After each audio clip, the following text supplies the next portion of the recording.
Chapter 1. Somewhere in the East Sea. Suddenly, the tranquil surface of the sea erupted with tumult. The waters stained a vivid crimson. A serpent-like sea creature, bearing a head, leapt from the depths, its body marred with wounds. As it let out a thunderous roar toward the heavens, it soon collapsed, blood gushing from its mouth, nostrils, and injuries, further tainting the waters around it. A youth, no older than 17 or 18, with lightly curled, pale blue hair and a trident in hand, emerged from the sea swiftly. He swam to the side of the colossal sea creature, gripping its massive fin with one hand as he propelled himself toward the shore. At the coastline, a group of nearly a dozen young men was diligently constructing a vessel. The craft was modest in size, measuring less than 10 meters from bow to stern, approximately 7 or 8 meters, characterized as a traditional sailing ship. Upon witnessing the boy dragging the sea creature closer, they instinctively paused their labor, turning their gazes toward the shore. "Luo Yen, you're back," one of them exclaimed. Unable to contain his excitement, the boy, now firmly on the ground, smiled in response. "Uncle Pooh, I brought back quite a catch today. Feel free to take what you need. I only require a small portion," he replied. "You actually managed to slay a sea beast?" Initially, their attention had been solely on Luo Yin, but it was only now that they noticed the creature he had dragged ashore. Although this sea beast was relatively small compared to others, measuring less than 10 meters in length, ordinary fishing vessels would have fled at the sight. Yet here was Luo Yin, a mere boy, having subdued it in hand-to-hand combat. Luo Yin nodded with a smile, lifting his trident-bearing arm, revealing a wound nearly 2 fingers wide. While not life-threatening, it was certainly not a trivial injury. "I sustained a minor injury. I've already taken care of the beast a bit, so feel free to take it. By the way, how much longer until my ship is ready?" He cast his gaze toward the sailing ship, which appeared to be nearing completion. A middle-aged man with skin tan like leather and hair braided into dreadlocks, looking to be in his 50s, proudly patted his chest, tilting his head slightly. "It'll be finished in no more than 3 days, young Luo Yin. Are you truly planning to set sail?" "Indeed, the world is vast, and I yearn to explore it. Thank you all for your hard work these past few days. I'm feeling a bit weary, so I shall return now," with a wave. Luo Yin turned on his heel and departed, and the shipbuilders wasted no time in setting to work, eagerly dividing the immense sea creature among themselves. Though more than 10 individuals were present, the meat apportioned to each would suffice for their families for half a month. However, they would only keep a day or two's worth, selling the remainder. Luo Yan's home was a modest wooden cabin, furnished sparingly. The living area contained merely a table and 2 chairs, giving it an air of stark emptiness, yet was impeccably clean. Upon entering, Luo Yin retrieved a large water jug from the shadows of a corner and drank deeply almost instantaneously. The wound on his arm began healing at a visible rate after this. He produced a large iron box and placed it on the table. The box opened to reveal a jumble of seemingly disparate items: various colored flowers, feathers from birds, the eyes and entrails of beasts, and some gelatinous substances, each item separated by dividers to prevent contact, all encased in a thin membrane. Gazing at his collection, Luo Yin could not help but nod in approval. He then took from his pocket a fist-sized deep blue crystal and placed it in an empty compartment of the iron box. Upon completing this task, he spread his palm, and in an instant, radiant light emerged, causing a series of tarot cards to drift from his hand. These tarot cards were ethereal and translucent, flipping rapidly, until one detached from the group and flew toward Luo Yin, solidifying before him. The face of this card depicted a man standing atop tumultuous waves, draped in lightning, gazing down upon a multitude of trembling figures below.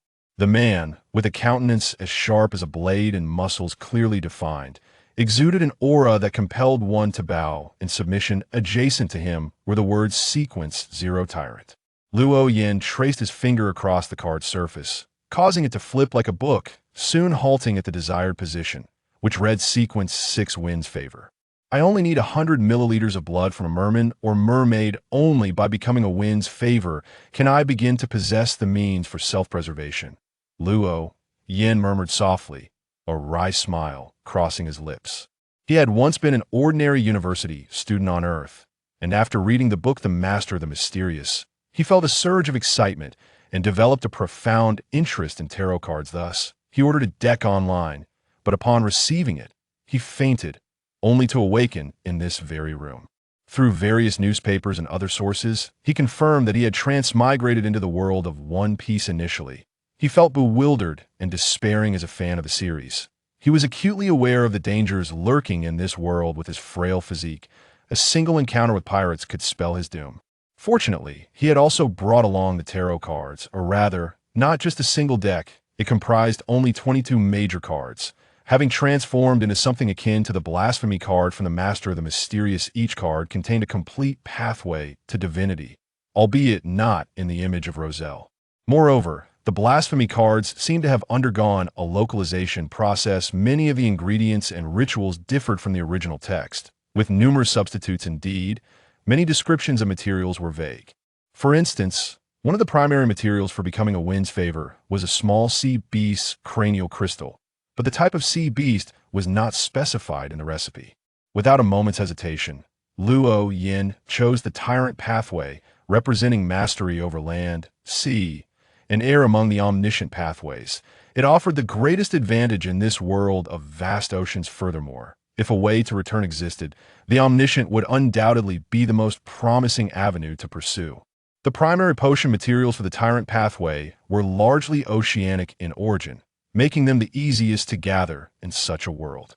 For example, Luo Yin had collected all the materials for the Sequence 9 Sailor Potion merely by visiting the local market, requiring no expenditure, as they consisted of trivial items. The main ingredient was the swim bladder of a deep-sea fish, a cranial crystal from a red octopus, and supporting materials included 100 grams of scales from large fish, 80 milliliters of blood from a black octopus, 100 milliliters of pure water, and a single yellow sunflower. The swim bladder was readily available in the market, slightly pricier than fish flesh, but not excessively, so a sweet word or two could easily procure one or two. As for the scales and octopus blood, these were considered waste and disposed of daily, essentially free for the taking, while sunflowers grew abundantly along the roadside. The only challenge Luo Yin faced was obtaining the cranial crystal from the red octopus. He spent several days near the seafood stall, watching the vendor dispatch dozens of red octopuses without sight of a single cranial crystal. Ultimately, when the vendor inquired about his frequent visits, Luo Yin explained that he was eager to learn the art of fish preparation, to which the vendor, being a generous soul, offered him the opportunity to practice, leading Luo Yin to personally dispatch a red octopus that had been caught not long before, thus acquiring the coveted crystal. It was then that he realized that some special materials required direct involvement on his part to obtain. After consuming the potion, he did not experience the auditory hallucinations described in the original text. Even immediately after ingestion, he felt no inclination toward madness. Later, he speculated that perhaps this world's foundation was not as chaotic and frenzied as that of the Master of the Mysterious. There was no primal will, no influence from higher beings, nor the watchful gaze of outer gods. This was a remarkably orderly realm, thus rendering the risks of potion consumption significantly lower. Moreover, the potion lacked the lingering essence of a predecessor, making it easy to digest. However, this also meant that most ritualistic magic was rendered inoperative. Of course, Luo Yin himself was not versed in any ritualistic magic. Upon becoming a sailor, Luo Yin began the dual process of absorbing the potion and gathering materials for the Sequence 8 Rage of the People Potion. To collect these materials, he often paddled out to sea on a raft or ventured into the mountains with a specially crafted trident, yielding commendable results. Since he could not manage all his bounty alone, he generously shared portions with neighbors, entrusting them to help sell the remainder. This exchange fostered solid friendships with the local community, and now those very neighbors were assisting him in constructing his ship. His eagerness to set sail was not primarily motivated by the desire to consume the seafarer's potion of Sequence 7, but rather to gather subsequent materials on this small island in the East Sea. The extraordinary materials of Sequence 6 had nearly reached their limits. Thus, further materials necessitated venturing out to sea. In truth, he had mostly digested the seafarer's potion already. Luo Yan's decision to embark at this juncture stemmed from his calculations. Luffy had already set sail, and he had no intention of boarding Luffy's ship. However, that did not preclude him from capitalizing on Luffy's exploits. Moreover, he understood the nature of Luffy well by offering assistance or expressing goodwill at opportune moments. He could ensure that Luffy would extend a helping hand whenever he encountered difficulties. There is no investment more secure than that in the protagonist. As soon as the ship is completed, I shall set sail. Luo Yin carefully closed the box and stowed it away, quietly affirming his resolve. As twilight descended, a full moon hung high in the sky, and the lights of the surrounding houses extinguished one by one. Luo Yin included yet, instead of resting, he retrieved a small metallic box from under his bed, within which lay a ring adorned with a bat motif, featuring a black base and red patterns. He slipped the ring onto the middle finger of his right hand, and dark energy materialized, forming a pair of black bat wings behind him. His once faint golden eyes were now tinged with an orange hue, saturated by red. In Luo Yan's perception, the nighttime room appeared no different from that of day. It was not that he had turned on a light, but rather that he possessed the ability to see in the dark. As a tyrant path extraordinary being capable of deep diving, he already possessed considerable night vision. Furthermore, with the ring now adorning his finger, his abilities were enhanced.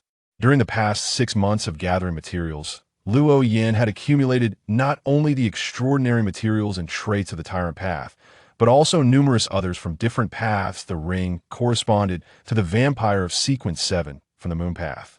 Upon collecting a primary material for a potion, Luo Yin would generally categorize them together to avoid confusion. Consequently, some materials would naturally amalgamate with their surroundings, transforming into wondrous items. Although not a craftsman, he could not create wondrous items. Well, fortunately, the chaos and madness of this world were relatively contained. Even naturally formed wondrous items bore minimal side effects. Thus far, Luo Yin had not conjured anything with negative effects beyond his tolerance. The ring's abilities granted the wearer night vision, attacks with corrosive effects, a significant boost in speed, the power of flight, and the ability to communicate with animals and briefly tame them. The downside was a compulsion for blood after wearing it. Moreover, if worn under direct sunlight, the wearer would experience weakness after 10 minutes. Silently, Luo Yin soared from the window, flapping his wings toward the deep mountains, and soon arrived at the entrance of a cavern. This abyss was exceedingly deep, even with night vision. Luo Yin could not discern its depths, which was precisely why he donned the vampire ring. Without the ability to fly, even agile movements would not suffice to enter this place, which served as his treasure trove. To prevent intruders while he was away, Luo Yin had concealed the majority of his extraordinary materials and seldom used wondrous items within this cavern, requiring him to return every 5 days to replace containers and reinforce the spiritual barriers that safeguarded these materials. Though today was not designated for reinforcing the spiritual barriers, with just 3 days until his departure, and having no plans to venture out during this time, he decided to retrieve his belongings in advance. After a flurry of activity lasting over 10 minutes, Luo Yin stealthily returned home, carrying 3 silver briefcases akin to those designed for currency. Upon entering, he eagerly removed the ring and carefully enveloped it in spiritual energy before placing it back into the iron box, releasing a long sigh of relief. This item is truly cumbersome. It appears I must become a wind affinity to attain stable flight abilities. I must hasten to become one. Luo Yin had no intention of becoming a pirate. The higher the sequence, the more elusive the required materials became. Should he choose the path of piracy, certain materials would become exceedingly difficult to procure. Thus, he aspired to navigate the seas as an adventurer, seeking opportunities to align with the Revolutionary Army. He believed the Revolutionary Army would harbor great interest in potions should cooperation be established. He could leverage their resources to assist in material gathering. As for the Navy, he had never entertained the thought of joining them. In fact, he would rather become a pirate than align with the Navy, for doing so would ensnare him in a web of constraints, stripping him of his freedom to act. This would severely impede his material gathering endeavors, and if the Navy were to uncover the secrets of his potions, he was convinced he would face special treatment, jeopardizing his very autonomy. This was precisely why Luo Yin yearned to become a wind affinity swiftly. It was not merely for the enhancement of combat prowess in this world. Mid to low sequence potions held little advantage, especially against those with devil fruit abilities. Even when facing individuals who had never consumed a devil fruit, victory was not guaranteed. He yearned for the ability to fly and manipulate the winds as a wind chosen, and now, without any equipment, he could move about in the sea for nearly an hour. Once he became a wind chosen, he would be able to fly, and his time underwater would surpass an hour, making it exceedingly easy to escape in the East Sea in the first half of the Grand Line. Even if he were outmatched, hardly anyone could impede him. 3 days later, under the farewell of numerous neighbors and friends, Luo Yin set sail from the island, heading westward. The vessel was modest in size, measuring merely around 10 meters from bow to stern. Divided into 2 levels, accommodating 6 or 7 individuals. It wasn't that he did not desire a larger ship. In fact, during its construction, inquiries had been made about whether the ship was somewhat small, with suggestions to build a larger one. However, Luo Yin had declined, for the reason was simple. A larger ship would be beyond his control. A sequence 7 navigator. He could wield water magic and influence water currents to a certain extent, allowing him to maneuver the ship with relative ease. Yet there were limits. While this ship was not his maximum capacity, he wished to leave himself some leeway. His thoughts were straightforward. Since this vessel could accommodate 6 or 7 people, he would transition to a larger ship once he had recruited 6 crew members. He had never intended to use this ship indefinitely. The ship drifted at sea for half a month without a clear destination.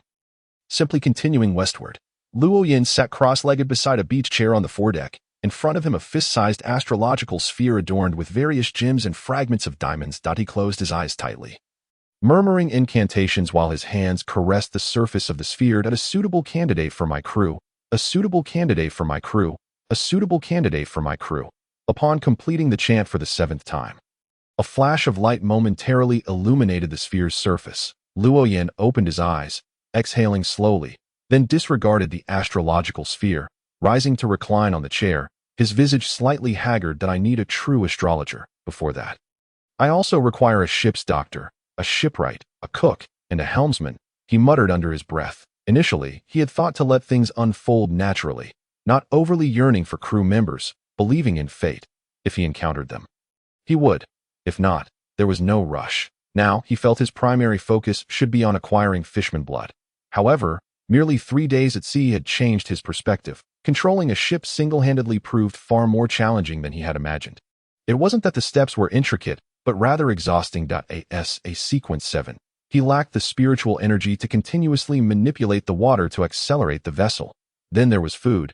He had brought along a substantial supply, mostly long-lasting provisions such as cured meats, smoked meats, and sausages, along with a fair amount of rice and flour. However, due to his limited culinary skills, these items were hardly palatable. Thus, on the 7th day, he could no longer endure it and began actively seeking crew members. However, finding crew on the vast ocean was no simple task. The only method he could conceive was divination, to ascertain a general direction and then follow it. Yet, the tyrant pathway was not adept at divination. It was characterized by a tendency toward recklessness and lacked any aptitude for such arts. Fortunately, Luo Yin had prepared in advance. He possessed a wondrous item evolved from the extraordinary trait of a sequence 7 astrologer, capable of relatively accurate divination. Yet, despite the passing days, he still had not divined the whereabouts of any potential crew member. Luo Yin closed his eyes again, beginning to envision Ultraman entering a meditative state to restore his spiritual energy. It was only when the blazing sun began to set, casting its rays towards the west, that he arose, once more stroking the astrological sphere, preparing to perform another divination before his meal. After all, he had just rested, and his spiritual energy was still abundant. Besides, mealtime would also be a period of rest. Wasting spiritual energy was not an option, particularly given his overwhelming desire for crew members. Luo Yin held no high expectations for this divination, as the previous days had yielded similar processes without results. However, as he completed the incantation for the 7th time, an image flashed in his mind. It was a ship sailing under the cloak of night, a naval warship, though the vision was exceedingly hazy, appearing as if intentionally blurred, allowing him only to discern that it was indeed a warship, with nothing else visible. Got it. Luo Yin abruptly opened his eyes, a look of uncontainable joy crossing his face. Yet this fleeting joy quickly faded, and his brow furrowed slightly. A warship. How could it be a warship? Luo Yin found himself in a quandary. Even if the crew were pirates, even renowned ones, he would dare to seize them. After all, the pirates active in the East Sea were hardly formidable. Fishman Arlong was already the zenith of strength. Yet, he was genuinely reluctant to confront a warship. It wasn't that he feared the Navy. Since the pirates in the East Sea were weak, it implied that the Navy sent to this region would not be strong either. However, he had no desire to venture out as a pirate, at least not until he had reached Sequence 4 and wished to avoid bounty notices if he were to seize a Navy ship here. A bounty notice would be inevitable. This is quite the predicament. Luo Yin took a deep breath, still undecided. Offending the Navy was something he wished to avoid, yet surrendering was equally unappealing. After much contemplation, he shifted his gaze back to the astrological sphere. A slight smile curling on his lips. Since he was uncertain, he might as well consult the sphere as the sun dipped below the horizon. A naval warship bobbed upon the waves. A colonel, adorned with a hood featuring 2 small ear-like embellishments and sporting 6 long whiskers, stood at the bow, gazing out over the darkening sea, with several sailors bustling about tidying the deck behind him. Typically, such a warship would be manned by a considerable number of sailors, not only due to the need for numerous hands to navigate the vessel, but also to ensure sufficient manpower in case of an encounter with enemies. However, this time, Colonel Mouse had brought only just enough personnel to operate the ship. Firstly, because this area was relatively safe for him, and secondly, he had other business to attend to and could not afford to bring too many people along. If all goes smoothly, I could make quite a fortune on this trip. The mere thought of the substantial sum he was about to acquire brought an involuntary smile to Colonel Mouse's face, his mind already calculating where to indulge himself upon returning. Yet just then, the waves suddenly surged, causing the entire ship to rock violently. Colonel Mouse stumbled, catching himself against the railing to steady his balance. "Colonel, the waves have intensified. Should we let those down below come up for some fresh air? If they perish," a sailor rushed over to report, and Colonel Mouse's expression immediately darkened. "It's just a bit of rough water. How could anything go wrong? Wait 10 minutes. If the waves don't calm down by then, we'll let them out. Colonel, look at the sky." Before Colonel Mouse could finish his orders, the sailor's terrified gaze darted toward the heavens, his tone laced with urgency and fear. Colonel Mouse paused, instinctively looking up, only to see a man with deep blue, almost black hair and bat-like wings soaring directly toward the warship. "Enemy attack. Sound the alarm." Colonel Mouse shouted in panic, and the alarm echoed throughout the ship. The sailors, who had been preparing to rest, rushed out of the cabin, some even without time to don their clothing, yet all were armed.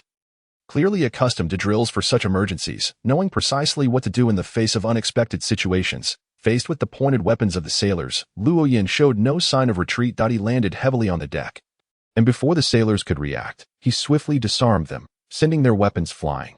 "Damn it! Who are you?"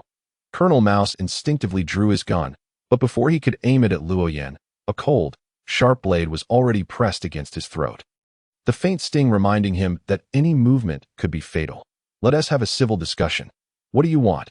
As a Navy colonel capable of colluding with pirates, he understood well when it was time to back down. Now was such a moment. Luo Yin smirked, first glancing at the still-dazed sailors before finally fixing his gaze on Colonel Mouse. "Colonel Mouse, it seems your ship is not lacking in personnel." Gather everyone. Lin's previous glance, seemingly casual, was in fact an assessment of potential crew members. However, among these Marines, there was no one fitting that description, and his divination pointed towards this ship, implying that there were still individuals yet to arrive. Colonel Mouse's body trembled slightly, a fleeting struggle flashing across his face, before he turned to the nearest Marine. "Quickly, go and bring everyone out." Faced with life and death, he hesitated not for a moment, even though he was unaware of how the other party knew about the slaves aboard his ship or their true intentions. Yet he understood that he had no standing to bargain at this moment. The Marine, upon receiving the order, wasted no time and swiftly entered the cabin. The corner of Li Yin's mouth curled into a more pronounced smile. After scanning the surroundings, he sheathed his dagger back at his waist. "I'm a bit tired. Fetch me a chair," he instructed casually to a nearby Marine, who dared not hesitate and immediately ran to retrieve a chair. Despite Luo Yin having sheathed his weapon, not a single soul aboard dared to resist, including their leader, Colonel Mouse. They understood, from the earlier display of prowess, that the combined strength of their entire group was no match for the individual before them. And they had not forgotten that this person had arrived by flight, implying that he could depart at any moment. It appeared that the situation had not yet escalated to the point of irrevocable hostility. At least so far, no one had been harmed, and should they take the initiative to strike, the consequences would be dire. May I inquire how you are addressed? Colonel Mouse approached with a semblance of politeness, seeking to soften the hostility directed towards them and gather intelligence for potential future retribution. Luo Yin cast a sidelong glance at Colonel Mouse, but offered no reply, as he had no intention of revealing his name. Otherwise, there would be no need for his disguise. He still had not concealed his bat-like wings or used illusions to alter his hair to a deep, near-black hue, deliberately avoiding a swift bounty from the Navy. "Where are you headed?" Luo Yin countered, causing Colonel Mouse's smile to falter momentarily before returning to its previous state. "Our next destination is Coco Island. Our vessel is on patrol. Coco Island." Luo Yin elongated the syllables, feigning nonchalance while internally elated. The fact that Colonel Mouse dared to venture there indicated that Arlong had not yet fallen, and Luffy had yet to arrive, given that Luffy had already set sail. It meant he would soon be here. If Luo Yin positioned himself on Coco Island, he could easily await Luffy's arrival, and it would not be long. Before long, the Marine tasked with bringing out the others returned to the gangway, dragging a rope tied to 3 individuals. 2 men and a woman. One man was of average build and unremarkable, while the other was a towering figure, muscles bulging, standing nearly 2 meters tall, a veritable behemoth. The woman appeared to be a pale-haired girl of no more than 20, her frame fragile and even stumbling slightly as she walked, giving off a somewhat sickly aura. "Hey, who are they? They don't seem like Navy personnel.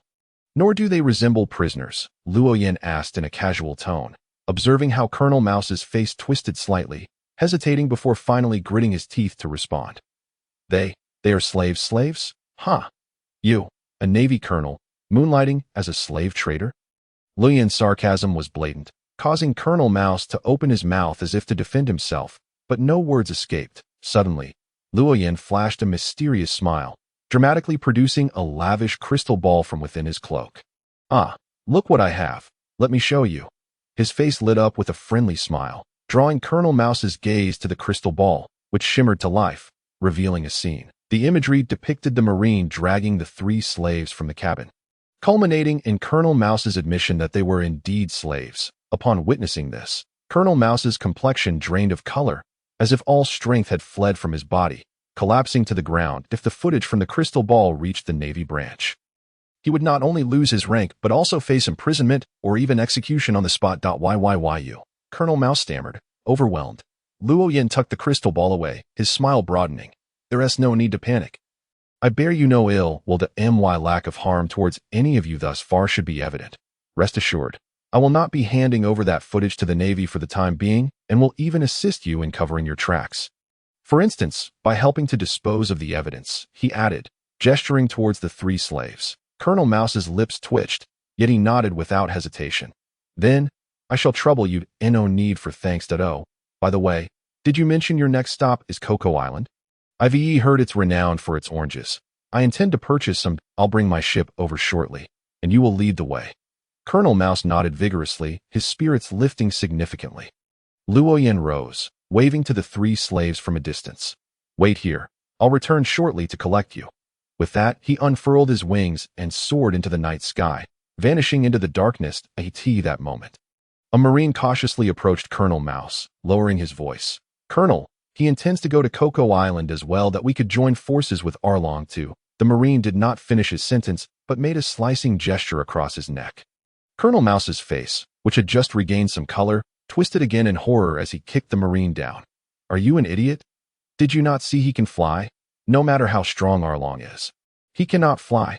If we break ties with him, all he has to do is hand that crystal ball over to the branch, and we are all done for." Before long, a small boat appeared on the horizon, piloted by Luo Yin. Without a moment's hesitation or struggle, Colonel Mouse and his crew warmly escorted the 3 slaves aboard Luo Yin's vessel. "Excellent. Now, lead the way to Coco Island," Luo Yin instructed succinctly. Colonel Mouse nodded eagerly. Returning to the warship as they set sail for Coco Island, Luo Yin maneuvered the waters, allowing the small boat to trail behind the warship, following towards Coco Island. Once his vessel was aligned, he turned his attention to the 3 individuals. They did not recognize Luo Yin, Despite his rescue from the Navy, they remained apprehensive, uncertain of his intentions. Luo Yan made an effort to appear friendly, personally untying the three of them before dispelling the illusions around himself to reveal his true appearance. He then opened a small box, from which a soft yellow light radiated. Inside was a pearl-sized eye with vertical pupils. As the glow enveloped them, the three felt an inexplicable calm wash over their anxiety, rendering them inexplicably tranquil. This was another remarkable artifact, attuned to hypnotists, though its primary function was not to hypnotize others, besides soothing emotions. Its main purpose was to enable telepathic communication among all sentient beings bathed in its light, allowing them to intuitively sense each other's intentions and the sincerity behind their words. Ahem. First, allow me to introduce myself. I am Luo Yan, an adventurer, currently seeking companions. Should you choose to join me, we shall become comrades. If you prefer not to accompany me, once we reach Coco Island, you may leave as you wished. I can provide a little money for your journey home or for future living expenses, though it won't be much, as I am not wealthy. The three had previously felt despondent, believing their best fate would be to encounter a kind master who would spare them from abuse. Now, they seemed to have been saved, rescued by this seemingly younger individual, and his words rang with sincerity, devoid of any ulterior motive. They exchanged glances, and for a moment, none spoke. Luo Yan urged them, patiently awaiting their response. After a lengthy silence, the muscular behemoth spoke first. Will you truly treat us as equals? Of course. Did I not just say so? Lian's smile widened. He was eager to have crew members, should all three individuals choose to depart simply because of the charming words they have just exchanged. It would be a travesty that at least one person now appears willing to follow, and that alone, given his stature, instills a sense of security. The other two cast a glance at each other after hearing this, and the silver-haired young lady seems to waver as well. However, she merely opens her mouth without uttering a word, as if hesitant for some reason. While responding to the large man, Luo Yan's attention is also directed towards the other two. Although the silver-haired girl's movements are subtle, they do not escape his notice. Observing this, he immediately turns his gaze toward her. My lady, do you have something to say? The silver-haired girl visibly trembles at this address, seemingly startled by Luo Yan's words, and then appears somewhat bashful. You must have certain criteria for recruiting crew members, right? I have not been in good health since childhood, and I do not possess any particular skills. Of course, I do have standards for selecting crew members. However, since my divination suggests that you are suited to be my crew, I trust that each of you possesses your own merits. Since you have broached the subject, why not share what you are capable of, or what you did previously? Upon realizing that Luo Yan has not changed his mind in light of her words, the silver-haired girl's eyes brighten momentarily before dimming once more. I used to work as a caregiver at a hospital, tending to wounds and changing for drips. Just basic tasks that anyone could perform. Her voice dwindles as she speaks, her head instinctively lowering. To her, her previous job seemed like something anyone off the street could do, devoid of any uniqueness or technical skill. Yet, as Luo Yan listens, his eyes grow increasingly bright. She is, in fact, the ideal candidate for ship's doctor in his estimation. Others may select a proper physician for this role, but he has a plethora of options. After all, he possesses magical potions. Anyone who consumes the apothecary's elixir can become a top-notch doctor, thereby giving significance to their prior occupations. And the profession most compatible with that of a doctor is undoubtedly that of a nurse. Once a nurse drinks the apothecary's potion, she will become a good doctor who knows how to care for others. Splendid. From now on, you shall be the ship's doctor. Luo Yan claps his hands together with a resounding smack, loudly proclaiming the silver-haired girl's new status. She stands there in stunned silence, momentarily unable to process the announcement. But I have no knowledge of medicine. Fear not. I shall make you the finest doctor in the world. Luo Yan reassures her, thumping his chest in promise, before turning to the large man. And you? What was your previous occupation? The large man, seeing Luo Yan's lenient criteria for selecting crew members, instantly gains confidence and raises his head slightly. That I used to farm, specifically cultivating wheat and fruit trees. Aside from farming, what else can you do? Nothing else. I only know how to farm. Captain, what position do you think suits me? The large man remains blissfully unaware of Luo Yan's changing expression, still brimming with self-assurance. Luo Yan's lips twitch slightly as he shifts his gaze to the seemingly unremarkable young man. What about you? What was your previous occupation? Although the young man does not exhibit self-doubt, He lacks the large man's confidence and stands up straight upon being questioned. I used to be a bartender, serving tea and water. Serving tea and water? Can you cook? Upon this inquiry, the young man's expression falters, and his gaze becomes evasive. I was responsible for tending the bar. Cooking is the kitchen staff's job. Can you sing? Luo Yin, undeterred by the young man's inability to cook, continues his line of questioning. The young man's complexion shifts, his mouth opening and closing several times as if hesitating, before finally mustering his resolve. I remember many song lyrics, but to say I can sing, Captain, I can cook. At that moment, the large man suddenly interrupts loudly. Luo Yin furrows his brow, yet slowly nods in acknowledgement. All right, for now, you shall be our chef. He then looks at the young man. You will be the helmsman. Huh? Why? Captain, I believe I am more suited to be the helmsman, although the large man has volunteered his cooking skills. He hopes to secure the position of helmsman instead, feeling more suitable for it. For his sudden admission of culinary ability, he is unsure why he spoke up, merely feeling he should not conceal it. Because your singing is atrocious, Luo Yin explains with utmost seriousness, leaving the three of them puzzled. What relevance does poor singing have to becoming a helmsman? While it could be somewhat justified for Luo Yin to appoint the silver-haired girl as ship's doctor, given the connection between nurses and doctors, the same cannot be said for the link between poor singing and helmsmanship. You all wait here. I shall return shortly. Luo Yin does not give the others a chance to inquire further. Rising to enter the cabin, where he begins concocting magical potions, he intends to prepare potions for the three, one for the apothecary, one for the sailor, and one for the hunter. The large man would typically be more suited to the maternal path, given his agricultural background and experience in cultivating plants. However, Luo Yin is reluctant to pursue this route for him. After all, he is in the early stages of his venture, and the maternal path culminates in a physician at sequence 8, which would lead to functional redundancy at this startup phase, and moreover, the maternal path transitions to female at sequence 2. It feels a tad premature to discuss sequence 2, but the thought of a burly man transforming into a woman is something Luo Yin struggles to fathom, causing his hesitation. Once the large man mentions his cooking skills, Luo Yin completely abandons the idea of leading him down the maternal path. He does not wish to one day consume a cow that grew from the earth or fish that jumped from a melon. After preparing the three potions, Luo Yin stores them in metal vials, using his spirit to create a simple barrier before swiftly returning to the deck, taking no more than 10 minutes. The three remain dutifully on the deck. For to them, Luo Yin is their savior. Even though they have only just met, his words carry weight. Here, this is the potion, one for each of you. Let me introduce you to it. You may think of the potion as something akin to a devil fruit, except consuming it will not incur the sea's disdain. However, it is not as powerful as a devil fruit in the early stages. The potions belong to a system, each with its own path. As he distributes the potions and explains the potion system, its risks and characteristics, he glances at the trio.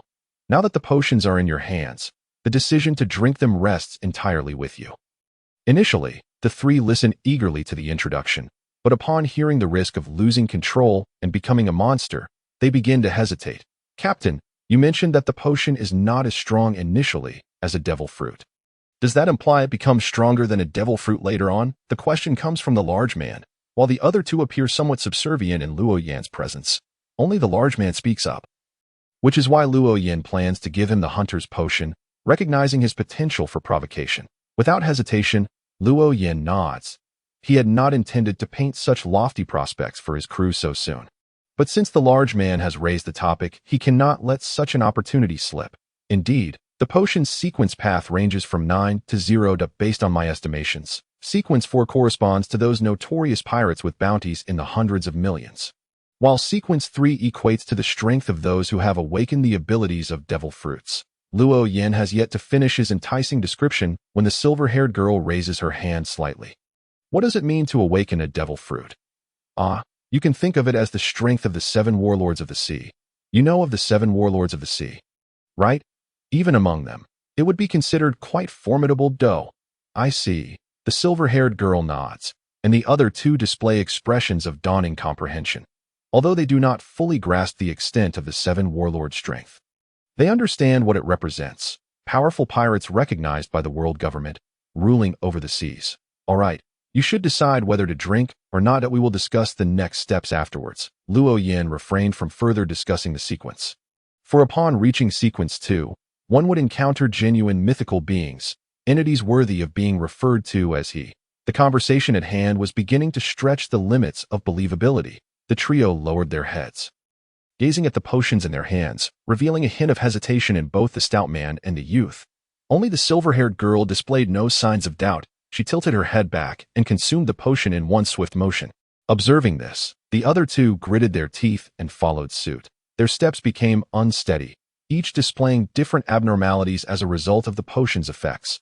They focused their minds, striving to concentrate their energies, envisioning something that did not belong to this world. Under Luo Yan's guidance, the trio quickly regained their composure, and he could distinctly sense their spiritual essences radiating outward, indicating they had all successfully endured the potion's effects.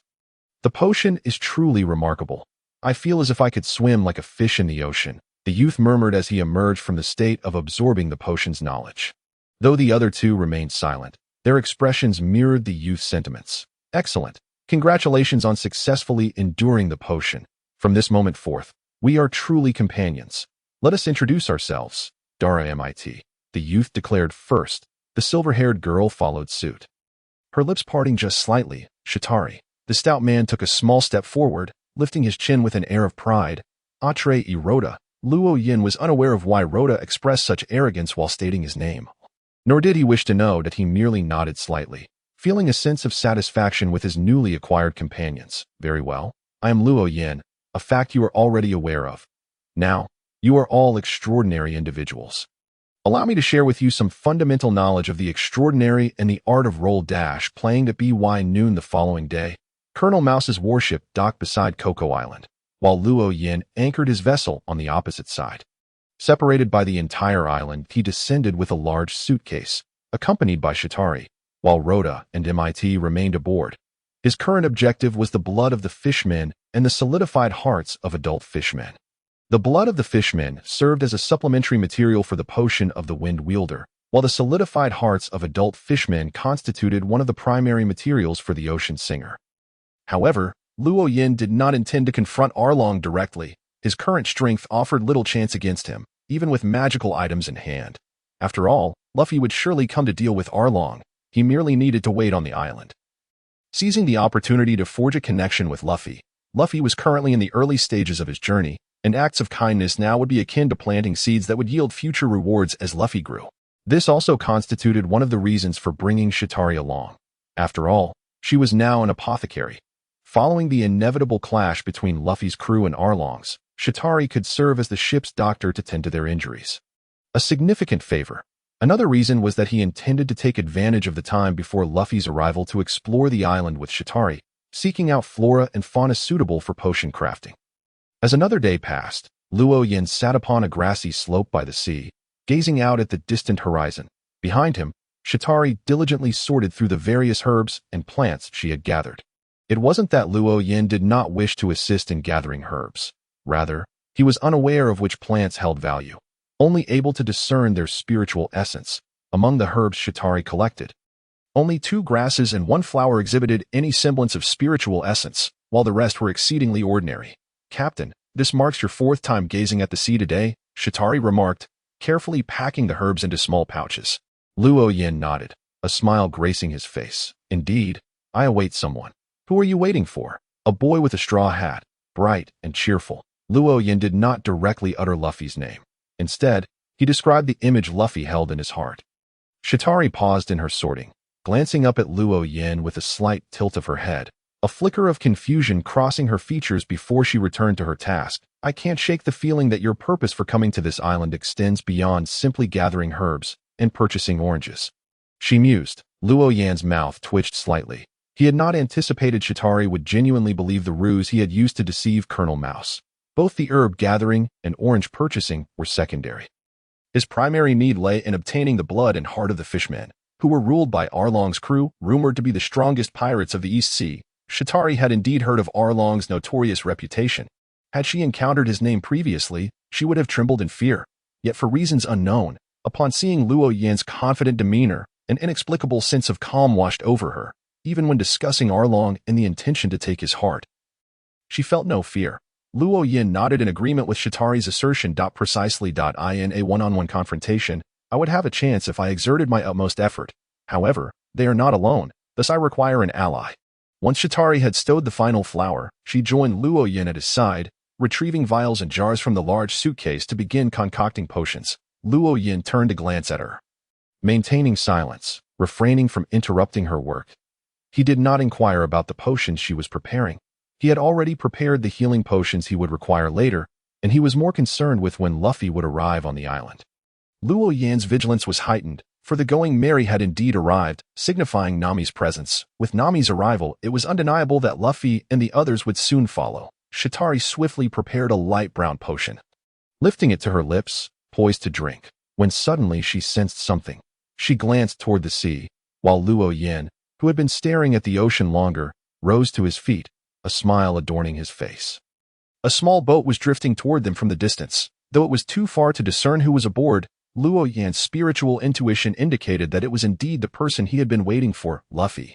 Finally, he has arrived. Let us head to the bar for a drink. Aren't you going to greet him? Shatari inquired, somewhat taken aback. Over the past 2 days, Luo Yin had spent more time at the bar than with her while gathering herbs and had indulged in considerable amounts of alcohol each time. Luo Yin shook his head, his smile widening. No, I am not acquainted with him. There is no purpose in greeting him now.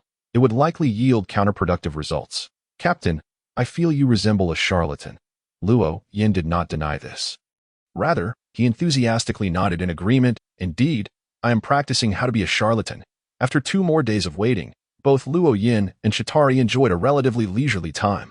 Luo Yin spent most of his days drinking at the bar, while Shatari devoted her time to concocting potions in the inn, her enthusiasm for potion-making surpassing Luo Yan's expectations. On this particular day, a clear disturbance erupted on Cocoa Island, as a multitude of villagers armed with weapons or improvised tools surged toward Arlong's crew. Luo Yin gripped a trident, standing atop a rooftop and observing the throngs of people, aware that the battle was about to commence and that it was time for him to take action. Shatari, stay inside and do not wander about. I will return shortly, Luo Yin instructed, releasing a surge of dark energy that coalesced into a pair of bat-like wings, soaring into the sky. Though it was daytime, the sun's rays were not excessively harsh, allowing him to make use of the vampire ring. Boom. Before Luo Yin could reach the battlefield, a tremendous explosion echoed, sending plumes of dust into the air. He did not rush to engage but instead took refuge in the shadows of a nearby building, utilizing the dark magic of the vampire ring to conceal himself perfectly. He awaited Luffy's arrival, intending to seize the opportunity to claim a victory effortlessly. After all, in the original narrative, Luffy had also triumphed over Arlong, leaving Luo Yin with no worries. He merely needed to wait for the right moment to take advantage.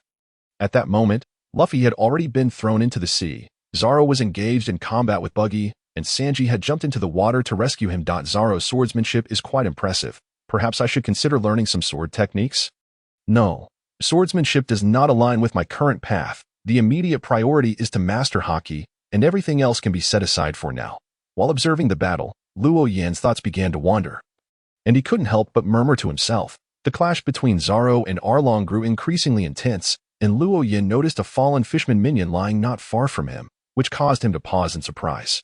The recipe only required the blood of a fishman. Was this not a ready-made solution? Why must he wait for Arlong's demise? Upon realizing that the Wind Wielder's auxiliary materials required fishman blood, and that one of the primary materials for the Ocean Singer was the solidified heart of a fishman, Luo Yan's mind first turned to Arlong.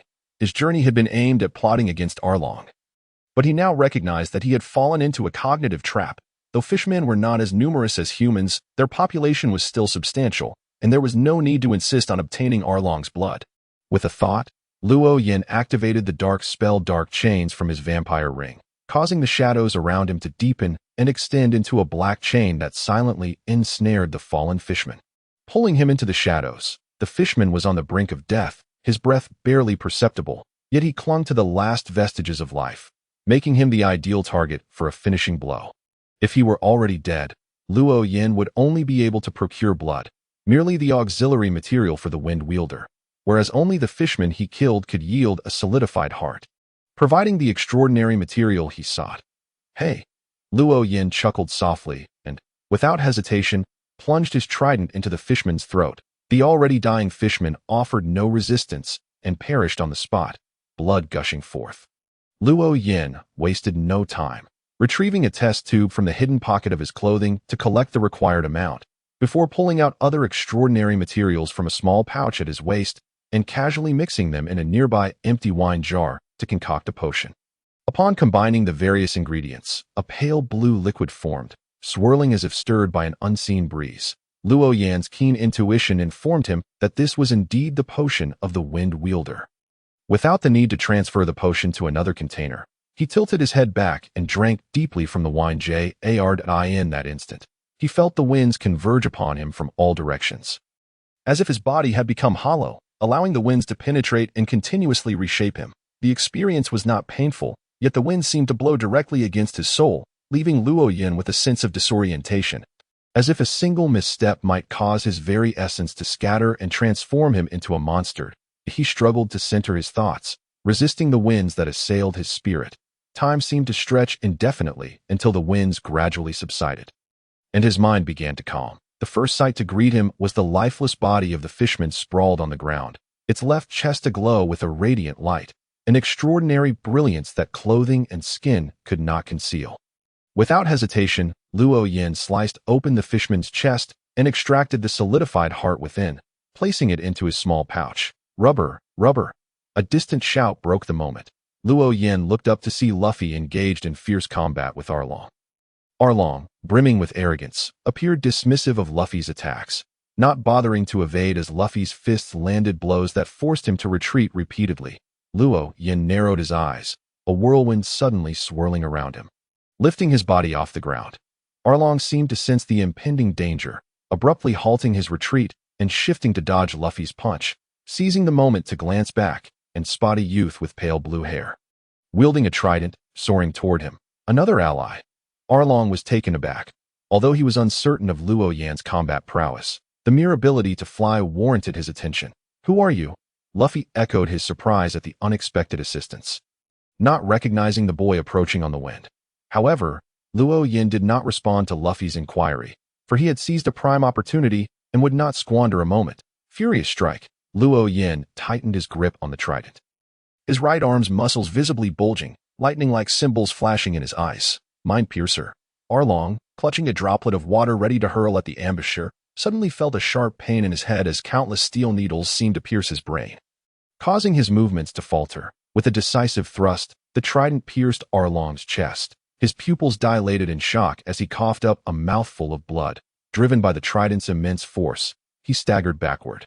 And before he could regain his footing, a fierce gale erupted around him, unleashing a barrage of tangible wind blades, all aimed squarely at Arlong. Arlong screamed in agony as the wind blades sliced through him, the fatal wound in his chest compounded by a cut to his throat. He could no longer endure and collapsed, blood pouring forth to stain the ground crimson. Is Arlong dead? Luffy stood frozen, staring at the lifeless form of Arlong before him, unable to believe that he had fallen so easily, so quickly. In truth, Luo Yan's swift dispatch of Arlong had not been as effortless as it appeared. He was slightly out of breath, his expression contorted with the strain. Ignoring everything else, he hastily unbuttoned his shirt and retrieved a silver medal inscribed with a sword, wrapping it in his essence before placing it into his pouch. This was a remarkable item corresponding to the Inquisitor, and to hunt Arlong, Luo Yin had employed his strongest arsenal. He had not only brought the vampire ring and Inquisitor's badge, but also a trident and another extraordinary item for igniters, capable of utilizing fire magic. However, the unexpected elevation had rendered that item unnecessary. Apologies for interrupting your duel, but this fishman is my target, and I did not wish for him to be eliminated by you.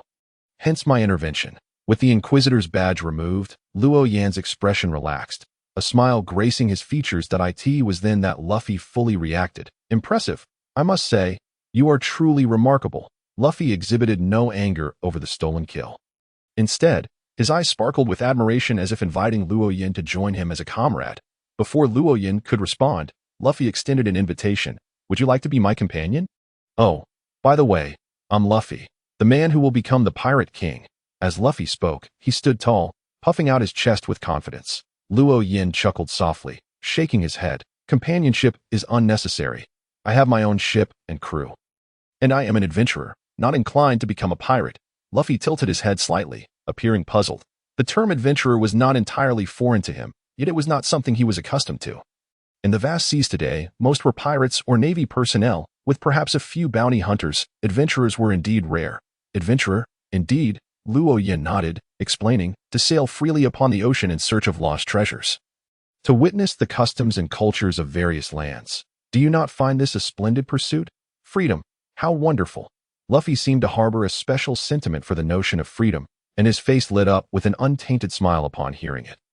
Luo Yin reciprocated with a smile, though not for the sake of freedom, but because he had achieved all his objectives for this journey. Not only had he hunted Arlong, but he had also forged a connection with Luffy. Realizing the true essence of investing in a protagonist. While I cannot become your companion, that does not preclude us from being friends. Allow me to formally introduce myself. My name is Luo Yin. As he spoke, Luo Yin extended his hand, and Luffy, without pretense, clasped it in return. At that moment, Zoro, who had already been escorted outside Arlong Park, staggered in, his steps unsteady, clearly gravely injured. Luffy, what happened? Is it over? In fact, the villagers gathered outside had noticed the silence within and sought to investigate. However, they were deterred, and ultimately, it was Zoro who, despite his injuries, entered to assess the situation. Upon hearing Zoro's voice, Luffy's previously subdued smile blossomed once more. It's Zoro. It's over. Arlong is dead, but it wasn't me who killed him. It was him. His name is Luo Yan. As Luffy spoke, he gestured toward Luo Yin, prompting Zoro to scrutinize him. At that moment, a cheer erupted from outside. Though Zoro had ventured in to check on the situation, several others followed closely behind. They had come both to assist Zoro in a critical moment and to ascertain the circumstances. Upon hearing that Arlong was dead, they could no longer contain their excitement and erupted into cheers. Arlong is dead. Arlong is dead. How splendid, truly splendid. The ominous clouds that loomed above us have finally dispersed. Indeed splendid. It is delightful to be alive. Amidst the resounding cheers, some individuals gradually choked up, tears beginning to cascade down their cheeks. Luo Yin naturally heard the jubilant cries of the crowd outside. Although obstructed by the dilapidated structures, he could still discern the elation in their voices. A smile involuntarily graced his lips as he turned his gaze towards Zoro. It seems you are in need of a doctor. Fortuitously, I have a ship's doctor with me. Before Zoro could respond, Luffy exclaimed loudly, You have a ship's doctor? That's wonderful. I want to find a skilled ship's doctor too. Luo Yin nodded with a smile. You will indeed find one. After confirming the news of Arlong's demise, the villagers surged into Arlong Park. Upon witnessing the gruesome state of Arlong, their emotions, which had not yet fully settled, became agitated once more. Luo Yan's eyes swept over the villagers present, spotting Nami, who was equally stirred. However, his gaze did not linger and merely passed over her. In the evening, Luo Yan, the one who dealt the fatal blow to Arlong, was warmly welcomed by the villagers, although it was not a grand banquet. The provisions of food and drink were plentiful. Luo Yan and Zoro sat across from each other at an outdoor table, which was laden with copious amounts of meat and surrounded by numerous barrels filled with wine. Ha ha ha. Come, let's have a drink. Luo Yan's cheeks flushed from the drink, his tongue becoming somewhat slurred, and Zoro was similarly affected. Having been treated by Shatali, Zoro's injuries had fully healed, and the bandages that had wrapped around his chest were completely removed, enabling him to drink without restraint. I never expected you to be so amusing, Zoro remarked as he clinked his cup with Luo Yan's, tilting his head back to down a large cup of wine in one gulp. Both shared a passion for alcohol, and their shared interest quickly drew them closer together. Meanwhile, Luffy was more intrigued by Shatali, his cheeks bulging with the excess meat he had stuffed into his mouth. Nevertheless, he clutched a large piece of meat in his hand, extending his neck to get closer to Shatali, who was nibbling on her food. Your medical skills are remarkable. Come be my ship's doctor. Ever since witnessing Shatali heal Zoro completely with a vial of medicine, Luffy had taken a liking to her, extending an invitation right then and there, only to be met with a firm refusal from Shatali. Before Shatali could respond, a gust of wind sent a stone flying, striking Luffy on the forehead. While it did not hurt the rubber-bodied Luffy, the force caused his head to jerk back, and a voice laced with Luo Yan's concealed ire echoed from behind him. Luffy, Shatali is my subordinate. Is it too much to ask that you do not poach in front of me? My apologies. By the way, do you have any more of that potion? Could I possibly have a few more vials? It might come in handy later. Luffy chuckled apologetically, deftly shifting the topic. Shatali nodded. retrieving 2 vials filled with a dark green liquid from her small bag and handing them to Luffy. The effects will diminish in a month and will be completely ineffective after 3 months. Ah, you are truly kind, Luffy exclaimed, stuffing a large piece of meat into his mouth, his oily hands grasping the vials. At that moment, Sanji approached with a tray, presenting a glass of orange juice to Shitali with utmost care. Tali-chan, this is freshly squeezed orange juice. Please enjoy. Thank you, your cooking is delightful, Shitali replied softly, a smile gracing her lips, which caused Sanji to beam with pride. As if receiving the highest praise a chef could earn. It is my honor to please a lady. If possible, I would like to cook for you every day. Following his unsuccessful invitation from his captain, Sanji revealed his intentions, hoping to win her over with his culinary skills. However, Shitali did not even consider it before declining. I'm sorry, but I already have a captain, and if it were not for him, I would have been sold as a slave. It was the captain who taught me medicine. Shitali had initially intended to mention that Luo Yin provided her with a magical potion that enabled her to concoct remedies. Yet, she quickly realized that such a wondrous potion was precious and should not be spoken of lightly, at least not by her. Upon hearing her response, Sanji staggered back as though struck, clutching his chest with one hand. He then turned to Luo Yin, his eyes reflecting anger and envy. How infuriating. Tali-chan is so loyal to you. I cannot help but feel envious. Woe is me. Sanji knelt on the ground, tears streaming down his face as he pounded the earth with his fists, lamenting his inability to capture the heart of the beautiful lady. To prevent his ship's doctor from being poached, Luo Yin had already cast his gaze over during the stone-throwing incident. Even though he had anticipated such a reaction, he could not help but twitch at the corners of his mouth upon witnessing Sanji's display. Luffy, where do you plan to head next? I intend to journey to a place known as Log Town. The beginning and the end, and I wonder if it aligns with your route. Huh, the beginning and the end? Luffy tilted his head in confusion, utterly unaware of the location. With a smile, Luo Yin explained. That is the place where the Pirate King was born and died. It is not far from here, and I plan to restock there. The place where the Pirate King was born and died. Luffy murmured to himself, then suddenly beamed with a broad smile, nodding enthusiastically. Yes, I want to see it. I want to visit Log Town. Haha. Then let us set sail together tomorrow. Luo Yin raised his cup in the air towards Luffy, who, preferring meat over alcohol, had no drink at hand. Scanning around, he snatched up the juice in front of Shitali, mimicking a toast to Luo Yin before downing it in one go. Sanji, who had just been kneeling on the ground, deeply affected, jumped up and smacked Luffy on the back of his head, causing his neck to stretch and his head to bounce off the ground like a ball, only for his elongated neck to retract back into place. However, his cheeks remained puffed and quivering. You idiot, that was specially prepared for Tali-chan. Who gave you permission to drink it? Ah, my apologies, Luffy chuckled heartily, showing no sign of being a captain, while Sanji vanished from sight. Moments later, he returned with another glass of juice that looked identical to the previous one, presenting it to Shitali with a gentlemanly demeanor. Thank you. Shitali smiled as she accepted the juice, taking a small sip. The atmosphere during dinner remained cheerful throughout. The next day, when Luo Yin returned to the shore where the ship was docked with Shitali, he discovered that MIT and Rhoda were absent from the ship. Instead, they were on a small raft slowly paddling around the ship, primarily with MIT rowing while Rhoda fished with a rod. What are you two doing? Luo Yin called out to them, waving his hand. Upon hearing his voice, both turned in unison, with MIT hastily maneuvering the oars to bring the raft to shore. Captain, have you completed your business? Rhoda grinned as he set aside his fishing rod and approached. Luo Yin furrowed his brow, glancing between the two and the raft, momentarily perplexed about their activities. I finished everything. It went very smoothly, but you still haven't answered me. What are you doing? Luo Yin wasn't genuinely pressing for answers. He was merely curious about what had compelled them to paddle around his ship in a raft. Captain, we are summarizing our roles as per your instructions. Summarizing roles? You mean paddling around the ship in a raft? One of you is a sailor, and the other is a hunter. How can you both summarize the same activity? After hearing their explanation, Luo Yin was not relieved, but rather more confused. Perhaps finding Rhoda's expression unclear, MIT stepped in to clarify. Captain, it's like this. Although we're on the same raft, we aren't doing the same thing. I'm rowing the raft, while he is fishing from it. That's different. Rhoda eagerly nodded in agreement. Yes, Captain, it is indeed different. We are both summarizing our roles based on your insights. I am the hunter, And you said that hunting relies not only on weapons, but also on the understanding of traps and tools. Thus, when viewing fish as prey, the fishing rod itself is a trap and a tool, isn't it? You wouldn't believe it. I feel like every time I catch a fish, I can sense the potion being digested a little. Without waiting for Luo Yin to respond, MIT hurriedly echoed, "Indeed, I have summarized my role according to your suggestions. A sailor is one who commands the vessel. Thus, it is essential not only to steer the ship, but also to consider the power provided. This led me to think of paddling a raft, which proved quite effective."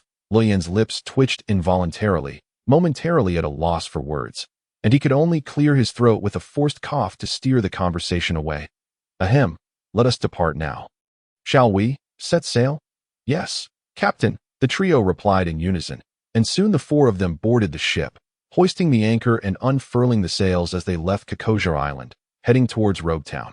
Accompanying Luo Yin's ship was another vessel, the Golden Mary, captained by the formidable Shichibukai Bartholomew Kuma. The two ships sailed in parallel, maintaining a distance of 30 to 50 meters from each other. Once the course was set, Luo Yin did not linger for long.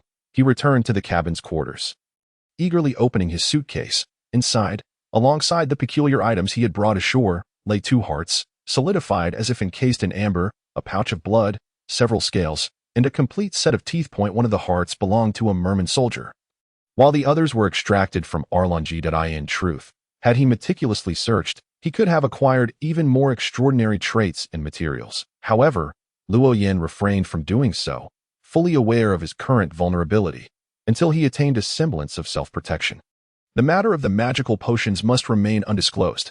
Moreover, considering that mermen were humanoid creatures, he had no justification to dissect numerous corpses while safeguarding the secret of the potions. There were plenty of mermen to be found. If he needed more in the future, a direct visit to Merman Island would suffice. For now, he only required the materials necessary for his and MIT's advancement, the rest being superfluous. After several days at sea, Luo Yin utilized any spare moments to soar on the wind, circling the ship as a means of practice. This spectacle captivated the attention of the nearby ship's crew, particularly Luffy, who gazed in awe and even attempted to climb onto Luo Yin, only to be rebuffed each time. Rogue Town, the birthplace and grave of the Pirate King, Gold.Roger.as. Luo Yin and Luffy ship-stocked. They exchanged mere pleasantries before parting ways, having spent several days together at sea, with Luffy eager to see the execution platform. After watching Luffy and his crew turn the corner into the streets, Luo Yin smiled slightly and waved grandly to his 3 crew members. "Let us go. It's time to indulge. I'll cover the expenses." "Wonderful. All hail the captain," Rada cheered, while Shatari and MIT mirrored his excitement, particularly MIT, who had accompanied Luo Yin to the island while Shatari had joined him, felt a tinge of envy as he had only paddled a raft. After inquiring with passers-by, Luo Yin led his companions straight to the market district for ingredients. Although he had spoken with bravado, he was acutely aware of his limited funds and needed to prioritize food purchases before allocating the remainder to other expenses. Fortunately, with only 4 of them, they did not require an excessive amount of ingredients. The quartet wandered through the market for nearly 2 hours, each carrying several bags as they returned to the ship. A plethora of fresh yet perishable provisions filled the refrigerator to capacity, while the non-perishables were neatly stacked in a corner of the kitchen. Suddenly, a thunderous roar echoed through the sky, causing Luo Yin to look up abruptly. The previously serene heavens had darkened ominously, with serpentine bolts of lightning dancing among the clouds, as if poised to strike at any moment. "Captain, it appears rain is imminent. Where shall we head next?" Rada emphasized the impending downpour, clearly reluctant to leave so soon. After all, they had only just encountered a city and had spent the majority of their time purchasing supplies without truly exploring. Departing now would leave them with a sense of unfulfillment. Luo Yin discerned the underlying meaning in Rada's words. His purpose for coming to Rogue Town had never been merely to replenish supplies. The primary objective was to meet Dragon.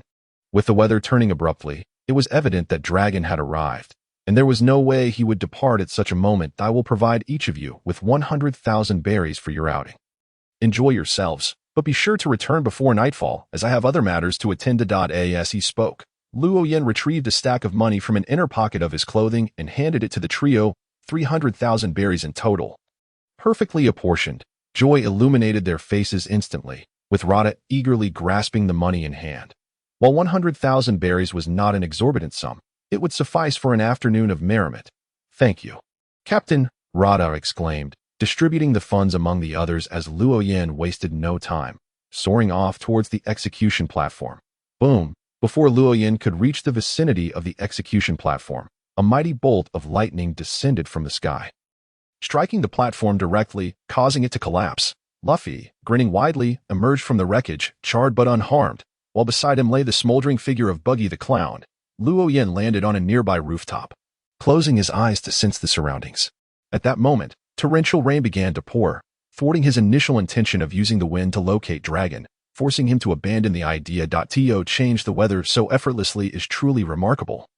Luo Yin mused, yet he felt no dismay. He ascended once more, drawing closer to Luffy's location while maintaining a safe distance.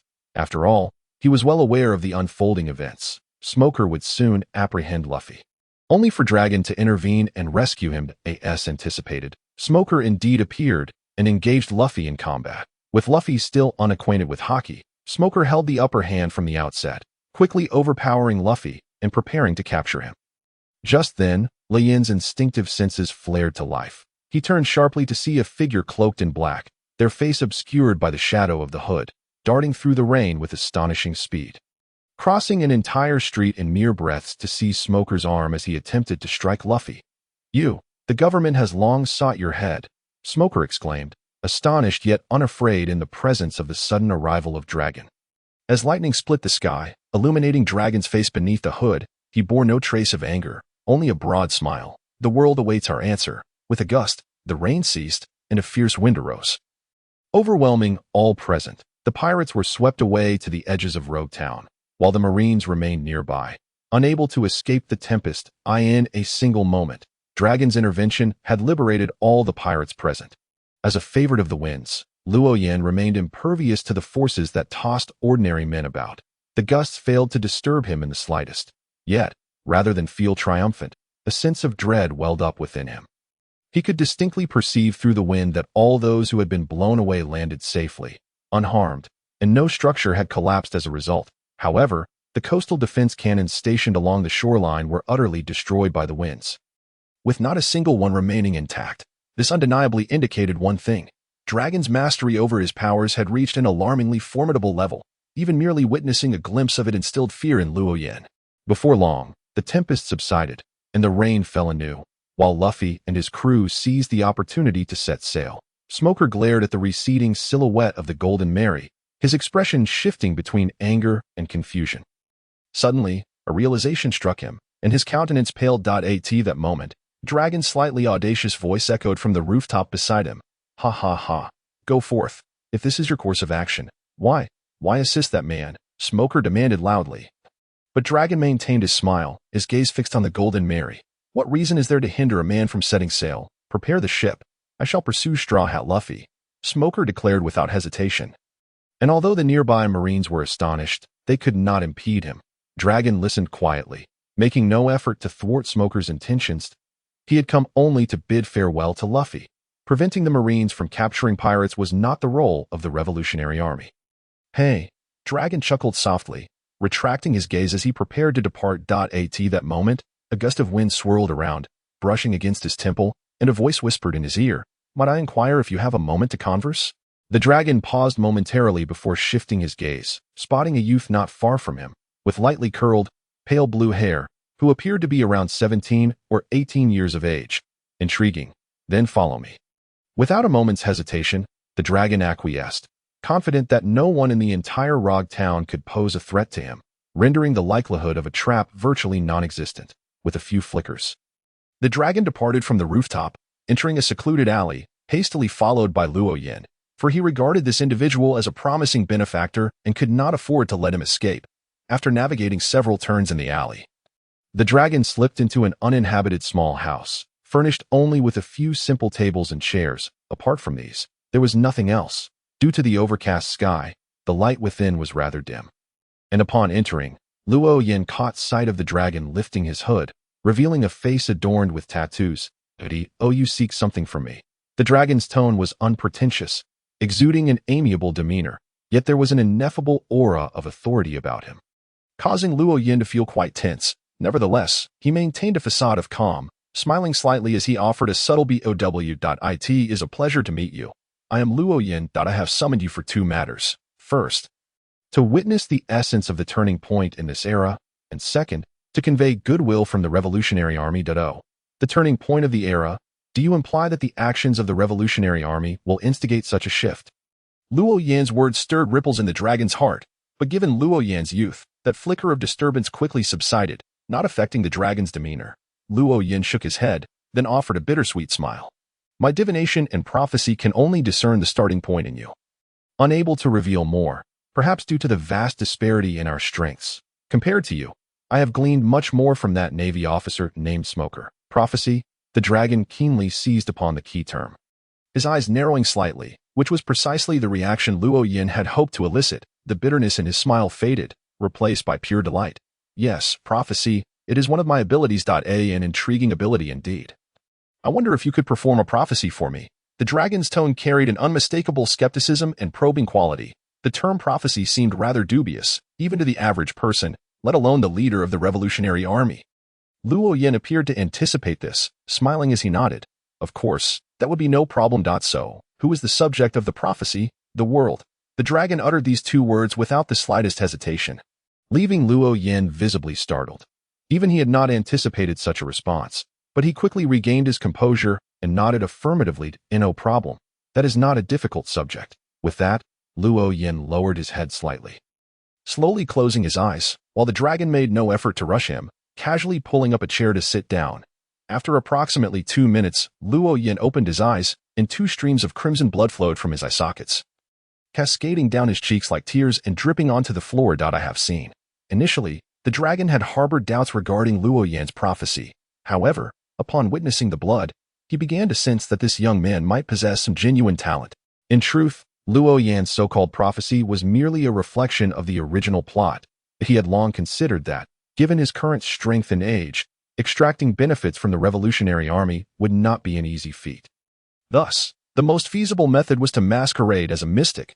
For someone who was aware of the original storyline, prophecy naturally became an excellent ruse. As for the blood from his eyes, it was a simple matter. He utilized his water manipulation ability to increase blood flow to the ocular mucosa, rupturing the capillaries there. It was not particularly difficult, but required a great deal of caution. Misjudging the pressure could lead to injury. And his previous pretense of prophetic insight allowed the dragon to remain undisturbed, creating a safe environment for him to perform his trick. What did you see? The dragon inquired, and Luo Yan did not respond immediately. Instead, he faced the window, suddenly curling his fingers as if grasping something, causing the tightly shut window to burst open with a gust of wind. Rainwater began to coalesce and surged into Luo Yan's palm, forming a water sphere. Once the sphere expanded to the size of a basketball, the rain ceased to flow, and the window was blown shut once more, as if it had never been opened. Luo Yan buried his face in the water sphere, and the clear water immediately turned crimson. When he withdrew his face, all traces of blood had vanished, leaving no marks on his skin. I apologize. I am not accustomed to speaking with others while covered in blood. Luo Yan casually discarded the water sphere onto the floor, and the dragon nodded, remaining silent. However, there was now a glimmer of intrigue in his gaze as he regarded Luo Yan. Without needing the dragon to repeat his earlier question, Luo Yan proactively replied, "The tide of the era surges forward relentlessly, and even you cannot halt it." What do you mean?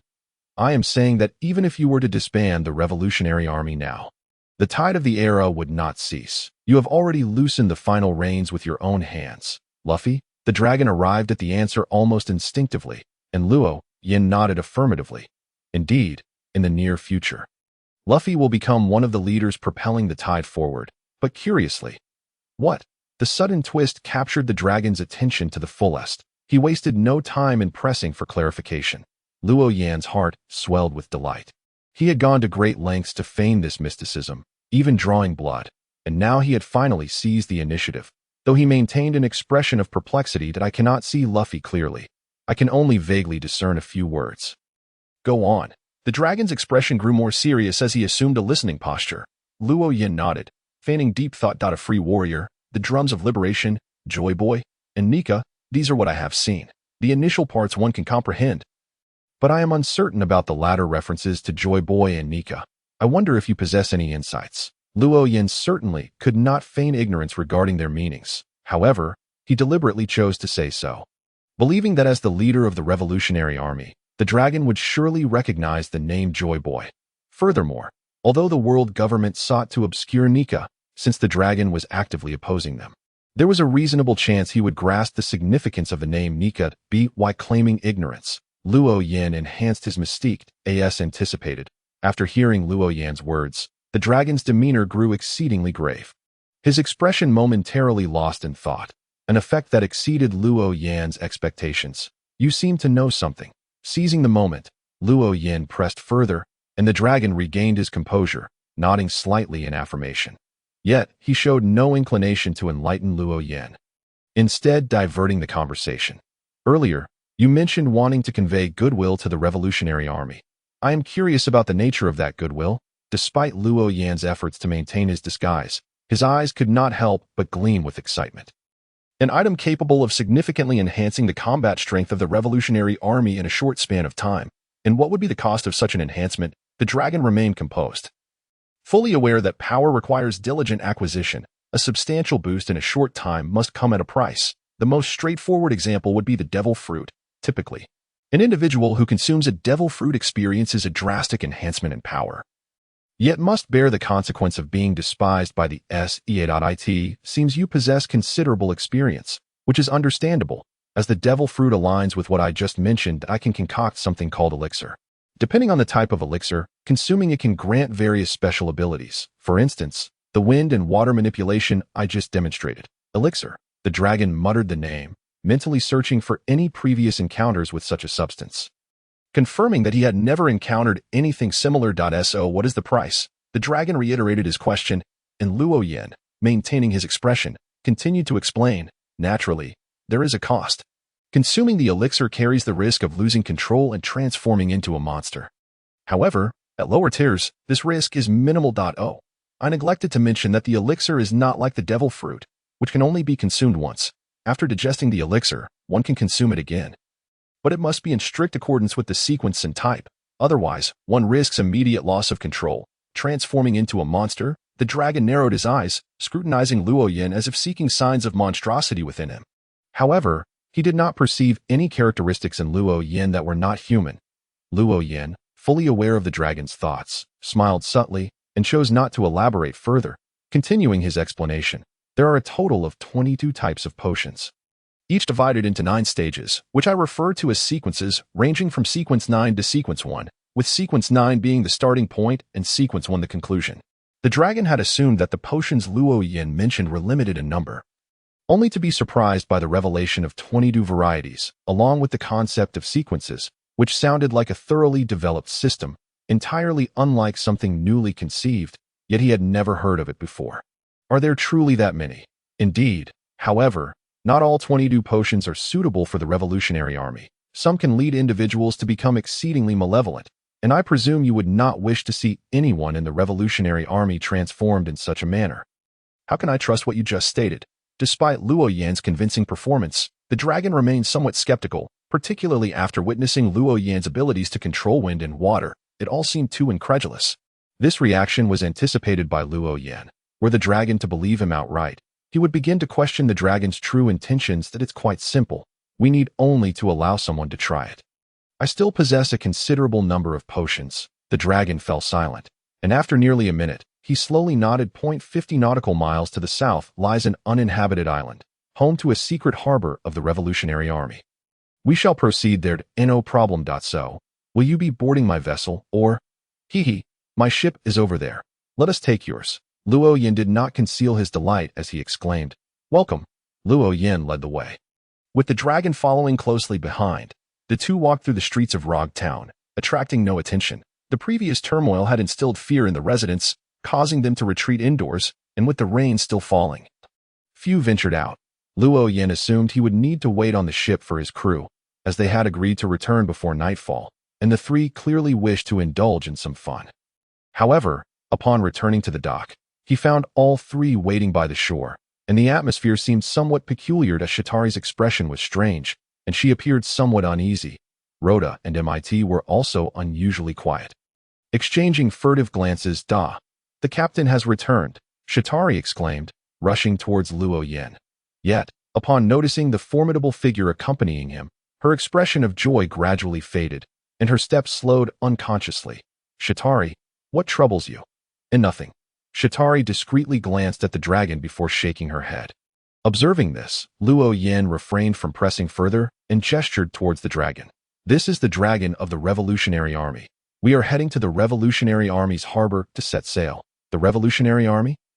Shatari looked at the dragon in astonishment, unable to fathom Luo Yan's connection to them, especially since he had previously claimed his goal was to become an adventurer. The dragon paid no heed to Shatari's scrutiny, casting a glance at her before surveying Rhoda and MIT behind her. "Your companions seem quite commendable." "Indeed, they are my companions," Luo Yin replied with a hint of pride, though he was acutely aware that the dragon's words were merely a polite remark. After all, 3 Sequence 9 individuals could not be deemed particularly impressive. Nevertheless, he maintained his facade of pride, as if his companions were indeed remarkable. The dragon said nothing further, quietly observing Luo Yin, who also chose not to engage in unnecessary chatter as he promptly boarded the ship to set sail. As the sails were unfurled, a gust of wind surged forth, propelling the vessel swiftly onward. As another wielder of wind manipulation, the dragon could distinctly sense that this wind was under Luo Yan's command. He then approached the ship's edge and looked down, observing that even the water current had ceased to flow naturally, actively pushing the ship forward. The ability to control both water and wind, thereby facilitating the vessel's movement, was undoubtedly practical. Haha, indeed, the ability I possess, classified as Sequence 9, is known as Sailor, a favored child of the sea. Even a newly ingested Sequence 9 potion allows one to remain submerged for nearly 20 minutes without any equipment. Possessing remarkable balance, able to navigate any vessel as if on solid ground, regardless of the intensity of storms. Sailor, favored child of the sea. The dragon murmured these words, his expression subtly shifting. Can those who have consumed a devil fruit also drink potions? It should be possible, at least without issue up to Sequence 4. Beyond that, I cannot guarantee anything. Luo Yin had never tested whether those who had consumed a devil fruit could ingest potions. Yet he remained confident, for the ingredients of the potions prior to Sequence 4 were largely unrelated to devil fruits. However, from Sequence 4 onwards, the connection became apparent if the potion consumed did not align with the type of devil fruit ingested. Madness would be the most favorable outcome. Will the sea show favor to those it despises? The dragon inquired once more, to which Luo Yin narrowed his eyes, a hint of amusement evident. Once one drinks the potion, their very constitution has already been altered. Luo Yin did not answer the dragon's question directly, but he provided a resolute response. The alteration of human anatomy implies that the ability to survive in the sea would not vanish due to weakness, indicating that a devil fruit user who consumed the sailor potion would gain the ability to survive in the ocean for nearly 20 minutes, a significant advantage for those with devil fruit powers. Despite the favorable winds, Luo Yan's ship sailed for nearly 2 hours before reaching the island the dragon had mentioned. In truth, this island could no longer be deemed uninhabited, for Revolutionary Army activities were now present. However, the island had no name and had simply continued to be referred to as the uninhabited island.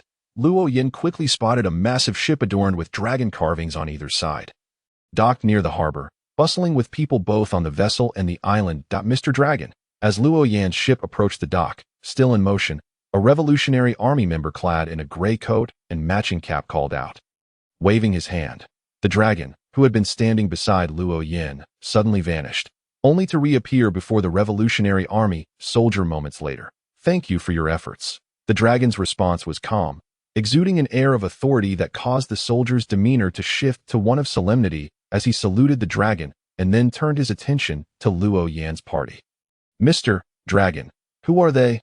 "Allies. Bring those 2 captives over, and then prepare for departure." "Understood." The soldier saluted once more before hastily boarding the ship. Soon, he returned, accompanied by 4 individuals, 2 of whom were bound and gagged, while the other 2 escorted them. "Mr. Dragon, the captives are here. Do you intend to interrogate them or dispose of them?" "You may prepare. This matter does not require your involvement." "Understood." The 3 Revolutionary Army members offered no further comments and promptly departed. As they moved away, the dragon turned his gaze towards Luo Yan. That moment, the ship had just docked, still not having dropped anchor. Upon meeting the dragon's gaze, Luo Yin wasted no time, clutching a silver briefcase. and leaped from the ship to join the dragon. Do you intend to use them to test the safety of the potions?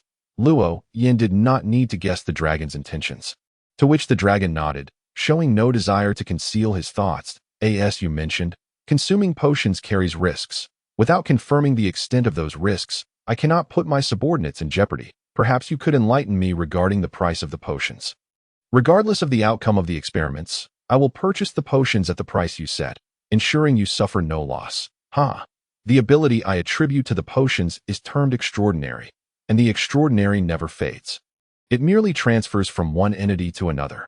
Thus, even if they were to transform into monsters on the spot, the potions would not go to waste. Luo Yin had anticipated that the dragon would require further explanation. Yet the dragon nodded in realization. Much like a devil fruit, when a devil fruit user perishes, the fruit reappears in the ocean. The power does not vanish with the user's death. Precisely. However, the extraordinary will not be lost as a devil fruit might. It remains here. Well, let us commence. Without further ado, Long instructed Luo Yin to proceed. Luo Yin promptly opened the suitcase and retrieved 2 metallic vials, each containing a pre-prepared potion, one as dark as coffee, the other a pale blue, shimmering intermittently. Given that they were brought here bound for experimentation, Luo Yin showed no mercy. He removed the rags that obstructed their mouths and forcefully inserted the vial openings into their mouths, pressing down on the containers to prevent them from spitting them out. After all, potions cannot be easily avoided simply by unwillingness to consume them. In fact, pouring the potion over their bodies would suffice, albeit at a slower effect than direct ingestion. The 2 bound individuals began to struggle violently. Their expressions contorted not in pain, but in fear. They were unaware of the nature of the potion they had ingested, yet they sensed a transformation within themselves, the implications of which were unknown, thus amplifying their terror. It was proceeding smoothly. They had ascended to sequence 9, one a sailor, the other an assassin, feeling the spiritual essence emanating from them. Luo Yin discerned that they had endured the potion's effects and released his grip on the vials. Instantly, the 2 spat out the containers and, in perfect sync, doubled over to cough. However, amidst their coughing, the extraordinary individual who had consumed the assassin potion suddenly sprang to his feet. The ropes binding his hands had miraculously loosened, allowing him to dart swiftly into the depths of the island. As he stepped into the shadow of a tree, he vanished without a trace. Long squinted, and Luo Yin felt a gust of wind swirling beside him. Turning, he found Long had already disappeared. Boom! A thunderous sound erupted in the distance, accompanied by a rush of wind from above, bringing with it Long, who held a man with blood trickling from the corner of his mouth, none other than the extraordinary individual who had attempted to flee after consuming the assassin potion. Thud! Although Luo Yin was aware of Long's formidable strength, witnessing it firsthand made him swallow hard. The assassin had completely eluded him upon merging with the shadows, yet Long had effortlessly reclaimed him. It appeared that the ability to merge with shadows was no safeguard against observation hockey. Luo Yin forcibly calmed his emotions and spoke in a tone of inquiry, to which Long nodded, casually discarding the assassin to the ground. The assassin, seemingly crushed by the weight of the situation, curled up and lay motionless. The extraordinary individual who had ingested the sailor potion swallowed hard, too frightened to harbor any thoughts of escape. We have procured the intelligence we sought. They are of no further use. You just mentioned that extraordinary beings do not vanish. I am curious to see how you will extract the potion from their corpses. Long pronounced a death sentence upon the 2 captives. The assassin showed little reaction, while the sailor trembled in fear, his mouth agape as if to plead for mercy. However, before he could utter a word, a fierce wind swept towards him, and his head was severed and sent flying, blood gushing forth like a fountain. Thud! The headless corpse of the sailor collapsed to the ground, and the assassin's head rolled aside, having been dislodged from his neck at some point. Strangely, the amount of blood was not substantial. Tiny sparks of light began to coalesce around the 2 bodies. The assassin's light gravitated towards his chest, while the sailors gathered around his arms, culminating in the formation of a black disc and a blob of pale blue gel-like substance. Luo Yin collected the 2 extraordinary traits, enveloping them in spiritual essence, and carefully placed them in a compartment of the suitcase. What has been extracted is not a potion. I refer to it as extraordinary traits. These can serve as the primary material for potions, requiring only the addition of some auxiliary substances to be reconstituted into a potion. Of course, they can also be consumed directly, Sequence 9 traits can be ingested without significant concern, while Sequence 8 should pose little risk as well. However, Sequence 7 and above can be problematic. They must not be consumed carelessly. The fact that they materialize directly on the corpses suggests they are not easily lost, as long as the bodies can be recovered. The potion can be reclaimed, correct? Indeed, but if the bodies cannot be retrieved, it means the extraordinary traits may fall into enemy hands. Long nodded, suddenly lost in thought, his brow furrowing slightly. The recent experiment revealed the risks associated with potion consumption, and the ultimate outcome exceeded Long's expectations. He was acutely aware of who these captives had been and what they had endured post-capture. Thus, he concluded that if these two could withstand the potion, the elite revolutionaries he would selectively choose in the future would undoubtedly handle it as well. His primary concern now was the so-called monsters. What exactly do you mean by losing control and becoming a monster? Unfortunately, there were no more captives aboard my ship. Luo Yin chuckled softly, bending down to extract another vial of potion from the suitcase. What could be difficult about this? Simply capture an animal to consume the potion. Animals possess lesser intelligence than humans. Once they drink the potion, they are less capable of maintaining their composure and restraining their spiritual essence, making them more susceptible to transformation into monsters. Animals can consume potions?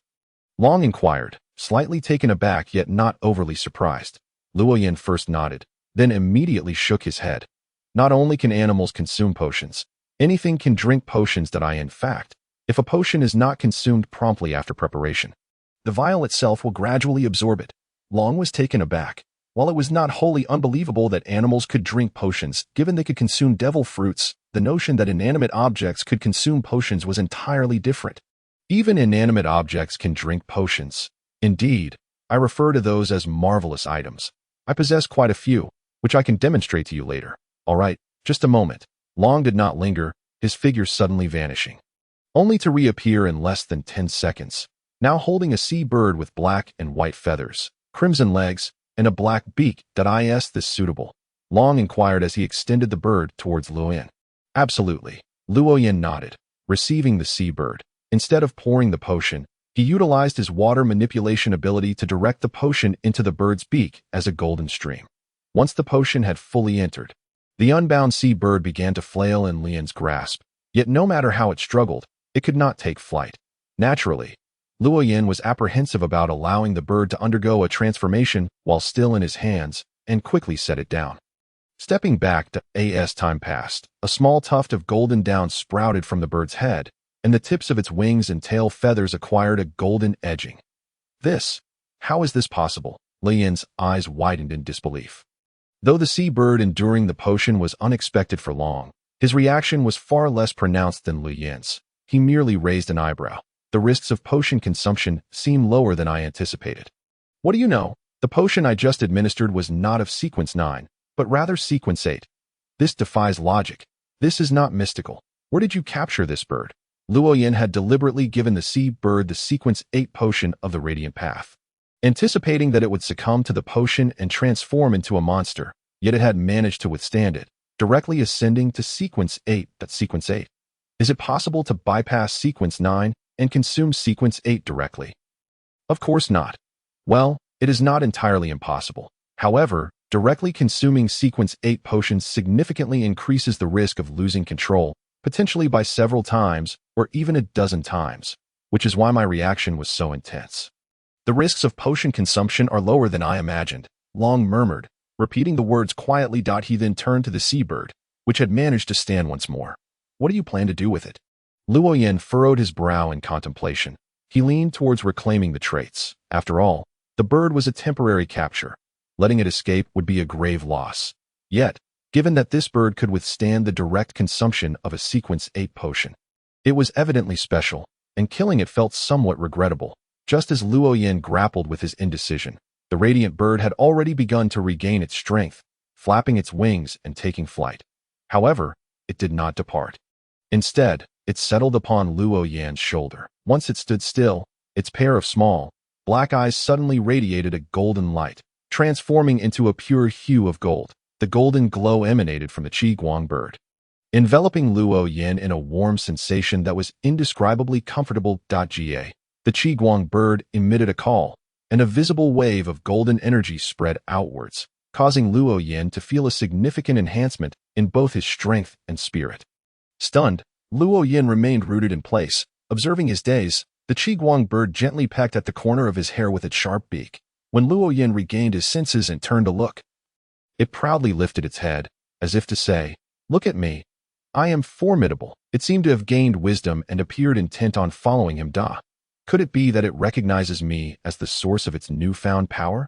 Luo Yin pondered, gently stroking the tuft of golden fluff atop the Qiguang bird's head. From this moment on, you shall be called Boat, Jie. Boat chirped once more, its golden radiance receding, its eyes returning to black. No longer displaying any signs of its former mystique, save for a hint of gold that distinguished it from other seabirds. Congratulations, it seems you have acquired a fine pet. It appears I must procure another creature. Long was taken aback by Luo Yan's choice to adopt a seabird as a pet, yet he was not overly surprised. Luo Yan smiled and nodded in acknowledgement. Long vanished once more, only to reappear shortly thereafter with a wild boar in tow, a creature just over a meter in length. Still in its juvenile stage, however, perhaps due to its breed, this wild boar sported tusks that extended a finger's length, already displaying considerable offensive capability. This pig should also be able to ingest the potion. Right? Long's inquiry was not a request for Luo Yan's confirmation, but rather a statement of his intent for the pig to consume the potion.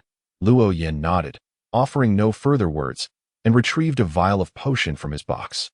After a moment's consideration, he took out another vial, a bottle of pure gold, and another of pale blue, two entirely distinct potions. He then combined the two vials, and upon contact, the liquids briefly bubbled before seamlessly merging into a purple potion without the need for stirring. Anyone who consumes this potion will undoubtedly lose control and become a monster.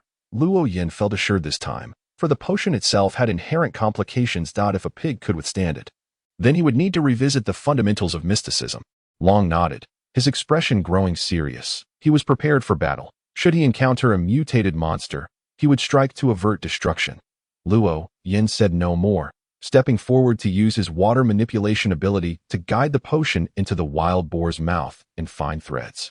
Before the wild boar could finish consuming the potion, it began to convulse violently, collapsing to the ground, its eyes rolling back, saliva dribbling from its mouth, as if it were having a seizure. Once the potion was fully administered, Luo Yin quickly stepped back, wary of the boar's potential violent outburst. The boar's agony became increasingly apparent. Suddenly, its skin ruptured, revealing a mass of writhing flesh and blood within, from which scales and feathers emerged haphazardly, as though they had been carelessly scattered upon the flesh. Atop this grotesque mass sat a pig's head, devoid of skin, composed solely of muscle. Is this the transformed monster? Long's composure faltered, even he was taken aback. Bang! Before Long could launch an attack, the monster that had emerged from the wild boar exploded, scattering blood and flesh in all directions, as it seemed unable to withstand the potion's further impact. Yet this was not the end. The scattered flesh began to regroup, writhing across the ground like worms, leaving behind crimson trails reminiscent of snail slime, sending shivers down Luo Yan's spine, not to mention Long's. As the leader of the Revolutionary Army, Long had always been decisive. However, he now found himself at a loss. Fortunately, his hesitation did not linger for long. After crawling a short distance, the flesh suddenly fell still, and glimmers of light emanated from the fragments, converging upon one of the boar's tusks, which began to transform, straightening and flattening until it shaped into a dagger the length of a palm. The tusk has turned into a dagger? Despite Luo Yin having previously mentioned that even lifeless objects could consume the potion, witnessing a bone tusk transform into a metal dagger right before his eyes was still astonishing. Luo Yin stepped forward, bent to pick up the dagger, and casually swung it, only for it to slip from his grasp and clatter to the ground. In that fleeting moment, the dagger had inexplicably become exceedingly slippery, leaving Luo Yin feeling as if he were holding not a dagger, but a slick mudfish. What happened? Long, having focused intently on the dagger, noticed its sudden drop. Luo Yin retrieved the dagger once more, his expression growing peculiar. Almost all magical artifacts come with negative effects. Some are minor enough to be disregarded, while others can lead to significant disasters merely by their presence. This dagger, too, carries a negative effect. I believe you just witnessed it. It becomes exceedingly slippery at the moment of an attack. Slippery? Long's expression turned strange. Was this negative effect severe? Among magical items, it could certainly be classified as quite mild. Yet for a dagger, becoming slippery while attacking is rather lethal. Daggers are typically used for assassination, relying on a singular opportunity to strike, often in crucial moments that a slip of the hand at such a decisive point is intolerable. In a severe sense, this dagger could even be categorized among the unusable magical items. It appears to be a rather lackluster weapon. Long offered his assessment. Luo Yin lightly tossed the dagger, and as it descended, he kicked its handle, sending it flying with a golden gleam, piercing into a rocky outcrop. The golden light erupted from within the rock, shattering it to smithereens. In truth, it is quite effective. This dagger was forged from a vial of Qi Guang human potion and a vial of sailor potion, resulting in an attack that unleashes holy light upon impact. As you have witnessed, the strength required to shatter a rock in this world is by no means extraordinary. After all, there are formidable individuals capable of demolishing mountains with a single punch. Long is well aware of this, considering his own father embodies such might. However, applying this level of attack power to a dagger changes everything. Moreover, Luo Yin has just demonstrated the correct method of using this dagger. He beckoned, and a gust of wind swept in, lifting the dagger back into his hands. Long nodded, acknowledging Luo Yan's assertions, yet his expression shifted back to one of seriousness. I have preliminarily confirmed your sincerity. Both potions and magical items can rapidly enhance the combat power of the Revolutionary Army in a short time. However, I have yet to ascertain the specific strength of the extraordinary ones you speak of. What price do you set for the potions? Long deliberately emphasized his uncertainty regarding their strength, clearly attempting to negotiate a lower price. Luo Yin discerned the underlying implication immediately, yet he had already considered the potion prices and responded almost instinctively. The price for a Sequence 9 potion is 10 million berries per vial, while a Sequence 8 potion is 30 million berries per vial. Of course, you won't be needing the Sequence 8 potions just yet. I can sell you 10 vials for now, and you may decide who among your ranks will consume them. 10 million? A single devil fruit costs 100 million. Long raised an eyebrow, even his voice rising slightly. He recognized the potential of sequence potions. However, to demand 10 million for merely a Sequence 9 potion seemed exorbitant, especially since he sought not just one or two extraordinary ones, but an entire army of them. Should an ability user with a devil fruit perish, their power is lost, whereas the abilities of the extraordinary ones can be reclaimed. And I can assure you that their potential far exceeds that of devil fruit users. The primary material for Sequence 3 potions is, in fact, devil fruits, and potion formulation generally requires two primary materials. This means that a Sequence 3 extraordinary one is already stronger than a devil fruit user, and that is just the beginning. There are Sequence 2 and Sequence 1 above it. Devil fruits are a primary material? Are you suggesting that the Revolutionary Army assist you in collecting devil fruits? Dragon instantly discerned Lian's intentions, and Luo Yin did not conceal his purpose, nodding in agreement. This was one of the reasons he sought collaboration with the Revolutionary Army. The production of high-tier potions necessitated an abundance of devil fruits, and it was unrealistic for him to gather such quantities alone. Thus, he sought the assistance of a formidable faction to aid in his endeavor. The Revolutionary Army, less malevolent than the government and not as cunning as the pirates, was in a phase of expansion and possessed ample resources, making it undoubtedly the optimal choice. That I hope the Revolutionary Army can assist me in procuring devil fruits, and I will purchase them at 20% above the market price. Of course, I would require the option to pay with potions as well. Dragon fell silent, his gaze sharpening as he fixed it intently on Luo Yin, causing a shiver to run down Lu Yin's spine. After a long pause, he finally posed a question. What is your purpose in setting sail? Luo Yin paused momentarily before breaking into a pure, unblemished smile. I assure you, I have no intention of aligning with the world government. This is precisely why I sought cooperation with the Revolutionary Army. Otherwise, why would I not approach the world government directly? I trust that the world government would be far more generous and efficient in gathering devil fruits. Dragon fell silent once more, slowly nodding after a considerable interval, convinced by Li Yin's reasoning. The Revolutionary Army will keep an eye out for devil fruits. 10 vials of potions will amount to 100 million berries, and I am also interested in acquiring some extraordinary items that No need to rush. I desire more than just berries. I hope the Revolutionary Army can assist me in constructing a ship. Of course, immediate delivery is not necessary. Consider it a reservation. Additionally, I require a material capable of reflecting sound that I have heard that your revolutionary army has some exceptionally skilled scientists. Shall we discuss this on my ship? Dragon suddenly invited Luoyin, who was momentarily taken aback, but quickly smiled as a thought crossed his mind. Certainly.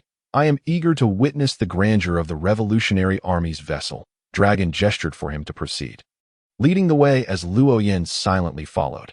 Upon reaching the ship, neither of them used the ladder. Instead, they utilized their abilities to soar directly onto the deck. Once aboard, Luoyin felt the weight of countless gazes upon him, all emanating from the members of the revolutionary army. However, there was no hostility or suspicion in those looks, only curiosity. The fact that their leader had personally brought Luoyin aboard signified his acceptance, naturally precluding any animosity. They were merely intrigued as to how such a young individual could gain the leader's recognition in such a brief span. Shall we converse in the cabin or here? Here is fine.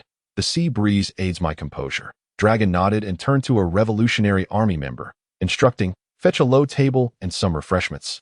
Yes, sir. The soldier immediately saluted and hurried into the cabin, soon returning with two others carrying a low table. Another member, adorned with a white chef's hat, followed with a tray, placing pastries and tea upon the table. Luoyin, feeling no need for formality, seated himself cross-legged beside the table, reaching for a small cake to savor, then pouring himself a cup of tea, washing down the cake with a hearty sip. The chef of the revolutionary army is quite skilled, having eaten their fare. It was only polite to offer praise, and Luoyin genuinely believed this cake was the finest he had tasted since his arrival in this world. Dragon smiled, sitting cross-legged opposite Luoyin, pouring himself a cup of tea but refraining from drinking. How many extraordinary items do you possess, and what are their prices? Dragon wasted no time, getting straight to the point. Luoyin wiped his mouth with the back of his hand, chuckling softly as he lifted his cup for another sip. I am prepared to offer 5 extraordinary items, 2 corresponding to Tier 9, each priced at 12 million berries, 1 corresponding to Tier 8, priced at 34 million berries, 1 corresponding to Tier 7, priced at 80 million berries, and 1 corresponding to Tier 6, priced at 200 million berries. Of course, this is merely my initial offer. You are welcome to negotiate. If you find them of little use, you may choose to decline, and I shall not take offense. Dragon glanced at the box resting by Luoyin's feet and nodded. Are they all in that box? Indeed.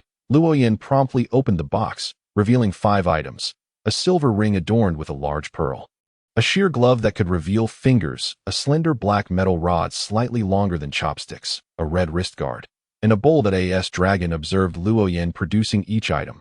He was momentarily taken aback. He had anticipated an array of weapons, but found that none of the displayed items appeared to enhance combat capability. These items, Dragon's words trailed off, yet their meaning was clear. Luoyin chuckled softly, first pointing to the ring. This ring allows the wearer to dive for 15 minutes without any equipment. The downside is that the wearer will become highly sensitive to dryness and will require frequent hydration. It corresponds to Tier 9 for sailors, priced at 12 million berries. Dragon's interest peaked, his gaze sharpening as he regarded the ring. To a devil fruit user at sea, this was indeed a miraculous artifact. Very well, I will take it for 12 million berries. Dragon did not haggle, even considering the price quite reasonable. Luoyin nodded, unsurprised by the outcome. He understood the significance of this item to a devil fruit user and believed it could easily fetch even 100 million berries. However, he refrained from inflating the price. Having made these concessions to establish a connection with the revolutionary army, to jeopardize their relationship over a price dispute would be far too costly.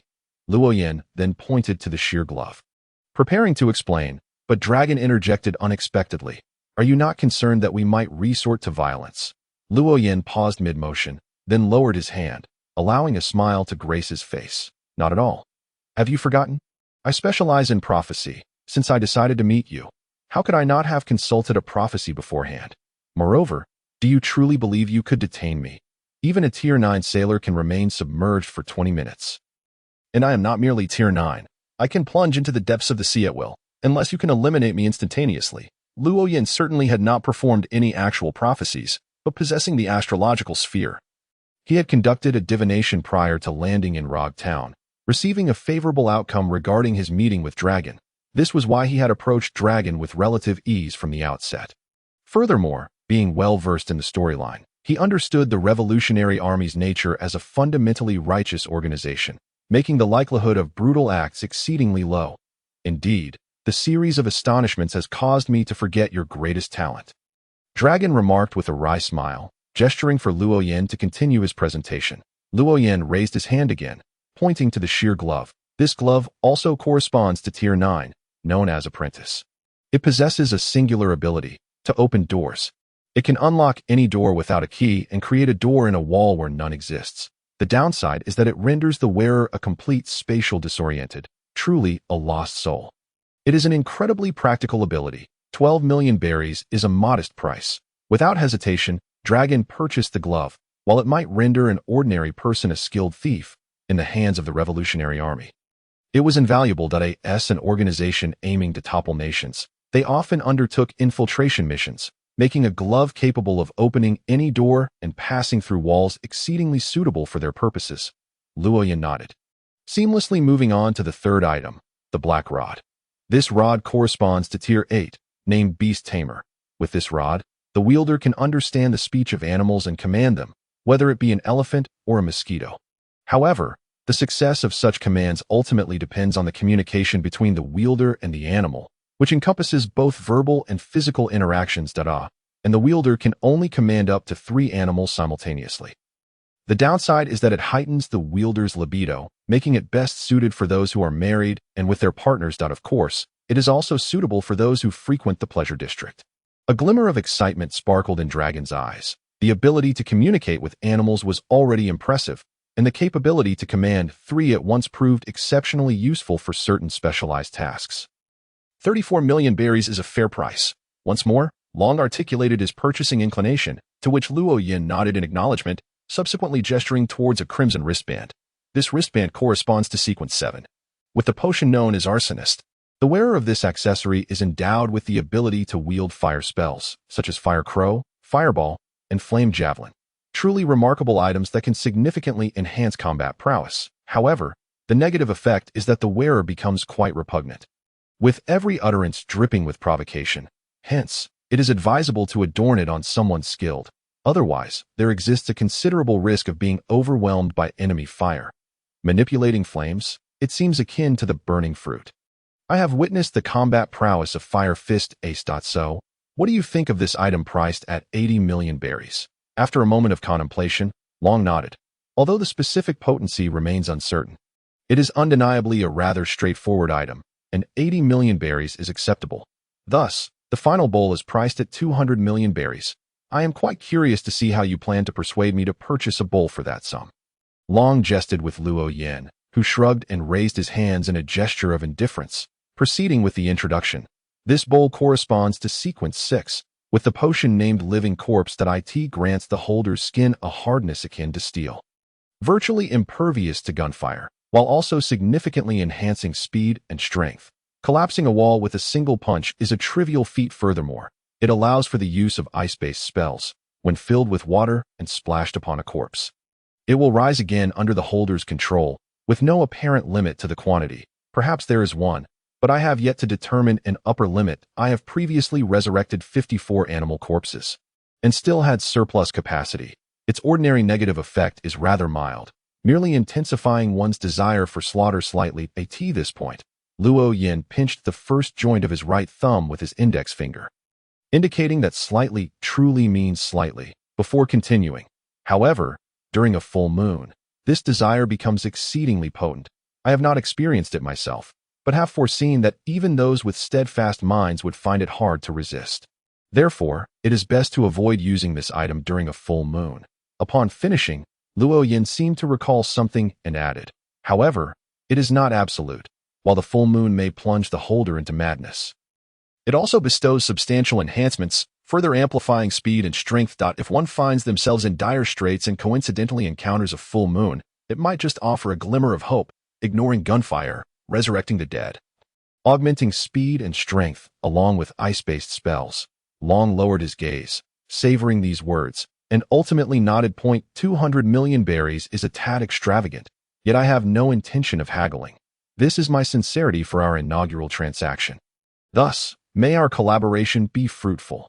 Luo Yin stood, offering a slight bow to Long, who promptly rose as well, Foregoing the full formalities, he turned to the revolutionary soldier who had been waiting nearby and commanded, "Bring me a den mushy." "I wish to contact Lindbergh."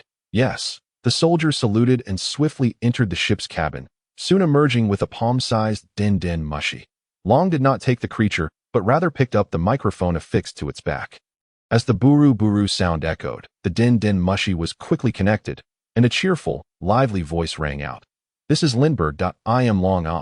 Mr. Long, your sudden call. What is the matter?" "Well, I require a material that can rebound sound. I wonder if you have any insights." The den mushy fell silent for a moment, followed by the sound of rummaging, before Lindbergh's voice returned. "I do have a material that can rebound sound. But Mr. Long, what do you intend to use it for?" "The material I possess is a gel-like substance that can be applied to walls. I am unsure if it meets your needs." Long did not respond immediately, instead glancing at Luo Yan, who nodded in affirmation. Only then did Long reply, "No problem." "Excellent. I shall send someone over with it shortly. Are you still in the East Sea?" "Yes. Have them deliver it to the base in the East Sea. I will retrieve it later." "All right. Gagaga." After Lindbergh's reply, the den mushy seemed to lose its vigor, its antennae drooping. Long placed the microphone back on the den mushy's back, and without any further instruction, the soldier who had been holding it returned to the ship's cabin. "It will take approximately half a month for the materials to arrive. If you have other matters to attend to, you may do so first and return here in a week to accompany me. No, I have no pressing matters. It seems you also have no tasks at hand." Luo Yan inquired tentatively, to which Long nodded. Not concealing the truth. My purpose for coming to the East Sea was primarily to rescue a few individuals, and having accomplished that, I currently have no urgent matters to address. A glimmer of excitement flashed in Luo Yan's eyes as he glanced at a ship not far away. "When do you plan to collect the 10 vials of potions we previously agreed upon? I mentioned earlier that if the potions are not consumed promptly after preparation, the vials will absorb them. So, whenever you wish, I shall prepare them." Long surveyed the surroundings before nodding. "I will require them today. You may proceed to your ship to concoct the potions." "Haha. I think it best to first observe the 10 individuals you selected. Pose some questions to them, so that I can provide the most suitable potion pathways for them." "Very well. Please wait a moment. I shall return shortly." Long turned and swiftly entered the ship's cabin, returning almost immediately with 10 individuals in tow, 7 men and 3 women, one of whom was a fishman, all clad in various attire, distinctly different from the standard uniforms of the soldiers, yet none were familiar to Luo Yan. "They're the ones. Feel free to inquire directly with them." Luo Yan scanned the neatly lined-up group of 10 without rushing to question them, instead directing his inquiry towards Long. "How much resources do you plan to invest in them? Do you intend for them to become high-sequence powerhouses, that is, sequence 4 and above?" "Ah, by the way, I forgot to mention, sequence 4 signifies a qualitative transformation, with a substantial increase in capability, simply relying on extraordinary abilities. One can rival a Marine Vice Admiral." "I asked this question directly relevant to the present situation? Of course, it is crucial," Luo Yan affirmed, and Long promptly replied in the affirmative. "They are all exceptionally talented revolutionaries, already designated as key training candidates. Even without potions, they would still be prioritized for development." "Understood. Then I shall commence my inquiry. First question. Those who sing exceptionally well and those who sing poorly. Please step forward." The previously serious and upright 10 individuals froze, exchanging bewildered glances, all wearing expressions of shock, utterly confused. Long, standing nearby, mirrored their perplexity. "What sort of question is this?" "Ah, simply follow my lead. Do not concern yourselves with the nature of the questions. Do you understand or not?" Luo Yan pressed once more, and at that moment, 4 individuals, 3 men and 1 woman, stepped forward. "I sing." Just as the girl was about to speak, Luo Yan interrupted. "There is no need to specify whether your singing is good or bad. That is not the key point. The 4 of you, please step aside." Luo Yan gestured to the left, and the 4 exchanged glances, finding no relief in the situation. Instead, they appeared even more bewildered, having been asked about singing yet now told that the quality was irrelevant. However, they raised no objections and moved to the left, while the remaining 6 shifted closer together, realigning themselves neatly. Luo Yan nodded and posed the second question. "Second question, is there anyone among you who is a transvestite or wishes to become one? Please step forward." Once again, shock rippled through the group, and this time even Long's lips twitched involuntarily. "I asked this question also critical." Long inquired again, and Luo Yin nodded affirmatively. Among the six, a burly man with abundant body hair took a small step forward. Raising his hand slightly, I greatly admire Lord Ivan. I hope to one day go to the transvestite paradise and become a transvestite. My goodness, there really is one, Luo Yin exclaimed, letting slip an expletive. As he had merely asked out of curiosity, thinking that since the transvestite king was a revolutionary cadre, there would likely be many transvestites among the revolutionaries. Yet, to his surprise, one actually emerged. You, please move to the right. Luo Yin gestured to his right, and the burly man nodded, swiftly positioning himself to the side. For the third question, those among you with peculiar preferences, step forward. Any eccentricity will suffice, as long as it is sufficiently unique. The remaining 5 exchanged glances, each refraining from stepping forward, convinced of their own normalcy, believing they possessed no unusual quirks. Given the context established by the first 2 questions, they found this third inquiry to be rather reasonable. After waiting for a moment without anyone stepping forward, Luo Yin nodded. Very well. I comprehend your circumstances. I shall prepare the appropriate potions for you. You may begin your preparations. It would be best to achieve an optimal mental state. Perhaps even take a short rest. The 10 of them turned their gazes towards Long, and only after receiving a nod from him did they collectively return to the cabin. Once all 10 had entered, Luo Yin feigned a sudden realization, dramatically tapping his forehead. Right? I nearly forgot to inform you that in the coming days, we will be engaging in a course on mysticism with my crew. A course on mysticism? What is that? Despite Luo Yin having introduced several new terms prior, Long still displayed a considerable degree of confusion that it is fundamental knowledge essential for extraordinary individuals. You truly believe that once one consumes the potion, all concerns are alleviated? Understanding how to swiftly assimilate the potion, how to best prevent loss of control, and how to more effectively utilize one's abilities. These are all subjects requiring study. Long's expression shifted to one of understanding. I see. Then how long does it take to complete all the courses on mysticism?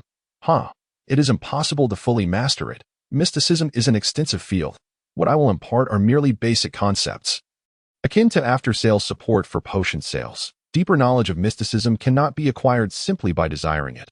Luo Yin intentionally adopted a tone of disdain, and Long, raising an eyebrow, swiftly grasped his underlying intention.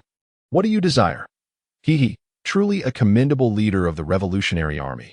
You've seen through my little scheme in an instant that I hope that while I educate the Revolutionary Army on mysticism, you might also impart to me the principles of charisma. This would constitute a mutually beneficial exchange of knowledge. What do you think? You are quite bold. However, I too wish to audit your course on mysticism. Long chuckled, presenting his own condition. Luo Yin, far from feeling troubled, was rather pleased that if Long developed an interest in mysticism, future collaborations would become all the more effortless. Moreover, engaging in mutual teaching would swiftly strengthen their relationship. No problem. Starting tomorrow, I will teach mysticism in the morning, and in the afternoon, you will instruct me on charisma. Long nodded, and then glanced down at the 5 wondrous items laid out on the table. With a casual wave, a gust of wind lifted the items, bringing them before Luo Yin. I did not bring an abundance of belly aboard. We will settle the payment for the materials later when I return your sound-reflecting items. For now, you will keep these. Luo Yin nodded, not hesitating to collect the 5 wondrous items into his briefcase, then waved farewell to Long and the other revolutionaries on the ship. I shall return to my vessel for a moment. In 2 hours, have those 10 individuals come to me for their potions. Understood. Receiving the confirmation, Luo Yin wasted no time, soaring into the wind towards his ship. Captain, are you all right? Upon landing on the deck, Xiatali and Litar rushed over, both exhibiting evident concern, while MIT was busy in the control room, as per Luo Yan's instructions. Despite having conducted a divination beforehand, divination is not infallible. Should negotiations falter, MIT was to immediately set sail.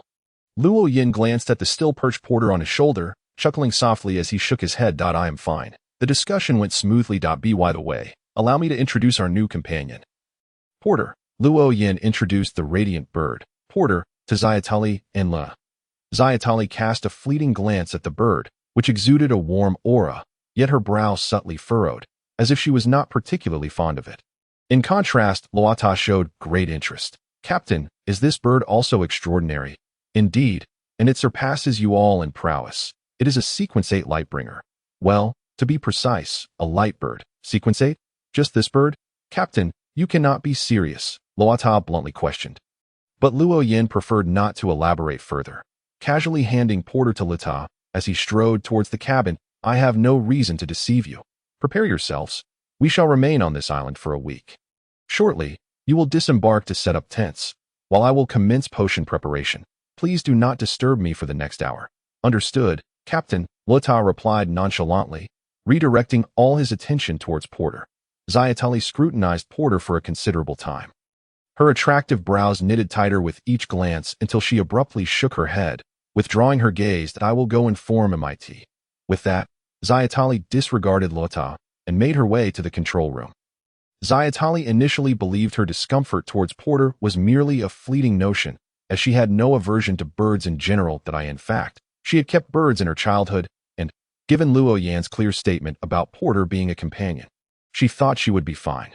However, after careful observation, she found herself unable to develop any fondness for the bird, an instinctive feeling of aversion bubbling up within her. Oblivious to Zayatali's inner turmoil, deemed it entirely reasonable to notify MIT. After all, since the negotiations had not collapsed, there was no need for immediate readiness to depart, and given Luo Yan's mention of setting up tents, it was only natural for MIT to assist as well. 2 hours later, Zayatali, Lata, and MIT had cleared a spacious area along the coastline and erected the first tent. Luo Yan sat upon a small rock, facing a large wooden stump nearly a meter in diameter, serving as a makeshift table, upon which 10 bottles of potions were arranged. Before him stood the 10 individuals previously selected by Longhair. We have 4 bottles of Sailor's Potion, 3 bottles of Hunter's Potion, 1 bottle of Assassin's Potion, 1 bottle of Sleepless Potion, and 1 bottle of Corpse Collector's Potion. There are 10 of you, so each may choose one. However, before that, I would like to make some recommendations. The 10 exchanged glances momentarily before nodding in unison, voicing no objections. Luo Yin, noticing their agreement, felt a surge of satisfaction and began his recommendations as previously inquired. I shall proceed directly to the 4 individuals with pleasing and unpleasing singing voices. I recommend the Sailor's Potion. This sequence, once reaching sequence 5, utilizes song as a means. Harmonious and discordant melodies yield different effects. The 10 were struck with realization as they understood Luo Yan's intention behind his initial question. Mr. Luo Yan, we have no objections to your recommendations. One of the 4 stepped forward slightly, offering their response, to which Luo Yan nodded. He then turned his attention to the burly man, who was heavily furred yet aspired to become a ladyboy. You may feel that your physique is not suited for an assassin. However, I must inform you that this potion is ideally tailored for ladyboys. The path of sequence 7 will transform a man into a woman, and with each subsequent sequence, one will grow more beautiful. You may choose not to consume it, as there are ladies present who should not refuse the chance to become more beautiful. By the way, ladies will not undergo gender transformation. They will merely become more attractive. Upon hearing this, the 3 women present brightened, for as Luo Yin stated, no woman would decline the opportunity to enhance her beauty. The burly man, moved by the words, inquired, Mr. Luo Yin, is what you say truly accurate? Can it genuinely alter gender? What is there to doubt? Since you greatly admire the Ladyboy King, you should know that the hormone fruit of the Ladyboy King can freely change one's gender. The concept of gender transformation is not as astonishing as one might think. You are correct. I am willing to drink this potion. This way, I can draw closer to Lord Wong. The burly man clenched his fist, the size of a sandbag, yet he acted bashfully like a young girl. Luo Yan's lips twitched slightly as he nodded, hastily averting his gaze. They asked for the remaining 3 bottles of Hunter's Potion. They are designated for you 3 gentlemen. This path, upon reaching a high sequence, will transform women into men.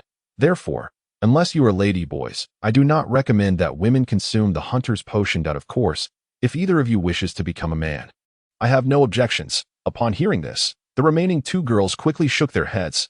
They were all individuals with a clear understanding of their gender identity and sexual orientation, and none of them wished to transform into men. Naturally, they were disinclined to consume the Hunter's Potion.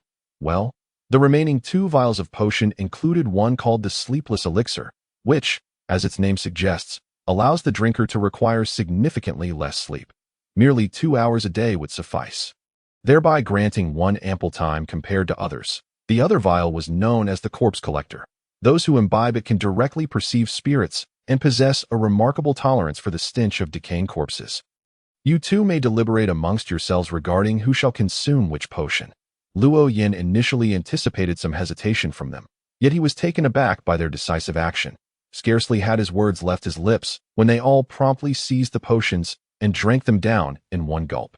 For them, there existed alternative means to gain strength, and as long as they confirmed that consuming the potions would not lead to any unbearable adverse effects, they were willing to proceed. As the 10 individuals consumed the potions together, a potent surge of spiritual energy coalesced, and each displayed varying degrees of discomfort.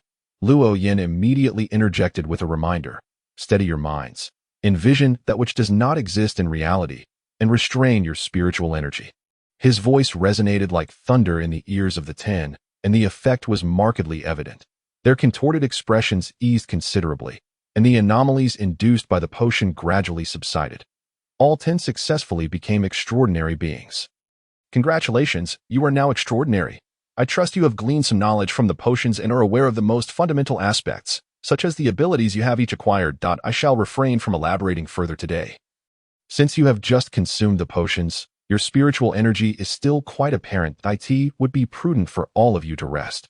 Remember to return here tomorrow morning for further instruction. I will impart the necessary knowledge to you. The 10 clearly understood the message regarding the class from the dragon, and without dissent, they all responded in unison before departing together. The following day, Luo Yin commenced the first true class on mysticism. Besides himself, there were 14 individuals and a bird present: the dragon, 10 extraordinary members of the Revolutionary Army, as well as Shadowly, Loda, and MIT. The Revolutionary Army had kindly provided a blackboard and chalk, typically used during meetings. Well, today marks our inaugural lesson, so I shall begin by explaining what it means to be extraordinary. The extraordinary can also be referred to as divine essence in the realm of mysticism. The world was created by a deity who, upon forming the world, fragmented into all that exists. Thus, divine essence resides within every living being, and the process of consuming potions can be perceived as the gathering of this essence. Once the essence accumulates to a certain degree, an individual may ascend to become an angel or even a deity. Luo Yin endeavored to imbue his tone with solemnity. However, none among the assembly seemed to be moved. In a world devoid of extraordinary occurrences, churches, or faith, the notion of deities was not particularly appealing. Noticing that his words had not resonated as he had hoped, Luo Yan's mouth twitched, struggling to maintain his composure. This is merely a concept. You need only grasp this idea without delving too deeply or feeling compelled to genuinely believe it.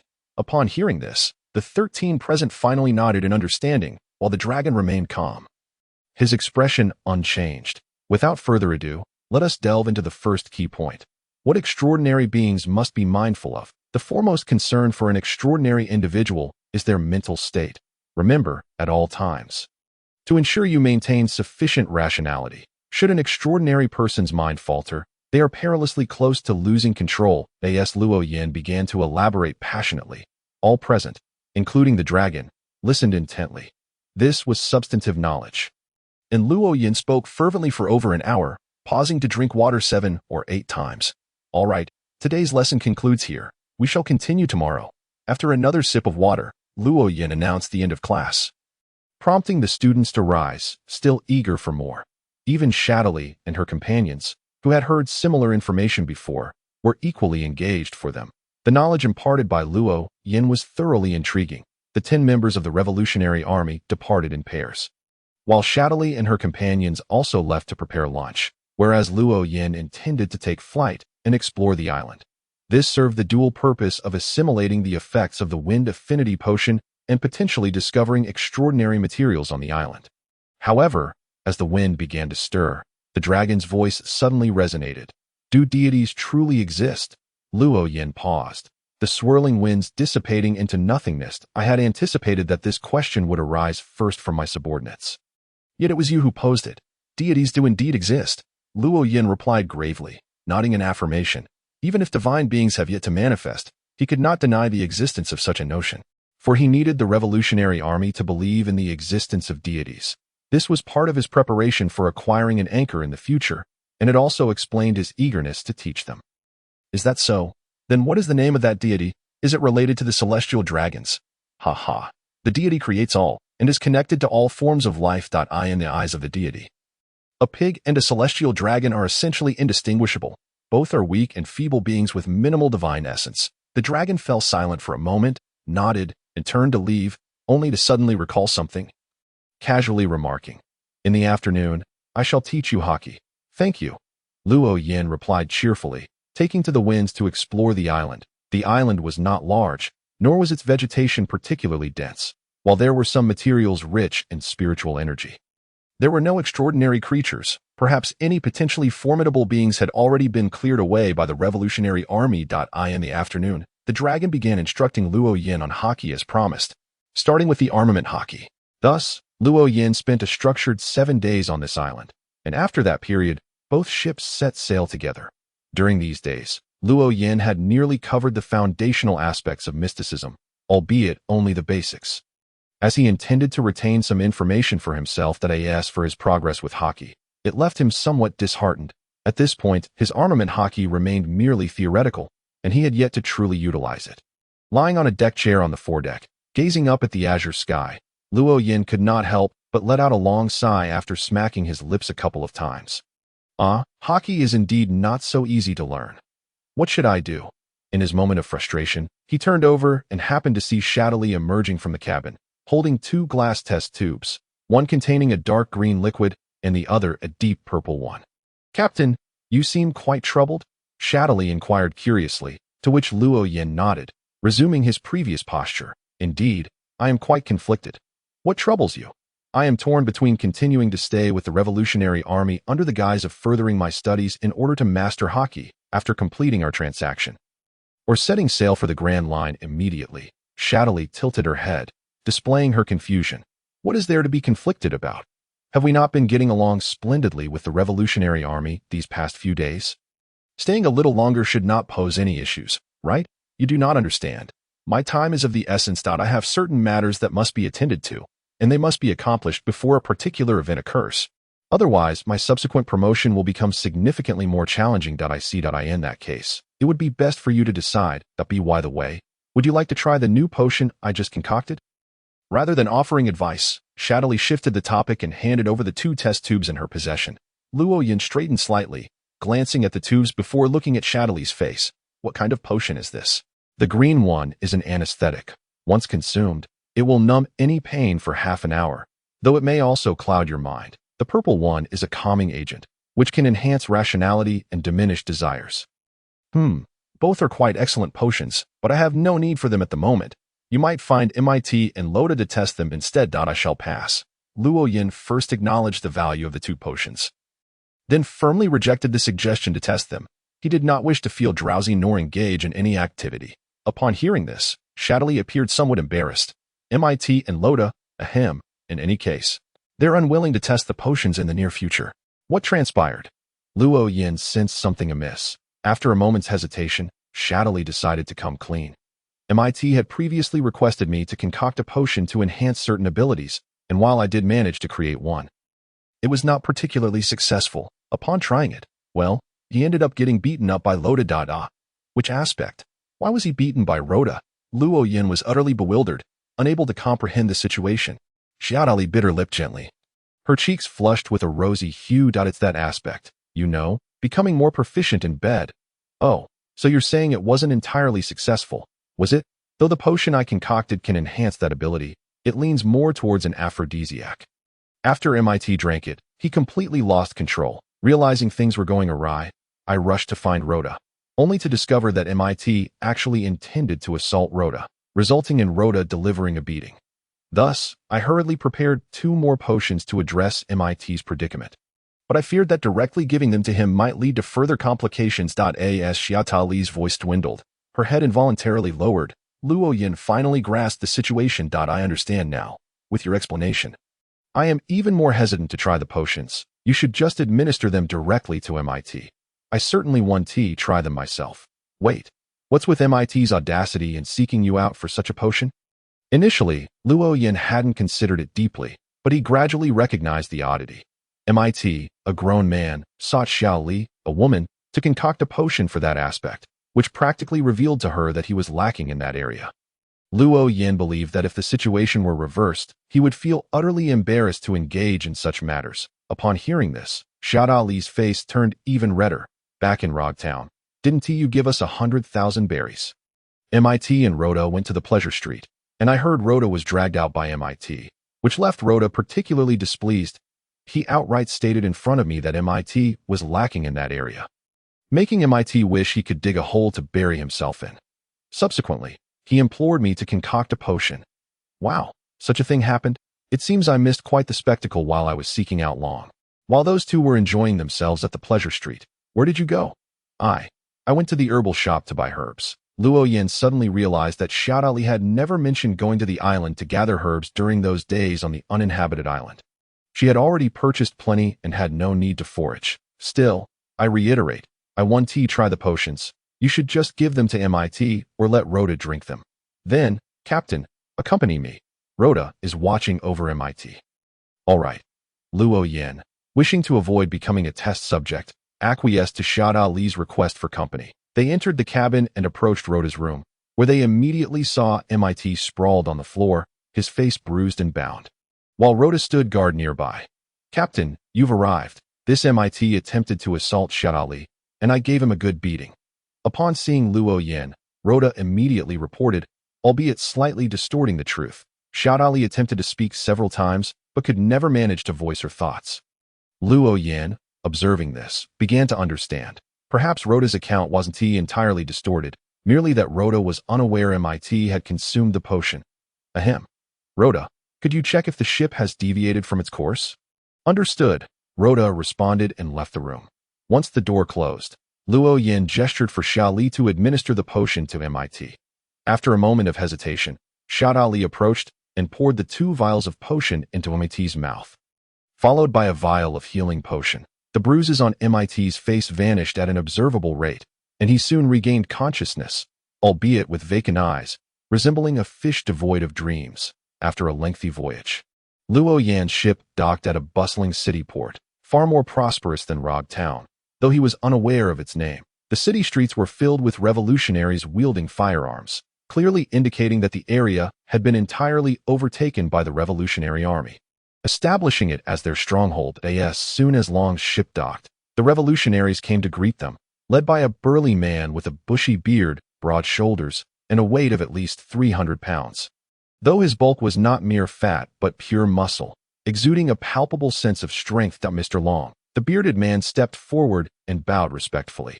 Long nodded and turned to Luo Yin, who had just disembarked. Go to the warehouse. I'll handle it myself. They can rest. Yes. The bearded man acknowledged and arranged for Long's crew to rest. Luo Yin followed Long to another port at the city's edge, where security was evidently much tighter than at the docking port.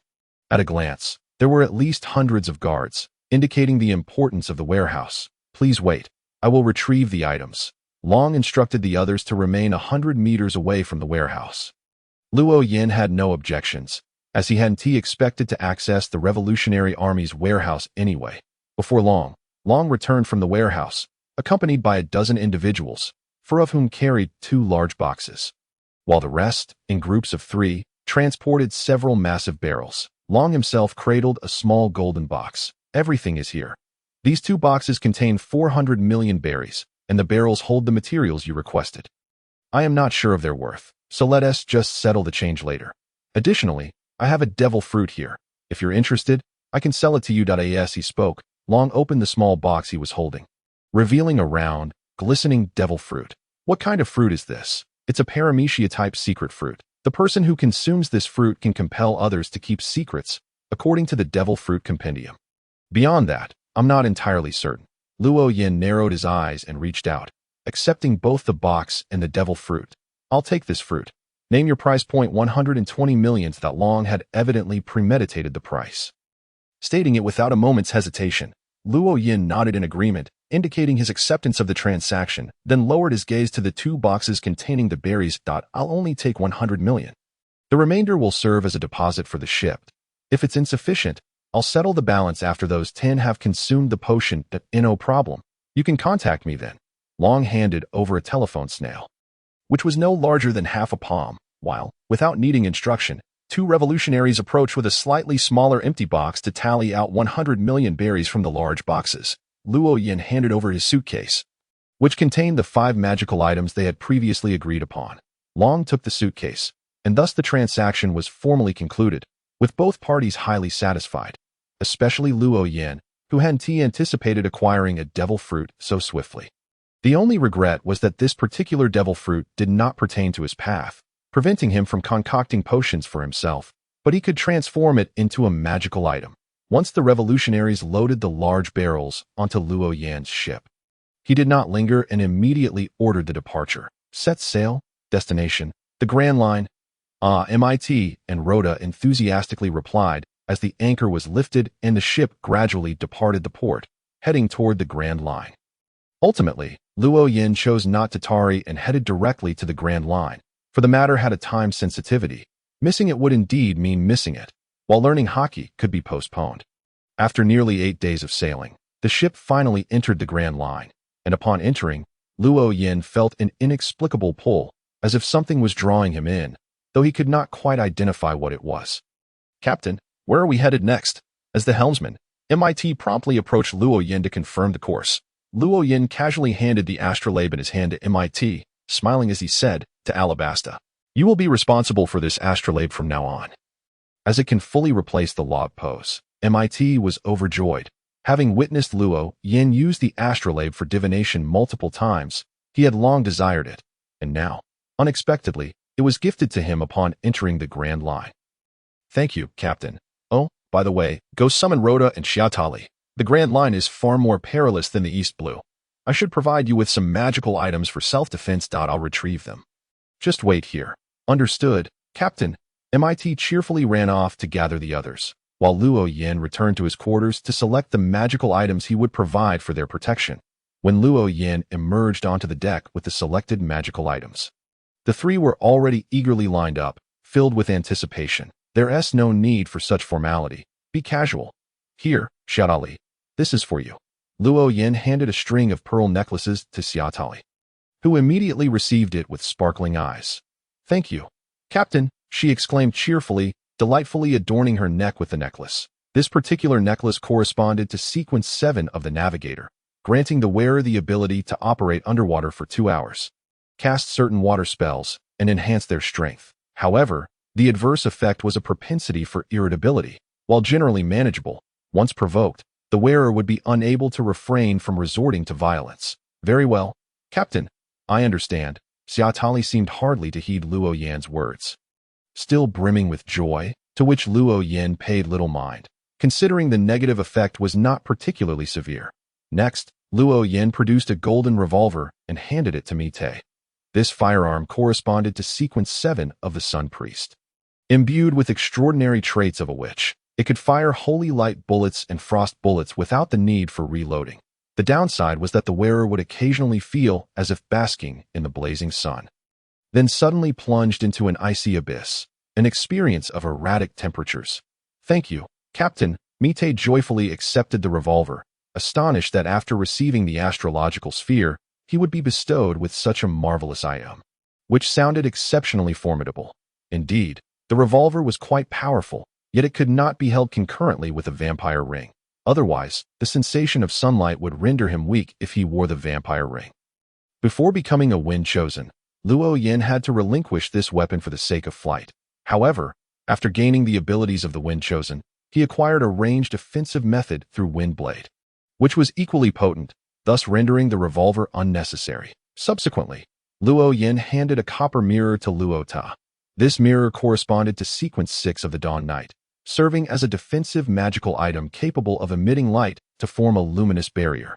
Impervious even to cannon fired at as of yet, he was unaware of its negative effects. However, its usage requirement stipulated that the wielder must be over 2 meters tall, leaving only him on the ship eligible to wield it. Luo Ta hesitated slightly as he accepted the mirror, eventually voicing his concern. "Captain, I believe it would be more beneficial for you to provide me with an offensive magical item that I may not have much use for this." "No, you will soon find it useful. Once you are promoted, many will likely want to strike you. and you will certainly need it, Luo Yin stated with utmost seriousness, causing an unsettling feeling to rise within Luo Ta. Yet, he merely opened his mouth without further objection. Finally, he glanced up at the glimmering bird. Bote, perched atop the ship's mast. Bote, I have prepared a magical item for you. Come down to Bote descended gracefully. Landing obediently on Luo Yan's shoulder, Luo Yan produced a silver-white ring, intricately engraved with wave patterns, and placed it around Bote's left leg. This ring corresponded to sequence 9 of the sailor, allowing the wearer to dive for approximately 10 minutes, and enabling the growth of illusory scales beneath their skin, providing considerable protection against typical gunfire. That I do have better options, but this is the only one suitable for a bird of your size, Luo Yan explained to prevent Bote from feeling favored. Bote, however, showed no signs of discontent, flapping his wings in delight. Thank you, Captain. Yes, Captain. The somewhat sharp and youthful voice emitted from Bote elicited a sigh of exasperation from Luo Yan. He had discovered Bote could speak 3 days prior when he ordered the ship to change course. Mite had shouted, "Aye, Captain," followed by Bote echoing, "Aye, Captain," a revelation that astonished everyone aboard, including Luo Yan. In such moments, mere gratitude sufficed. "Aye, Captain," Bote repeated, and Luo Yan nodded, refraining from further discussion, gently shaking his shoulder to signal Bote could take flight once more. Thus, Bote ascended to the mast again. Resuming his lookout duties, "Captain, I feel I am ready for promotion." Just as Luo Yan prepared to return to the cabin, Xia Tali suddenly called out to him. Luo Yan paused, calculating the time. It had been over a month since Xia Tali had become an extraordinary being. During this time, she had been diligently studying potions, and given the relative ease of potion digestion in this world, it was quite normal for her to have completed the sequence 9 potion in just over a month. "Very well. If you believe you are prepared, I can brew the sequence 8 potion for you. However, you must first ensure your condition is optimal before consuming it." "Okay. Thank you, Captain." Upon hearing she could be promoted, Xia Tali openly expressed her joy, prompting Mite to step forward. "Captain, I too can be promoted. In fact, I felt my potion had fully digested 4 days ago, but I hesitated to mention it, as I had not found an opportunity to repay you." Mite lowered his head somewhat sheepishly, and Luo Yan was not surprised. During this time, Mite had been steering the ship, effectively embodying the role of a sailor, so it was entirely reasonable for him to have digested the potion faster than Xia Tali. "Then, Luo Ta, what of you? How has your potion digestion progressed?" Since the 3 had consumed potions together, and 2 had completed the process, Luo Yan naturally inquired about the final member. Luo Ta scratched the back of his head, appearing somewhat bashful. "Captain, while I fish daily, whether or not I can catch anything is not within my control, and relying solely on fishing for digestion is." Luo Yan nodded. Understanding Luo Ta's implication, he surveyed the 3 present and pondered briefly. "Let us dock at an island rich in wildlife." "Aye, Captain," Mite responded enthusiastically, swiftly making his way to the helm. Luo Yan contemplated briefly before returning to his quarters. The ship swiftly changed direction and sailed for several hours before anchoring beside an island surrounded entirely by reefs, featuring a tall mountain and lush vegetation in its center. Such islands were abundant at sea, differing only in the species inhabiting them. The 4 of them, along with the bird, disembarked, and Luo Yan retrieved the pre-prepared potions. First presenting the Beastmaster potion to Xia Tali. "This is your sequence 8 potion, named Beastmaster. Upon consuming this vial, you will be able to understand the speech of animals, tame them, and command those you have tamed, all while significantly enhancing your strength and physique, as taming wild beasts often necessitates the use of force." Xia Tali's expression became momentarily blank as she struggled to process this revelation, leaving Luo Yan's hand awkwardly suspended in midair with the potion bottle. "Captain, my next path is that of the Beastmaster? You must be mistaken." Although Xia Tali had faith in Luo Yan, she could not help but voice her skepticism, as she believed that the roles of Beastmaster and Apothecary were utterly unrelated. "I assure you, there is no mistake," Luo Yan affirmed with grave seriousness, prompting Xia Tali to hesitate before ultimately accepting the potion. Next, Luo Yan produced another vial and handed it to Mite. "This is your sequence 8 potion, named Rage of the People. Upon consuming this vial, your strength will be greatly enhanced, though your temper will become relatively volatile. However, when you are angry, both your strength and speed will receive a boost." Rage of the People, Mite repeated the name of the potion, finding it neither among the names he had anticipated nor entirely surprising, given that the sailor path was associated with the favor of the sea. It was only natural that there would be a corresponding sequence for the sea's fury. Let us begin. Luo Yin took a deep breath, signaling that they could drink the potions. The two almost simultaneously tilted their heads back and consumed the potions, only to be met with expressions of agony. Xia Tali appeared almost frenzied, as if she wished to tear apart everything before her, while Mite was consumed by pure rage, as if standing before a bitter enemy. Fortunately, neither of them lashed out violently. Their fierce expressions gradually softened, ultimately settling, though the undeniable aura of vitality emanating from them betrayed their recent promotion. Congratulations! You are both now at Sequence 8. We shall remain on this island for a time, during which the three of you will form a team to explore. Help Xia Tali in taming wild beasts, while Luo Ta can expedite his digestion of the hunter potion, striving for his own promotion before we depart. Captain, don't you have pressing matters you need to attend to? Is it permissible to linger on this island? The question was posed by Xiatali, and a faint, bittersweet smile graced Lian's lips, although it was indeed a matter of great significance. He realized that prior to that, he must ascend and fully absorb the potion, a task not easily undertaken, nor is it a matter of urgency. Very well, I understand, Xiatali nodded, her doubts dissipating. Before nightfall, the four of them established a campsite, erecting tents and kindling a campfire. Luo Yin sat by the fire, roasting the fish caught by Rhoda, while the trio prepared for their exploration of the island the following day. Two of them, having recently ascended, opted to retire early to their tents, leaving Luo Yin alone to keep watch. He mused, having digested nearly 4/5 of the potion. Will he manage to complete it before departing? Furthermore, he still needed to absorb the Ocean Singer's potion. How should he go about that? Am I to hold concerts daily? Perhaps I ought to procure a speaker and a microphone. Lost in his thoughts, Luo Yin only snapped back to reality when he caught the scent of the fish burning. He hastily retrieved it from the flames, carefully removing the charred portions, and took a small bite. Delightful. Although Luo Yin feasted on fish almost daily, the constraints aboard the ship meant he could not roast them, rendering this simple meal extraordinarily satisfying. Yet, uncertainty gnawed at him. After finishing the roasted fish, he began to worry again. His urgency stemmed from a desire to meet Whitebeard, a shortcut to ascending to Disaster Priest of Sequence 4. The primary ingredient for the Sequence 4 potion required either the blood of a devil fruit user capable of causing natural disasters or the stem of a corresponding devil fruit, amounting to 80 milliliters. The ascension ritual required one to endure until the end amid an earthquake and tsunami. Whitebeard's tremor fruit undoubtedly met the criteria, and he could easily invoke earthquakes and tsunamis. However, soon Ace was to be captured, and the war on the summit would erupt, leading to Whitebeard's demise. Thus, Luo Yin was in a hurry to seek out Whitebeard, determined to meet him before Ace's capture. Whitebeard's health had already declined significantly.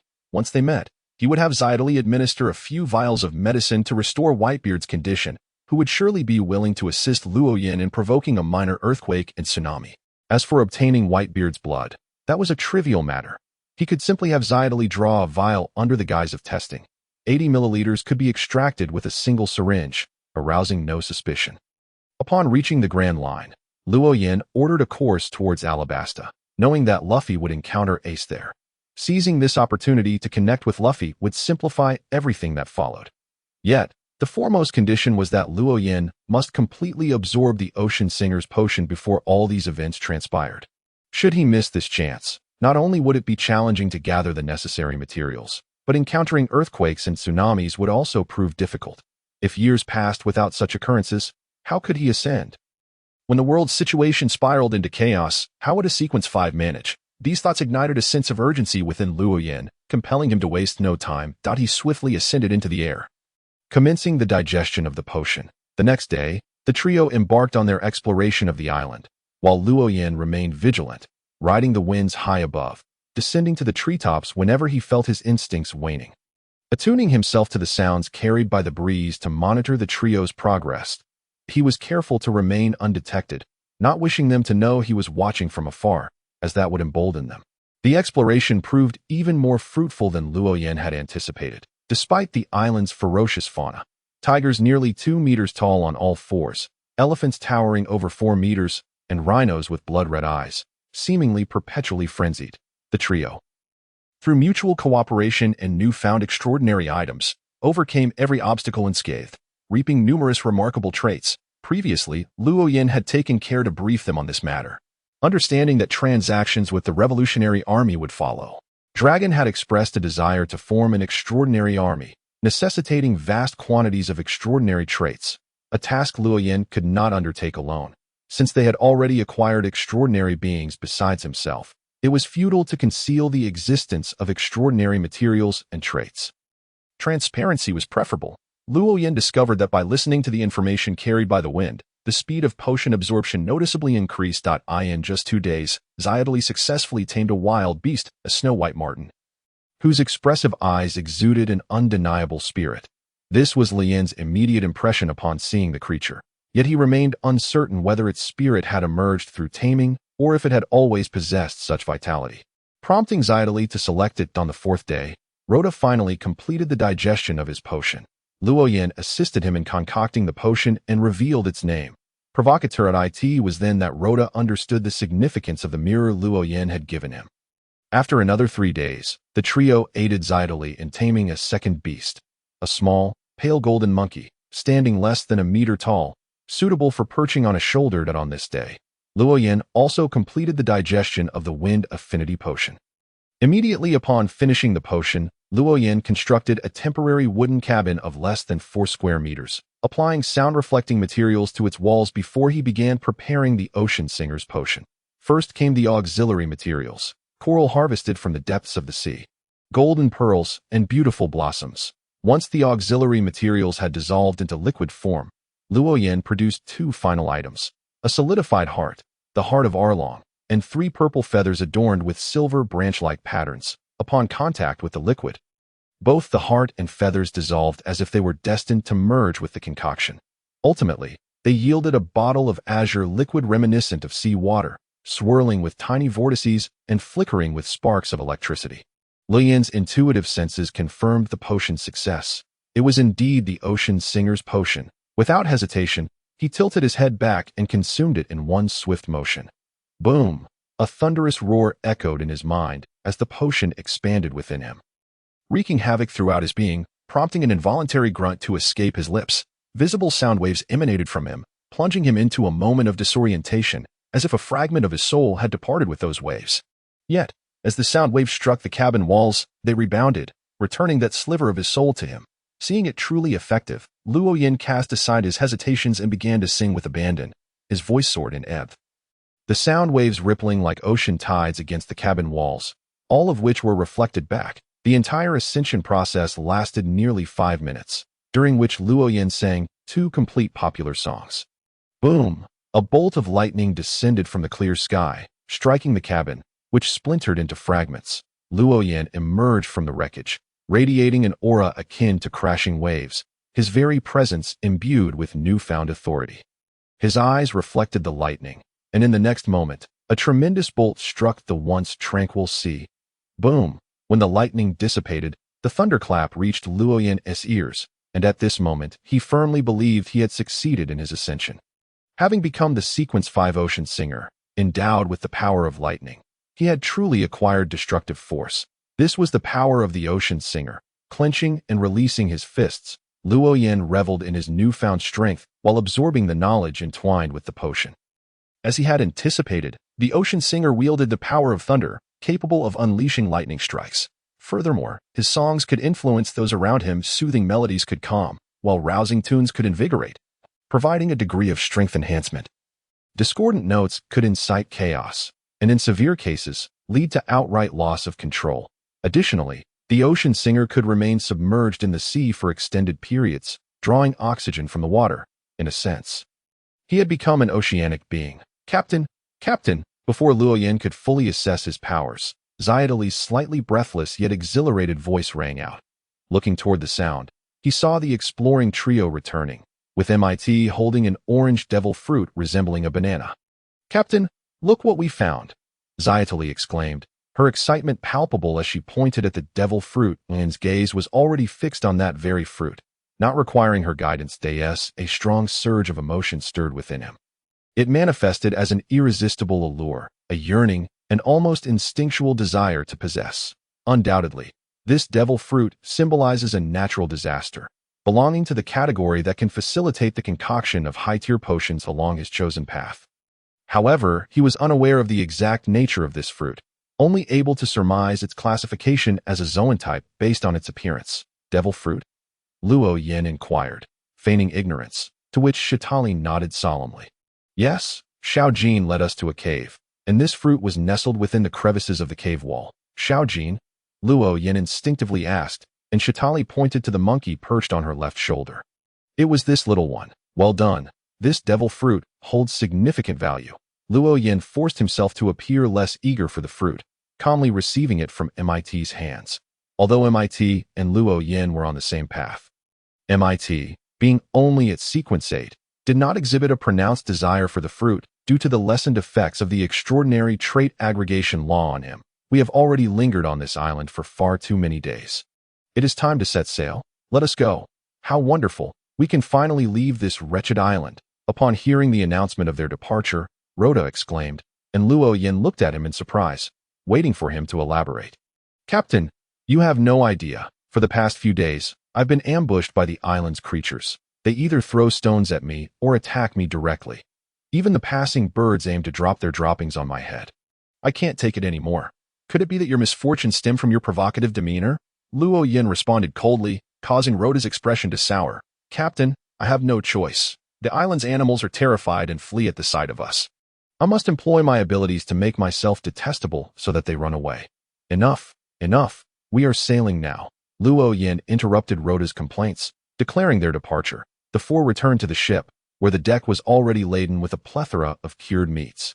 The praying light bird, boat, stood atop a piece of meat, pecking at it, occasionally tearing off long strips along the grain.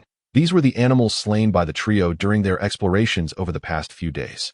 Having killed so many, they could not consume it all in one day, and Luo Yin loathed the idea of waste.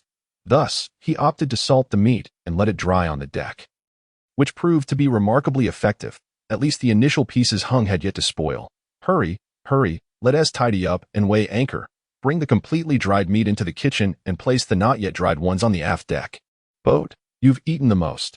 You must help with the cleanup. The moment they boarded, Shitali began issuing orders. Except for MIT, who was at the helm, everyone was required to pitch in, including Luo Yin. This time, the ship did not stray off course, sailing steadfastly toward Alabasta. Captain, Alabasta is already in sight. On that day, Luo Yin was singing on the aft deck while Shitali and Rhoda enthusiastically supported him. Only MIT, having secured the helm, commandeered the deck chair Luo Yin had left on the foredeck.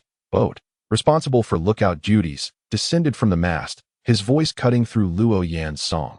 Luo Yin paused, looking up at the circling boat. Are you certain it's Alabasta? Can you see the sheep-headed ship? No, I can't be sure if that's what you refer to as Alabasta, but ahead is a massive island. Perhaps it's not even an island at all. It's entirely covered in desert. It should be what you call Alabasta.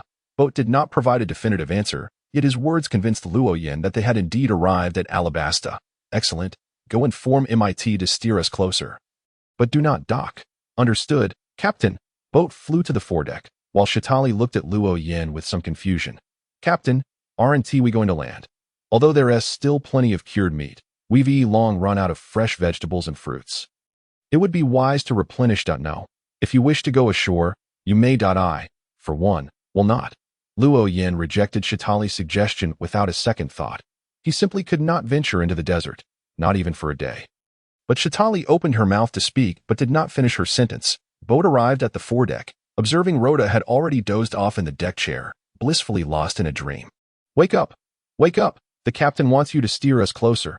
Boat pecked at MIT's nostrils, but MIT merely twitched his nose and rolled over. Steer? At this moment, just embrace. MIT mumbled, his smile broadening, exuding a blend of happiness and mischief.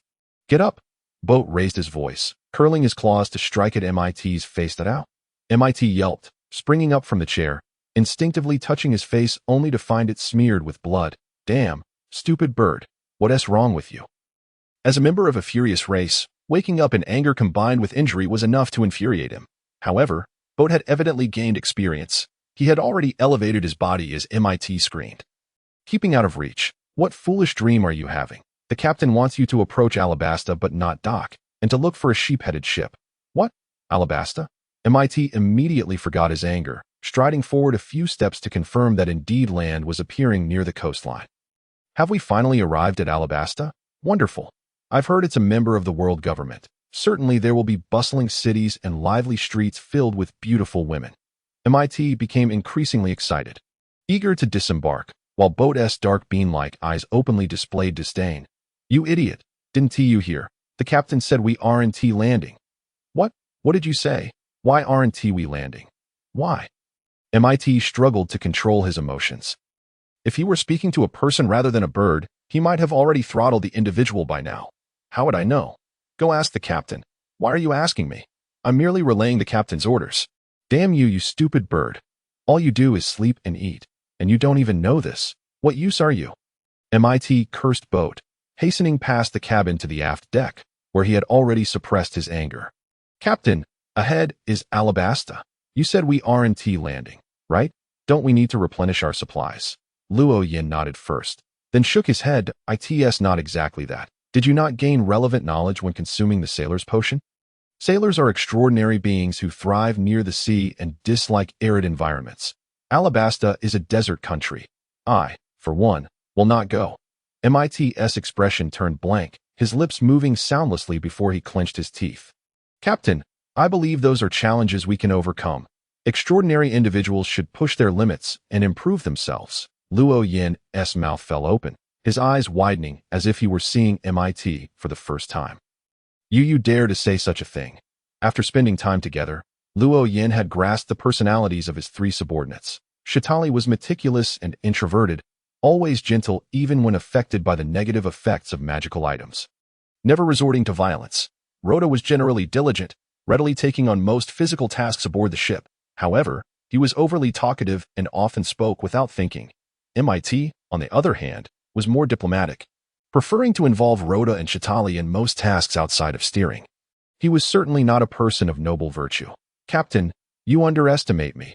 I've grown considerably during this time. MIT proclaimed, head held high, a blend of indignation and pride in his voice. Luo Yin was almost convinced. But just then, Rhoda's somewhat naive voice chimed in. MIT, I see you can't hold back anymore. You want to head to the lively streets, don't you? You say you're lacking in that area. So going would be pointless. Might did not afford Rhoda the opportunity to finish his words. With a single punch, he struck Rhoda squarely on the nose, sending him crashing to the ground, blood gushing from his nostrils. Pooh! You scoundrel! I warned you to keep your mouth shut. A mere punch did not suffice to satiate Might's wrath, as he proceeded to unleash a flurry of blows upon Rhoda, rendering his eyes swollen, his head bruised, and blood trickling from the corner of his mouth. A truly pitiful sight that even Lu Yin found hard to bear. Enough! Might. Wait until we locate Luffy's ship and finish my business. We'll have a day on the island. All right, Might exclaimed, shaking his bloodied fist gleefully before scampering into the cockpit to take the helm, observing Rhoda still sprawled on the ground, struggling to rise. Lu Yin could not suppress a click of his tongue. TSK, how is it that you choose to provoke someone so irascible? Are you not merely courting trouble? But Captain, I did not provoke Might. I merely spoke the truth. Rhoda retorted.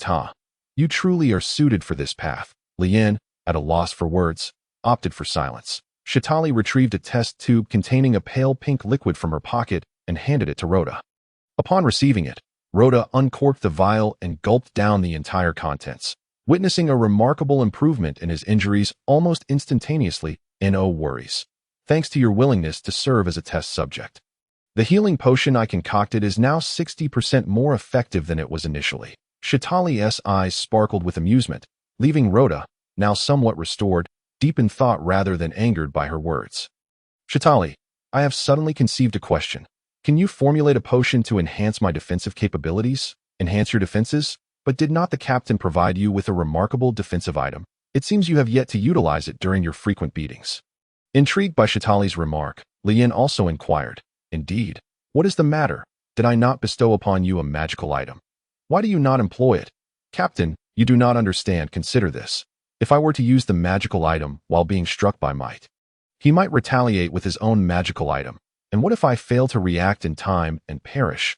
by refraining from using the magical item, might, no matter how enraged, can only assault me with his fists, resulting in mere superficial injuries. After all, with Shitali's potions, I shall recover swiftly. Hiss, you make a compelling argument. Rhoda, I must admit I misjudged you. It appears you are not as foolish as I presumed. Rhoda, often perceived as dim-witted due to his frequent beatings, had displayed an unexpected depth of insight. He raised his head with a mixture of pride and indignation. Captain, what do you mean by that? I am not foolish. I am quite clever. All right, enough of this. You should tend to your injuries. Certainly, Captain. Rhoda scratched his head and retreated to his cabin, while Lu Yin picked up the microphone once more, preparing to sing another tune, with Shitali eagerly seated on a small stool, awaiting his performance. Under Might's command, the ship gradually approached Alabasta, but rather than following Lu Yin's suggestion to sail around the island, it anchored less than 50 meters from the land. Upon noticing the ship had halted, Lu Yin ceased his singing and turned to the cabin's direction that AS anticipated. Might came bounding over, a broad smile adorning his face. Captain, did you not say you were searching for Luffy and his ship? I just performed an astrological reading in the cockpit, and if we remain here, we shall encounter Luffy's vessel in 4 days. Lu Yin nodded in realization. I had forgotten about that. Very well, let us anchor here. Captain, now that we have dropped anchor, may I? Might inquired, slightly bashful. Lu Yin, this time, did not refuse. You may go, but first perform a reading to ensure there are no dangers. Luffy's presence in Alabasta indicates the area may be tumultuous, so do your utmost to avoid entanglement. I am not adept in desert combat, Lu Yin earnestly cautioned, and Might's eyes brightened, his smile widening uncontrollably. Captain, rest assured, I have already conducted a reading prior to my arrival. We shall land by this evening and return before noon tomorrow, ensuring we encounter no peril. By the way, Captain, why not join us? Since it is evening, the absence of sunlight will prevent discomfort. We can spend the night at the festival and return by tomorrow morning. Avoiding the harshest rays of the sun, I think I shall refrain from joining. Lu Yin's refusal lacked conviction. Might, though somewhat disappointed, did not press further, acknowledging the captain's wishes before returning to the cabin. To suggest that Lu Yin had no desire to join would be a gross misrepresentation. At the tender age of 18 or 19, he was undeniably filled with youthful vigor. However, as captain, he felt compelled to maintain a semblance of authority, especially given his previous declaration of not disembarking. To alter his stance now would be a source of embarrassment, a sentiment he held deeply. Thus, even for the sake of pride, he resolutely declined. As the sun dipped below the horizon, Might and Rhoda, each burdened with a large backpack, disembarked the ship. Might rowed a small dinghy towards Alabasta, while Lu Yin stood at the ship's railing, watching the duo depart with a mixture of confusion and curiosity. Are they merely heading to the festival for one night? Why are they carrying such hefty packs? Do they truly require so many items for such an outing, despite his lack of first-hand experience in such matters? Lu Yin, with the wisdom of 2 lifetimes, understood that typically one would only need to bring money to such events. He had never heard of anyone needing to pack additional items. After pondering the situation without arriving at any conclusions, Lu Yin relinquished further contemplation and reclined in his chair, savoring the refreshing evening sea breeze. When the sun had fully set, the light of the prayer bird, Porter, illuminated the deck, casting a golden glow over the entire ship. This was Porter's role, to invoke and spread light as night fell. Although this illumination was not conducive to rest, it did have the advantage of attracting mosquitoes away from the crew. Captain, are you hungry? I have prepared a meal. Shitali approached, cradling a large platter, which she placed beside Lu Yin's recliner. The platter bore a hefty shrimp weighing over 10 pounds. Lu Yin nodded, sitting up slightly to indulge in the shrimp. For the two with limited culinary skills, steaming shrimp or crabs was a relatively simple task, as both delicacies possessed inherent flavors requiring little more than a thorough cleaning. In contrast, preparing fish necessitated intricate methods, varying by species, far beyond the capabilities of Shitali and Lu Yin. Captain, they've gone off to have fun. Why aren't you joining them? Shitali inquired casually, taking a seat beside him as she observed him eat. Lu Yin nearly choked, forcing down a morsel of meat before coughing several times to regain his composure, then tilted his chin slightly. Tish, do I strike you as someone who would frequent such places? I suppose not. After all, you are our captain, Shitali readily agreed, lifting Lu Yin's spirits. which caused him to feel a twinge of regret for his earlier bravado. Oh no, what have I done? Now I cannot possibly show my face at the festival. Lu Yin lamented inwardly, yet his expression remained one of pride. Indeed. By the way, Xiaoxia, have you eaten? Yes, I have already had my meal. After finishing his meal, Lu Yin enjoyed the sea breeze for a moment before retiring to his cabin for the night. The following morning, upon awakening, Lu Yin plunged into the water, capturing 2 large shrimp and 2 crabs for breakfast. For a seafarer, diving into the depths to catch seafood was exceedingly effortless, just as Lu Yin, Shitali, and Porter were having breakfast on the foredeck. Might and Rhoda appeared on the shore, calling out, "Captain, Xiaoxia, we're back." Rhoda's robust voice carried effortlessly to Lu Yin's ears as he turned to see the 2 still burdened with their packs. Moreover, behind them trailed a massive wooden cart, piled high with goods exceeding 2 meters in height, leaving Lu Yin momentarily speechless. "Did you not go for a bit of fun? How did you acquire so many items?" "Hee, Captain, our journey this time is not merely for pleasure. We have also struck a significant deal. So, Captain, could you lend us a hand? The load on this wooden cart is overwhelming, and we fear it might sink as soon as it hits the water." Luo Yin nodded, gesturing towards the cart with a flick of his wrist. A fierce gale erupted, sweeping the items from the cart, one by one, onto the deck of the ship. Once 2/3 of the cart's contents had been whisked away, Rhoda and MIT pushed the cart into the water and swam to the side of the ship. Luo Yin then manipulated the currents to lift both of them and the cart aboard. "Now, tell me, what did you get up to? What are these items?" Luo Yin inquired directly. MIT chuckled, setting down his large backpack and unzipping it, causing a cascade of gleaming gold coins to spill forth. "Hee, Captain, we earned 7,400,000 berries on this trip. After subtracting the expenses for Xia's purchases, we still have 4,400,000 berries left. Impressive, isn't it?" Upon finishing, MIT proudly raised his chin, while Luo Yin was left both astonished and bewildered. "What did you sell? How did you make so much? I've never heard a word about this before." MIT's smile faded, and his expression turned awkward as he glanced at Shitali.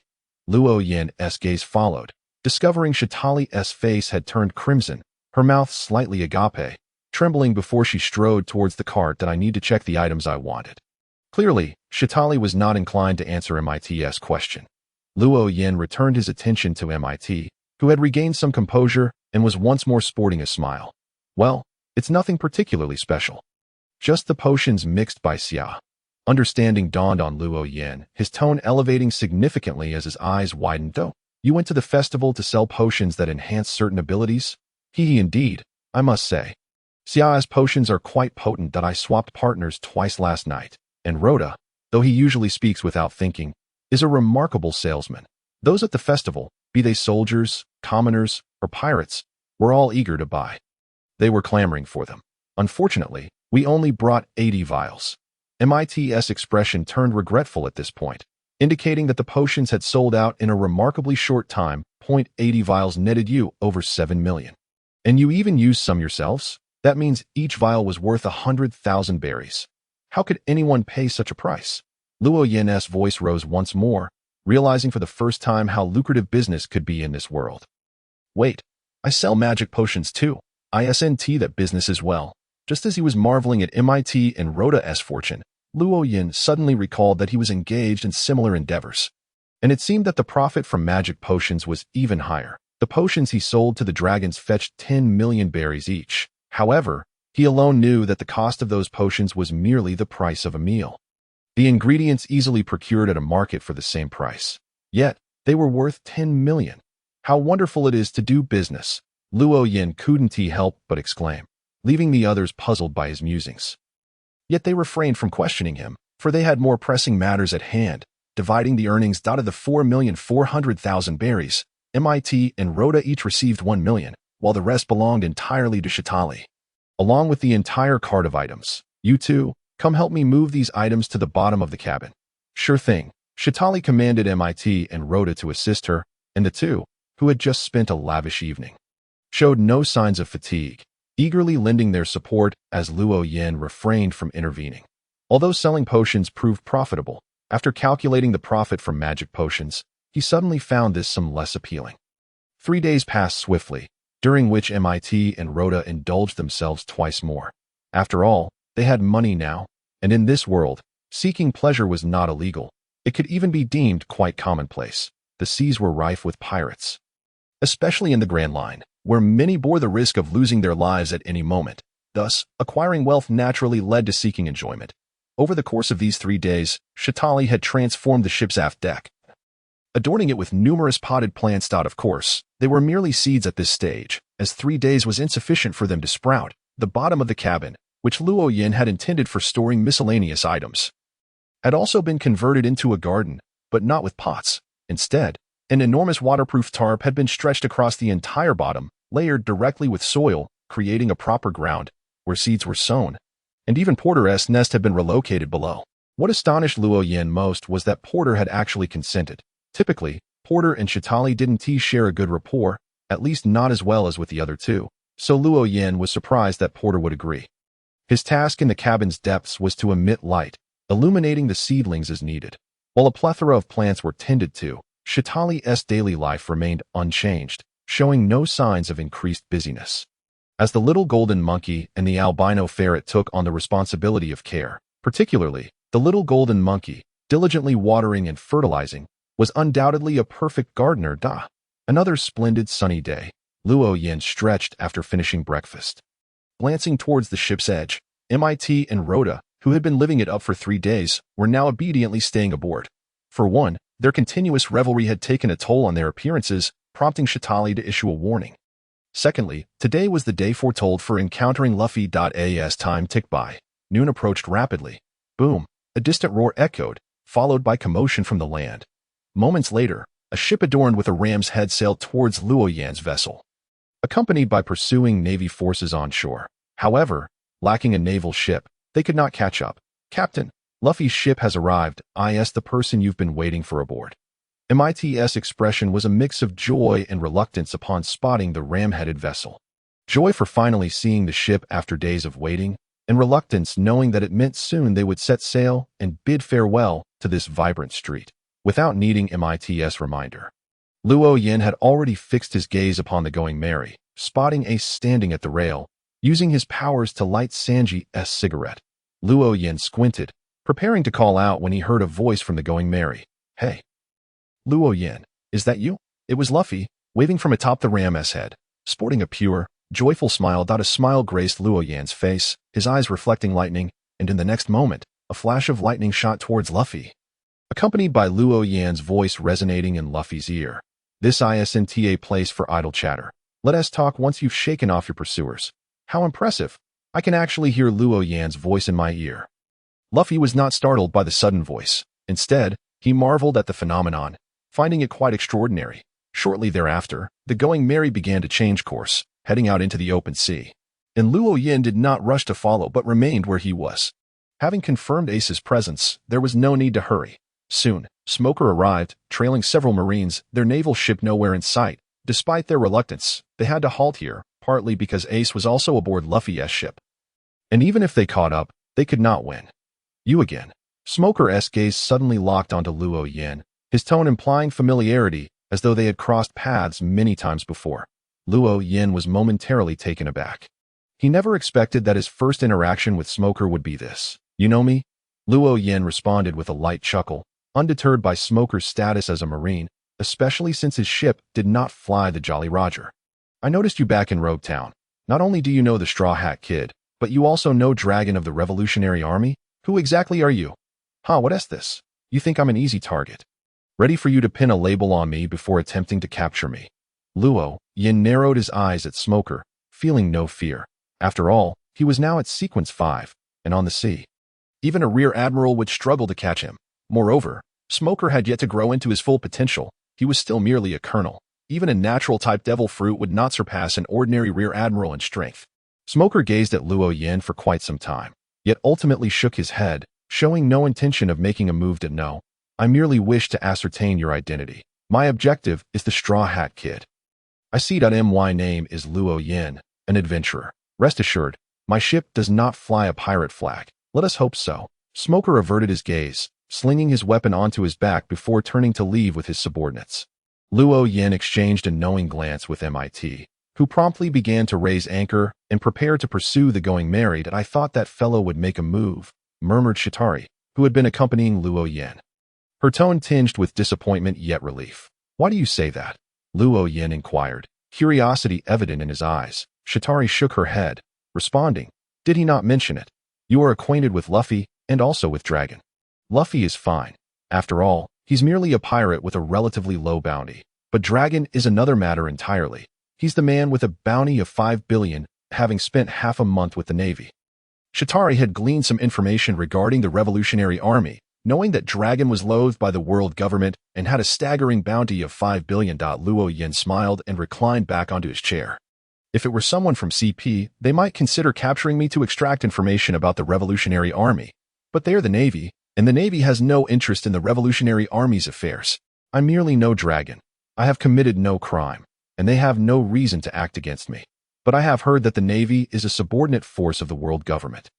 Shatari tilted her head, expressing her confusion. Luo Yan chuckled lightly, explaining, the Navy and the world government are not the same, not now, nor in the future. However, since the Navy is aware of my connection to Dragon, I should be wary of CP agents in the future. Those individuals are the true hounds of the world government. After the Going Merry had evaded its pursuers, it did not continue onward, but instead remained at sea, awaiting Luo Yan's ship. Upon seeing Luo Yan's vessel approach, Luffy waved enthusiastically. Luo Yan, it's been a while. I didn't expect to run into you here. Haha, indeed, it has been a while. However, I knew you would be here, which is why I anchored my ship to wait for you. Huh, you knew?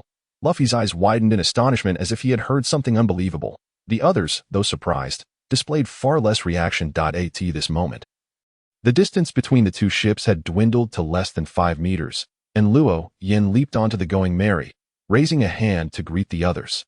Yes, I learned through certain means that you were in Alabasta.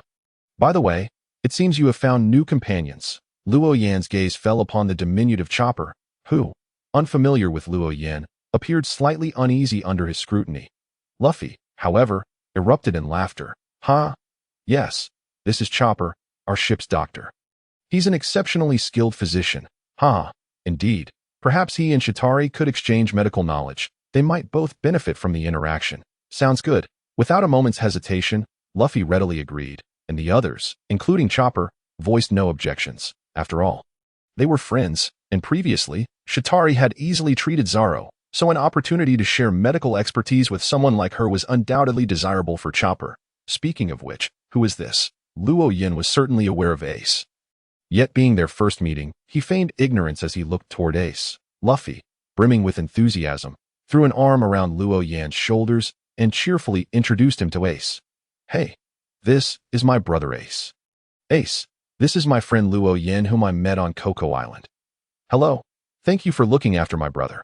Ace stood tall and formally bowed to Luo Yan, who, upon hearing the name, brightened with surprise.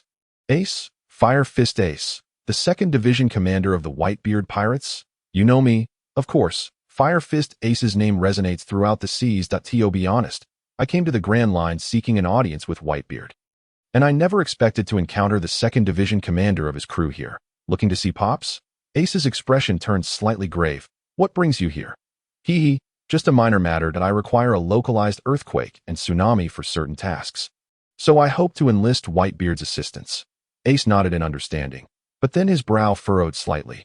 Pops has not been in the best of health lately if you are simply seeking his help. He may not agree to it, unless you can join the Whitebeard Pirates, but I just heard from Luffy that you are an adventurer and have no intention of becoming a pirate. In poor health. Hee hee, I will bring my ship's doctor along. She is an exceptionally skilled physician. If she can improve Whitebeard's condition, surely he would be willing to assist. If you can help Pops feel better, then that would certainly be agreeable. However, our crew also has many capable doctors. Ace's implication was clear. If their skilled doctors could not help, what could a doctor they had never heard of accomplish? Luo Yan perceived Ace's meaning but chose not to argue. Instead, he turned to his ship, and Shatari, having already received Luo Yan's cue, promptly jumped aboard the Going Merry, though her constitution had previously been weaker than that of an ordinary person. After consuming the magic potion twice, and with her background as a beast tamer, her physical abilities had significantly improved. Thus, she now surpassed the average person in sheer physical prowess. This is my ship's doctor. Could you perhaps share some insights about Whitebeard's condition? It would allow my doctor to prepare in advance. Ace frowned once more, pondering for a moment before nodding. Pops has old injuries and is also of advanced age. Luo Yin nodded and looked at Chitari, who, resting her chin on her hand in thought, soon broke into a smile. I cannot halt the natural aging process, but treating old injuries is quite manageable. I am very confident. Really can treat it. A look of skepticism appeared on Ace's face. Chitari did not elaborate, but directly produced a vial of pink potion and handed it to Ace. This is a healing potion. You may give it a try. Ace was taken aback by her directness, momentarily caught off guard. However, he quickly regained his composure, showing no hesitation as he drew a dagger and made a small cut on his arm. Blood immediately oozing forth. Luo Yin narrowed his eyes and swiftly used his water manipulation ability to control Ace's blood, gathering it into a vivid red sphere that eventually floated into his palm. Ace was not particularly concerned about his blood being taken. Rather, he was astonished by Luo Yan's ability to manipulate it in this world. Blood was merely blood, devoid of any other significance. For pirates, bleeding was a commonplace occurrence. How do you use this? Just drink it directly, Chitari replied. Ace, without hesitation, tilted his head back and down the entire vial of potion. The wound, already shallow, healed at a visibly rapid pace and within 10 seconds. It was as good as new. Were it not for the faint traces of blood remaining at the wound's site, one might even doubt that the injury had ever existed. Ace's eyes widened in disbelief. He had never encountered such a miraculous potion that could mend a bleeding wound in mere seconds. Incredible. What is this? The awe and inquiry did not come from Ace, but rather from Chopper, who, as a fellow doctor, understood the implications of what had just transpired far more than the others. Chitari turned to see that it was Chopper asking the question, and a glimmer of brilliance crossed her eyes as she offered a gentle smile. It is a potion that if you wish to learn, I can teach you later, though due to certain reasons, you may only be able to concoct a less effective version, as Chitari's potions were not merely the result of knowing the recipe. They required corresponding extraordinary abilities. Thus, even if Chopper learned the formula, he would not be able to replicate it perfectly. There would always be some disparity. Chopper, however, did not dwell on such thoughts, upon hearing that he could learn how to concoct such a wondrous potion. His eyes sparkled with excitement. That's wonderful. Thank you. No need for thanks. Chitari covered her mouth and chuckled softly, while Sanji nearby seemed as if struck by a bolt of lightning, his expression turning into one of rapture. Chitari-chan remains as beautiful as ever, a lovely lady. I wonder if I might have the honor of inviting you to savor my culinary creations. Sanji swiftly positioned himself before Chitari, bowing elegantly in a gentlemanly manner. To which Chitari responded with a smiling nod. Certainly, your dishes are delectable. Ever since I tasted them last time, I have found myself yearning for more. Yearning, indeed. To be able to evoke such longing in a beautiful lady is truly my privilege. I shall endeavor to prepare even more dishes that will leave you yearning. Once again, Sanji felt as though struck by a powerful blow, his body swaying precariously as if about to topple. Yet, he ultimately steadied himself, making a solemn promise. Observing this, Luffy burst into laughter. If that is the case, then let us hold a banquet. Oh, the Straw Hat crew responded in unison. This banquet was not solely in celebration of parting with Luo Yin, but also in honor of the reunion between Luffy and Ace. With the decision made, the atmosphere aboard the Thousand Sunny transformed into one of joyous festivity, as Luo Yin commanded his crew to drop anchor. Soon, everyone made their way aboard the Thousand Sunny, including the radiant Pika bird and the little gold monkey, along with the small white ferret. Chitari and Chopper engaged in a corner, where Chitari imparted her knowledge of potions, while Chopper taught her the fundamentals of conventional medicine, both of them learning earnestly, clearly regarding each other as teachers. Luffy reveled in the lively ambience of the banquet, singing and dancing with Usopp on the deck, eliciting laughter from the crowd. In that moment, Luo Yin suddenly raised his voice to interrupt the merriment and the dancing. How can a banquet be complete without song? Luffy. Instantly halting his dancing, Luffy nodded in enthusiastic agreement. Indeed. Let us sing. Yo ho ho ho. Yo ho ho ho. Luffy took the lead in singing the pirate's song, Bink Sake, and soon others joined in harmony, Luo Yin among them. The melody rippled through the air, echoing across the waves. As all present became unwittingly enraptured by the song, fish of all sizes began to swirl around the Thousand Sunny, leaping from the water as if applauding the music aboard the ship. Luo Yin could distinctly feel the effects of his potion dissipating, far more effective than when he had sung alone. forcibly dragging others to listen as the banquet stretched into the night. Luoyin and Zoro leaned against the railing, each clutching a barrel of liquor, both slightly dazed, unable to recall how much they had consumed, only knowing it was a considerable amount. However, neither had completely lost their wits, merely feeling a pleasant intoxication. Ace, having also indulged, approached Luoyin, presenting him with a letter and a small, irregularly shaped piece of white paper, roughly the size of a fingernail. "This is a letter I wrote to Dad. You can take it. And at least he will meet you. This paper is the life card of Dad's ship's doctor. It will help you locate Dad's ship." "Hey, thanks." Luoyin had come precisely for this, so he accepted the letter and life card without hesitation. Slipping them into his pocket before clinking barrels with Zoro and taking a swig, the festivities continued well into the deep night, with everyone becoming increasingly tipsy.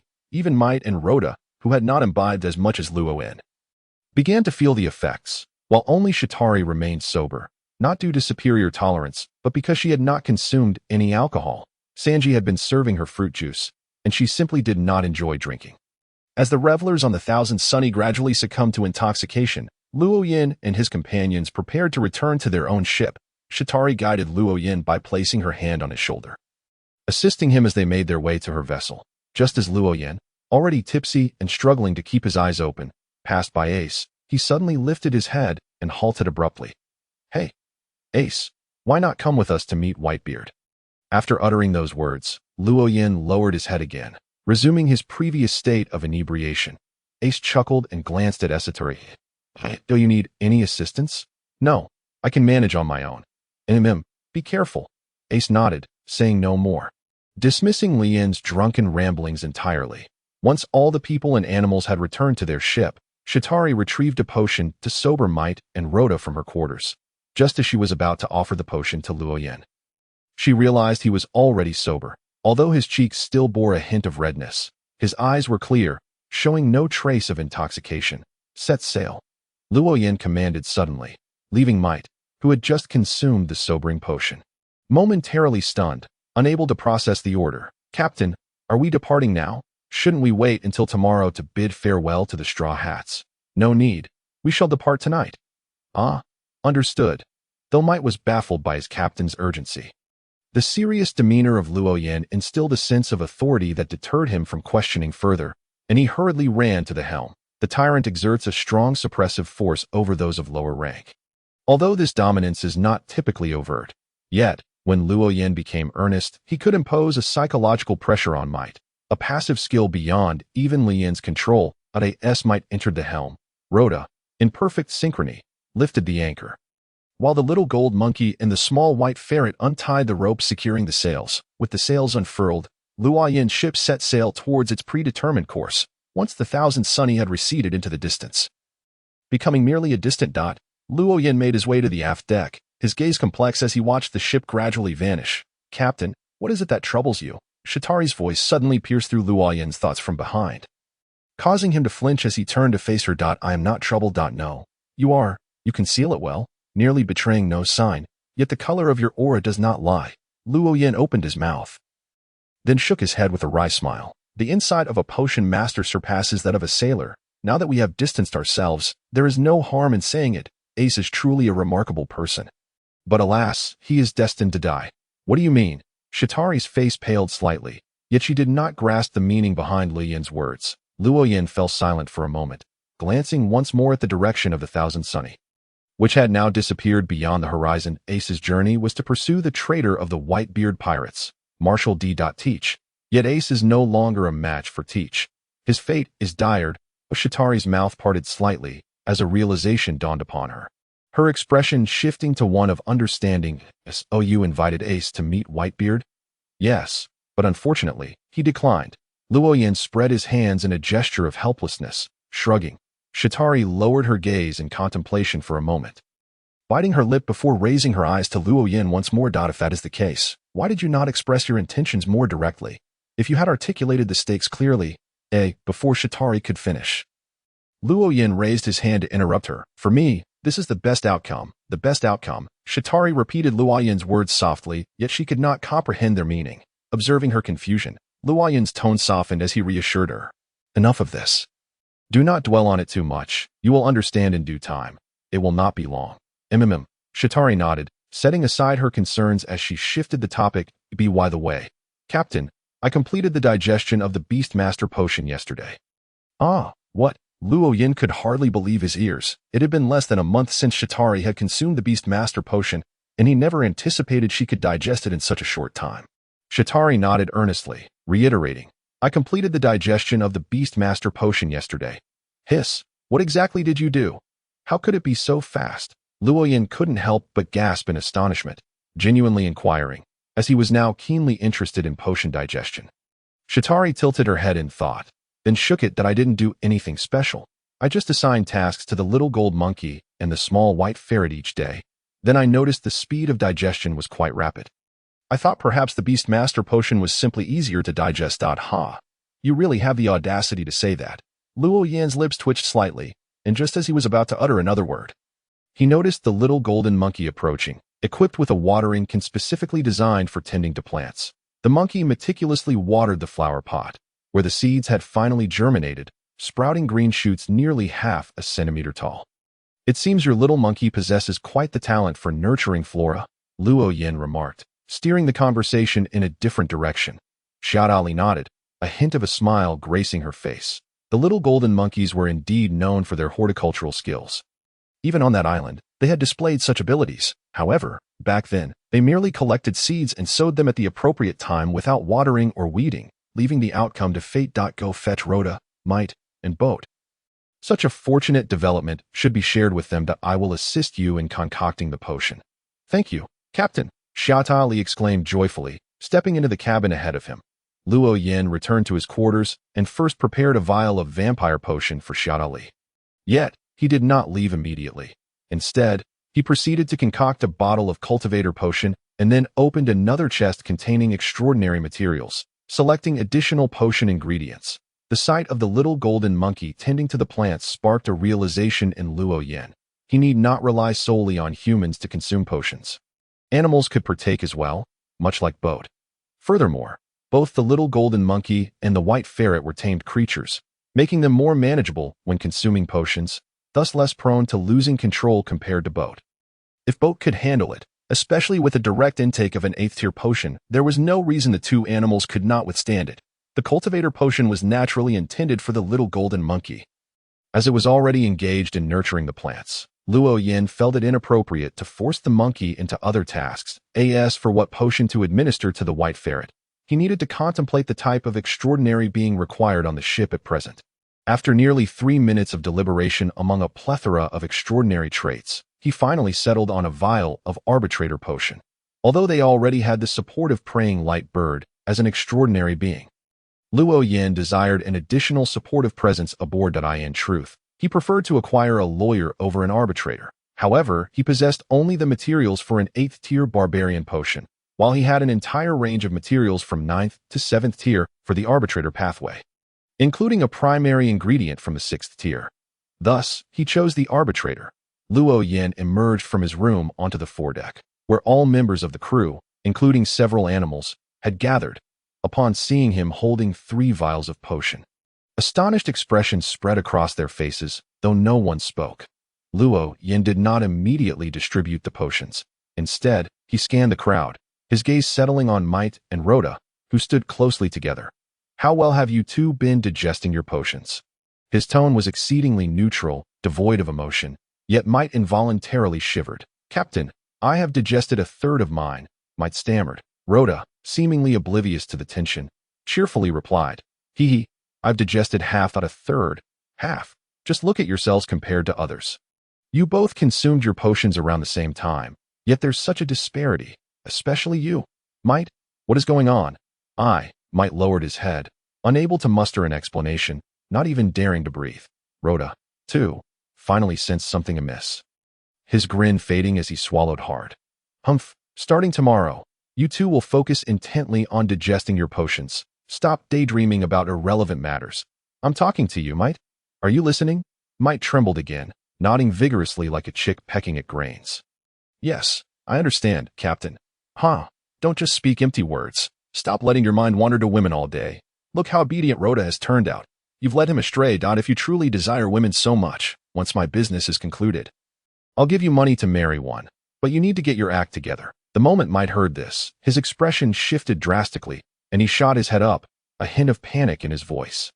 No, Captain, you can't do that. Luo Yin was taken aback, momentarily doubting his hearing. What? Listen closely. I'm offering to help you marry a wife, not to castrate you. Yes, Captain, I heard you clearly, but I don't want to marry. Why not? With the topic now broaching this territory, Might regained his composure, lifting his chin slightly, even appearing somewhat smug. Captain, you may not know this, but during the Joy Festival, there are all kinds of women. As long as you pay well, they'll line up for you to choose from. Let me tell you, a few days ago, stop. Halt right there.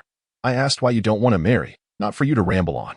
Luo Yin interrupted, swiftly redirecting the conversation. Might reluctantly ceased his chatter, spreading his hands in a gesture of helplessness.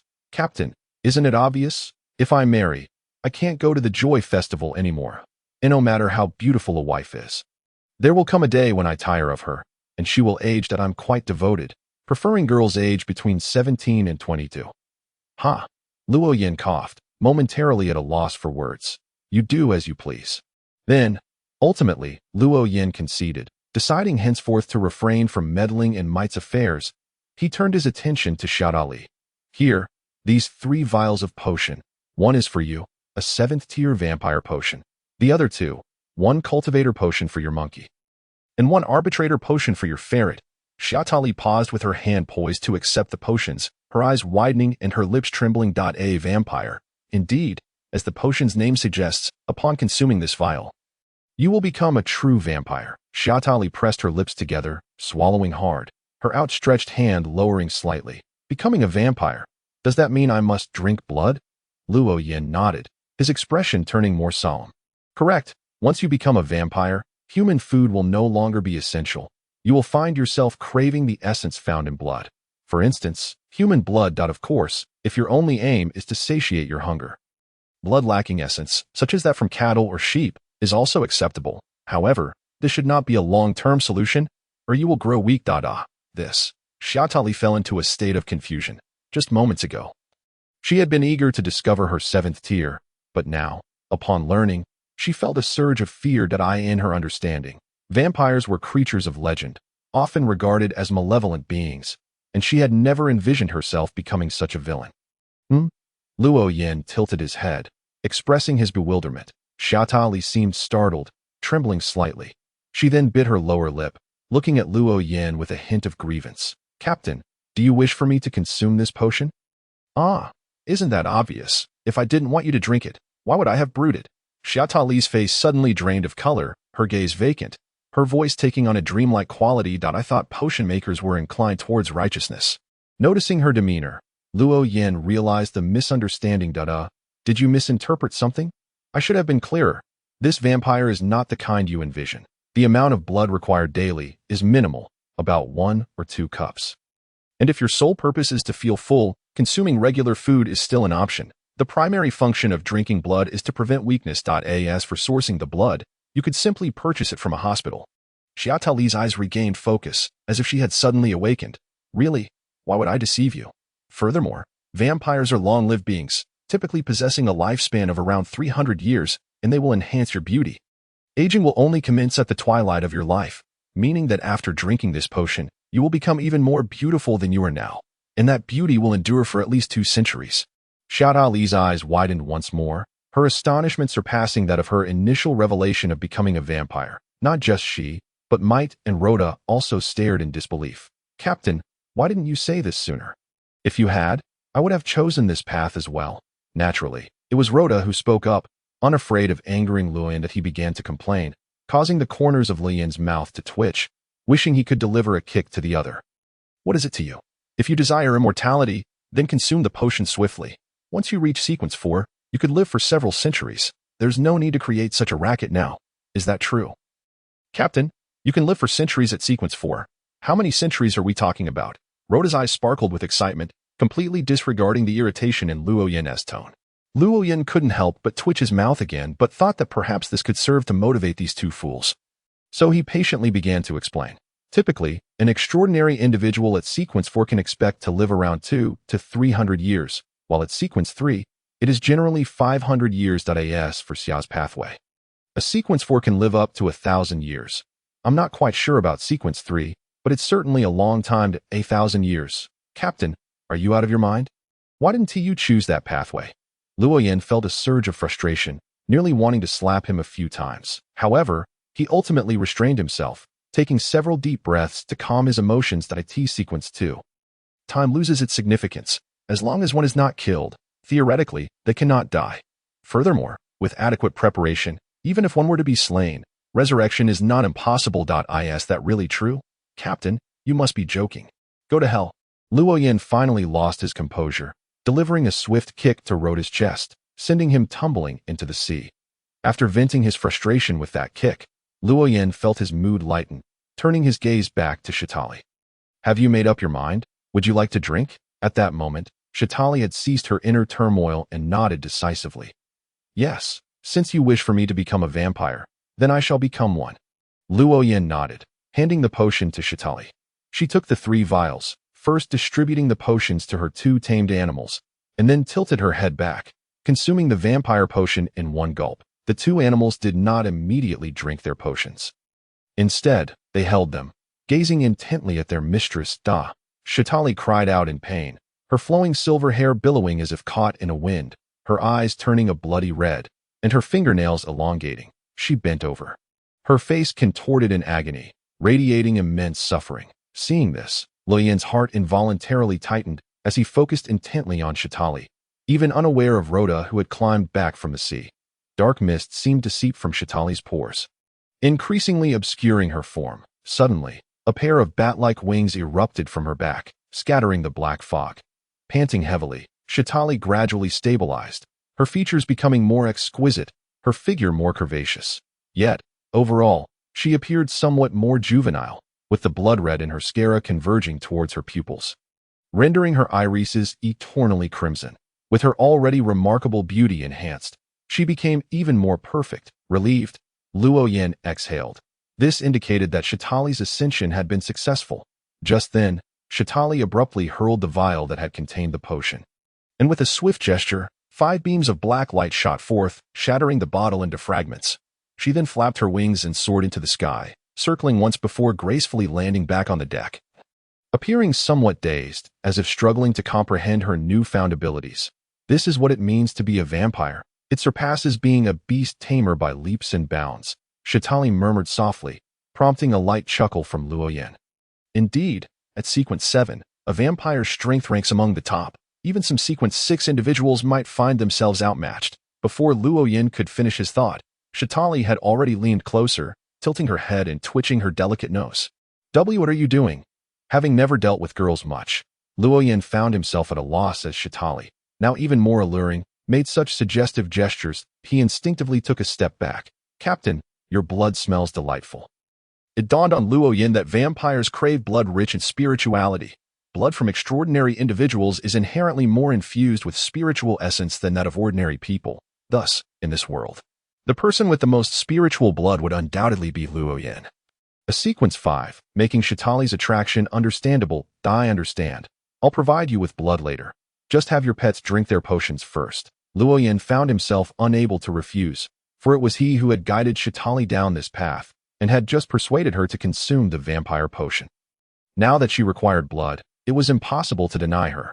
Upon receiving his promise, Shitali beamed, using her beast-taming abilities to assist her 2 pets in consuming the potions. The little golden monkey adapted to the potion more swiftly than the little white ferret, which, after recovering from the potion's effects, stood still, exuding an air of authority. Success, Shitali exclaimed joyfully. Luo Yan nodded, gathering the remaining 2 vials and returning to his quarters to store them, having received a stern admonishment. MIT was hesitant to linger near Luo Yan, while Rhoda, having been kicked, wisely retreated to his room to sleep. Though he spoke bluntly, he was not foolish enough to know when to hide, after some time spent wrestling with his thoughts in his own quarters. Luo Yan finally approached Shitali's door and knocked.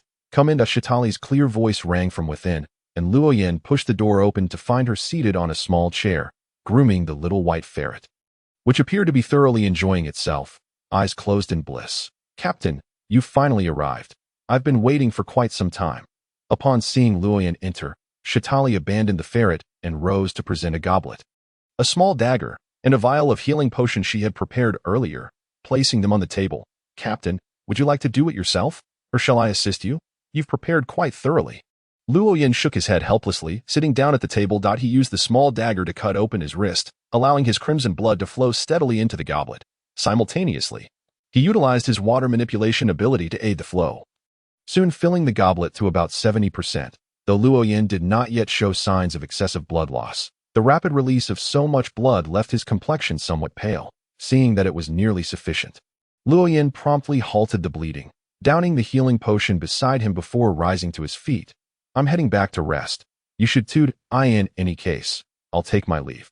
Luo Yin intended to advise her to rest early as well, but suddenly realized that Shatali was now a vampire, belonging to the nocturnal realm, and thus refrained from completing his sentence. "Yes, Captain, do you need me to escort you back?" Shatali stood, offering her support, but Luo Yin raised a hand to stop her. "No need. I'm not that weak yet. I'll be on my way." With that, Luo Yin exited the room, closing the door behind him. Shatali picked up the goblet filled with blood, gently swirling it before bringing her nose close to the rim.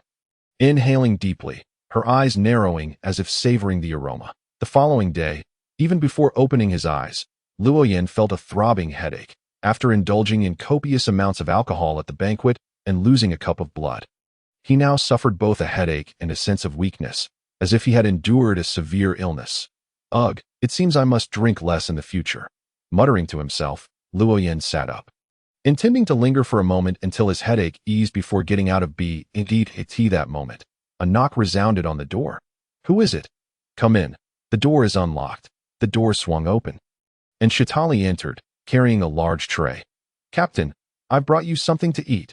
Before Shatali could approach, Luo Yin had already caught a whiff of the delicious aroma. The tray contained a large jar and a plate, the latter holding a piece of pan-fried fish, while the jar was filled with seafood congee made from various shellfish and rice. "Oh, thank you.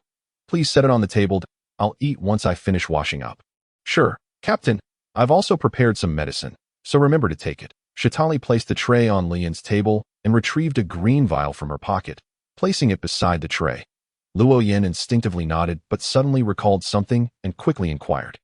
"That potion isn't for replenishing blood, is it?" "Indeed, last night you bled profusely, so today you must replenish your strength. Fear not, for I shall prepare the potions for you every day," Shatali remarked in a somewhat playful tone. Luo Yin's lips twitched, yet he found himself at a loss for words, only managing a reluctant nod. In a small nation by the West Sea, the local resistance forces, in conjunction with the revolutionary troops that had come to their aid, had driven the royal guard back to their final stronghold after a night of brutal combat. It seemed that breaching this fortress would grant them access to the royal palace. However, the stronghold was exceptionally fortified, having withstood 2 fierce charges from the rebels. "That we have suffered too many casualties. It is impossible to continue launching assaults." "How infuriating!" The leader of the resistance lamented as he conferred with a revolutionary soldier in a makeshift encampment. The man, clad in silver armor and draped in a crimson cloak, wore golden hair and a bushy beard, with a scar marring the corner of his left eye, having gone a night without sleep. His bloodshot eyes glowed red with exhaustion. If he could, he would wish to lead the charge himself. Yet, he could not, for he was the commander of the resistance. Should he fall, the rebels would be left leaderless. Although the revolutionary forces remained, he did not wish for his rebels to be subsumed by them. He aspired to lead the people of this nation in overthrowing the current regime. The revolutionary soldier, with sunken eyes and deep dark circles, had also endured a sleepless night. In stark contrast to the resistance, the revolutionary forces had suffered minimal losses, as the rebels had not garnered complete trust within the nation. Consequently, the rebels were relegated to merely providing strategic and logistical support in this conflict, avoiding direct confrontation with the enemy. Suddenly, the phone bug on the table emitted a buzzing sound just as the revolutionary soldier was about to respond. He promptly picked up the receiver. "This is Roland. I am Long," came the calm voice on the other end, startling Roland, who immediately stood at attention, as if Long were standing right before him rather than on the phone. "Mr. Long, do you have any orders? How is the situation on your end?" "The final stronghold is proving difficult to breach. The rebels' 2 assaults have been repelled, and we have suffered significant casualties." Hand the phone to Mirka. "Yes." Roland, not daring to delay, swiftly passed the receiver to the resistance leader. The leader swallowed hard, his throat constricting, before accepting the phone. This is Merca. I am Long.it. Seems your offensive is not proceeding smoothly. Do you require assistance from the revolutionary forces? Long's tone remained steady. Yet Merca felt a bead of sweat form at his temple, his hand trembling as he held the receiver. What is the cost? After breaching the palace, the king must be delivered alive to me. And if there are any devil fruits in the royal treasury, they must be sold to me at a discounted price. Given to you? Merca hesitated, momentarily taken aback. Just then, Long's voice came through the receiver again. I have arrived. Clang. Startled, Roland jumped to his feet, causing the chair beneath him to topple and knocking over a cup on the table. Yet, he had no time to concern himself with such trivialities, rushing outside to scan the surroundings. Merca, equally startled, slammed the receiver against the phone bug's back and hurried after Roland. The two soon spotted Long, cloaked in black, at a raised area beside the encampment. Mr. Long, Roland instinctively called out, but Long did not turn. Nevertheless, his voice echoed in their ears. Organize the troops. Once the fortress gate opens, charge in. The gate opens? Both men were puzzled, and at that moment, the sound of gunfire erupted once more. They both turned towards the stronghold, where they beheld a man with brown hair, bare-chested, muscles rippling, charging towards the fortress, a bowl in hand. Splashing water onto the corpses strewn across the ground as he ran, that he moved with agility, evading most of the bullets, yet several still struck him. However, the bullets merely sparked against his skin, which was as tough as steel.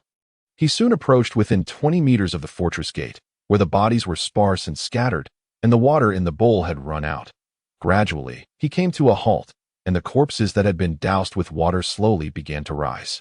Their gazes vacant and lifeless, resembling walking dead. The bodies are standing, someone atop the fortress shouted, causing a commotion among the defenders, who began firing more rapidly and urgently. Their target was no longer the muscular man, but rather the staggering figures of the walking dead. The transformation of corpses into walking dead did not enhance their defensive capabilities.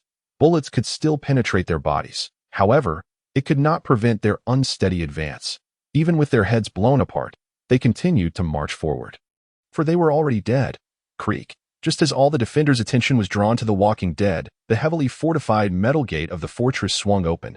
Emerging from within was a woman clad in a knee-length beige dress and a white shirt, adorned with black round-framed glasses, her right hand gloved with a fingerless glove. You bastard! Before the woman could fully push the door open, a furious shout erupted from behind her, followed by the appearance of a man nearly 3 meters tall. Wielding a spiked mace, he charged toward the woman, raising the massive hammer, which was thrice the size of her head, aiming to crush her skull. The woman instinctively turned her head, yet she had lost the opportunity to evade. At that moment, a burly man with a thick mane of hair burst forth from her shadow, wielding a large axe. The sudden turn of events left the towering man no time to react as the robust figure swung the axe, severing the giant's arm. The hand gripping the hammer, along with the weapon, fell due to inertia but was kicked away by the burly man. Startled and enraged, the giant stepped back to regain his balance. Yet, the burly man did not grant him respite. With a swift gleam of cold steel, the giant's head was sent soaring, blood spurting into the air. Charge! The muscular man with the bowl raised it high, and the previously staggering walking dead suddenly became agile, rushing into the now open metal gate, followed closely by the rebels. The fortress was quickly breached, and the sounds of battle echoed toward the royal palace. Long observed all of this in silence, his expression devoid of joy. Instead, he wore a grave demeanor, his eyes shrouded in a shadow of foreboding. Extraordinary beings, miraculous items. Luo Yin, which side will you ultimately choose? Long had come here specifically to bring extraordinary beings into the fray, and the three who had just breached the fortress had consumed the magical potion, wielding miraculous items that allowed them to effortlessly overcome the stronghold that had resisted the rebels for so long. A testament to the potion's potency. Yet, this was precisely what Long feared. He had witnessed the potential of this suddenly emerging system. However, thus far, Luo Yin had not made his stance clear. Despite having expressed goodwill toward the revolutionary forces and having been somewhat moved by Luo Yan's previous words, it was still insufficient. Luo Yin remained a figure to be wary of, unless one day he took actions that would threaten the world government. Unbeknownst to him, Luo Yan's ship had been adrift at sea for a month. Thanks to MIT's daily astrological readings for their course, they had encountered no enemies and had not set foot on any islands, instead heading directly for their destination, Shambody Island. After all, the Whitebeard pirates were currently entrenched in the New World. And to reach it, they needed to dock at Shambody Island for their ship's coding point. One day, tired from singing, Luo Yin reclined on a lounge chair, a drink laced with potion beside him. Previously, he could indulge in fruit juices. But after a month of drifting, the fruits had long been consumed, leaving only a diluted wine to serve as drinking water. Of course, the ship was not limited to wine. There was also a substantial supply of fresh water. However, most of that fresh water has been appropriated by Xiaodali for nurturing her flowers and plants, leaving only a portion for cooking, with very little left for drinking. Fortunately, during the rain, Luo Yin can effortlessly collect rainwater using his abilities, allowing him to replenish the freshwater reserves on the ship after each rainfall, alleviating any concerns about running out of fresh water. Boom! Just as Luo Yin was basking in the sunlight, deliberating whether to sing a song or take a swim, a deafening explosion suddenly caused the ship to lurch violently. The sense of danger surged from the depths of the sea, and Luo Yin felt the hair on his body stand on end. A wild alarm ringing in his instinct, he sprang to his feet, raising his hand to summon the trident that had been resting in the corner, which was whisked into his grasp by a gust of wind. As the others hurriedly gathered around him, "Captain, our ship is under attack from beneath the sea," Miter reported urgently. Luo Yin nodded, his expression grave. "We are facing a perilous foe. Be extremely cautious, Xia. If the situation turns dire, take your pet and flee. I'll handle the rest. Our ship may not withstand this assault." "Understood," Xia replied, not daring to say more. Dark energy emanated from her, coalescing into a pair of black bat wings behind her, ready for takeoff at a moment's notice. Yin's expression was a mixture of seriousness and hesitation. He had no magical items on him, having left them in his quarters, faced with an impending threat. Acquiring sufficient magical artifacts was undoubtedly the optimal choice. Yet, he feared that if he entered the cabin, the hidden enemy lurking beneath the sea would attack, potentially destroying the ship, and he might be able to intervene if he remained on deck. Fortunately, the adversary did not allow Luo Yin to hesitate for long. Within less than 5 seconds, the surface of the sea suddenly bulged, a massive water bubble forming, and torrents of seawater cascaded down, pushing the ship backward. The bulging water bubble quickly vanished, replaced by a colossal sea creature. This creature had a bird-like head, a collar of red mane around its neck, and a serpentine body adorned with 3-fingered claws on its abdomen, resembling a grotesque amalgamation rather than a natural being. Yet Luo Yin knew such a creature existed. The sea creature was immense, just its head and neck above the water towered over 10 meters high. And beneath the surface lurked a massive shadow, its total length likely exceeding 100 meters. Caw. The creature let out a cry akin to a bird's, then abruptly lowered its head to gaze upon Luo Yin's ship, or rather, Luo Yin himself. Its piercing, eagle-like eyes turned bloodshot with hostility, and everyone felt the palpable animosity radiating from it. Xia flinched under that sharp gaze, instinctively taking a step back. How can this be? Such a creature should inhabit the doldrums. How did it end up here? Luo Yin met the creature's gaze directly, a smile creeping across his face as he felt a stirring from deep within his soul, a pull towards the extraordinary. "I understand now. This creature is after me. I will divert its attention. You all take this opportunity to steer the ship to safety." "But Captain," Xia instinctively protested, only to falter mid-sentence. It seemed that this was indeed the best course of action. Otherwise, they might face the imminent destruction of the ship. "Porter, assist me," Luo Yin called without turning back. The once small porter, now a significant presence, trembled slightly, fear evident in its black bean-like eyes. Yet it obeyed, flapping its wings and landing on Li Yin's shoulder. Luo Yin soared into the air, veering to the side of the ship. While the creature's gaze remained fixed on him, It swam after him, clearing a path for the ship. Previously, the creature had refrained from attacking, sensing a degree of threat from those aboard. But now that Luo Yin had isolated himself, it could no longer resist that a sudden column of water erupted from the sea, blocking Li Yin's path. He halted and turned to face the creature. "Caw!" Another cry echoed, the creature's fury intensifying as it opened its massive beak, intent on swallowing Luo Yin whole. In that instant, a fierce wind picked up, and Luo Yin swayed like a leaf, narrowly evading the lethal bite. "Porter, caw!" Luo Yin shouted, and Porter released a primal cry. Golden light erupted from it, visible golden ripples spreading forth, enveloping Luo Yin's skin in a radiant glow. "Drink!" Luo Yin roared, his eyes reflecting lightning as several bolts, each as thick as an arm, struck the creature's head, singeing its soft hair to a charred black. "Caw!" The creature emitted a pained cry, its massive serpentine body thrashing about, churning the sea and creating towering waves, some reaching heights of over 10 meters, an impending disaster if they crashed upon the shore. As Luo Yan dodged the relentless waves crashing toward him, he continuously unleashed bolts of lightning and wind blades against the creature. Nearly every attack struck its colossal target, however, due to its immense size. These assaults were insufficient to inflict fatal damage. This won't do. If this continues, I will surely exhaust myself.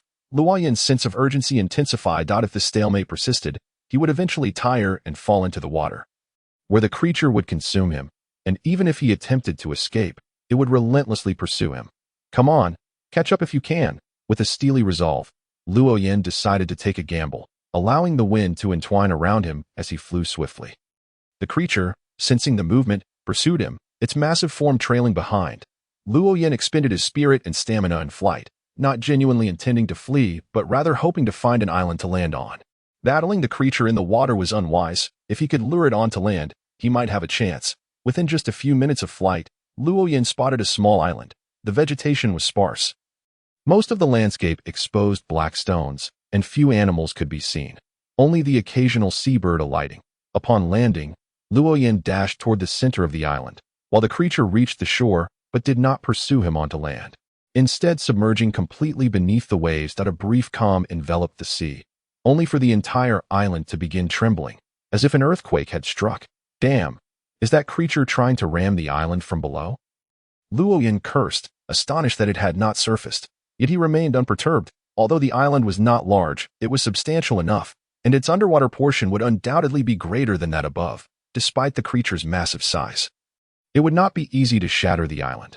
Instead, he could take the opportunity to regroup, knowing he could always fly away if the island sank. With this understanding, Luo Yan leaned against a crooked tree and sat down to rest. Just as he contemplated whether he could afford to close his eyes for a moment, his intuition was suddenly stirred. Looking up, he spotted a dark figure in the sky, and with his keen sight, he recognized it as Xiaotali. What is she doing here?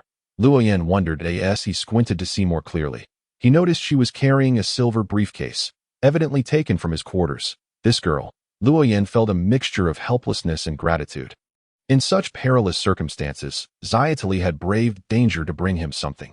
An unexpected gesture he had not anticipated. Xiaotali's flight was swift, and she soon landed before Luo Yan, slightly out of breath, but visibly relieved to see him unharmed. Captain, are you all right? I'm fine. What brings you here? Where's the ship? Don't worry, Captain. Miter has already taken the ship far away. I in the rush. You didn't bring any magical items, so I wasn't sure which ones you typically use. So I brought the box where you store them. As she spoke, Xiaotali handed over the briefcase, and Luo Yan nodded, quickly opening it. Upon seeing its contents, his eyes lit up with excitement. Excellent. Take this and find a safe distance with Porter. The real battle begins now. Luo Yan retrieved a spherical object resembling an eye from the box and handed it to Xiaotali, then nestled the port into her embrace. Xiaotali recalled this item. It was the very orb Luo Yan had used to illuminate their surroundings during their recent rescue. Captain, you must exercise caution, she urged. She then produced several vials of potions, passing them to Luo Yan before resolutely taking to the skies once more with port in tow. However, she did not venture far, merely ascending higher to ensure they remained out of reach of the monstrous sea creature. Port, what have you done? Why did the captain not allow you to stay by his side? Once she confirmed that their altitude was momentarily secure, Xiaotali immediately interrogated Port, who felt both aggrieved and relieved. I don't know. I was simply bestowing blessings upon the captain, not slacking off. Humph. Xiaotali remained unconvinced by Port's explanation. Yet she recognized this was not the moment to pursue such matters further. She merely huffed in response, choosing silence thereafter. After rummaging through the box for the necessary magical items, Luo Yan placed a strand of his hair inside and concealed the box within the crevice of a rock. Now let me show you what it means to be a sea singer, he declared, soaring into the wind, albeit not very high, merely 2 or 3 meters above the ground, before launching into a powerful song. This time, his melody was far from harmonious. Each word was discordant, infused with a metallic quality.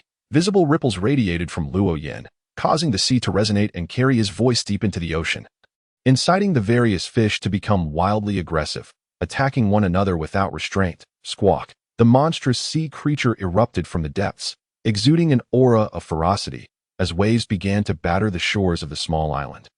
Rising higher with each surge, as if heralding impending doom, Zayatali, suspended in midair, was nearly overwhelmed by the maddening sounds, but the orb in her hand emitted a soft, yellow glow, enveloping her in its comforting light. The soothing presence of the hypnotist allowed her to stave off the encroaching madness, though it did little to shield her hearing. The captain's singing is unbearably off-key. Has he injured his vocal cords? As the sea singer, Luo Yin often serenaded aboard the ship, his songs typically melodious and uplifting, some soothing enough to erase fatigue, others stirring enough to ignite the blood, but never had he produced such a cacophony. One that drove listeners to the brink of insanity. The sea creature could no longer endure, its serpentine body rearing up onto the land, stretching over 150 meters in length and exceeding 10 meters in diameter, a true behemoth. Though the sea singer had gained the ability to summon lightning, its potency was insufficient for offensive purposes against such a colossal creature. The song remained his true core power. Luo Yin had refrained from singing initially, wary of provoking the sea beast and risking their vessel's safety. Yet now that they had reached the island, far removed from the ship, he no longer feared the creature's wrath. Squawk! The sea creature let out a piercing cry, its massive beak lunging toward Luo Yin, who deftly shifted his body to evade the strike. However, he soon found himself shrouded in shadow. The creature's enormous tail had descended upon him from above. Humph! It seems you retained some semblance of sanity, Luo Yin thought, continuing his song while internally scoffing, propelling himself with the wind to avoid the oncoming attack. Boom! The tail crashed against the ground, causing the entire island to tremble. At that moment, the creature's colossal head had yet to rise, allowing Luo Yin to drift behind it, fingers splayed on his left hand. Mental piercing. Squawk! Though the attack was unseen, the sea creature reacted violently, abruptly lifting its head and twisting in a contorted manner, attempting to swallow Luo Yin whole. Seizing the opportunity, Luo Yin felt his right hand, clutching the trident, swell with power as silver lightning coursed into the weapon. The trident glimmered with a brilliant white light, occasionally flickering with electric serpents. Go! With a decisive motion, Luo Yin hurled the lightning-infused trident into the creature's maw. The beast snapped its jaws shut, a blinding white light spilling from the crevice of its mouth. As its beak clamped down on Luo Yin, the overwhelming force crushing him into oblivion, a true shattering, akin to glass under duress. No blood spilled, only countless fragments fell away, yet before they could touch the ground, they transmuted into motes of light, and Luo Yin's form re-emerged from the void, now wielding an ancient-looking mirror and a single strand of the creature's mane, thick as a chopstick. Luo Yin placed the mane against the mirror's surface, which shimmered like water, seamlessly enveloping the strand. Within the mirror, the mane dissolved and vanished, revealing the complete image of the sea creature. Die! He bellowed, casting the mirror high into the in the next instant. A bolt of lightning, as thick as an arm, descended, striking the mirror with tremendous force. Simultaneously, countless electric serpents erupted across the surface of the sea creature, as if they were an extension of its very being, their numbers overwhelming and enveloping the beast. This was a curse, a hex from the sorceress, allowing the afflicted to suffer the same injuries reflected in the mirror, irrespective of size, as long as the target's bodily fluids, flesh, or hair were cast into the mirror, the spell would manifest. The sea creature opened its cavernous mouth, seemingly to emit a cry of anguish. Yet, the earlier thrown trident had likely damaged its vocal cords, preventing any sound from escaping. Instead, it released a plume of black smoke. Writhing in agony, the creature thrashed about, while Luo Yin ignored the fallen mirror, diving toward the convulsing beast. The creature sensed the impending danger from above, suppressing its pain to lash out with its tail toward Luo Yin. Without hesitation, he opted to abandon his dive, evading the blow. The sea creature seized the moment, twisting its body to retreat to the ocean. Now realizing that consuming this irresistibly alluring human was impossible, remaining ashore was a certain death sentence, and only by returning to the sea could it hope to survive. Having exerted so much effort to bring the creature ashore, Luo Yin would not allow its escape.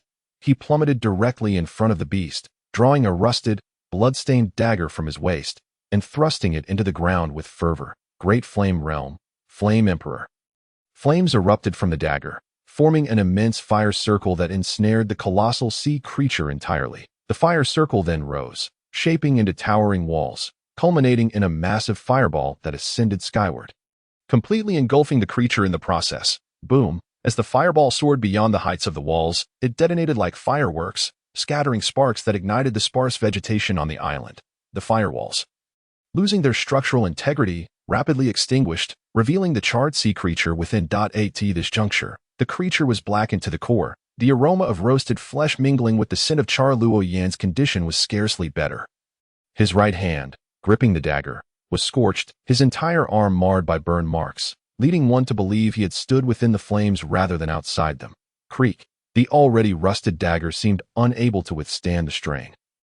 Shattering into countless motes of light, Luo Yan stood in stunned silence, momentarily neglecting to tend to his own injuries, his gaze fixated on the reassembling motes. It shattered? Why? Luo Yan was perplexed. According to his esoteric knowledge, to obliterate an extraordinary property required angelic strength, specifically, the power of sequence 2. Yet, he had merely utilized Ace's blood, the ability of the flame fruit, to unleash a half-body level attack, and this dagger, forged from extraordinary properties, had disintegrated, its essence reduced to mere motes of light. Ultimately, the motes coalesced into a heart engulfed in flames, adorned with patterns reminiscent of the flame fruit's fiery surface.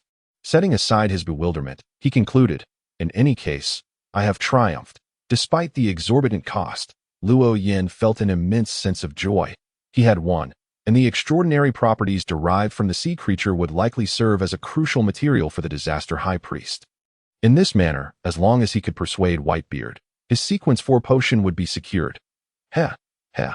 Luo Yan suddenly collapsed onto the ground, extracting a potion left by Shadowy from the inner pocket of his clothing. Tilting his head back to gulp down its contents. Instantly, the majority of the charred skin on his right hand peeled away, revealing freshly regrown flesh beneath. With his injuries alleviated, Luo Yan felt a slight sense of relief. Knowing he was certainly not destined for death, he took a deep breath and emptied all the potions from his inner pocket, laying them out in a line. However, after merely glancing at them, disappointment washed over him. None, not a single one, among the 5 vials of potion, excluding the one he had just consumed, only 4 remained. Yet, of these 4, 2 were healing potions, and the other 2 were potions for restoring spirit. None were the sedative he so desperately desired. He had hoped for a calming elixir, especially after utilizing the mirror that corresponded to the joyous sorceress. This mirror possessed 3 effects: a mirror double, a curse, and joy. The mirror double and curse effects were those Luo Yan had just employed, while the joy effect was aimed at the user. Merely carrying the mirror would lead to the bearer being lost in fantasies, turning them into a lecherous individual, though not particularly severe. However, once the mirror's double or curse abilities were activated, it would impose a state of joy upon the user. This joy was not something one could simply endure. It was far more terrifying than a potent aphrodisiac. When Luo Yan had once experimented with its effects, he had succumbed to it for an entire 2 days, leaving him too frightened to ever approach the mirror again. This time, he had no choice but to use it, faced with a creature comparable to a sequence 4 sea king, and he had a pharmacist capable of concocting a sedative. After all, the efficacy of the sedative had already been tested on MIT, proving its effectiveness. Yet, Shadowy had failed to provide him with one. Captain, upon seeing that the battle had concluded, Shadowy hurried over to assess the situation. However, upon hearing her voice, Luo Yan shuddered, realizing the gravity of the situation. Captain, are you all right? Shadowy observed Luo Yan slumped on the ground, still bearing the remnants of burns, and approached him with concern. Shadowy was already quite attractive, but after reaching sequence 7, she had transformed into a stunning vampire with crimson eyes and white hair. Her beauty enhanced even further. Under the influence of joy, Luo Yan's gaze froze, and his breath involuntarily became heavier. Don't come any closer. Seeing Shadowy approach, Luo Yan urgently called out to stop her, unfamiliar with the circumstances. Shadowy halted her steps. Captain, your condition seems off. Through her spiritual vision, Shadowy could clearly perceive Luo Yan's current state was amiss. Luo Yan struggled to avert his gaze, focusing on the ground. I need a sedative. Bring me a sedative. Huh? But I didn't bring any. We need to return to the ship to prepare it. Then go back to the ship immediately and prepare the potion before returning to me. Shadowy opened her mouth to say something more, but, upon witnessing Luo Yan's condition, closed it again. She retreated a few steps to create distance and then turned to Porter, who was perched on her shoulder. Go, seek the ship, fly south. With your speed, you should be able to locate it within an hour, and then have MIT and the others bring the ship here. But, Captain asked you to find the ship. Although Porter wasn't particularly opposed to the arrangement, it still voiced its doubts. Shadowly's expression darkened instantly. Are you foolish? The captain is already disoriented. Can he still make sound judgments? If I go to find the ship? What if another Sea King appears? Even if you stay here to guard, can your small frame carry the captain away? At least if I remain here, I can escape with him in case of danger. Though scolded, Porter did not take offense, having grown accustomed to MIT's frequent reprimands. IT nodded in realization, agreeing with Shadowly's reasoning. All right, that makes sense. I shall go now. You be careful too. With that, Porter flapped its wings and flew southward. Due to Luo Yan's earlier warning, Shadowly dared not approach to assist with his injuries. However, idling was not an option, so she decided to clean up the battlefield first, once MIT brought the ship over. They could expedite their departure without wasting time. Though the battlefield was chaotic, Shadowly, relying on her Sequence 7 instincts, effortlessly located the briefcase hidden within the crevices of the rocks, and subsequently, following her intuition, found the mirror that had been struck by lightning and was now slightly charred. Bending down to retrieve the mirror, the moment her fingers brushed against it, a series of vivid images involuntarily flooded her mind.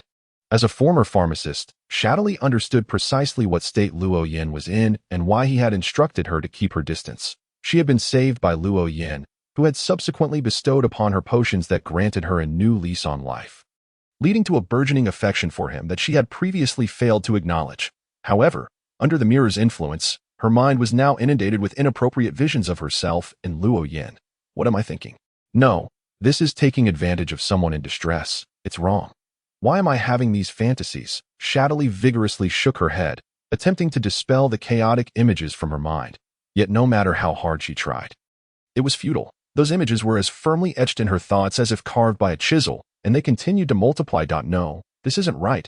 It's this object. Shadowly finally recognized the crux of the issue and hastily discarded the mirror. As expected, the moment it left her hand, the visions vanished. Indeed, it's this thing. Steadying herself, Shadowly opened the briefcase and swiftly placed the mirror inside to avoid further influence. After completing this, she began collecting useful items from the island. Although the island itself was rather desolate and had just suffered from the ravages of battle, there remained some materials imbued with spirit. Throughout this process, Shadowly maintained a distance of over 100 meters from Luo Yan to avoid provoking him. Over an hour passed before Luo Yan's ship slowly approached the shore, and Porter, clutching a vial of potion, soared directly toward Luo Yan. Captain, I have brought the potion you requested. Upon nearing, Porter eagerly shouted. Awakening Luo Yan, who had been resting against a rock. He opened his eyes and immediately spotted Porter flying toward him. Excellent. Hand it over. Here. Porter did not descend but lowered its flight just enough for the potion to hang within Luo Yan's reach. Without hesitation, Luo Yan extended his hand, grasping the potion, uncapped it, and tilted his head back to drink it down in 2 swift gulps. The agitation within him gradually subsided, and the desires in his eyes began to fade. Although the effects were not entirely eradicated, they were now wholly manageable. Good, let's clean up the battlefield and leave promptly. Luo Yan exhaled a long breath, instructing Porter, who acknowledged and immediately relayed Luo Yan's orders. The battlefield had already been mostly cleared, leaving only the area surrounding Luo Yan unattended. Once he collected the pale blue, semi-transparent scale shed by the colossal Sea King and the remnants of the scorched heart left behind by the rusted blade, there was little else to gather. However, MIT and Rhoda had managed to harvest quite a bit of flesh from the Sea King for sustenance over the coming days. The ship resumed its voyage, and after drinking another vial of healing potion, Luo Yan returned to his quarters to rest. This was not only due to the exhaustion from the fierce battle and the injuries he had sustained, but also significantly influenced by Shadowly's sedative. Little Xia, this briefcase should contain numerous wondrous items, right?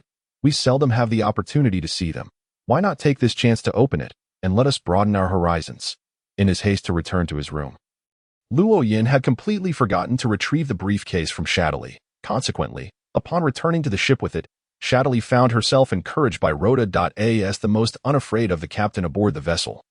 Rhoda had no qualms about sneaking a peek at the magical items within the briefcase to satisfy its curiosity. MIT, overhearing this, also grew interested and hurriedly joined in. Yes, since the captain hasn't explicitly forbidden us from looking. We just want to take a glance. We absolutely want to touch anything. What do you say? MIT wore a look of eagerness, as the tyrant's dominance over the subordinates was quite pronounced. Therefore, MIT was typically the most apprehensive of Luo Yin aboard the ship. Without Rada's instigation, he would undoubtedly have been too timid to encourage such actions. However, now that Rada has taken the lead, even if Luo Yin were to become upset later, the first person he would confront would undoubtedly be Rada. Shitali furrowed her brows in dissatisfaction. She had initially intended to return the suitcase to Liyin's room immediately and then take a nap herself. Firstly, it was still daytime, and after becoming a vampire, her biological clock had unwittingly shifted to sleeping during the day and being active at night, which added a layer of safety to their nighttime voyage. Secondly, she had been mentally drained by Liyin's singing earlier, but suddenly, Shitali had a thought. Her furrowed brows relaxed, and a faint smile graced her lips. Well, since you all wish to see, I shall show you. And not only can you look, but you may also hold the items in your hands for a closer inspection. However, each item may only be held for a maximum of 1 minute. After all, I am unaware of the potential negative effects these items may possess, and prolonged handling could lead to complications. Splendid. Hurry, let us take a look. Rada rubbed his hands together eagerly, almost wishing to snatch the suitcase immediately. Shitali refrained from further commentary and swiftly unlatched the suitcase. As soon as it was opened, both Rada and Mite's gazes were immediately drawn to the mirror, which bore scorch marks, while the other items were unfamiliar to them. The mirror's distinct charred appearance stood out prominently. Observing their reaction, Shitali's smile broadened. I must tell you, you were not present at the time, so you missed it. This mirror played a crucial role in vanquishing that sea creature. I am unsure of the captain's method, but he struck the mirror with lightning, and as a result, the creature was severely injured by the electric shock. Thus this mirror must possess remarkable power. Oh, no wonder it is blackened. It was struck by lightning. May I hold this mirror? The least astute of the trio, Rada, predictably fell under Shitali's influence, developing a strong curiosity about the mirror. This was precisely what Shitali had intended. And she readily consented with a nod. Of course, I mentioned it earlier, did I not? Very well, I shall take a look. Rada, feeling emboldened, reached out and grasped the mirror, yet within mere seconds of lifting it, his smile abruptly froze, and his complexion fluctuated between red and pale. No. As if shocked by an unseen force, Rada discarded the mirror and retreated hastily, his actions leaving Mite, who stood beside him, utterly perplexed and unaware of the cause. Even Shitali was taken aback. She had merely aimed to incite some inappropriate fantasies in Rada through the mirror, intending to use it as a counter when he provoked her later, but she had not anticipated such a dramatic reaction. What is wrong with you? Curiously, it was Mite who first posed the question, instinctively taking a small step closer to Rada. Seeing this, Rada's agitation intensified. Stand back. I warn you, do not approach any closer, or I shall strike you. What on earth is the matter with you? Mite was utterly confounded, while Shitali seemed to grasp something, her gaze toward the two men becoming distinctly peculiar. It appears that you have lost interest in everything else. I shall return the suitcase to the captain's quarters. Quickly averting her gaze, Shitali bent down to retrieve the mirror, which elicited a few fantasies of her own, yet having had prior experience, she maintained her composure, exhibiting no signs of abnormality as she placed the mirror back into the suitcase and secured the latch once more. In the ensuing days, the atmosphere between Rada and Mite grew somewhat strange, even catching Liyin's attention. However, when he inquired, neither of them responded. One was equally bewildered, while the other remained silent, leaving only Shitali to stifle her laughter. Whenever Luo Yin questioned Shitali, Rada would interrupt loudly, as if stepping on a tail, further amplifying the peculiar ambience. Fortunately, this odd tension did not linger long, and within a few days, it faded without further mention. Captain, we have sighted Sabaody Archipelago. The lookout, Porter, flew down from the mast and landed on the small table beside Liyin's deck chair. Luo Yin removed the black cloth he had been using as an eye mask and stood to gaze ahead. Indeed, just as Porter had observed, they were approaching an island adorned with colossal trees and bubbling effervescence. Sabaody Archipelago. At last, we have arrived, my little ones. Steer closer and prepare to disembark. Luo Yin bellowed, yet not a single soul responded. Mite was in the helm, which had essentially transformed into his personal quarters. He had even laid down a makeshift bed there. Ever since the incident with the mirror, Rada had become remarkably obedient to Shitali, following her every command, and was currently assisting the little golden monkey in tending to the plants in the ship's lowest deck. Meanwhile, Shitali was asleep in her room, as it was still daytime, and the sun was particularly bright today. For a vampire, such weather was utterly dreadful, necessitating retreat to her chamber for rest. Unfazed by the lack of response, Luo Yin was either unperturbed or had grown accustomed to being alone on deck. Ducko roused them. "We are preparing to go ashore." "Understood, Captain." Porter flapped his wings and was the first to head to the helm. Waking Might before making his way to the lower deck to inform Rada, Luo Yin busied himself by knocking on Shatali's door, rousing her from slumber. The ship slowly glided into the harbor of Sabaody Archipelago, a bustling entry point to the New World, nestled beneath the Red Land, teeming with vessels, be they merchant ships or pirate crafts. A.S. Lynn's ship docked. It was flanked by a gray pirate ship that was 2 or 3 times larger. However, he harbored no concerns about potential attacks. Although pirates were abundant, the area was firmly under naval control, with ample military presence on the island. In the absence of any enmity, no pirate would dare to stir trouble here. Upon reaching the shore, Luo Yin handed each of them 500,000 berries and solemnly instructed, "You too, take the money, go wherever you please, and indulge yourselves. Afterward, come find me. Might. Bring the astrology ball along. Use it to locate me later." While Shatali and I attend to business, Might and Rada received the berries, both momentarily taken aback, not because they were surprised that Luo Yin would allow them to have fun. After all, they had frequently visited the entertainment district in Alabasta, and after drifting at sea for so long, they were eager for a chance to enjoy themselves. Rather, they were astonished that Luo Yin had given them money. They had earned a considerable sum in Alabasta and still had quite a bit left, enough to enjoy the festivities without a doubt. "Thank you, Captain." Although they were uncertain of his reasoning, they certainly would not be foolish enough to inquire, happily taking the money and rushing off to have their fun. "Let us proceed to our business." Luo Yin glanced back at Shatali before striding forward, and she quickly followed, unable to contain her curiosity as she asked, "Captain, why did you send them away?" "Well, it is not so much sending them away. I fear that Rada might get himself into trouble, so I wanted him to lay low for a bit until we have made contact." "Get into trouble?" Shatali tilted her head in contemplation, unable to fathom why. However, her curiosity was short-lived, for after less than half an hour of walking, they arrived at their destination, Shaki's bar. Do we really have to go in?" Shatali hesitated upon seeing the bar's name. And Luo Yin chuckled lightly, jesting, "Now do you understand why I wanted Rada to hide?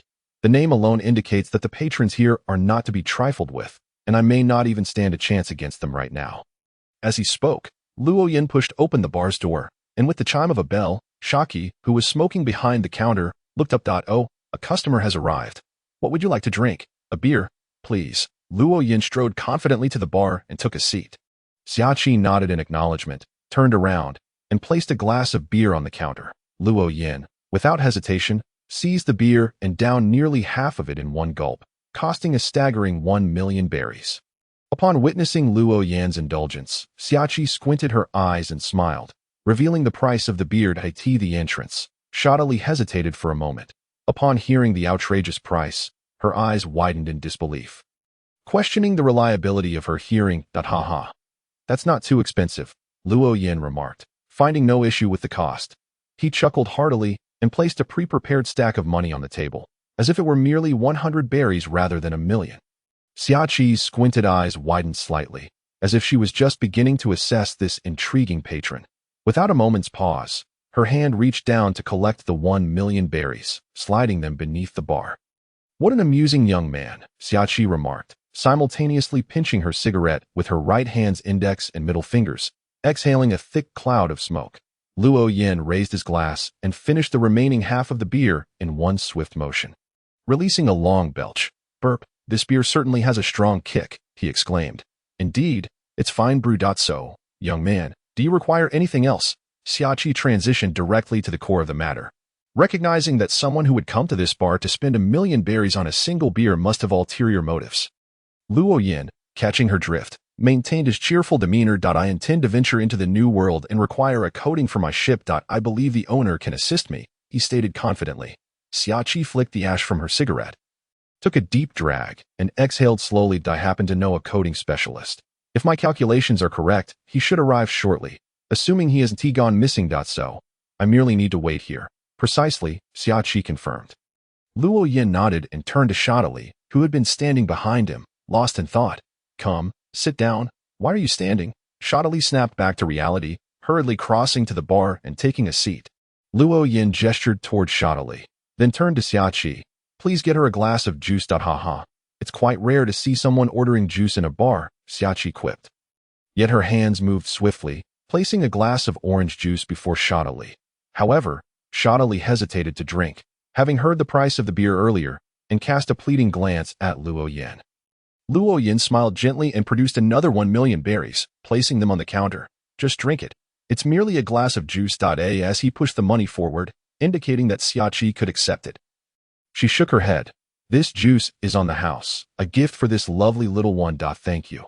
Shoddily murmured softly, still hesitant to sip the juice. Her apprehension stemmed not only from the price of the beer, but also from Luo Yin's earlier comment about possibly being unable to contend with their adversaries. Such a polite child. You two hardly seem like pirates, Xiaoqi remarked with certainty, to which Luo Yin nodded calmly. Indeed, we are adventurers. Adventurers, huh? I initially thought you were revolutionaries, Xiaoqi teased, prompting Shoddily to tense up. Her expression suddenly serious as she looked at Xiaoqi in shock. Luo Yin, however, remained unfazed, even sporting a slight smile in his tone. Let me think. This information must have come from the revolutionaries. Am I correct? Xiaoqi's smile faltered momentarily before transforming into a more pronounced grin. That it seems you possess quite impressive intelligence channels. This information is rather obscure and not easily obtained by the average person. Luo Yin shook his head, leaning back slightly, glancing at the ceiling before sitting upright to address Xiaoqi. I lack any substantial intelligence networks. I simply used my wits. When in Rogue Town, I made a deal with Dragon. And I was quite certain no one was following us. Yet, in Alabasta, a Marine captain named Smoker was aware of our dealings, which I had not considered at the time. Firstly, Rogue Town has many Marines. Perhaps someone noticed me leaving with Dragon. Secondly, Smoker had made some veiled remarks. However, since this information has reached here, it is evident someone is deliberately spreading it. Who could it be? The primary suspect is undoubtedly the revolutionaries. Xiaoqi clapped her hands, generously praising him. Excellent reasoning. You are far more astute than I anticipated. Yet, she abruptly ceased smiling, her expression turning serious. I am uncertain as to what transaction you made with Dragon that would compel him to wish to bind you to the revolutionary ship. However, you must proceed with caution. Even if you are a notorious pirate, the world government will not act against you unless you provoke them. But if you become entangled with the revolutionaries, that changes everything.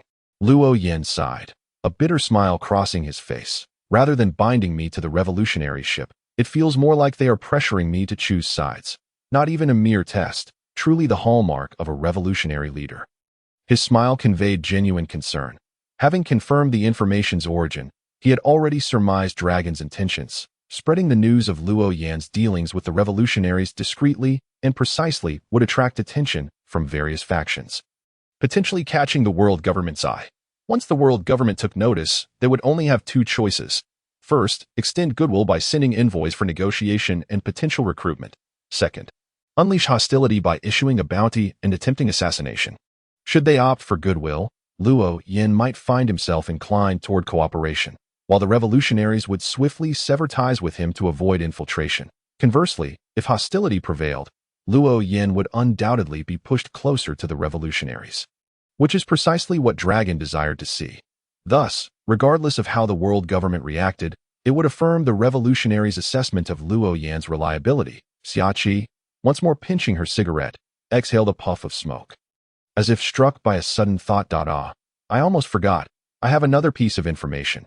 I hear the revolutionaries have expanded their territory in the West Sea. The individuals who breached the final stronghold utilized a unique ability akin to that of devil fruit powers.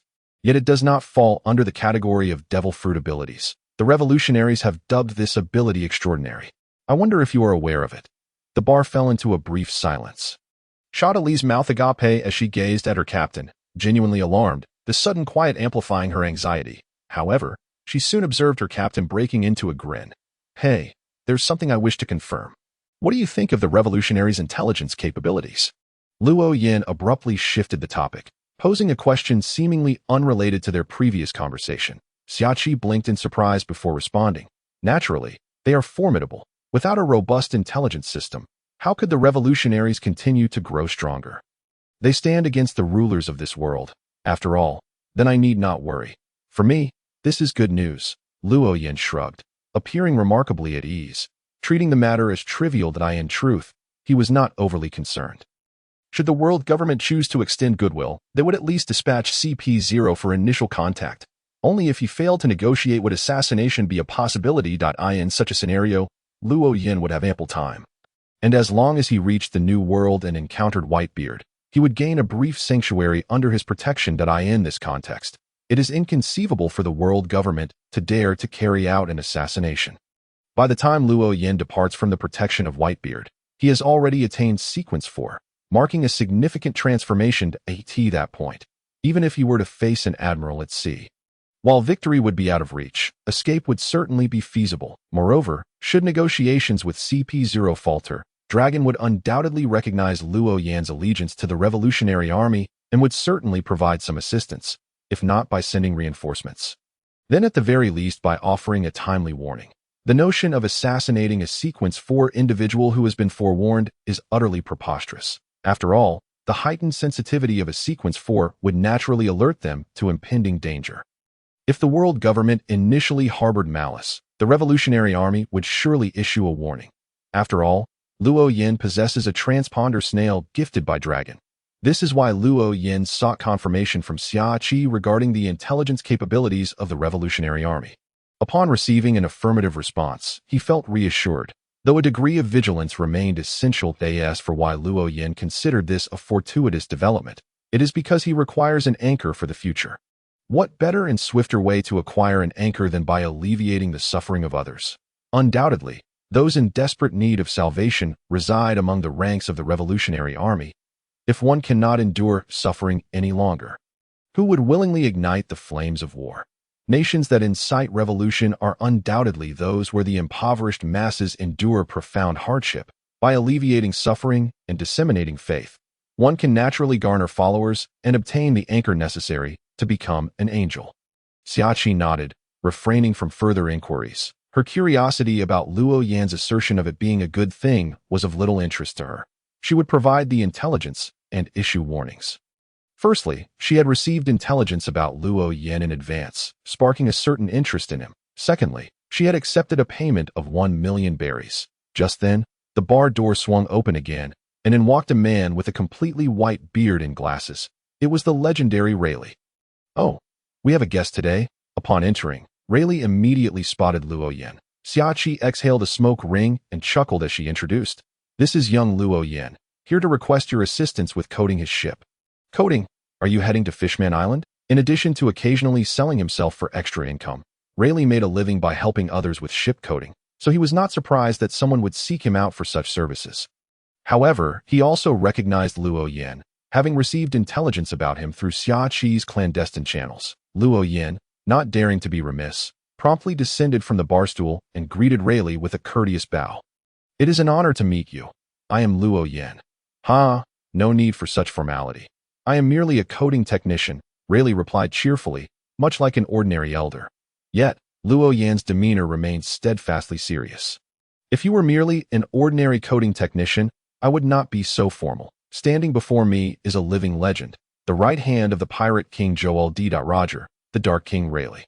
I cannot treat this lightly." Rayleigh's amiable expression slightly shifted as he subtly adjusted his head, the bar's lighting reflecting off his glasses, obscuring his eyes from view. Upon hearing this designation, Shatarli's eyes widened in surprise, instinctively covering her mouth with her hand, while Xia Qi, resting her chin on her hand, had taken on a look of eager anticipation. Rayleigh adjusted his glasses, his smile returning as if nothing had happened. "I never imagined that after all these years, someone would still recognize me. It seems you are not here solely for the coding." "No, I genuinely came just for the coding. I have an urgent matter to attend to. However, once I conclude that task, I may seek you out again." "An urgent matter requiring attention in the New World?" Rayleigh expressed a hint of surprise and curiosity. Luo Yan nodded, his gaze deepening. "Indeed, but this matter is too significant to discuss at present. I can elaborate when we meet again. I have a premonition it shall not be long." "Haha, while I am somewhat curious, it is merely curiosity. When do you plan to begin the coding?" Since Luo Yan had made it clear he would not disclose further details, Rayleigh refrained from pressing further and tactfully shifted the conversation. Luo Yan pondered briefly before responding. If possible, I hope to commence the coding today. After all, it requires time, and I do not wish to linger on this island for too long. Very well, then I shall have a drink first, and then you can take me to see your ship. Rayleigh settled himself at the bar, and Xiaoqi, well prepared, promptly presented 2 plates of food and a drink to him. While it was labeled as drinking, it resembled more of a lunch. Luo Yin did not have to wait long. Within half an hour, he had eaten and drunk his fill, subsequently following Rayleigh to where his ship was docked. Upon seeing how small Luo Yin's vessel was, Rayleigh expressed a measure of astonishment. After all, such a diminutive craft would struggle to navigate the new world. When he boarded and observed a monkey tending to plants, a ferret using its forepaws to wipe the floor with a rag, and a bird audaciously directing the others, he could not suppress his astonishment. Is this the ability to command animals? Luo Yin did not respond. Instead, turning to Shitarli, who nodded and vaguely remarked, to be precise, it is taming.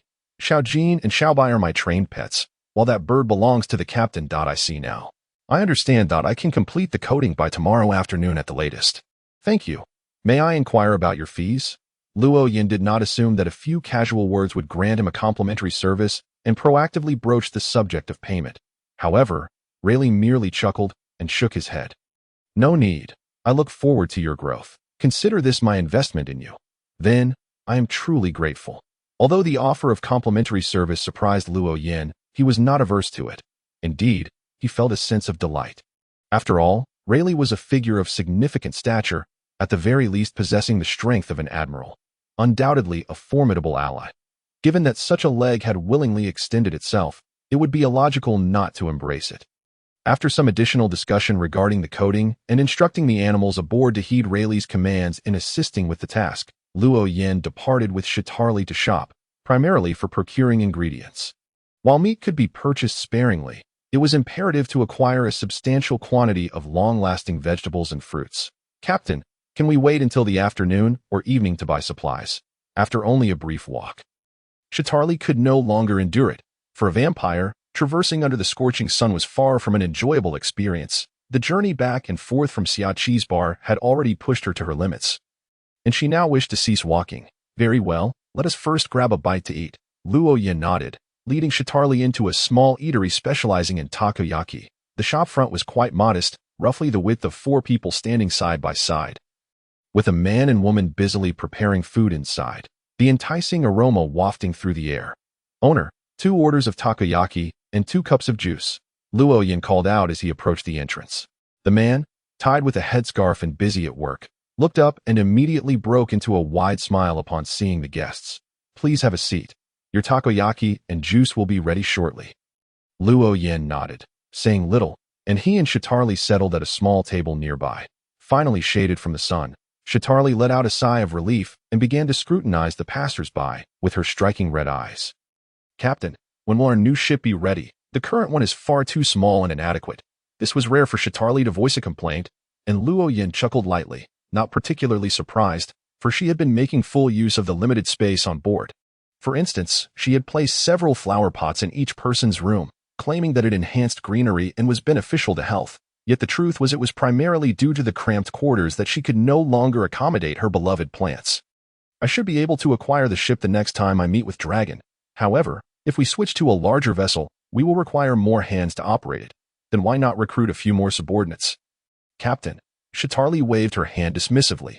Luo Yin smiled, about to respond, when the owner returned with their 2 orders of takoyaki and 2 cups of juice. Luo Yin immediately sampled a piece, the delightful flavor exploding on his palate, causing him to squint his eyes in pleasure. Shitarli mirrored his expression of enjoyment before fixing her gaze intently on Luo Yin. Captain, do you not possess any potions to enhance your cooking skills? Rhoda's dishes are far too ordinary. Luo Yin nodded in deep agreement, savoring another takoyaki before mumbling, just endure a little longer. Once I achieve my goal, I shall seek out a chef. As for the existence of a potion to enhance culinary skills, I believe such a thing exists, yet I lack the recipe for it. The two engaged in a casual conversation, and time slipped away unnoticed. The sun soon tilted westward, prompting them to leave the takoyaki shop and prepare for their official procurement of supplies. Halfway through their journey, they encountered a group approaching them, but at the forefront was a burly man clad entirely in black, a cigar clenched between his teeth, and a black leather coat draped over his shoulders. Luo Yin did not recognize this individual, and thus paid him no mind. reasoning that since he did not appear in the original story, he must not be a significant character. However, upon seeing this man, Zayatali's gaze froze, and in the next moment, a palpable hatred surged forth from her eyes. Yet, this enmity vanished as quickly as it had appeared, as if it had never existed. Luo Yan's intuition was piqued, and he instinctively turned to Zayatali, noticing her calm demeanor. Yet, her hands were tightly clenched, her nails appearing to dig into her flesh, with droplets of blood seeping from the gaps between her fingertips. "Do you know those people?" he inquired once they had passed each other. Zayatali shook her head, her expression still serene, betraying no hint of turmoil. "That I don't know them. Why do you suddenly ask this?" "Captain, is that so?" Luo Yan's gaze drifted downwards, taking in the wounds on Zayatali's palms, which had already healed. However, traces of still fresh blood remained on her nails. Sensing his scrutiny, Zayatali instinctively concealed her hands behind her back. Evading his gaze, Luo Yan nodded, redirecting his attention. "Whenever you feel ready to share, do let me know." Although he was still unaware of the specifics, he could surmise that Zayatali harbored grievances against that group. Yet, since she was unwilling to divulge, he refrained from pressing further. Firstly, his current strength was insufficient to cause a ruckus on Sabaody Island. Secondly, his primary objective remained to meet Whitebeard and elevate to the 4th rank. Thirdly, he did not perceive Zayatali as a thoughtless individual. If she had her reasons for hesitance, it was likely prudent to respect her silence, as pressing her could yield counterproductive results. Zayatali bit her lip, staring at Luo Yan for a prolonged moment before finally rasping out a hoarse, almost congested sounding, "Thank you." Following this incident, Zayatali grew considerably more reticent than usual. Fortunately, it did not hinder their subsequent shopping endeavors. When it came time to haggle, she was still as shrewd as ever. Given the unique bubbles utilized as transport on Sabaody Island, they purchased an abundance of ingredients in one go, and even made a trip to the hospital to procure a substantial quantity of blood bags for Zayatali's sustenance. The hospital staff bore no suspicion regarding the bulk purchase of blood bags, as in this pirate-infested world, injuries and blood loss were commonplace, and many pirate crews maintained a stockpile of blood bags for transfusions. When they returned to the ship, Rayleigh was still busy to avoid disrupting the construction. Luo Yan organized the supplies and then set up a simple campsite on the shore, erecting a tent. Due to the island's regulations against bonfires, they refrained from lighting a fire, which diminished the camp's ambience. However, for someone like Luo Yan, who possessed night vision, it was of little consequence. That night, beneath the bright moon and sparse stars, Rayleigh had already returned home. Luo Yan sat in front of his tent, observing Zayatali, who was seated in front of her own tent, with a hint of annoyance. "Might and Rhoda are quite something, while they revel in the company of women. I find myself sleeping in a tent." The thought of Might and Rhoda likely indulging in merriment in some lavish room during the festival made Luo Yan's teeth grind in irritation. He had expected them to return by evening, yet here it was, late at night, and they had yet to appear, suggesting they would not be back at all. Zayatali, however, was not as vexed as Luo Yan. Instead, she chuckled softly, covering her mouth. "Captain, you could also spend the night at the festival. I can keep watch here. Do you underestimate me? Do you think I would be the type to attend the festival?" Were it Rhoda or Might urging him from across the way, he might have entertained the idea, but facing Zayatali, he had already feigned propriety in her presence once before. If he hesitated now, it would be akin to slapping his own face. Leaving him resolved to maintain his integrity, Zayatali's eyes curved into a smile, her amusement deepening, as if she could see through Luo Yan's facade, but chose not to expose it. Luo Yan, already possessing night vision, found the darkness no hindrance to his sight. He observed the subtle shifts in Zayatali's expression, gradually losing composure, and ultimately ducked into the tent to sleep, leaving the vigil to Zayatali, who was active during the night. The following afternoon, Luo Yan sat on the grass by the shore, while the little golden monkey diligently massaged his back. Zayatali was busy grooming the fur of her white ferret with a small comb, and Porter flitted around, attempting to pierce the bubbles emerging from the ground with his sharp beak, only to be ensnared and lifted upwards by the bubbles. Both humans and animals found themselves in a state of boredom. Yet none voiced complaints, for in less than an hour, the coating would be complete. "Captain, we're back." A somewhat rugged shout broke the tranquility, and Luo Yan merely turned his head to glance before returning to his previous focus. The voices belonged to Rhoda and Might. Though they sounded spirited, the dark circles under their eyes betrayed a night spent awake. "You truly returned just in time. Had you delayed another hour, we would have left you behind," Zayatali remarked, Unable to suppress her sarcasm at their tardiness, Rhoda scratched the back of his head, adopting a goofy expression, while Might, ever the flatterer, leaned closer, presenting a string of bubbles connected to several others to Zayatali. We had intended to return yesterday afternoon, but Captain, you asked me to bring the astrolabe, right? I was just about to divine your whereabouts when I suddenly wondered if I might interrupt something between you and the captain. So, I decided to consult the stars on when would be the best time to return, and lo and behold, the result indicated this very moment, hence our late arrival. Something between me and the captain? What do you mean? Zayatali queried. Bewildered. Might's eyebrows waggled suggestively, and when he saw Zayatali's continued confusion, he leaned in closer, eager to whisper something, just as Rayleigh's voice rang out. It seems everyone is accounted for. The coding is complete, and you can set sail at any time. After sitting idle for an entire morning, Luo Yin felt as though he might wither away, and upon hearing this, he sprang to his feet. Boys, we set sail, all right. Set sail, Zayatali chimed in, dropping her comb and raising her fist in enthusiastic support. Might and Rhoda were a beat slow to respond but echoed her sentiment nonetheless. Luo Yan's ship, enveloped in a massive bubble, sank into the sea and followed the undercurrents toward Mermaid Island. However, he had no intention of stopping there, but rather decided to bypass Mermaid Island altogether and head directly to the New World. When Luo Yan's ship resurfaced the next morning, it was shrouded in fog. Whether due to lingering morning mist or the nature of the waters themselves, visibility was less than 3 meters on deck, making it nearly impossible to discern direction. For an ordinary ship, encountering such conditions without navigational tools would likely spell disaster. Yet, with the astrolabe on board, which was originally designed for navigation, Luo Yin was assured that they would not lose their way at sea. Moreover, he possessed the life card of the Whitebeard pirate ship doctor. Having handed the life card to Might before submerging, there was no need for further instructions. Might had already adjusted the ship's course, steering straight towards Whitebeard's location, and this journey would last 4 days. Captain, I see the Whitebeard pirate flag, shouted Porter, the lookout, rousing Luo Yin from his midday slumber. Luo Yin blinked awake, rubbing his nose as if still caught in the haze of sleep. This was hardly surprising. In his efforts to quickly digest the potion of the ocean singer, he had been hosting nightly concerts aboard the ship. To accommodate Zayatali's schedule, he typically began singing in the evening and only ceased in the early hours of the morning, resulting in insufficient nighttime rest and necessitating afternoon naps. All right, go tell Might it's time to stop. I'll wake Zayatali. Knowing it was still midday, Luo Yin was aware that Zayatali had yet to rise. Yet it was imperative to awaken her, for he was still relying on Shitali to tend to Whitebeard's ailments. Half an hour later, Luo Yin and Shitali found themselves aboard a modest canoe, drawing closer to the Whitebeard pirates. For this medical expedition, Shitali had taken the liberty of fashioning a medical kit to hang at her waist, lending her an air of professionalism, while Luo Yin had brought nothing more than a letter from Ace.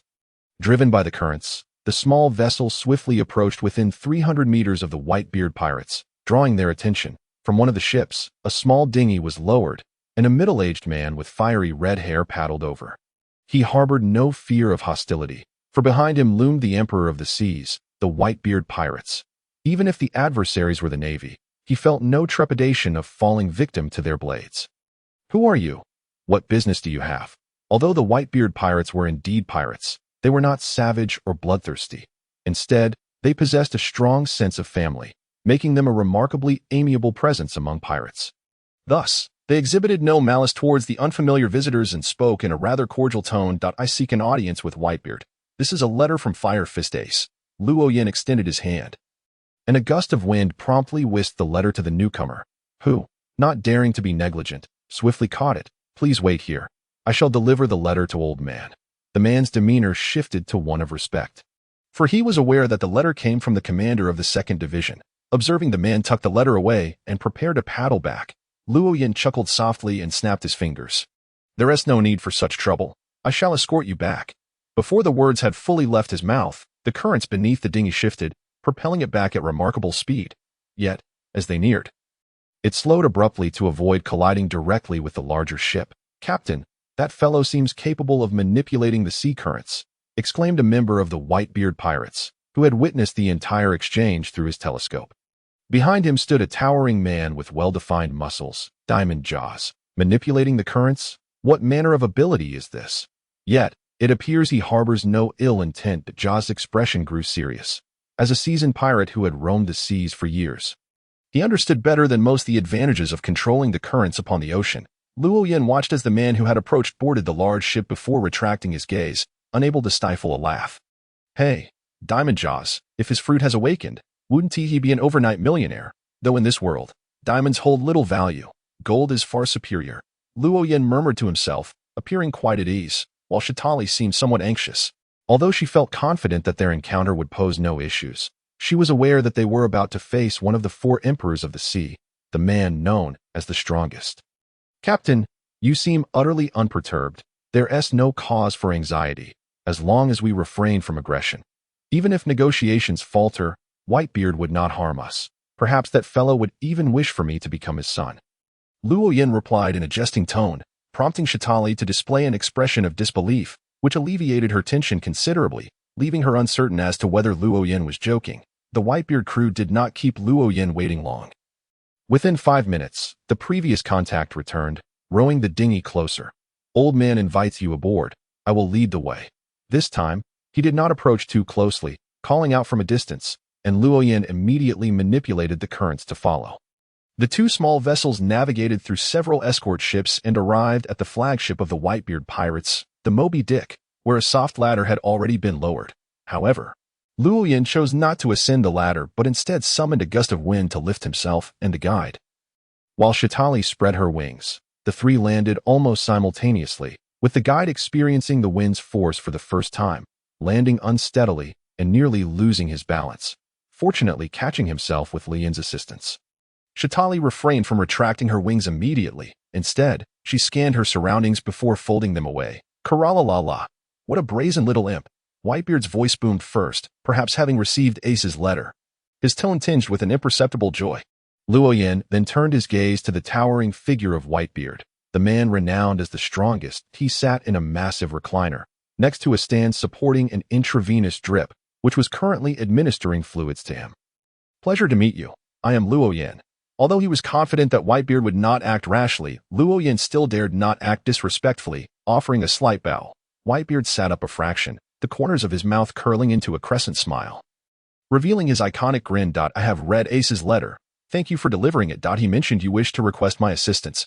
Without engaging in pleasantries, Whitebeard got straight to the point, and Luo Yin nodded in affirmation.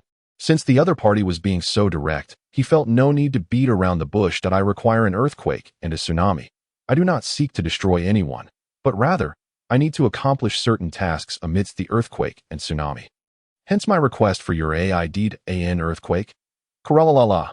That is a simple matter, merely a punch for me. However, as you can see, my physical condition is not optimal, and assisting you would be quite the burden. What compensation can you offer for this burden? As Whitebeard spoke, the cadre members flanking him broke into broad smiles, as if they had rehearsed this moment or received some prior instruction. Luo Yin had anticipated this reaction, maintaining his composure as he prepared to present his bargaining chip, only to hear Whitebeard chuckle heartily. Karala-la-la. Kid, why not become my son? Luo Yin could not suppress a smirk, his mouth twitching. He had considered the possibility of Whitebeard making such a proposition, yet he had not expected it to come so swiftly or directly. Beside him, Shatali was equally astonished. She had thought Li Yin's earlier jesting was just that, and was taken aback by how quickly it had transformed into reality. Naturally, Luo Yin had no intention of becoming Whitebeard's son. He promptly shook his head in refusal. No. I decline. I am an adventurer, not a pirate. Those words seemed to trigger some switch. Whitebeard's previously jovial expression darkened instantly.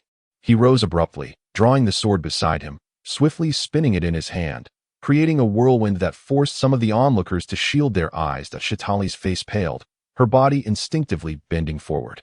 Her wings, which had only just been retracted, flared open once more, her crimson eyes shimmering ominously, as if ready to launch into the fray.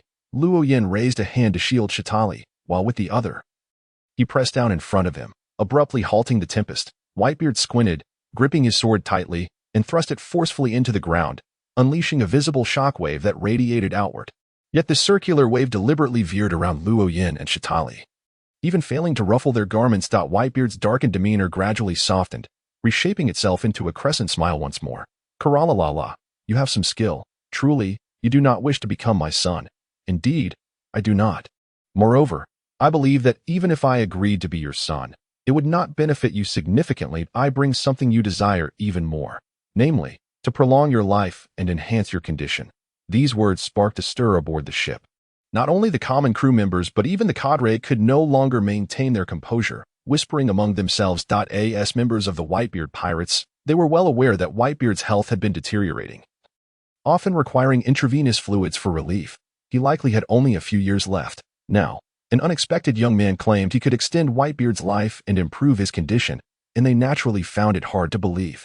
Whitebeard's smile gradually faded, his expression growing grave, exuding an even greater aura of authority. I trust you understand the implications of your words. I am acutely aware of my physical condition, and this is not something an ordinary doctor can remedy. Luoyin did not respond to Whitebeard but instead turned his gaze toward Shatali. Shatali, in perfect synchrony, stepped forward to align herself with Luoyin, lifting her chin to meet Whitebeard's gaze without fear, though she soon appeared hesitant. Captain, he is beset by ailments, and, combined with his advanced age, even if I were to heal him, he could only live another 20 years at most. 20 years.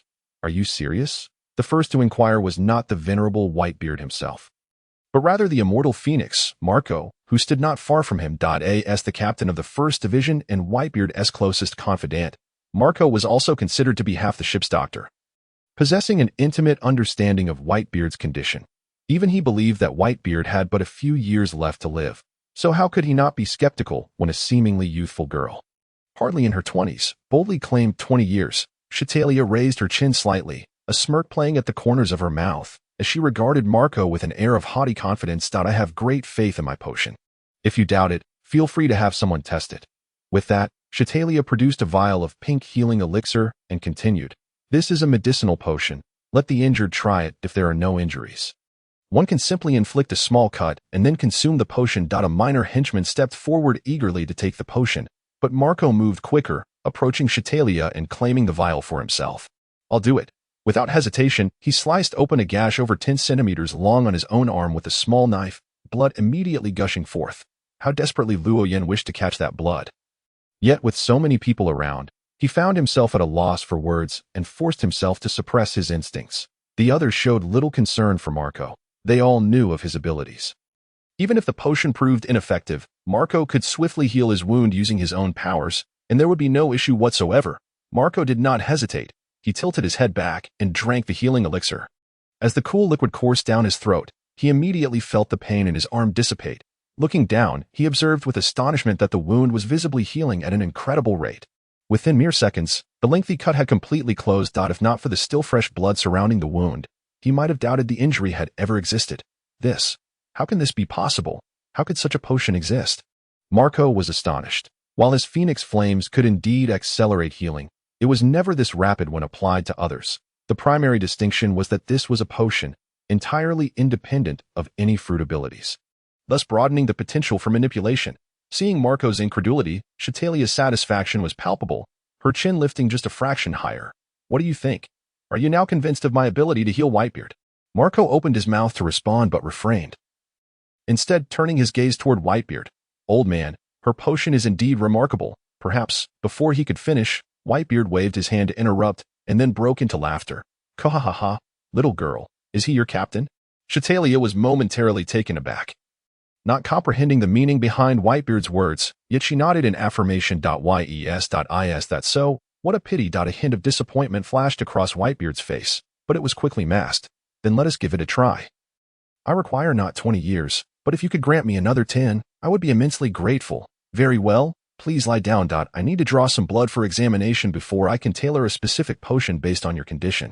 Whitebeard nodded, stepping back to recline in his chair, casually handing his sword to a nearby unknown henchman, who promptly accepted and set it aside.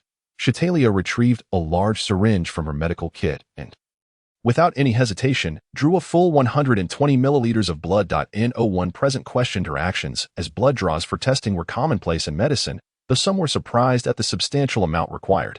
Fortunately, for a man of Whitebeard's stature, such a volume was hardly excessive. After securing the blood, Chatalia glanced up at the blazing sun overhead, her brow furrowing slightly. Could I have a quiet room, preferably with a table? Not a problem, follow me, Marco replied. Since Whitebeard had become less involved in the daily operations of the pirate crew, Marco had taken the reins, addressing matters on his behalf, and no one found it odd that he was responding now. Luoyin naturally followed behind Chitalia, and no one impeded their passage. They were led to a room of moderate size resembling a chemistry laboratory, replete with various beakers, test tubes, and even a microscope. You may use any of the equipment in this room at your discretion. If you require anything else, simply call out, and I will assign 2 individuals to stand guard outside, ensuring you are not disturbed. Thank you, Chitalia replied sincerely. Marco nodded, saying nothing further as he promptly exited the room and closed the door behind him. Once alone with Luoyin, Chitalia released a long breath. I was nearly terrified when Whitebeard brandished his weapon. I feared he might strike. She lightly patted her chest, feigning a look of trepidation, which elicited laughter from Luoyin. I saw you were ready to retaliate. I thought you were completely unafraid. I was merely seizing the opportunity if it had come to blows. We couldn't just sit idly by and await our demise. Chitalia murmured defensively, retrieving the vial of blood from her medical kit. She carefully poured 80 milliliters of blood into a pre-prepared storage container for Luoyin, then transferred the remaining blood into a small cup.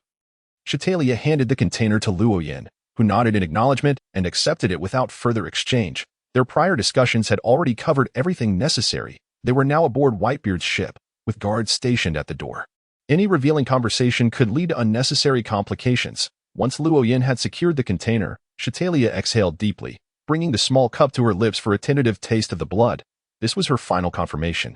As an apothecary, she had already gleaned a comprehensive understanding of Whitebeard's condition through her spiritual vision during their earlier encounter, which was why she had confidently declared him to be in poor health. A vampire's sensitivity to blood meant that this small taste served as a form of analysis, often surpassing the accuracy of standard medical testing. Having confirmed Whitebeard's state, Chitalia wasted no time, swiftly gathering the prepared materials from her medical kit to concoct the potion. In a matter of 10 short minutes, she had successfully brewed 5 vials of elixir. Chitalia shook the light green potion in her hand, which seemed to radiate vitality, exclaiming, "Done. That's wonderful." Luoyin felt a surge of hope upon seeing Chitalia's confidence. He did not expect her to completely heal Whitebeard, but merely hoped for an improvement in his condition. He believed that for a skilled apothecary, this should not pose a significant challenge. As Chitalia opened the door, the 2 pirates stationed outside immediately turned their attention to her. Is there something you require? The pirate's demeanor was deferential, mindful of the gravity of her task in preparing potions for Whitebeard, which directly impacted the future of his pirate crew. No, the potions are ready. Please show me the way. You finished so quickly? The pirates exchanged surprised glances, tinged with skepticism, yet they did not hesitate and promptly led the way. They returned to the deck, where an elderly ship's doctor with entirely white hair was administering an for to Whitebeard. Upon seeing Chitalia and Luoyin emerge so soon, everyone paused in surprise, with Marco being the first to approach them. Is there something you need? He assumed that Chitalia required some supplies, and since he couldn't convey specifics to the guards, he had come out himself. However, Chitalia shook her head, pulling out the 5 vials of elixir she had prepared. The potions are ready, 5 in total. However, only 4 should be necessary to heal Whitebeard. The extra can be consumed for reinforcement, or if anyone is uncertain about the potion, they may also try it. However, it is best for healthy individuals not to overindulge. Half a vial should suffice, lest they risk a nosebleed. That was incredibly fast. Margot took the potion and casually handed it to the ship's doctor, who had previously assisted Whitebeard with his 4. Upon receiving the potion, the doctor distributed 4 vials to Whitebeard, while he himself took one into the cabin, evidently to analyze it with more sophisticated equipment. Chitaria said little about this, as it was she who had suggested trying it out. Analyzing the potion's components was undoubtedly a more prudent approach than consuming it directly. Before long, the doctor emerged from the cabin, an indescribable joy illuminating his face. "Old man, it's been confirmed that the potion is essentially problem-free. At the very least, consuming it won't worsen your condition." Whitebeard nodded and turned to Chitaria. "How should this potion be taken?" As a frail elder beset by ailments, Whitebeard had undergone countless treatments over the years and had developed a habit of consulting the doctor before trying any new medicine. Chitaria internally sighed with relief and replied calmly, "Take 1 vial every 3 days. After 4 vials, you should be healed. Of course, if recovery does not occur, feel free to reach out to me for further adjustments." "Very well." Without hesitation, Whitebeard uncorked 1 vial and tilted his head back, pouring its contents into his mouth. As he swallowed, his throat bobbing, his complexion visibly improved. A glimmer of vitality flickered in his murky eyes. Even as one of the four emperors, he found it difficult to contain his elation. I feel significantly lighter. Old man, please remain seated. Let me examine you first. The doctor hurriedly interjected as Whitebeard prepared to remove the newly attached four. He promptly retrieved a stethoscope and a blood pressure monitor. Meticulously conducting a thorough examination, the more he assessed, the more astonished his expression became. How is this possible? How can it be? The old man's health is nearly restored. Oh ho! At this proclamation, all aboard. Except for Luyin and Shatari. Erupted in cheers, for it signified that their captain, their father, could lead them across the seas for much longer. Koolalala. Does this mean those bothersome devices can be removed?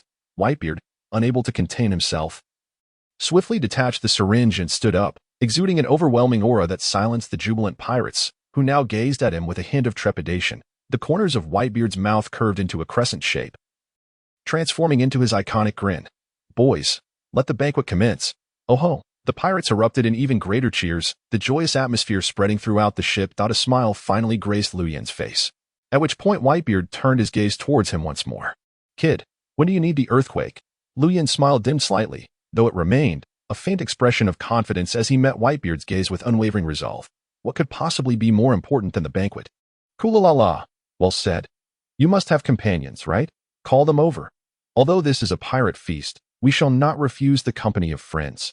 If possible, Luyin certainly wished for Whitebeard to conduct the ceremony for him as soon as possible. However, his ocean singer potion was still a touch undigested, making it impossible to proceed with the ceremony just yet. Nevertheless, he did not worry, having gained experience from the previous banquet with Luffy and the others. He believed that singing at the feast would suffice for the final digestion. After all, with the multitude of Whitebeard pirates present, the effect would undoubtedly be magnified. Luyin did not return to his ship to inform Rhoda and MIT, as Shatari could communicate with Xiao Jin and Xiao by using her beast tamer abilities and relay the message. Once Luyin's ship drew near and all members had boarded the Moby Dick, the banquet officially commenced, marking a day of revelry for all. Yo ho ho ho! Yo ho ho ho! Yo ho ho ho!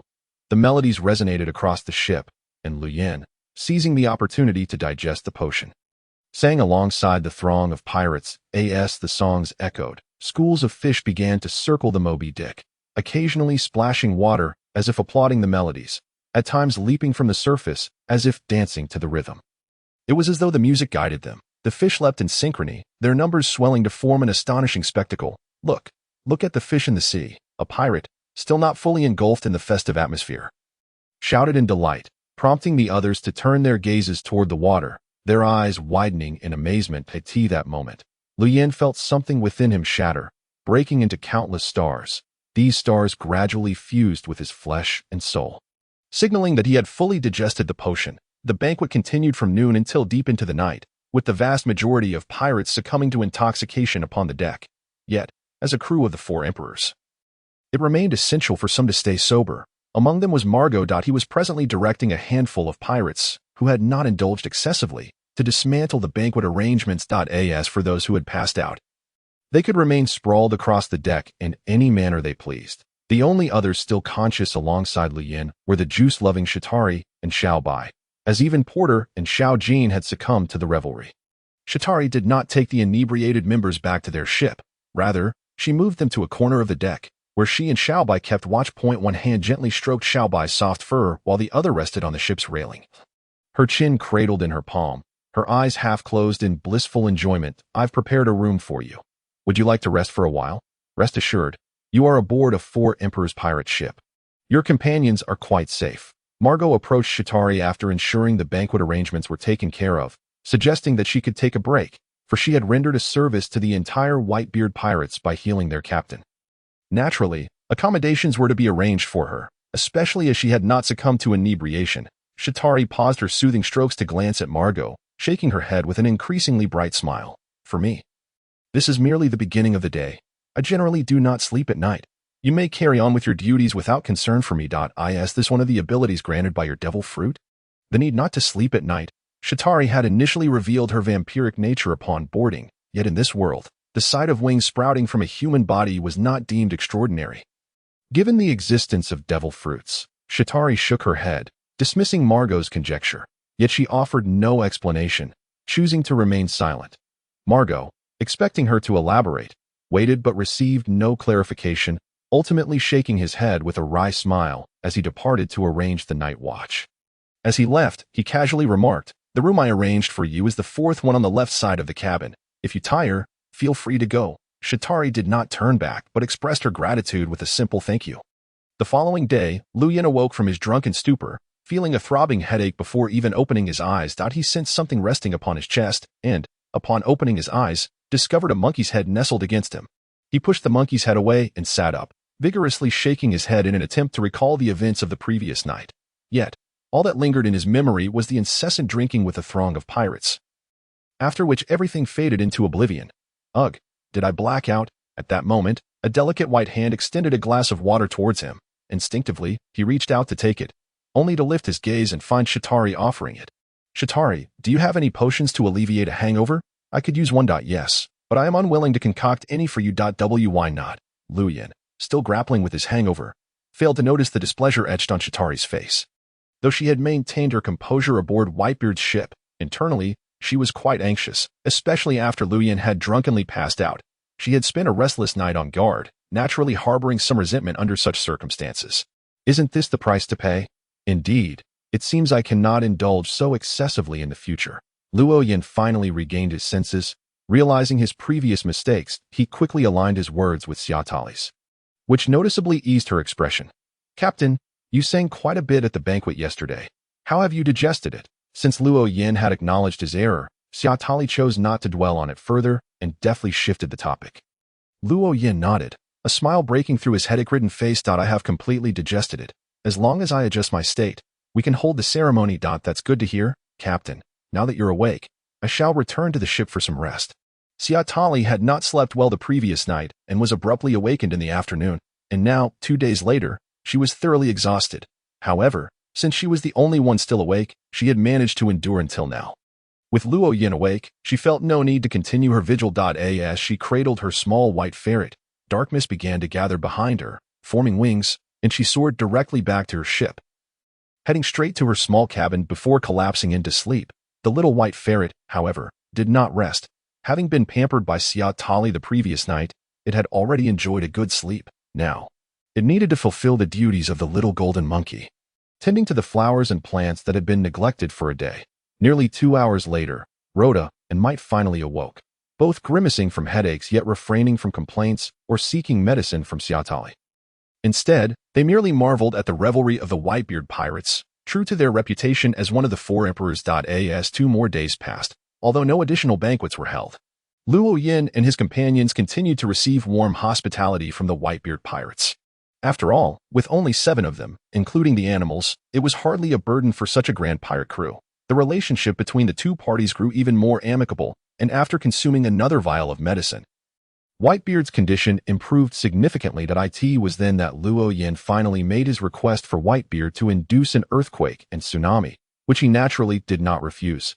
Luo Yin arrived at an uninhabited island. A few hundred meters away from the Moby Dick, Whitebeard stood at the bow, his hands clenched tightly as he suddenly swung his fist to either side, causing the air to shatter like a spider's web.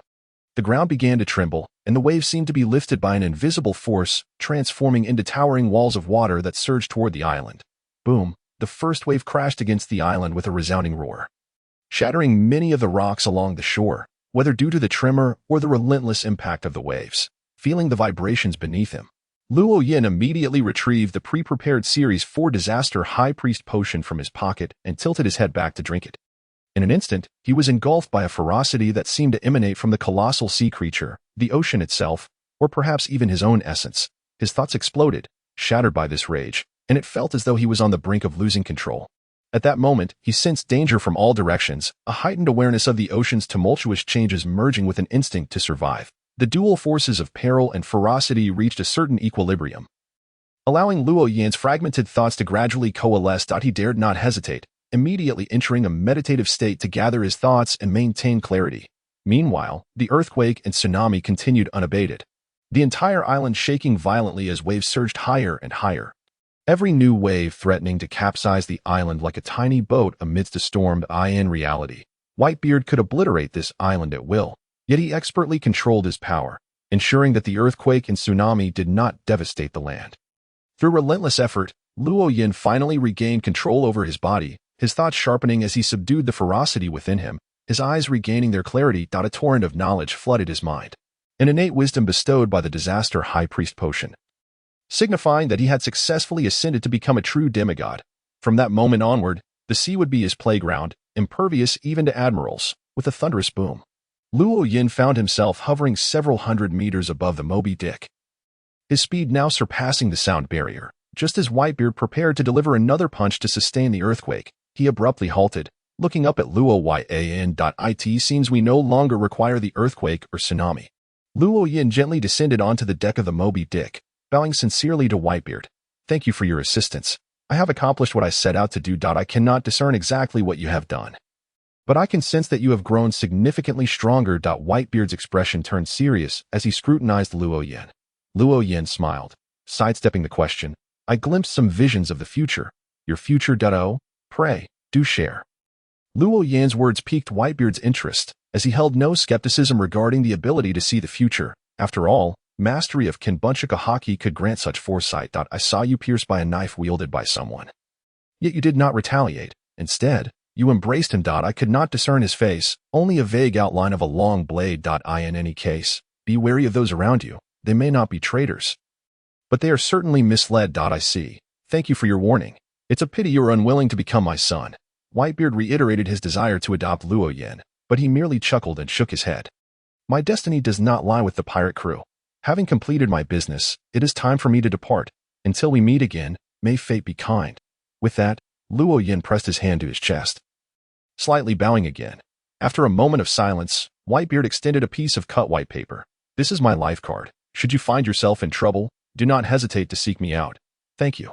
Luo Yin accepted Whitebeard's kindness, recognizing that even should Whitebeard pass, remnants of his crew would still possess considerable strength. Once more lifted by the fierce winds, Luo Yin soared towards his ship, quickly landing on the deck.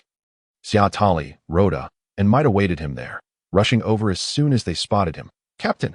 Are you all right, Captain? Congratulations! They chorused, and Luo Yin smiled, nodding as he glanced back at the distant Moby Dick before turning to Might. Set sail. Let us seek islands rich in unique flora and fauna. Yes, Captain, Might replied, hastily returning to the helm. The ship commenced its voyage into the unknown. Now that he had attained Series 4, there was no longer a pressing urgency. They could drift on the sea for a while. This would allow him to gather extraordinary materials and traits to prepare for the promotion of his crew and future members. Additionally, he awaited news regarding Ace's capture. Previously, Luo Yin had kept a low profile to avoid drawing the attention of the Marines, as he was still relatively weak. However, circumstances had changed. Now, even in the face of an admiral, he felt confident in protecting his ship. Thus, there was no longer any need to remain inconspicuous. He needed to prepare for the anchors required for future promotions. In addition to aligning with the Revolutionary Army, he could leverage the Marineford War to gain some notoriety. Although he did not intend to engage in the conflict, instead, he might seize the opportunity to make a name for himself by intervening at a critical moment or rescuing someone. Captain, there is a pirate ship approaching us, shouted Porter, the lookout basking in the sun atop the mast. Luo Yin, who had been lounging on a deck chair, sprang up in excitement, unfazed by the prospect of encountering pirates. It had been 5 or 6 days since parting with the Whitebeard pirates, and during that time, they had passed several islands. However, these had all been ordinary islands, some containing a few extraordinary materials rich in spirit, but their scarcity and scattered distribution rendered them unworthy of exploration. So they had not docked. Having ascended to Series 4, Luo Yin had yet to engage in battle and was eager to test his newfound abilities, and now an opportunity had presented itself.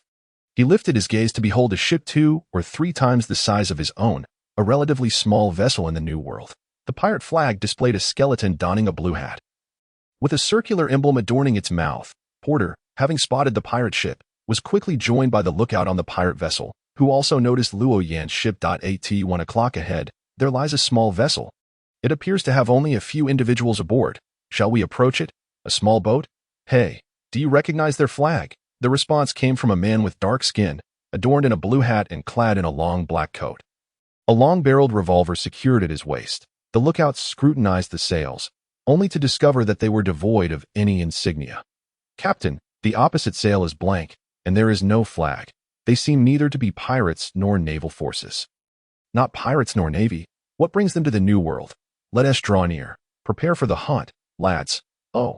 Upon hearing the captain's command, the crew of pirates erupted in jubilant cheers. Such a diminutive pirate crew often found themselves stifled in the New World. And now, an apparent soft target was within reach, making it imperative to seize the opportunity. As Luo Yin was about to command MIT to draw closer, he heard porters shout, "Captain, that pirate ship is approaching." "Oh, how intriguing. Let us wait here. There is no need to initiate contact." Luo Yin moved to the bow, squinting at the increasingly proximate pirate ship, a smile gradually forming on his lips. The fact that they were pirates, willingly approaching, indicated their interest, and in such circumstances, he felt no sense of impending danger, suggesting that they were not particularly formidable, perfect for testing his own capabilities. The pirate ship soon closed to within mere meters, revealing a band of fearsome-looking pirates standing at the rail, their cannons trained on Luo Yin's small boat, their gazes fixed on him as though he were a lamb to be slaughtered. Ha ha ha ha. So it's just a little brat. Hey, kid, hand over everything valuable on your ship, and come aboard my vessel as a laborer, and I might spare your life. If you perform well, I could even allow you to join my pirate crew. The captain of the blue-hatted pirate crew did not immediately command an attack. Instead, he opted to probe and ascertain whether they were indeed an easy target. Luo Yin felt quite pleased at this moment. Since they had not acted aggressively, he too refrained from striking first, maintaining a smile as he looked up at the blue-hatted captain. "What is the name of your pirate crew? Are you quite renowned?" "I have no desire to join a crew of no repute." Upon hearing this, the blue-hatted captain puffed up his chest, and the surrounding pirates burst into laughter. "Listen well, kid, we are the Blue Hat Pirates. I am Captain Kaidi of the Blue Hat Pirates, a notorious pirate with a bounty of 87 million berries." Luo Yin stroked his chin, nodding slightly. A bounty of over 80 million is not particularly high in the New World. Yet, it is not the lowest either. However, if the captain of a pirate crew holds such a bounty, it suggests that the overall strength of the crew is rather weak in the New World. 87 million, Luo Yin repeated quietly, then inquired further. "So, are you a devil fruit user?" "Hey, of course. I possess the misfortune fruit. If you dare resist, you shall meet with calamity." "Misfortune? Is that a form of aggregation?" Luo Yin chuckled, his smile radiating pure delight. Boom! A series of thunderbolts, as thick as barrels, descended, instantly obliterating the pirate ship. A portion of the pirates was struck dead on the spot, while the remainder, including the captain, plunged into the sea. Without hesitation, Luo Yin leaped into the water, swiftly swimming to the captain's side. As a devil fruit user, the captain floundered in despair, struggling to stay afloat. Upon seeing Luo Yin approach, he intensified his thrashing, reaching out as if hoping for rescue or perhaps seeking to drag Luo Yin down with him. Luo Yin maintained his smile, and though he did not speak, the water around him began to vibrate, producing sound. "What a pity, you did not get the chance to bring me misfortune. I thank you for bestowing your power upon me, which I shall utilize wisely." The blue-hatted captain's eyes widened in disbelief as he gazed at Luo Yin, instinctively attempting to speak, but only a breath escaped his lips, and seawater gushed into his mouth, exacerbating his asphyxiation. Not wishing to prolong his suffering and despair, Luo Yin thrust 4 fingers toward the captain's chest, piercing through and shattering his heart. Blood cascaded forth, and the blue-hatted captain stared wide-eyed as blood from his mouth and nose swirled in the water, merging with the vast expanse of crimson. Luo Yin withdrew his hand, grasping the captain's shoulder as he propelled himself out of the water, landing on the deck. Specks of light began to coalesce, swiftly forming into a glossy black object resembling stone, a characteristic of the misfortune fruit. With a creak, the cabin door swung open, revealing Shatari. Alas, most of the blood had been lost, and what remained was mingled with seawater. "Captain, you didn't leave me a single drop," Shatari complained to Luo Yin, her displeasure evident. At this moment, Luo Yin recalled Shatari's request and sheepishly scratched the back of his head. "My apologies, I didn't pay attention. Shall I dive in and fetch some for you? Perhaps there are still some alive." Shatari glanced at the now blood-stained sea, contemplating before shaking her head. "No need. I still have plenty of blood stored. It should last me at least a week." "Very well, let us find a place to exchange the bounty and procure some blood for you." After Luo Yin and MIT salvaged the treasures of the Blue Hat Pirates, their destination shifted to an inhabited island. After all, 80 million berries were not to be squandered. With the aid of the astrological sphere, they located a habitable area within merely 2 days. Luo Yin was indifferent to which nation claimed it, knowing there was a naval branch, G5, stationed there. In the New World, at least one rear admiral would be present. After all, pirates capable of surviving here are not weak, and without an admiral, they would not be able to subdue them. However, they dared not dispatch a fleet admiral to maintain order. Firstly, the number of fleet admirals is limited. Currently, the naval headquarters possesses only 3. Secondly, the New World is the domain of the 4 emperors. Sending a fleet admiral could provoke them, potentially igniting a large-scale conflict, which is not what the Navy wishes to see. Upon reaching the shore, Luo Yin carried the corpse of the blue-hatted captain to the Bounty Exchange Department of the Naval Branch, while the others accompanied Shatari to procure blood. Along the way, many gazes fell upon Luo Yin as he bore the corpse. Yet none expressed shock. The inhabitants of this place had long grown accustomed to bounty hunters exchanging pirate corpses for rewards. The exchange office was modest, akin to an ordinary shop, featuring a large counter at its center, behind which 3 Navy personnel occupied themselves with a game of cards, unbothered by the business at hand, for they were not here to earn money, but rather to dispense it. Bang! As Luo Yin approached the entrance, he tossed the pirate's corpse onto the counter. The 3 Navy personnel paused their game momentarily, yet continued until they completed an entire round, at which point one of them casually glanced at the corpse before nonchalantly retrieving a thick tome. A bounty of 87 million berries for the blue hat, the individual inquired, seeking confirmation. Luo Yin nodded affirmatively. Yes, I am here to claim his bounty. No problem. Let us start with some registration. As he spoke, the Navy personnel produced a ledger and a pen. Please state your name and place of origin. Luo Yin, from the East Blue. Though Luo Yin found their arrogant demeanor irksome, he bore with it, as he was reliant on their assistance. The Navy personnel nodded, recording the information before lifting the corpse. Please wait here. Further verification is required. After speaking, he disregarded Luo Yin, taking the corpse through the rear door, leaving the remaining 2 Navy personnel, now 1 short, unable to continue their game, appearing somewhat bored. Hey, you're Luo Yin, right? Care for a few rounds? A naval officer, feeling utterly bored, sought to engage Luo Yin in a game of cards. Luo Yin merely shook his head, retreating to lean against the wall with his arms crossed, allowing his thoughts to wander back to the intelligence regarding G5. The original text provided scant details about G5. It was only after Smoker arrived there that its conditions became apparent. By then, G5 had already undergone a thorough reorganization by Smoker, as it was rumored that prior to his intervention, G5 had been quite chaotic. So this is what G5 is like, Luo Yin murmured softly, inadvertently catching the attention of 2 nearby naval officers. Immediately, the officer who had invited Luo Yin to play cards furrowed his brow, his tone rising significantly. What do you mean by that? Are you dissatisfied with our G5? Luo Yin glanced at him but refrained from responding. The officer, noticing Luo Yin's silence, felt his expression darken further but chose to say nothing more. Almost 5 minutes later, the officer who had gone to confirm the body returned, a bag in hand. This is your bounty, he declared, tossing the bag carelessly onto the counter, making it appear as though it contained not money but refuse. The bag slid across the counter, eventually tumbling off the edge and onto the floor. Luo Yin gestured, and a gust of wind lifted the bag into his hands. As he opened it and glanced inside, his brow furrowed immediately. There was hardly the promised 80 million. In fact, it barely amounted to 60 million. The amount seems incorrect, Luo Yin asked in a low voice, but the 3 naval officers paid him no mind, engrossed in their card game, as if he were invisible. Luo Yin's frown deepened, and invisible pressure began to permeate the small room, creating an atmosphere reminiscent of a storm's foreboding. The 3 officers sensed the shift, turning their gazes toward Luo Yin, yet their expressions bore no fear, only impatience. I say, is this your first time exchanging a bounty? It is not just about the advertised 80 million. One must account for processing fees and related taxes. Receiving 55 million is already quite generous. Is that so? Luo Yin, initially incensed at the thought of being swindled, began to see the logic in their explanation. Gradually, he reined in his anger, deciding to let the matter rest. After all, it was merely a windfall for him. A smaller sum was of little consequence. At that moment, the doors swung open, revealing a man clad in a white robe, wielding a bamboo stick and sporting sunglasses. Upon his entrance, the 3 officers hastily discarded their cards, standing at attention to salute him. Vice Admiral Virgo. Virgo nodded in acknowledgement before stepping out from behind the counter to calmly regard Luo Yin from a distance of 2 or 3 meters. Did you have any grievances with us? If so, feel free to voice them, but please do not make things difficult for my subordinates. Luo Yin narrowed his eyes, scrutinizing the Vice Admiral, whose presence triggered a warning in Luo Yin's instincts, indicating he was a formidable opponent. Yet, the threat did not seem insurmountable. After all, he could fly at supersonic speeds, and no mere Vice Admiral could impede his escape. I have no grievances, merely that it was my first time exchanging a bounty.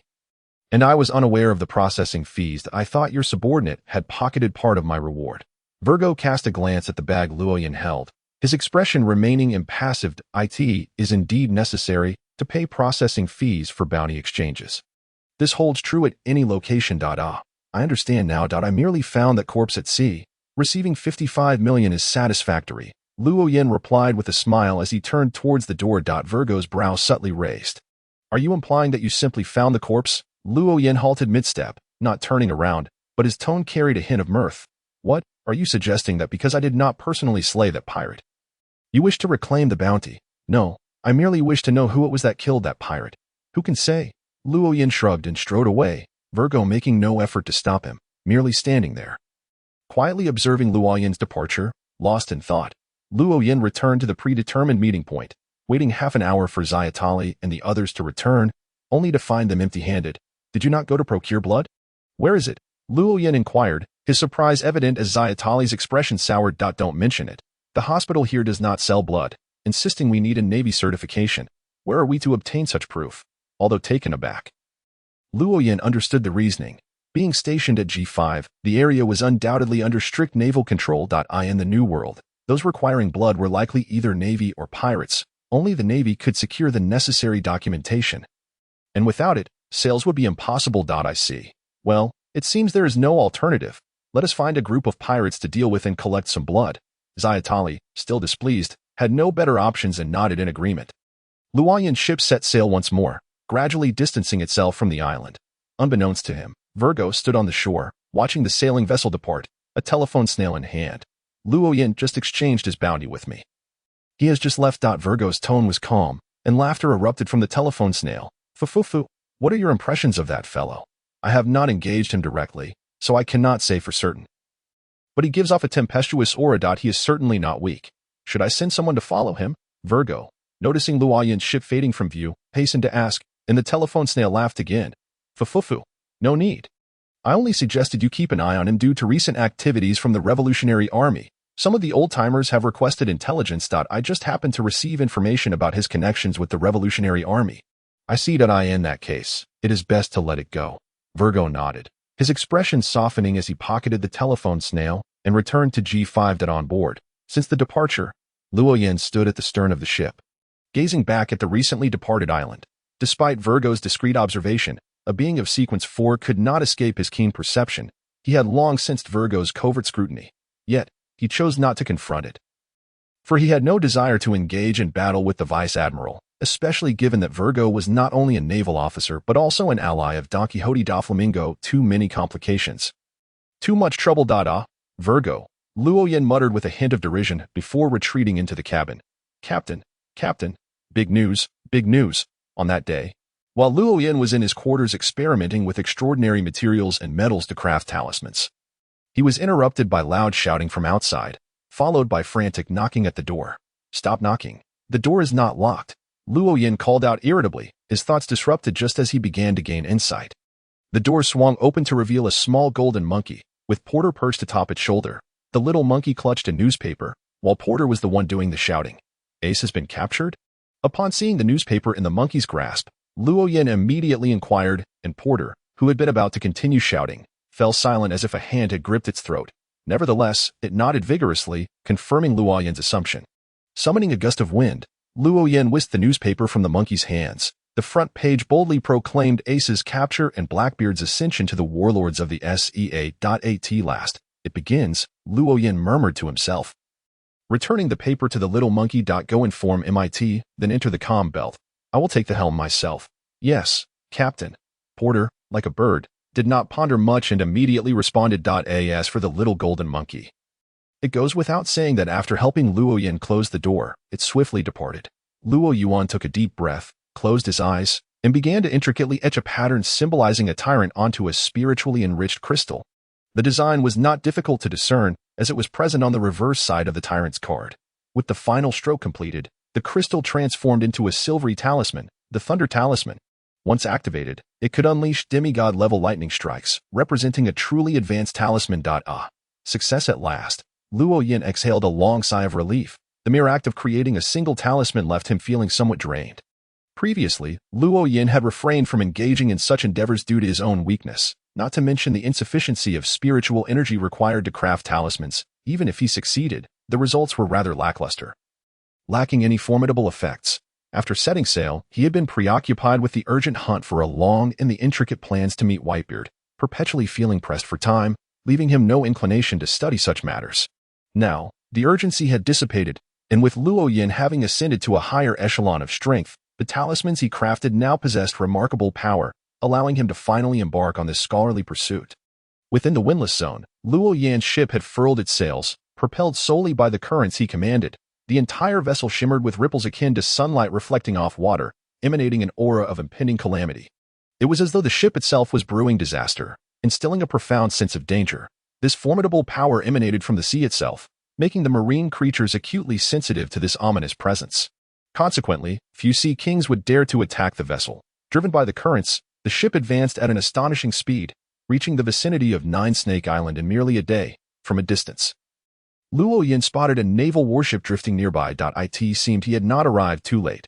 Luo Yin chuckled softly, choosing not to steer the ship closer, but rather soared towards the warship on the wind.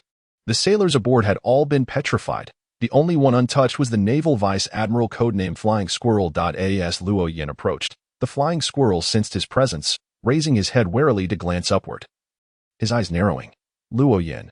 Oh, you recognize me? Luo Yin replied with a light laugh. Descending onto the deck of the warship without a hint of trepidation, the Flying Squirrel placed his hand on the hilt of his sword but refrained from drawing it. I have seen your portrait. Fortunately, that was merely a likeness, not a wanted poster.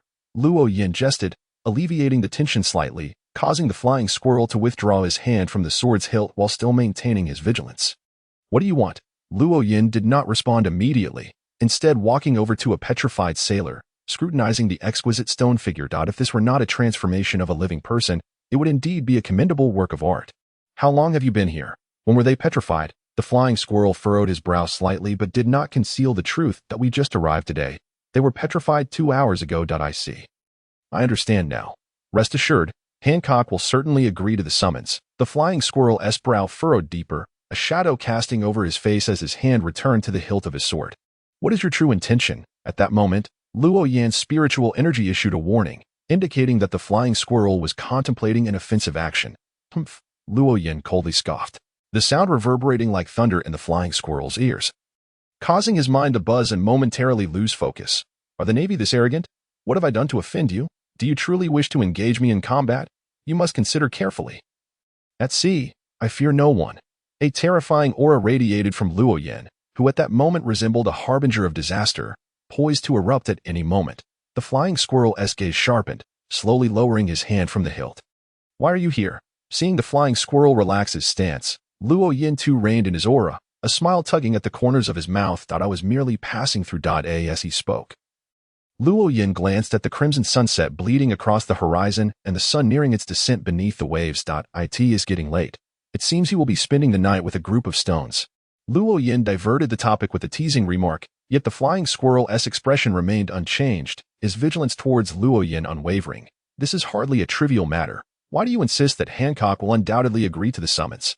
Intuition, my instincts in this regard have always been remarkably accurate, so I believe you can place your trust in me. Humph. The Flying Squirrel scoffed, offering no response, just as Luo Yin was about to speak. He suddenly sensed something, looking up to see a somewhat plump black bat flapping its wings as it approached. Luo Yin raised his right hand, and the bat promptly alighted in his palm, opening its mouth to emit a voice resembling Shatari's. Captain, it is time to leave. Understood. I shall be right there. Luo Yin gently tossed the bat into the air, but rather than flying away, it transformed into a wisp of black light and vanished. My companion urges my departure. I must take my leave. Farewell. Luo Yin smiled and was soon lifted by the wind, swiftly returning to his ship.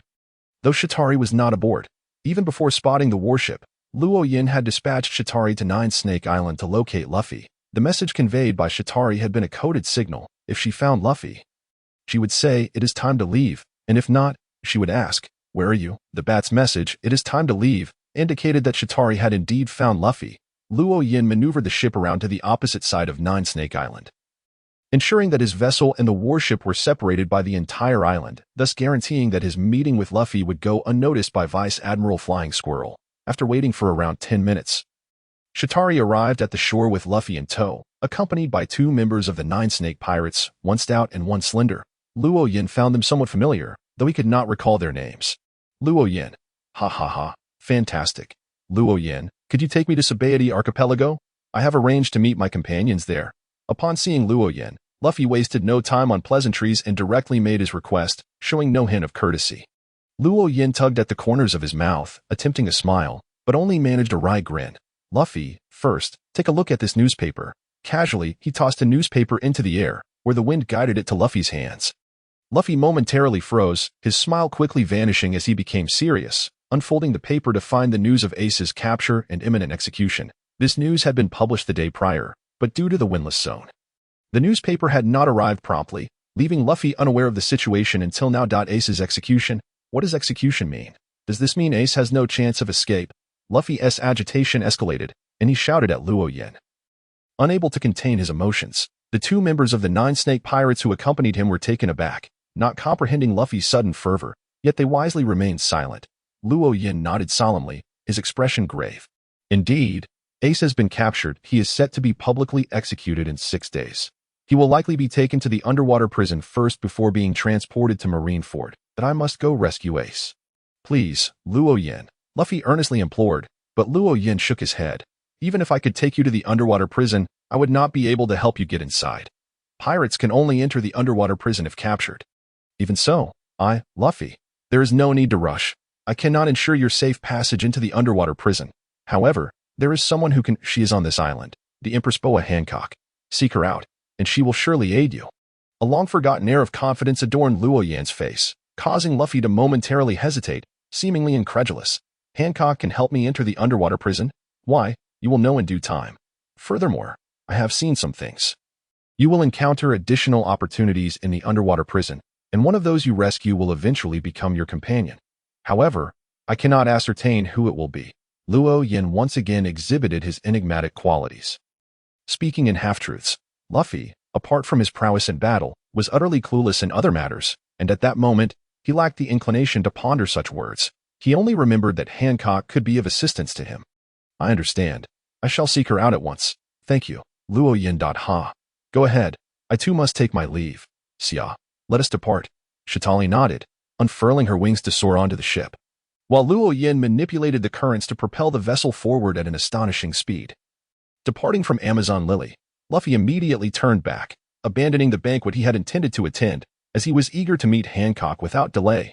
On board, Luo Yin toyed with his first talisman, a slight smile gracing his lips as he reveled in his pleasant mood. Shatali stood beside him, occasionally twitching her nose as if catching a whiff of something. Captain, did you come merely to deliver a message to Luffy? Hey, even if I hadn't come to relay information, he'd learn of it in a few hours anyway. After all, it's just a newspaper. My visit to Amazon Lily was merely to ensure Luffy owed me another favor. Then why not assist him further? Shatali inquired, somewhat perplexed. She sensed Luo Yin's repeated goodwill towards Luffy, but failed to grasp his motives. In her view, Luffy was not particularly formidable, and such efforts seemed unnecessary if he had chosen to extend a hand. Why not do so more thoroughly? Luo Yin chuckled softly, catching the talisman he had tossed into the air and casually handing it to Shatali. This is as far as I can go. Any further assistance would put me in jeopardy. The underwater prison is not a place I can dare to venture into now, as it is guarded by a powerhouse comparable to an admiral. And Luffy, rest assured, he will be fine. After all, he is Luffy. Luo Yin initially intended to say, he is the protagonist, but caught himself just in time. Shatali refrained from pressing further. Although she had interacted with Luffy a few times and they could be considered friends, their relationship had yet to reach a level where either would risk significant danger for the other. Given that Luo Yin's help was limited, she harbored no further thoughts on the matter.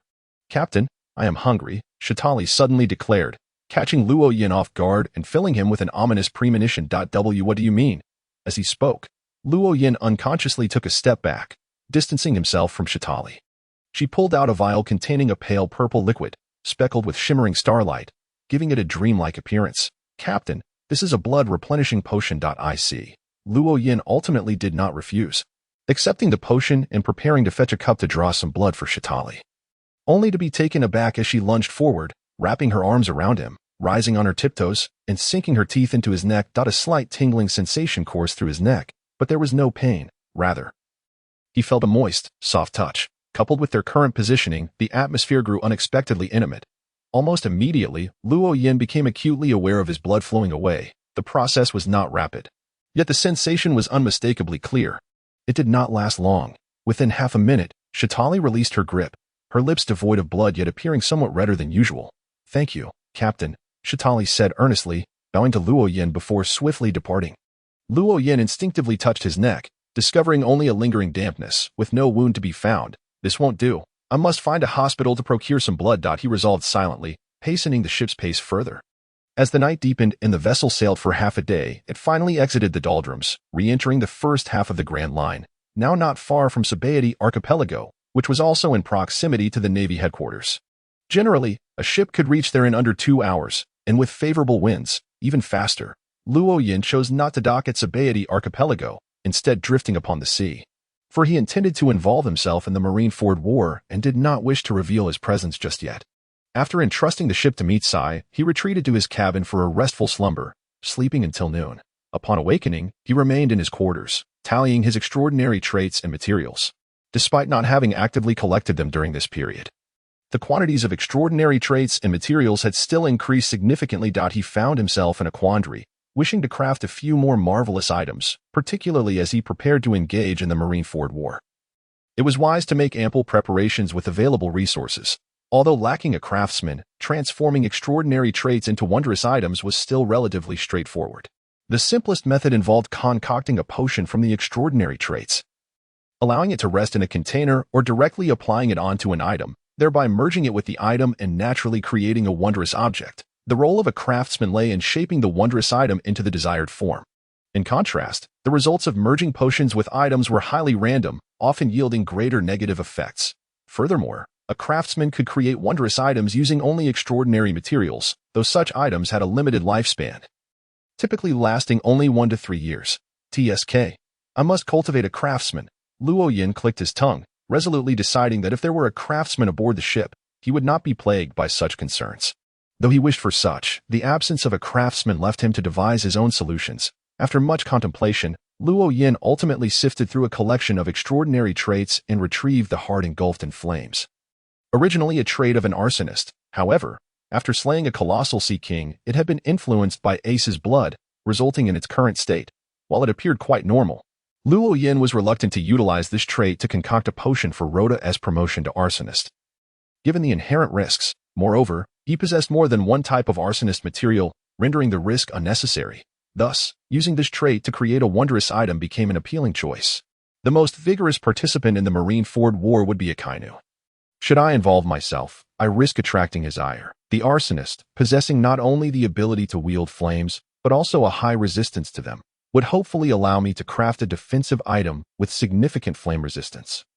Muttering his aspirations aloud, Luo Yin retrieved a large bowl to begin concocting the potion. He first added auxiliary materials, followed by the primary ingredient, resulting in a vibrant crimson liquid, shrouded in a delicate mist that swirled and shifted like drifting clouds.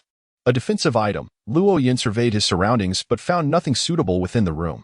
Eventually, his gaze settled on the wooden panel beneath him. This board will suffice, acting on impulse. He swiftly removed the board from the chair he had been sitting on and poured the potion onto it. The potion splashed but did not disperse. Instead, it coalesced into a massive circle occupying most of the wooden board. Luo Yin carefully placed the board on the floor, opting to sit directly on the ground in the absence of a chair. He began to carve a design symbolizing a tyrant in metal, intending to combine it with extraordinary materials to create several talismans. During this process, the potion gradually diminished, not evaporating but rather seeping into the wood. Just as Luo Yin completed the third talisman and was working on the fourth, the door swung open, and Shatali stepped inside. "Captain, good morning." She entered, holding a goblet filled with blood, her demeanor lethargic and her steps somewhat unsteady. "Isn't it only noon? You're up unusually early today," Luo Yin remarked, surprised. According to Shatali's usual routine, she typically slept in the morning and awakened in the afternoon. She should still be slumbering. Shatali unceremoniously plopped down beside Luo Yin, gently placing the goblet on the floor with a weary sigh. "Captain, I'm hungry and can't sleep." "Hungry?" Luo Yin nodded, not particularly surprised. After all, Shatali had consumed a bit of his blood just yesterday and had not ingested any since. which was now over 10 hours ago. It was only natural for her to feel famished, yet he found himself quite puzzled. But you have blood here, don't you? Upon hearing this, Shatali scrunched her nose in distaste. This is fish blood. It tastes terrible and is particularly fishy. Fish blood? Luo Yin carefully inhaled, and indeed detected a hint of fishiness mingling with the metallic scent of blood in the cup. Is it really this dire for you? It shouldn't be, right? No matter the circumstances, you could have sought out Luata and might. It's hardly acceptable to resort to drinking fish blood. This remark seemed to trigger something within Zayatali, who immediately began to voice her grievances. Those two scoundrels took advantage of the situation, saying that if I wished to drink their blood, I would need to exchange it for potions. I refuse to be a victim of such a scheme. And besides, their blood is hardly palatable. Luo Yin couldn't help but twitch the corner of his mouth, instinctively shifting to create some distance between himself and Zayatali. What brings you here? He inquired tentatively, his mind racing with reasons to decline her request. It was not that he was being stingy. Rather, he needed to maintain his condition in preparation for the impending battle at the summit. Ensuring that he was in optimal form when the confrontation erupted. He was uncertain whether he could sustain his state after another encounter with Zayatali. Zayatali noticed Luo Yan's wariness but paid it no mind. Lifting the goblet to take a delicate sip, "Rest assured, Captain, I merely came to savor the aroma. Your scent is rather pleasant, and it makes the fish blood easier to swallow." Luo Yin was momentarily taken aback. He had never anticipated that Zayatali would come merely to enjoy a fragrance. Is that so? I had no idea such a notion existed. Indeed, it's akin to how the aroma of delectable dishes enhances one's appetite during a meal. By the way, Captain, may I confirm what you require from me in 5 days? Zayatali set down the goblet, her expression turning serious. Luo Yan's demeanor shifted accordingly. Yes, you won't need to engage in battle. Your ability to fly will be invaluable, but I may require your assistance from the skies. Understood. It seems I shall have to subsist on fish blood for the next few days. Fortunately, some large fish, after manifesting extraordinary traits, retain a semblance of vitality in their residual blood, though it pales in comparison to human blood. It won't leave me weakened in the short term. I shall reserve the blood of Xiaojin and Xiaobai to ensure I maintain sufficient strength when the time comes. Though Xiaojin the monkey and Xiaobai the ferret were mere animals, they had transcended to extraordinary beings, their blood containing more vitality than that of an ordinary human, facilitating a swift recovery for Zayatali. However, given their diminutive sizes, they could only spare a small amount of blood at a time, necessitating multiple sessions to accumulate enough. Fortunately, as a vampire, Zayatali possessed ample methods to keep the blood fresh. Knowledge inherent to her vampiric nature. Upon hearing Zayatali mention the two animals, Luo Yin suddenly recalled something. By the way, what's the status of Might and Luata? It's been quite some time. And they haven't sought me out for potion advancement. Have they not digested it yet? Luo Yin distinctly remembered that when Zayatali consumed the vampire potion, Luata had already digested half of it, while Might had managed a third. Given that so many days had passed since then, and considering Luo Yin had scolded them, Luata should have completed the process by now, yet there was still no word. Zayatali pouted, a hint of disdain crossing her features. Who knows? Those two have grown increasingly lethargic lately. They resist doing even the simplest tasks. They're far inferior to Xiaojin and Xiaobai. Luo Yin instinctively reflected on this. He didn't perceive Might and Luata as being lazy. Might had been steering the ship quite well, and Luata was consistently preparing meals. Though the food was not gourmet, it was always ample. Realizing the reason behind Zayatali's sentiment, he deduced that Xiaojin and Xiaobai were simply too efficient. As their owner, Zayatali naturally commanded them without hesitation, leading to a stark contrast in their productivity. I'll inquire about how those two are progressing with their potion digestion. Speaking of which, how's your own digestion coming along? With the topic of potion digestion broached, Luo Yin casually asked Zayatali. Her expression immediately soured. Captain, as a vampire, I've been unable to summarize the rules while aboard the ship. However, after I drank your blood last night, I did notice a marked improvement in my potion digestion. As she concluded, Zayatali displayed an expression of hope, and Luo Yin nodded in acknowledgement. Once the matter with Ace is resolved, I will engage in deeper cooperation with the Revolutionary Army, at which point you'll have your chance to play a role. Oh, Zayatali replied, her tone laced with evident disappointment. Luo Yin feigned ignorance, continuing to carve the metal in his hands. As time passed, Luo Yin immersed himself in the task of metal carving. Fortunately, the metals were primarily tin, making them relatively soft and manageable, though he was still somewhat inexperienced. He successfully completed the crafting of all the charms without incident. By this time, Darkness had enveloped the surroundings, and as Luo Yin infused the last piece of carved metal with vitality, tracing the etched patterns and combining it with the extraordinary materials to create a charm, he finally returned to reality, only to find that Xiatali had unknowingly fallen asleep on the floor, the goblet still bearing remnants of blood clinging to its sides. Turning his gaze to the wooden board, he observed that the potion had diminished by about 70 to 80%, and within the hour, it would likely be fully absorbed, transforming into a wondrous item. Luo Yin exhaled, rising to his feet. After a moment's hesitation, he decided to lift Xiatali and carry her back to her room, only to find Luata at the door, holding a large yellow fish. "Captain, we're having fish for dinner tonight. What is wrong with Xia?" Luata curiously scrutinized Xiatali, prompting Luo Yin to recall the earlier conversation regarding potion digestion. "Nothing's wrong. She merely fell asleep. Speaking of which, how is your potion digestion progressing? It's been quite a while without any updates." "Almost there. I'm about 90% done with it. It should be fully digested soon. Well, Captain, I must go prepare dinner."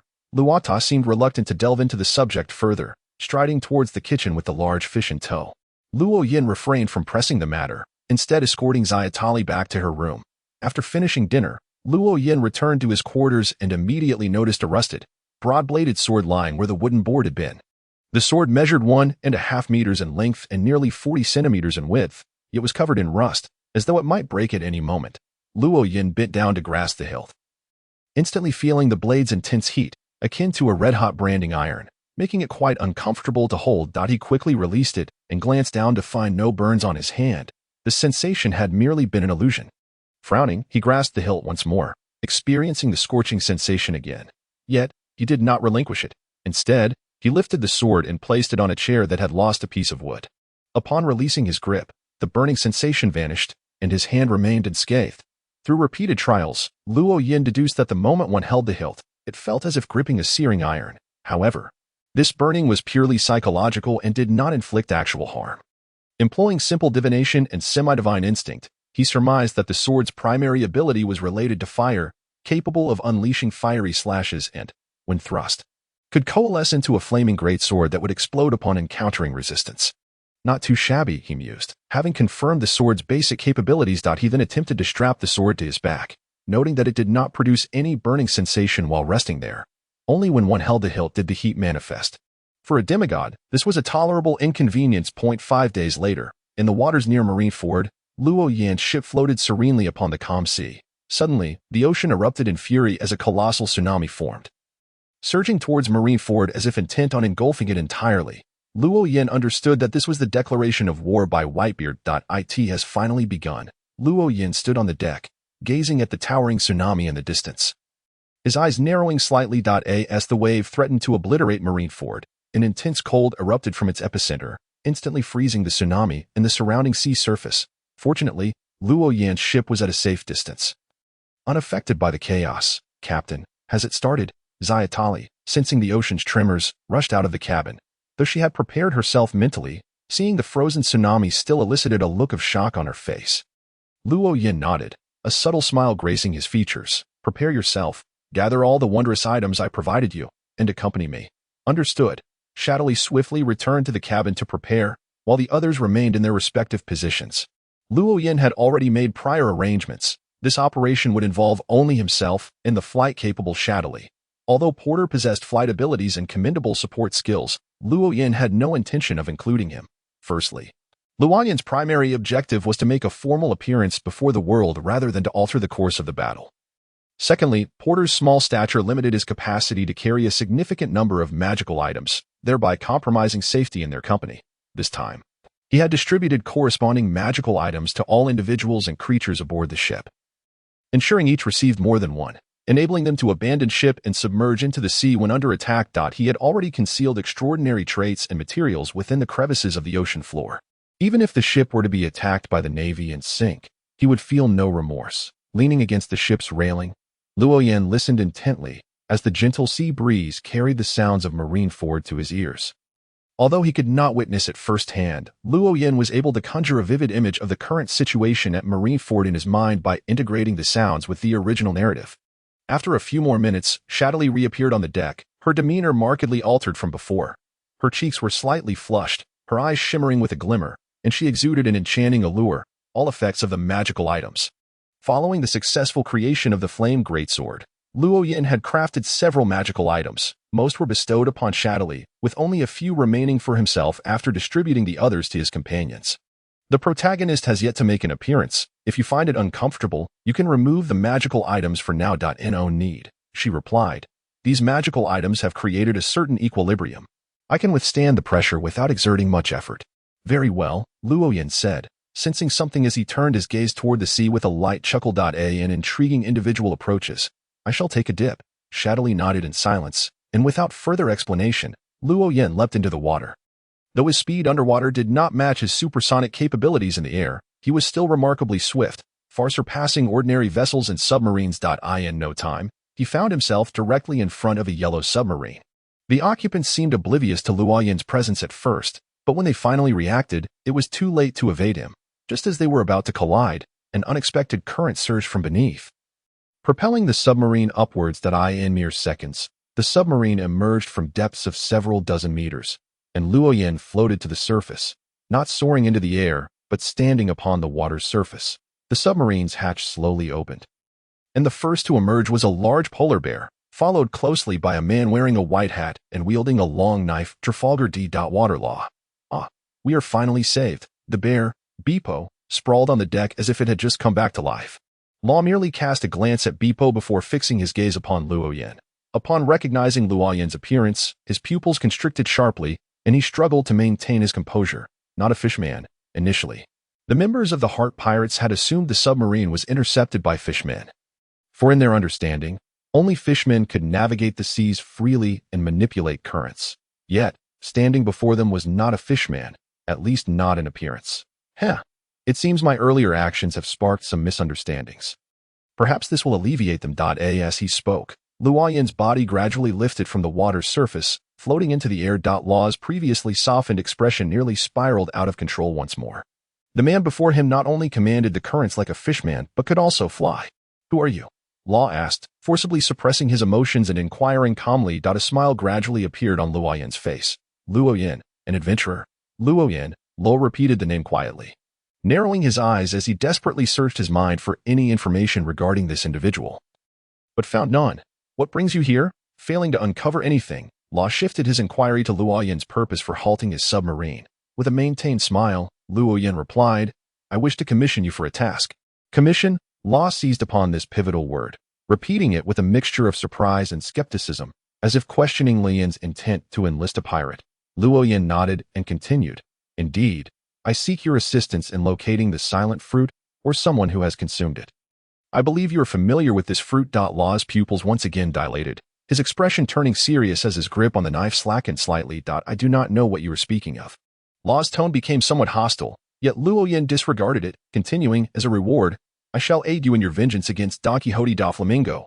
I can ensure his downfall, even if he once was a celestial dragon.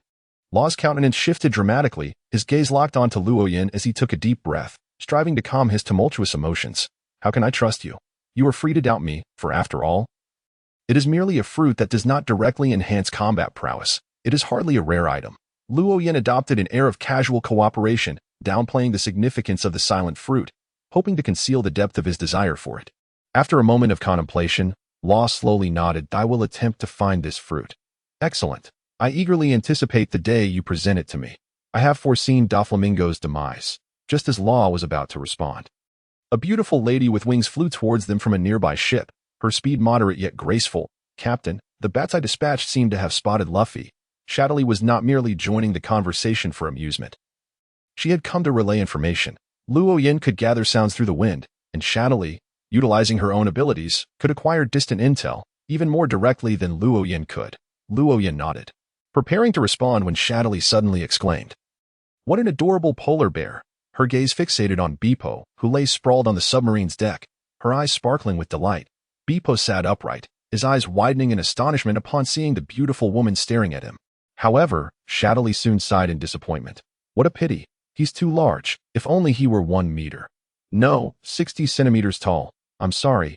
Beepo abruptly stood, bowing sincerely to Shadowly, as if his size were a personal fault.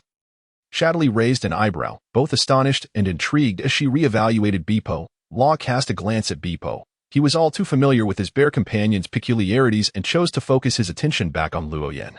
"Have you come here to intervene in the Marineford War?" Luo Yin first nodded, then shook his head. "I indeed plan to make an appearance during the Marineford War, yet I do not intend to alter the outcome. I currently lack the capability to do so. This war will be broadcasted live by the Navy, thus the conclusion is predetermined. The Navy shall undoubtedly prevail." De Lin's gaze deepened, for he, aware of the original narrative, comprehended the extent of the Navy's hidden high-tier combatants during the Marineford War. Neither Sengoku nor Garp had truly engaged, and Aokiji and Kazara had merely observed. This was partly due to personal factors, but also because the battlefield had consistently favored the Navy, which had already obtained its desired outcomes, not only eliminating Ace but also Whitebeard.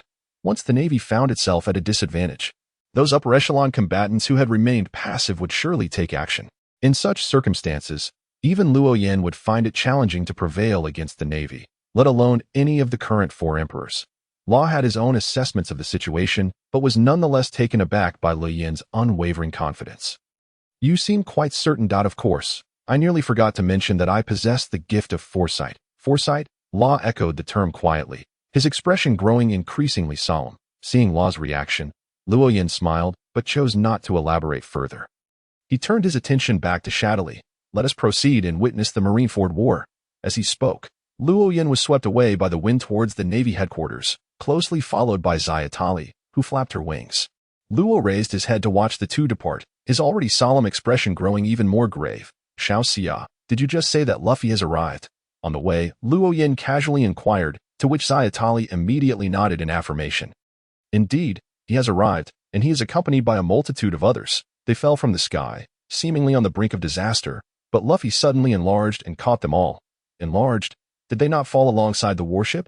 Luo Yin turned to look at Zayatali, his brows knitting together in concern. Zayatali tilted her head, somewhat puzzled. "Warship? Why would they fall with a warship?" "I see." Luo Yin nodded, realizing where the issue lay.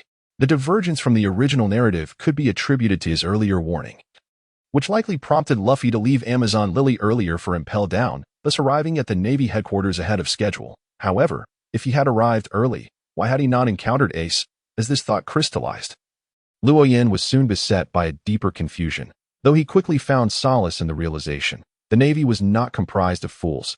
Upon receiving Hancock's request, they must have intentionally expedited Ace's transfer, which allowed Luffy to miss him even with his early arrival. The duo's pace was neither particularly rapid nor slow, and they soon reached the summit of the frozen tsunami, where they could clearly survey the entire battlefield from above.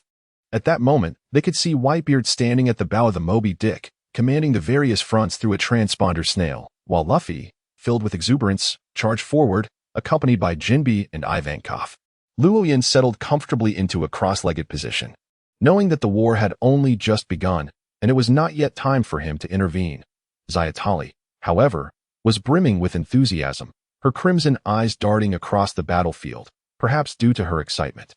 Her already flushed cheeks became even more rosy. "Captain, when shall we make our move?" Observing Zayatali's eager demeanor, Luo Yin's brow furrowed slightly. "Xiao Xia, I believe you have underestimated the adverse effects of those wondrous items." Startled, Zayatali quickly collected herself, scrutinizing her state, and soon recognized the issue. "Captain, she began to explain, but Luo Yin gestured for her to stop. "It's all right. Just ensure you do not enter the heart of the battlefield. As long as you avoid direct confrontation with the vice admirals and admirals, you should be fine. I understand." Zayatali nodded, retrieving a vial from her pocket and consuming its contents. The flush on her face faded considerably, and the sparkle in her eyes dimmed.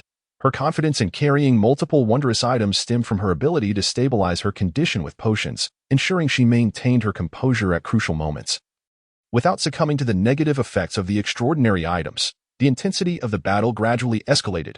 First, the 7 warlords took to the fray, and soon Kazara could no longer remain idle, aiming directly for Whitebeard, only to be intercepted and subsequently kicked away by Marco. This action significantly boosted the pirates' morale, inciting a larger-scale charge. Before long, Squardo ascended aboard the Moby Dick, and despite the distance, Luo Yin could discern every detail and overhear their conversations. As it begun, Luo Yin narrowed his eyes, observing attentively as Squardo approached Whitebeard, suddenly thrusting his sword. Clang! Accompanied by the sound of metal clashing, Squardo's blade was sent flying, his face paling instantly as his body trembled with fear. He believed that his assassination attempt had been thwarted, and he would be met with Whitebeard's boundless wrath.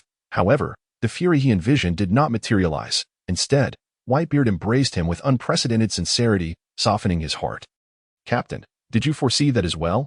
Zayatali, though lacking Luoyin's keen eyesight, was still able to discern the unfolding events aboard the Moby Dick. A smile crept onto Luoyin's lips. "Indeed, that is precisely why I alerted Whitebeard. Now, his fury has been fully ignited.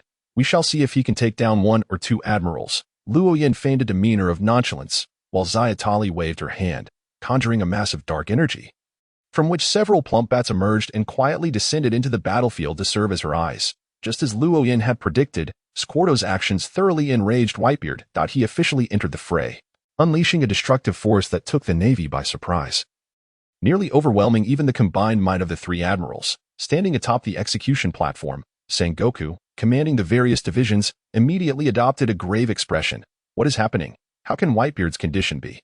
Although the two sides had not crossed paths for many years, Sengoku, as the fleet admiral, was still aware through various channels that Whitebeard's health had significantly deteriorated, requiring intravenous fluids to sustain him. Yet, the explosive power displayed now was anything but that of an ailing elder.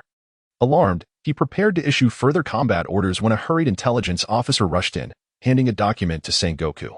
"Admiral, this latest intelligence reveals that not long ago, Whitebeard received treatment from someone named Zayatali. Not only did she completely heal his ailments, but it is said she can extend his life by 20 years. Sengoku abruptly turned, his eyes widening in shock, causing the intelligence officer to tremble, nearly dropping the document. "Zayatali? Who is that? Why have I never heard of her?" As Sengoku inquired, he took the document and swiftly perused it, soon finding the name Luoyin. "Luoyin? Is that the one who made a deal with the Revolutionary Army? How has he entangled himself with Whitebeard? Where did this intelligence come from? Is it reliable, Admiral?"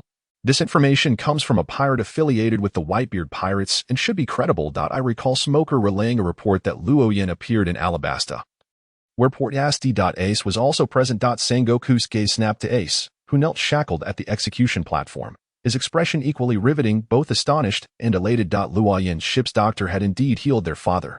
He had not deceived me. Upon hearing Ace's mutterings, Sengoku immediately grasped the truth, his expression darkening ominously. That bastard.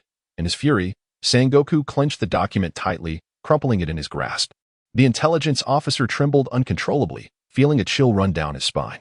Even so, he mustered the courage to remind him, "Admiral, there is still more intelligence you have yet to review." Sengoku's face tightened as he flipped to the next page of the crumpled document. A potion that was concocted in mere minutes cured Whitebeard. What kind of potion is it? And who is this Luoyin, who first made a deal with the Revolutionary Army and then healed Whitebeard at such a critical juncture? What is his aim in shifting the world's balance? Noticing Sengoku's continued crumpling of the document, the intelligence officer swallowed hard, beads of sweat forming on his brow. "Admiral, we have conducted an investigation into this matter. Luoyin first appeared on Kokoshia Island in the East Blue and seemingly played a role in defeating Arlong. Furthermore, Zayatali joined Luoyin's crew around that time, although she was merely a slave then." "A slave?" Sengoku asked in astonishment. The intelligence officer wiped the sweat from his brow, his lips moving as he spoke under immense pressure. "Yes, she was a slave being sold by a colonel in the East Blue who was engaged in the illicit slave trade. Luoyin rescued her from that colonel's ship. Are you suggesting that a naval officer was privately trading slaves?" Sengoku's face darkened ominously, shadows casting over his eyes, his skin seemingly tinged with gold, as if he were on the verge of exploding. The intelligence officer could no longer bear the pressure and collapsed to the ground. "That colonel has already been captured. However, due to the large-scale conscription, he has yet to be dealt with. Let that scoundrel live. I will personally interrogate him." "Yes," the intelligence officer hastily responded, scrambling away from the execution platform, unable to bear the pressure any longer. Unbeknownst to him, Luoyin, leisurely seated atop the frozen tsunami, was entirely unaware that his meticulous plans for promotion had caused such an uproar among the warring states.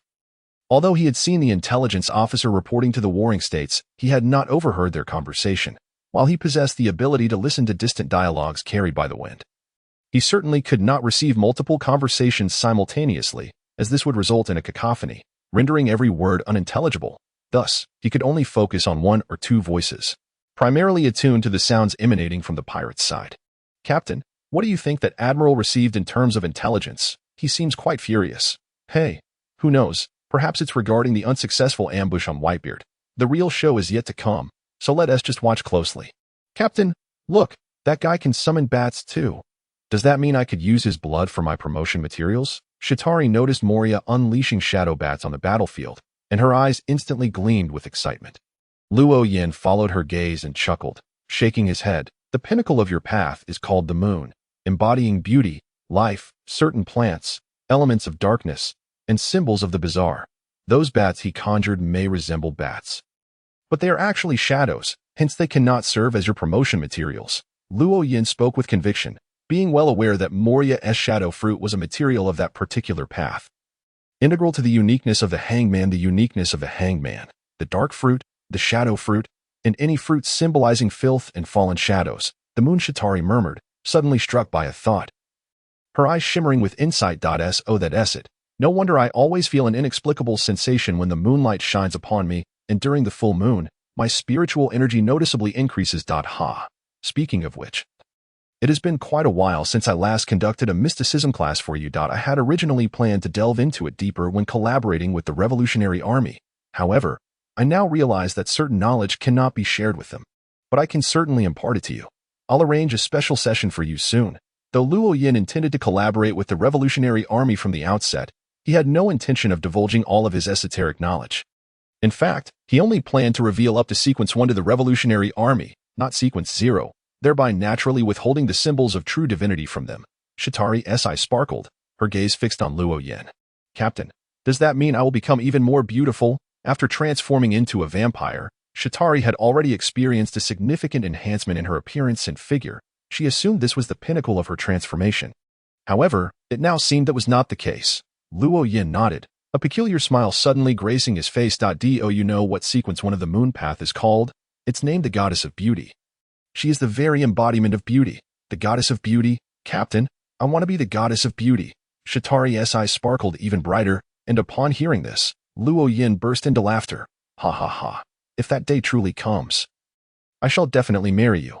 Otherwise, if I were to cultivate a goddess of beauty only for someone else to benefit, wouldn't that leave me quite vexed? All right, then I'll marry you. Without a moment's hesitation, Shatari nodded in agreement. Luo Yin had merely spoken in jest, not taking it seriously. After all, he was only at Sequence 4 while Shatari was at Sequence 7, making the journey to the goddess of beauty still quite distant. Perhaps even impossible. His words were merely a playful tease towards Shatari, so he naturally did not place much importance on her response. Then, Captain, what does Little Jean's path symbolize? The symbol of the pinnacle of the sequence completely captivated Shatari, prompting her to eagerly inquire further. Luo Yin glanced at the battlefield, estimating that his intervention would still be quite a while away, and smiled as he began to elucidate the path of the little golden monkey. Its pinnacle is called Mother or Earth Mother, symbolizing the cycle of life. Every individual, every plant, every living being has its end, returning to the earth, buried deep within, to sprout anew, grow tall, and blossom, generation after generation. Luo Yin, wishing to take a shortcut, directly quoted the teachings of the Earth Mother Church. Shatari listened intently, nodding along, her lips moving as if savoring the information. It seems there is some overlap with the moon path, encompassing symbols of life, plants, and animals. Haha. If you become the goddess of beauty, I will explain to you why their symbols overlap. Luo Yin whimsically played the role of a mystic, while Shatari pouted, displaying a hint of dissatisfaction. However, she did not press further and shifted her inquiry. What about Little Bai? What does Little Bai's path symbolize? The path of the little white ferret symbolizes order and rules. Order and rules. And what about yours? What does your path symbolize? Since the question pertained to Luo Yin himself, Shatari changed her address from you to you to convey that she meant no offense. Luo Yin chuckled, having no intention of concealing the truth. It symbolizes omnipotence over land, sea, and sky. Shatari's mouth fell agape, and she nodded in realization. No wonder you can breathe underwater and fly. It all makes sense now. And what about Rhoda? Rhoda's path symbolizes war. War. I thought it symbolized poor taste. Shatari smirked, offering a hint of sarcasm, and Luo Yin chuckled, about to respond when a thunderous noise suddenly erupted, followed by a sweeping slash of ice across the battlefield, causing large chunks to plummet. Eagle Eye. Luo Yin's eyelids twitched as his gaze instantly locked onto Eagle Eye amidst the chaos. At that moment, Eagle Eye was sheathing his sword onto his back. Luo Yin's scrutiny seemed to trigger his observation haki, prompting him to suddenly glance in Luo Yin's direction. Luo Yin promptly averted his gaze. How perceptive. Luo Yin quietly marveled, feeling a twinge of astonishment. Captain, have you been discovered? Shatari also gasped, realizing that despite their prolonged observation, this was seemingly the first time they had been detected. Luo Yin nodded. Although they had been noticed, he was not worried. After all, Eagle, I was merely an observer on this battlefield. He was one of the 7 warlords, the world's greatest swordsman, and it was entirely normal for his observation haki to be formidable. Most importantly, that fellow's attention was not focused on the battlefield at all. He had ample energy to notice other things, such as my scrutiny. I see. He sounds quite powerful. Shatari nodded in understanding. Her perception of Eagle Eye beginning to take shape. Luo Yin nodded, his focus on the battle becoming more cautious. Let us be careful. I do not wish to engage just yet. Shatari nodded, slightly lowering her posture. And Luo Yin mirrored her action. Ace, I will definitely save you. At that moment, Luffy's voice resonated across the battlefield.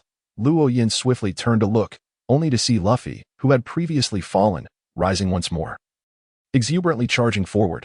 Ace, on the execution platform, felt a mix of emotions, moved, pained, and overwhelmed with guilt. Don't come over, Luffy. Ace seemed to exert every ounce of strength to shout, his voice filled with desperation. You have your comrades. And I have mine. My affairs are not your concern. I don't need you to save me. Just leave. At this point, tears streamed down Ace's face as he bent over, resting his forehead against the execution platform to hide his anguished expression from others. Luffy hesitated for a moment before striding forward once more. I don't care about that. You're my brother. This declaration stunned the crowd, and some Navy personnel even wavered in their resolve. Allowing the pirates to seize the opportunity and achieve significant victories. Seeing the chaos among the Navy, Sengoku stepped forward, using the Den Mushi in his hand to broadcast, do not waver. They are not true brothers. Poor Gas Ace's father is the pirate King Roger, while the Straw Hat Kid's father is the Revolutionary Army's Monkey Dragon. A wave of surprise rippled through both the Navy and pirates. The murmurings drowning out the battle cries. He is the son of Dragon, Shatari gasped, covering her mouth in shock, and turned to look at her captain, only to find Luo Yin's expression unchanged. Devoid of any reaction. Captain, you knew all along. Ah, indeed, I was already aware of that. Luo Yin nodded. The news stirred not the slightest ripple within him. Then why didn't you inform us? Xiatli expressed her dissatisfaction. Yet Luo Yin appeared perplexed. What difference does it make? What relation do you have with Luffy's father? It seemed she too had realized, initially intending to confront Luo Yin, that indeed, Luffy's parentage bore no significance to her. Upon learning of Luffy's identity and his connection to Ace, the pirate's morale soared, charging fervently behind Luffy. Sengoku's expression darkened, and he promptly issued a command through the Den Mushi in his hand. Soon, the ice trembled, and metal walls rose from beneath the surface, encasing all the pirates in a formidable prison. Only at the point where the giant oars had collapsed was there a gap. Seeing this, Whitebeard's countenance also turned grim. He approached the wall and delivered a powerful punch. However, despite the force capable of shattering air, his fist merely left a dent in the wall, failing to break through. Whitebeard narrowed his eyes and gazed at Sengoku, who smirked slightly, his gaze sharpening. Akainu, Sengoku called out, and Akainu's hands suddenly expanded into flowing magma, launching countless magma projectiles skyward, which then rained down like fists, fracturing the solid ice and sending pirates tumbling into the water. Luo Yin, observing from the sidelines, stood up, a hint of mockery gracing his features. This is the resolve of the Navy. Captain, shall we take action? Upon seeing Luo Yin rise, Xiatli also sprang to her feet, brimming with eagerness. Luo Yin shook his head, casting a curious glance at the colossal oars lying on the ground. Not yet. We shall continue to spectate. The time for action has not yet arrived. With that, he returned to his seat, leaving Xiatli visibly disappointed. Suddenly, a thought struck her. She hastily retrieved a vial from her clothing and drank it, the flush on her face diminishing further. The unfolding of the war mirrored the original narrative that Luo Yin was familiar with. With Jinbei's assistance, Luffy broke through the blockade and entered the plaza, while Squard brought forth the last hidden ship from the depths. And with Or's help, they entered the square, marking the war's escalation into a fervent clash. The 3 admirals engaged, and Whitebeard himself joined the fray, causing even the lower-ranked Navy officers to lack the courage to confront him directly. Only the admirals could hope to halt Whitebeard's advance. Whitebeard swung his blade at the Navy's main building, the air shattered, and an invisible shockwave cracked the structure. Akainu transformed his lower body into magma, while his upper half retained human form as he charged at Whitebeard. Dogtooth Red Lotus, Akainu unleashed a magma punch, which collided with Whitebeard's blade, the two powers clashing and sending shockwaves that propelled those nearby away. The battlefield seemed divided, one side white, the other red. The two colors held their ground for a moment, but soon white began to gain the upper hand, pressing against the red. Akina sweated profusely, on the verge of collapse. When suddenly the sky brightened, Kizaru had taken to the air, transforming into a blinding light. Yada no Kagami. You shall not have your way. Upon witnessing Kizaru's ambush, Marco transformed into the phoenix, blocking all the light aimed at Whitebeard. Failing to land his attack, Kizaru did not linger in the air, transforming into golden light and descending in an instant, only to be met with dozens of bullets passing through his body. Causing no harm, the phoenix truly is formidable. Unfazed by his failed ambush, Kizaru maintained his infuriatingly smug expression. Marco landed gracefully, reverting to human form. Yet his hands remained in wing shape. A dignified admiral engaging in ambush tactics? Ha! I did not ambush you. Had it been an ambush, how could you have had the chance to block my attack? Is that so? I find that hard to believe. Marco took the initiative to strike at Kizaru, who did not retreat, transforming into light to reach Marco in an instant. Their fists collided, and naturally, Kizaru, as a Logia user, did not falter against Marco's Zoan form. Boom, the ground trembled as Akina was sent flying. Blood spilling from his mouth and nose. Despite being a Logia user, in contrast, Whitebeard appeared unaffected, taking a step forward to finish off Akinu at that moment. Several ice spears flew in from the side, prompting Whitebeard to alter his attack, shattering the spears. Bizetsu, a colossal ice bird soared towards Whitebeard, who clenched his fist, bending his arm to unleash a punch, causing the air to split and the ice bird to disintegrate into countless shards. Ice ball. Akiji leapt high, aiming at Whitebeard, and a massive ice ball materialized in the air, hurtling towards him, seizing the moment when Whitebeard had just shattered the ice bird and was yet to regain his footing. It appeared he might succeed. However, Whitebeard suddenly kicked the Songyun blade, sending it soaring towards the ice ball, which it effortlessly split in two, maintaining its trajectory towards Akiji. Whitebeard strode forward, leaping high to grasp the Songyun blade. His weapon raised, while Akiji found himself unable to move. Arara. Akiji's form transformed into an ice statue, and Whitebeard's blade fell, cleaving the statue in two, which shattered further upon hitting the ground. A fragment swiftly expanded, reconstituting into a new, complete ice statue, which soon morphed back into Akiji, seemingly unscathed. Ace, I am coming. Just as Whitebeard was deeply embroiled in battle, a stone pathway had mysteriously connected to the execution platform. And Luffy dashed up it. Oh dear, this won't do. Kizaru, engaged in a physical contest with Marco, suddenly exerted force, pushing Marco back. His body transformed into light, ready to flee, but Whitebeard had somehow appeared behind him, delivering a strike that sent Kizaru crashing to the ground, interrupting his transformation. You should stay here, Luffy. At this moment, Luffy became the focal point of the battlefield. Numerous Navy soldiers redirected their cannons to target him, intending to bring him down.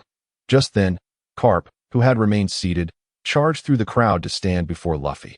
This seemingly obstructive action caused the Navy to hesitate, fearing that a stray shot might hit Carp, thus preserving the already damaged pathway. Carp, observing Carp's intervention, worry crept onto Whitebeard's face. As contemporaries, he well understood Carp's formidable strength. If Carp was determined to stop Luffy, there would be no chance for Luffy to break through. However, it soon proved that his worries were unwarranted. After a brief argument with Carp, Luffy struck him aside with a punch, causing numerous sailors to gasp in shock. Those manning the cannons forgot this was their last opportunity to halt Luffy, who finally reached the execution platform. Luffy retrieved the key from his clothing, preparing to unlock Ace's sea-stone handcuffs. That moment, Kizaru raised his hand, gathering light at his fingertip to shatter the key. Whitebeard once again swung his blade, interrupting the attack just as the key was inserted into the lock. In an instant, the execution platform gleamed with golden light, and Sengoku's form began to swell, revealing his devil fruit transformation. Sengoku the Buddha. Hey, good job. Upon seeing the sea stone cuffs released, a smile finally graced Whitebeard's face. As for Sengoku, he held no concerns. Sengoku, I am not dead yet, Whitebeard shouted from afar, once more striking his iconic pose, delivering a punch that shattered the base of the execution platform, causing it to collapse rapidly. Sengoku, prepared to attack Luffy and Ace, lost his balance and failed to strike immediately, granting Luffy and Ace precious time to escape. Damn it, is Whitebeard truly this formidable? Could they really win? Witnessing this scene, Luo Yin found himself unable to remain seated. He had no intention of allowing Whitebeard to leave alive. Because the Gura no Mi is the key to his ascension, He is reluctant to devise a plan against Whitebeard in the future, should Whitebeard meet his demise here as depicted in the original narrative. Then Luo Yin would inevitably need to strategize against Blackbeard, at which point he could enlist a multitude of allies, not to mention that by then he might have already ingratiated himself with the Revolutionary Army, capable of summoning their assistance, while Luffy's crew and the remnants of Whitebeard's faction would likely also be at his disposal. Conversely, if Whitebeard were to survive and depart, any actions against him would likely leave the remnants of his crew without support. In fact, they might even become adversaries, and it would be improbable for Luffy to come to his aid, especially given his connection to Ace. Captain, do you? What's wrong? It's nothing. Captain, do you wish for Whitebeard to perish? At that moment, Zayatali was utterly perplexed by Luo Yan's true intentions and could only pose a tentative inquiry. Luo Yan's expression grew solemn. After a brief hesitation, he resolved to voice his thoughts. If Whitebeard were to die here, Luo Yan would not be directly or indirectly responsible. Rather, he would have actively aided Whitebeard. Conversely, should Whitebeard survive, he would be compelled to orchestrate actions against him, which would necessitate the aid of others. I do not desire his death. Rather, I require it. Do you not comprehend? One of the materials for my ascension to rank 4 is Whitebeard's blood. Zayatali's pupils dilated abruptly, her complexion shifting dramatically. You mean the Gura Gura no Mi? Indeed, that is what I require. Thus for me, Whitebeard's demise here would be most advantageous. Zayatali's gaze lost its focus momentarily, her thoughts momentarily adrift, but she quickly regained her composure. So when I inquired why you did not stop Ace, you would respond in that manner? Precisely. Had I intervened to prevent Ace, none of this would have transpired. So who would be left to slay Whitebeard? Zayatali nodded slightly, yet her brow furrowed in contemplation. If that is the case, why then would you have me tend to Whitebeard's wounds and even caution him? Luo Yan's gaze became intricate, and he inhaled deeply before exhaling a heavy sigh. Xia, you must remember, from the moment you ingested the potion, the identity of your adversary was often predetermined. As for aiding Whitebeard, firstly, I must rely on him to elevate to rank 4 in a short span. It is not merely a matter of potion ingredients. More crucial is the ascension ritual. The transition from rank 5 to rank 4 necessitates the consumption of the potion amidst earthquakes and tsunamis. And without Whitebeard to preside over the ceremony, how could I ascend? If I remain merely a rank 5, I would have no standing to involve myself in these affairs. Secondly, I hope that a Marine Admiral also falls in this conflict.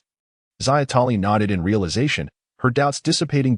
So you fear Whitebeard's strength might lead to ultimate victory. Indeed, it appears the pirates are poised to triumph. No, the Marines will not permit failure. Although Whitebeard's performance exceeded Luo Yan's expectations, he remained resolute that the Marines would not falter, for the world government would not tolerate a Marine defeat. The world would not allow it, nor would the Marines themselves. Buddha, Whitebeard, at last. Whitebeard and Sengoku confronted each other directly, with Sengoku launching a palm strike towards Whitebeard, who met the attack with a blade slash. The collision of shockwaves and tremors resonated throughout the Marine headquarters, as if the entire island might collapse into the sea at any moment. Yet neither side yielded, continuing to clash repeatedly, the incessant earthquakes causing weaker Marines and pirates to stumble and fall. Kizaru sought to capitalize on the chaos to launch a surprise attack, but was thwarted by Marco. Akiji and Akainu surged towards Luffy and Ace, Akiji's expression devoid of emotion, while Akainu's murderous intent was palpable, as he genuinely sought to eliminate the two. Luffy, go ahead. As soon as Ace noticed the two admirals closing in, he immediately halted and urged Luffy to flee. However, Ace stood alone, capable of only fending off one admiral. Pheasant bites. Akiji struck first, summoning a gigantic ice bird to swoop down. Without hesitation, Ace unleashed his own devil fruit power. Fire fist. Boom. The ice and fire collided, each canceling out the other without a clear victor. Meanwhile, Akainu took this opportunity to bypass Ace and make a beeline for Luffy. Evil bloodline must be buried here. Not a chance. Just as Akainu was about to close the distance to Luffy, the cross-dressing King Ivankov appeared just in time to block Akainu's path. Straw Hat Boy, you go ahead. I'll hold him off. If you perish before my eyes, I shall have no face to meet Dragon. Understood. Luffy wasted no time, continuing his flight. Revolutionary scum, since you seek death, I shall grant it to you first. At this moment, Akainu was consumed by bloodlust, redirecting his murderous rage toward Ivankov. Ivankov maintained an exaggerated grin, but internally felt a sense of trepidation. As a cadre of the Revolutionary Army, he was acutely aware of the Admiral's formidable strength. In terms of raw power and current condition, Akiji undoubtedly surpassed Ace. Yet Akiji's lethargic nature, combined with Ace's background, meant that he did not exert his full strength against Ace. Conversely, Ace had no intention of defeating Akiji. He merely aimed to buy time for Luffy's escape. Despite his efforts, he could not shake off Akiji's relentless pursuit. Though Akiji lacked a strong desire to fight, he understood that allowing Ace to escape unscathed would jeopardize his reputation as an admiral.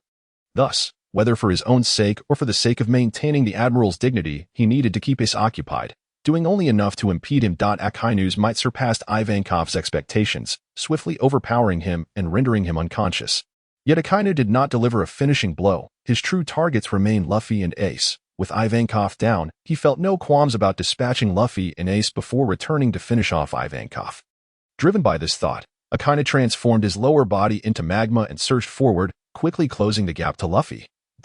Akainu wasted no time, unleashing a magma-infused punch the moment he caught up with Luffy, who barely managed to evade, only to sustain superficial injuries. Seeing Luffy cornered by Akainu, Ace gasped in alarm, channeling all his strength to counter the ice Akiji had unleashed before abandoning that fight and racing toward Luffy. Akiji hesitated, his hands suspended in the air, watching as Ace made his escape. After a brief moment of indecision, he slowly lowered his hand. "To expose my back to an admiral. I truly underestimated the situation," Akiji muttered to himself, returning to his usual languid demeanor. Akainu, undeterred by his failed strike, immediately launched another. Luffy attempted to dodge again. Though he barely managed to evade, his body was now on the brink of collapse, and he fell to the ground, unable to rise. "This ends here," Akainu loomed over him, raising his fist, while Luffy's eyes widened in disbelief, gradually morphing into shock. For Ace had suddenly appeared, placing himself in front of Luffy, and Akainu's magma fist pierced through Ace's body. "Ace!" Luffy cried out in anguish, instantly drawing the attention of many, including Whitebeard, who was struggling against Sengoku and Kizaru, Marco, shackled by Sea Prism Stone, and Diamond Jozu, who had lost an arm, among others. Their reactions varied, some filled with rage, others panic, and many with sorrow. Boom! At that moment, a bolt of lightning, as thick as a barrel, struck down directly upon Akainu, his body twisting and scattering into magma before quickly reconstituting itself nearby. The lightning bolt did not harm him but compelled him to retreat from Luffy and Ace. As Akainu stepped back, Ace collapsed onto the ground, and Luffy hurried to check on him, filled with urgency and concern. Akainu's expression darkened as he abruptly looked up to the sky, where a youth clad in black, with light blue hair and wielding a blazing sword, descended from above. "Another obstacle? Then I shall eliminate you as well." Blinded by fury, Akainu no longer cared who stood in his way. All he sought was to eliminate anyone who opposed him. Luo Yin landed with a tremendous thud, cracking the ground beneath him. However, it was not merely the force with which he landed that caused the impact, but rather the inherent power of his disaster deity. "Akainu, that is quite enough." Luo Yin's voice thundered like lightning into Akainu's ears, momentarily blanking his thoughts, though he quickly regained his composure. "I remember who you are now. You are Luo Yin, aren't you? Since you are associated with the Revolutionary Army, you shall perish as well." The murderous intent radiating from Akainu showed no signs of abating as he swung his fist directly at Luo Yin, who, at that moment, could not afford to retreat. After all, this was his inaugural battle on the world stage. "You cannot kill me in this state." Luo Yin raised his arm, using the flaming greatsword in his hand to block Akainu's fist, his pupils reflecting the flash of lightning. Mental piercing. Akainu felt as though countless steel needles had suddenly pierced his head, a searing pin coursing through him. At the same time, his observation haki sensed an impending danger. A profound threat. Boom! A bolt of lightning, as thick as a barrel, struck Akainu's left shoulder, causing his body to erupt like magma, splattering everywhere. Soon, Akainu emerged from a large pool of molten rock, gradually taking shape again, with charred marks on his left shoulder. Though the injury was not severe. In that moment of being struck, he had been slightly delayed in elemental transformation due to the mental attack, resulting in his shoulder being hit. Fortunately for a Marine admiral, such an assault was not overly formidable or difficult to withstand, leaving him with only minor injuries. Truly, he is worthy of being an admiral. Luo Yin narrowed his eyes, his heart heavy. Yet his face wore a calm facade. For someone who had yet to master haki, inflicting injury upon Akainu in this manner was already a delightful surprise. He dared not hope for more. The pain in his shoulder and the numbness from the lightning strike seemed to restore some of Akainu's rationality. He became less fixated and began to carefully observe the youth who had thwarted him. Others who were preparing to rush over, whether they were Marines or pirates, displayed expressions of astonishment. The Admiral Akainu has been injured by that boy. How can this be possible? Where did this boy come from? How could he injure Admiral Akainu? Is that Luoyan? He blocked Akainu. Quickly, someone go help. Up. Akainu has been injured. The reactions of the Marines and pirates to Akainu's injury were starkly different. However, those pirates only shouted empty words. None truly dared to assist, having previously witnessed Akainu's overwhelming power. Was that a mental attack? It can indeed be effective in a sneak attack, but you will not have a second opportunity. Akainu's expression darkened. His gaze icy, still filled with considerable intent to kill Luoyan. Luoyan was well aware of this unspoken truth, after all. His opponent was an Admiral.to attempt to use mental piercing again to effect his elemental transformation under such caution was akin to dreaming. You wish to kill me? Do you not realize how much of your strength remains, given your depleted stamina and injuries? Luoyan retorted fearlessly, for who could not utter harsh words? Akainu's expression remained unchanged. Yet magma began to seep from his body, resembling a volcano on the brink of eruption, as if it would explode at any moment. Meanwhile, as Luoyan made his move, shadowy descended from the frozen crest of the tsunami. However, she did not rush to rescue Ace at once.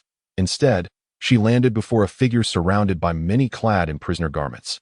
This individual wore a marine coat, a pirate hat, and sported a large red nose, none other than the clown Buggy. Upon seeing someone suddenly appear before him, especially someone flying, Buggy was taken aback, even if the newcomer was a very beautiful woman. After all, a woman appearing on this battlefield could not be an ordinary one. Shadowy smirked slightly, revealing an enchanting smile, though it carried a hint of bloodlust and cruelty, causing Buggy to sweat profusely, wishing to flee at once. Yet, those in prison attire gazed at Buggy with fervent devotion. Truly, Captain Buggy is remarkable. How fortunate to have such a beautiful woman seek him out. It is surely a testament to Captain Buggy's charisma. Ah, so dazzling. Captain Buggy is truly radiant. Captain Buggy, Captain Buggy, Captain Buggy. The throng of prisoners suddenly erupted in cheers, causing Buggy's mouth to twitch. Yet, he was hoisted high and could not show any sign of weakness. Who are you? Buggy struggled to steady his emotions. Though his voice trembled, Shadowy's smile widened, her crimson eyes scanning Buggy.my name is Shadowy. I am here to propose a collaboration. Collaboration? What kind of collaboration? Buggy's heart settled slightly. Since she came to collaborate, it at least indicated that she was not an enemy. Hee. Shadowy chuckled lightly, her beauty accentuated. Do you have a din mushy? Do you see that person fighting Akainu? That is my captain. Take the din mushy and capture footage of my captain in battle. So that the entire world may witness it. In return, we promise to ensure your safe departure from here. What do you think? Safe departure? Buggy's eyes lit up. He had been dreaming of escaping this place. However, there was no means to do so, and now someone was offering such a promise. He was not concerned about her capabilities, as she had flown in. Boom! A tremendous sound reached Buggy's ears, causing him to instinctively turn his head. Witnessing Luoyan blocking Akainu's fist with a blazing greatsword, while countless bolts of lightning rained down, reducing Akainu to a shower of magma. How perilous! To go film that. Buggy momentarily wavered, but soon resolved himself. All right, I will go film it. To survive, Buggy gritted his teeth and agreed. At that moment, the admiration in the eyes of the prisoners intensified, as one towering bald man nearly 2 meters tall shed tears. Captain Buggy, you are truly magnificent. Whoa, this sentiment seemed to spread contagiously, as the others began to weep as well. Indeed, Captain Buggy is extraordinary. You are willing to risk filming the Admiral's battle for our chance to survive. Whoa, Captain Buggy, I shall follow you to the death. Captain Buggy, Captain Buggy, Captain Buggy. Once more, the group of prisoners erupted into cheers, interspersed with emotional sobs. Buggy's expression froze, his mouth twitching. He had never intended to take these people along. He merely wished to escape himself. Yet here he was, elevated to such a position. Listen up, everyone. We must strive to survive and leave. Oh, Buggy raised his arm in rallying call, and the crowd responded fervently. Those who had just been in tears now brimming with enthusiasm. Shadowy controlled her expression, nodding as she unfurled her wings and flew towards Luffy, unable to suppress her murmurs. Are those people out of their minds? Luffy knelt on the ground, cradling Ace, with a ship's doctor beside him, though he was at a loss. Luffy, are you all right? Shadowy approached Luffy's side, and his sorrowful face instantly lit up with surprise. Shadowy, can you save Ace? Please, save him. Shadowy glanced at Ace, a fleeting sadness passing through her eyes. After a moment's thought, she pulled out a vial of red liquid from her pocket. His internal organs have been burned beyond repair. This vial can grant him 5 more minutes of life. Within those 5 minutes, he may regain his strength, but after that, he will undoubtedly perish. 5 minutes, how could that be? Luffy's gaze became vacant. Lost in thought. Seeing that Luffy did not take the vial, Shadowly uncorked it and brought it to Ace's lips. Ace, in his weakened state, still retained a sliver of consciousness and heard Shadowly's words. He managed to open his mouth just enough for Shadowly to pour the liquid in. Once ingested, his complexion visibly improved, and he managed to support himself upright. Thank you. I didn't expect you to come as well. Ace's voice was weak and hoarse. Shadowly nodded. We initially did not intend to get involved, but Shadowly did not finish her thought, and Ace did not press her. After all, his time is running out. Leaving him with no opportunity to engage in trivial matters, Ace began to bid farewell to those he knew around him, while Shadowly stood silently beside him, observing quietly. Meanwhile, on the other side, the battle between Luo Yin and Akainu intensified. However, both parties found themselves in a stalemate, unable to gain the upper hand.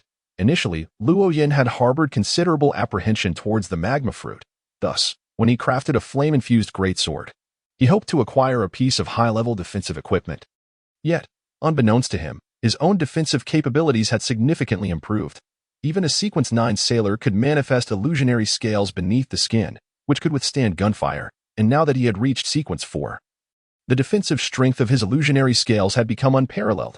Moreover, his calamity could even summon magma, rendering the molten substance ineffective against him. Conversely, Luo Yin, in his eagerness to find Whitebeard, had not yet mastered Haki, rendering him incapable of inflicting any substantial damage on a natural-type devil fruit user, thus leading to a deadlock in their confrontation. Elsewhere, Buggy had stealthily approached, though not in his entirety. Rather, he merely brought his hands cradling a transponder snail closer, capturing the scene from a distance that was neither too far nor too near. As a result, the only intact live broadcast from Sabaody Archipelago became the fierce clash between Luo Yin and Akainu. While this was somewhat unexpected for the audience, it did not evoke dissatisfaction. After all, this was a battle involving a Marine admiral, and curiosity began to stir regarding the identity of the young man who could hold his ground against such an esteemed opponent. "Ha!" Luo Yin shouted, his voice resonating like thunder, momentarily disorienting Akainu. Seizing the opportunity, Luo Yin leapt backwards, hovering approximately 10 meters above the ground. Simultaneously, a water column nearly 5 meters in diameter erupted from the bay, tracing an arc in the air. One end connected to the sea surface while the other loomed directly above Luo Yin's head. Akainu, with his waist lowered and arms poised, recognized the impending water assault. Yet, he remained unfazed. He could effortlessly evaporate such a volume of water. Just as he prepared to unleash a punch, the ground beneath him suddenly gave way, revealing a fissure that traversed the island, with the restless sea visible at its depths. Akainu was taken aback, nearly plunging into the water, but his left hand managed to grasp a protruding rock, causing the magma that had covered his right arm to cascade off rapidly. As he clung to the rocky ledge, before he could muster strength, a vast shadow enveloped him. Akainu, perish! The colossal water column descended from above, aiming directly at Akainu's head. Should it connect, he would be plunged into the sea. Freeze time, at that moment. A languid yet timely voice rang out, instantly freezing the torrent of water that had dropped to less than a meter from the ground, on the verge of entering the crevice, while countless shards of ice hurtled toward Luo Yin. Luo Yin's gaze sharpened as he conjured numerous wind blades to collide with the ice shards, sending a flurry of ice particles scattering through the air. Seizing the moment, Akainu exerted force to escape the fissure. But Luo Yin abruptly clasped his hands together, causing the crevice to close as if it were a door, leaving no trace behind. Alas, if you succeed, the Navy's reputation will be tarnished. The figure of Akiji materialized from the swirling ice fragments, his body enveloped in a chilling aura. As he swung a fist towards Luo Yin's face, Luo Yin dared not confront him head-on. Instead, he propelled himself with wind, effortlessly evading the strike, while several thick bolts of lightning descended, cleaving Akiji into a cascade of shattered ice that fell from the sky. Indeed, how generous of you, Akiji. Do you truly have nothing better to do? One cannot say such things, since you have taken action. It is my duty as a Marine Admiral to impede you. Luo Yin scoffed, unwilling to continue battling Akiji, and instead soared towards the fray between Whitebeard and Sengoku. Failing to eliminate Akainu left Luo Yin disheartened. Yet he understood the impossibility of such an endeavor. After all, Akainu was an admiral, and he was merely a novice devoid of Haki, making the notion of defeating him rather unrealistic. He held no interest in Akiji.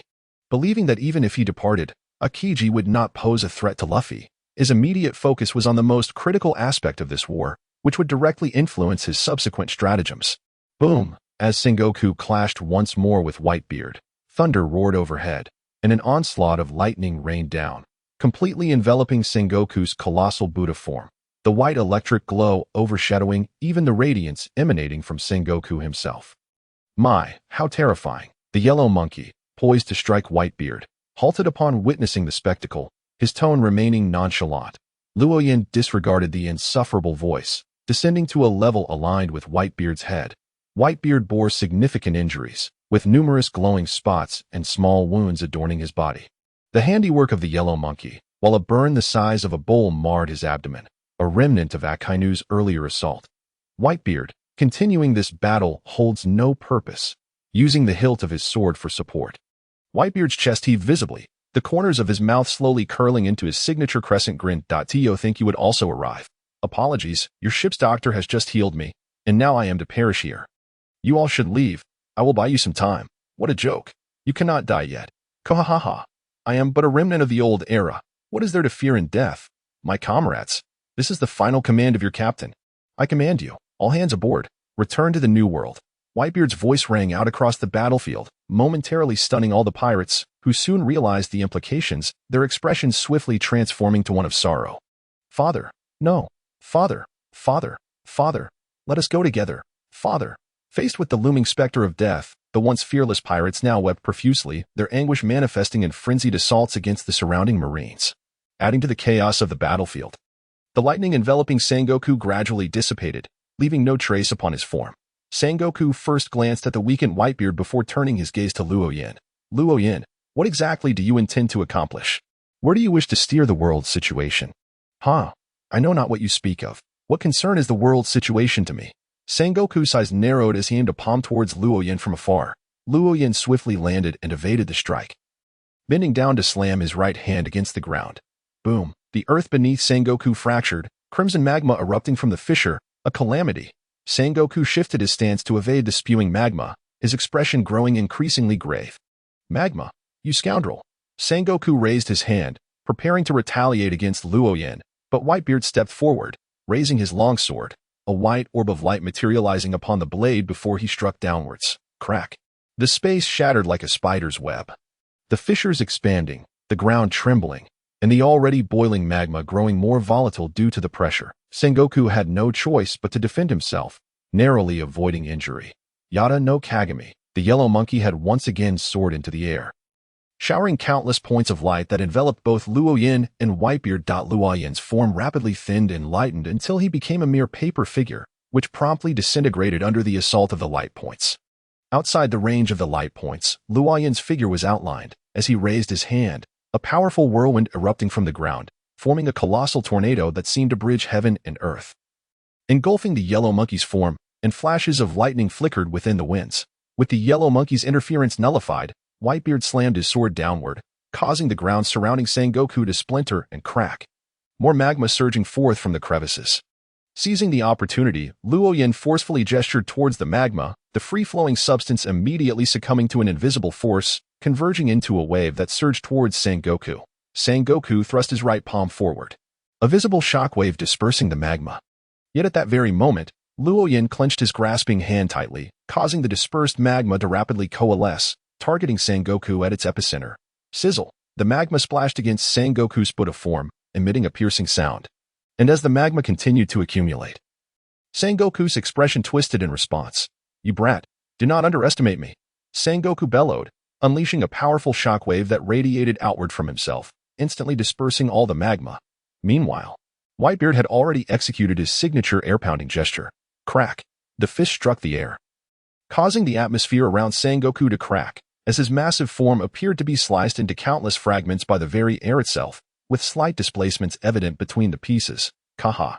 Sengoku spat out a mouthful of blood, staggering back 2 steps after taking a solid punch from Whitebeard, inflicting considerable harm upon his aged body, yet he did not shatter as one might expect.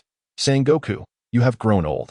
Seizing the opportunity as Sengoku was wounded, Whitebeard advanced a few steps, wielding his blade with the intent to strike down. At that moment, A spot of magma scattered just 2 steps ahead of Sengoku rapidly expanded, and suddenly a figure emerged from it, Akainu, who had been confined underground by Luoyin. Hellhound. Akainu transformed into magma and charged at Whitebeard, whose expression changed dramatically. However, given the distance, evasion was no longer an option, and he was equally incapable of raising his blade to defend himself. The blade descended, and Sengoku forcibly twisted his massive body to narrowly evade the edge. Boom! The main structure of the Navy headquarters was struck with tremendous force, collapsing thunderously, while Akainu's attack simultaneously landed squarely on Whitebeard's chest. Pwah!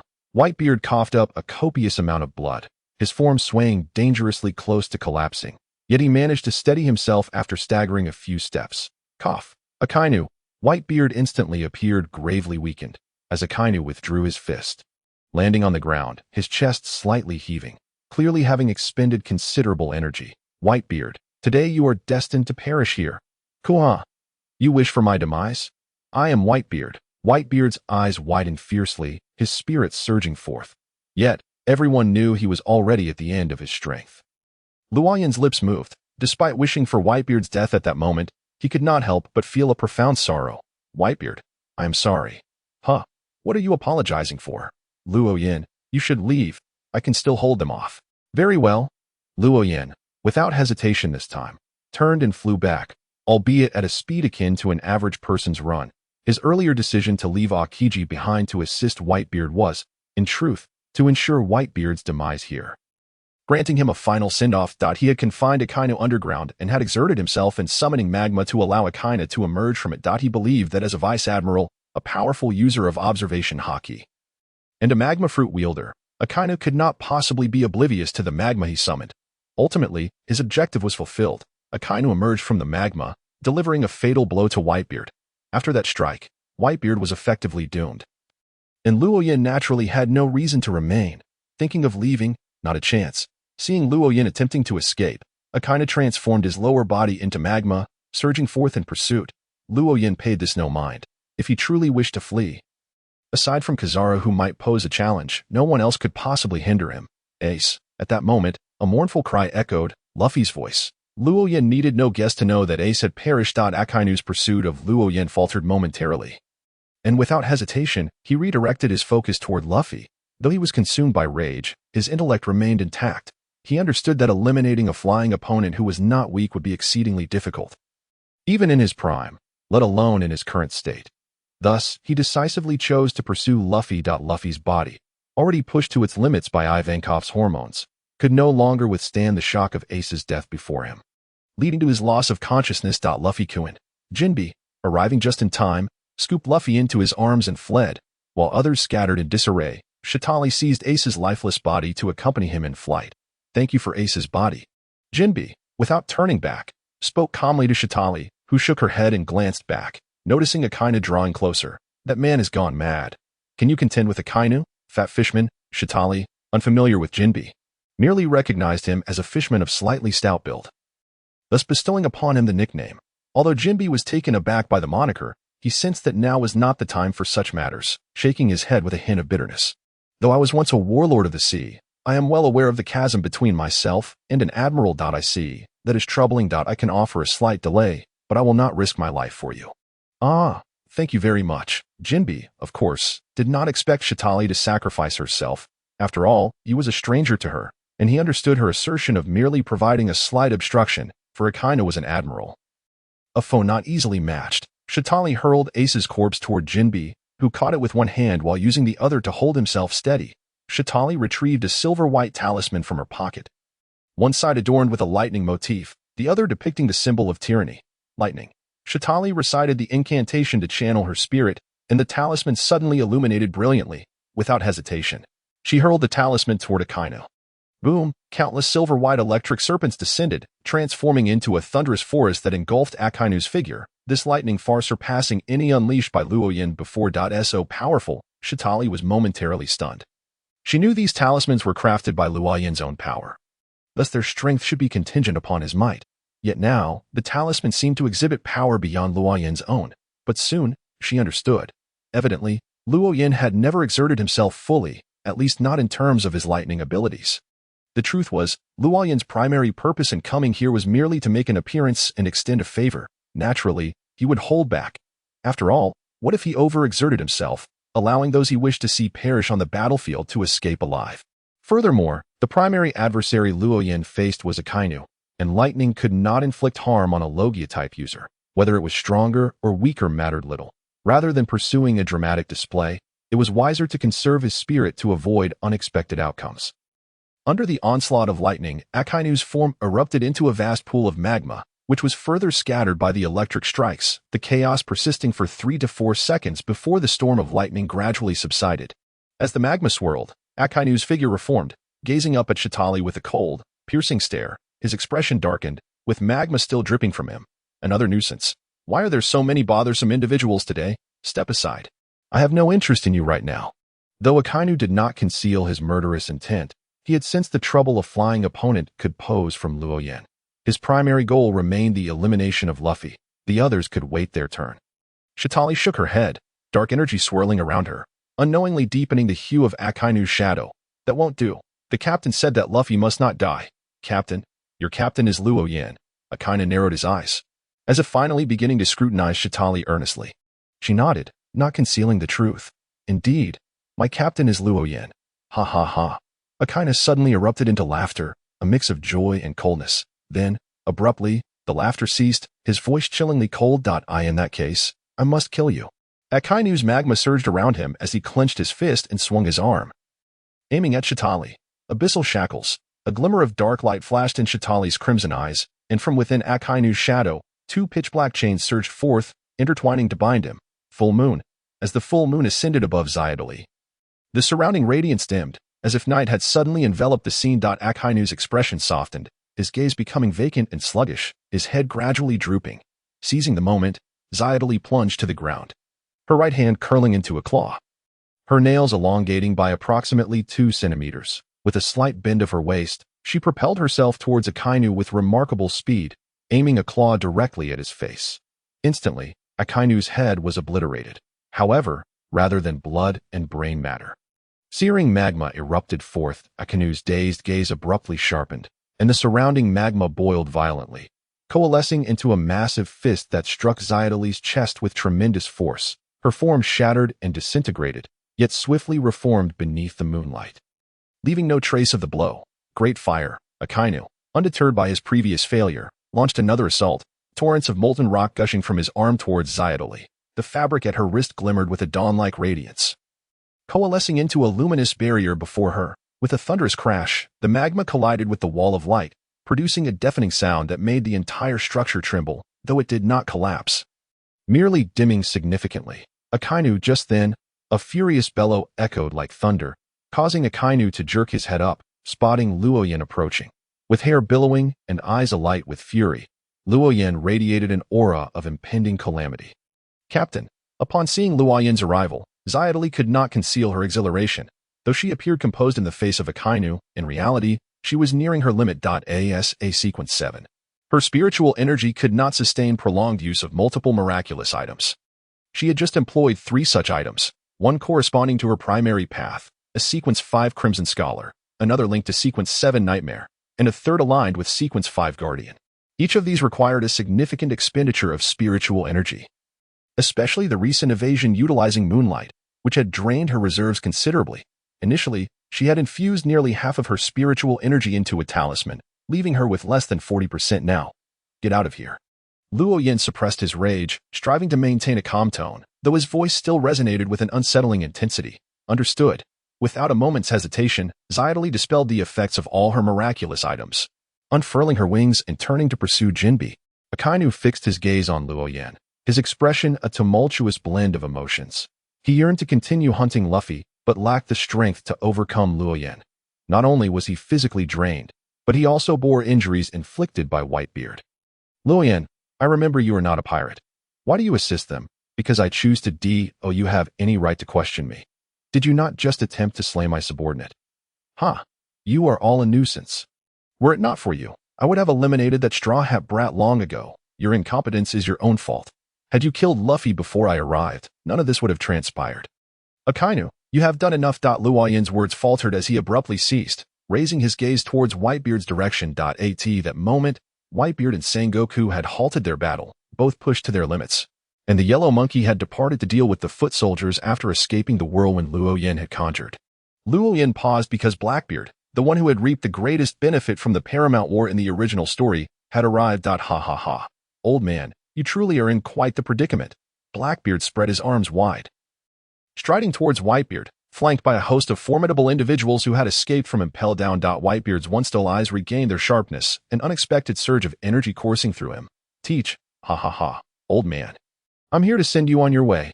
Blackbeard cackled triumphantly, as if he had already obtained what he desired. In a flash, Whitebeard lunged at Blackbeard, his blades poised to strike. Blackbeard conjured a swirling black vortex in his palm, deflecting the blow, causing the white orb of light enveloping the blade to shrink rapidly until it vanished. Ha ha ha. Old man, it's futile. My powers can devour even vibrations. In this world, everyone can call me old man, except for you. Teach, you have no right. Whitebeard hurled his Bicinto into the air, smashing his fist down upon Blackbeard, yet the latter effortlessly blocked it with the power of the dark fruit. As Blackbeard reveled in his triumph, the Bicinto descended, and Whitebeard seized the opportunity to slash forward. It hurts. It really hurts. Blackbeard collapsed to the ground, writhing in agony, as Whitebeard capitalized on the moment, leaning down to seize Blackbeard by the throat. The white orb expanding ominously. No. Old man. I'm your son. You can't kill me. Blackbeard, sensing Whitebeard's resolve to end him, cried out in desperation. Yet Whitebeard remained unmoved, pressing down with tremendous force, the ground around them crumbling. Blackbeard's eyes rolled back, teetering on the verge of unconsciousness, but he ultimately persevered.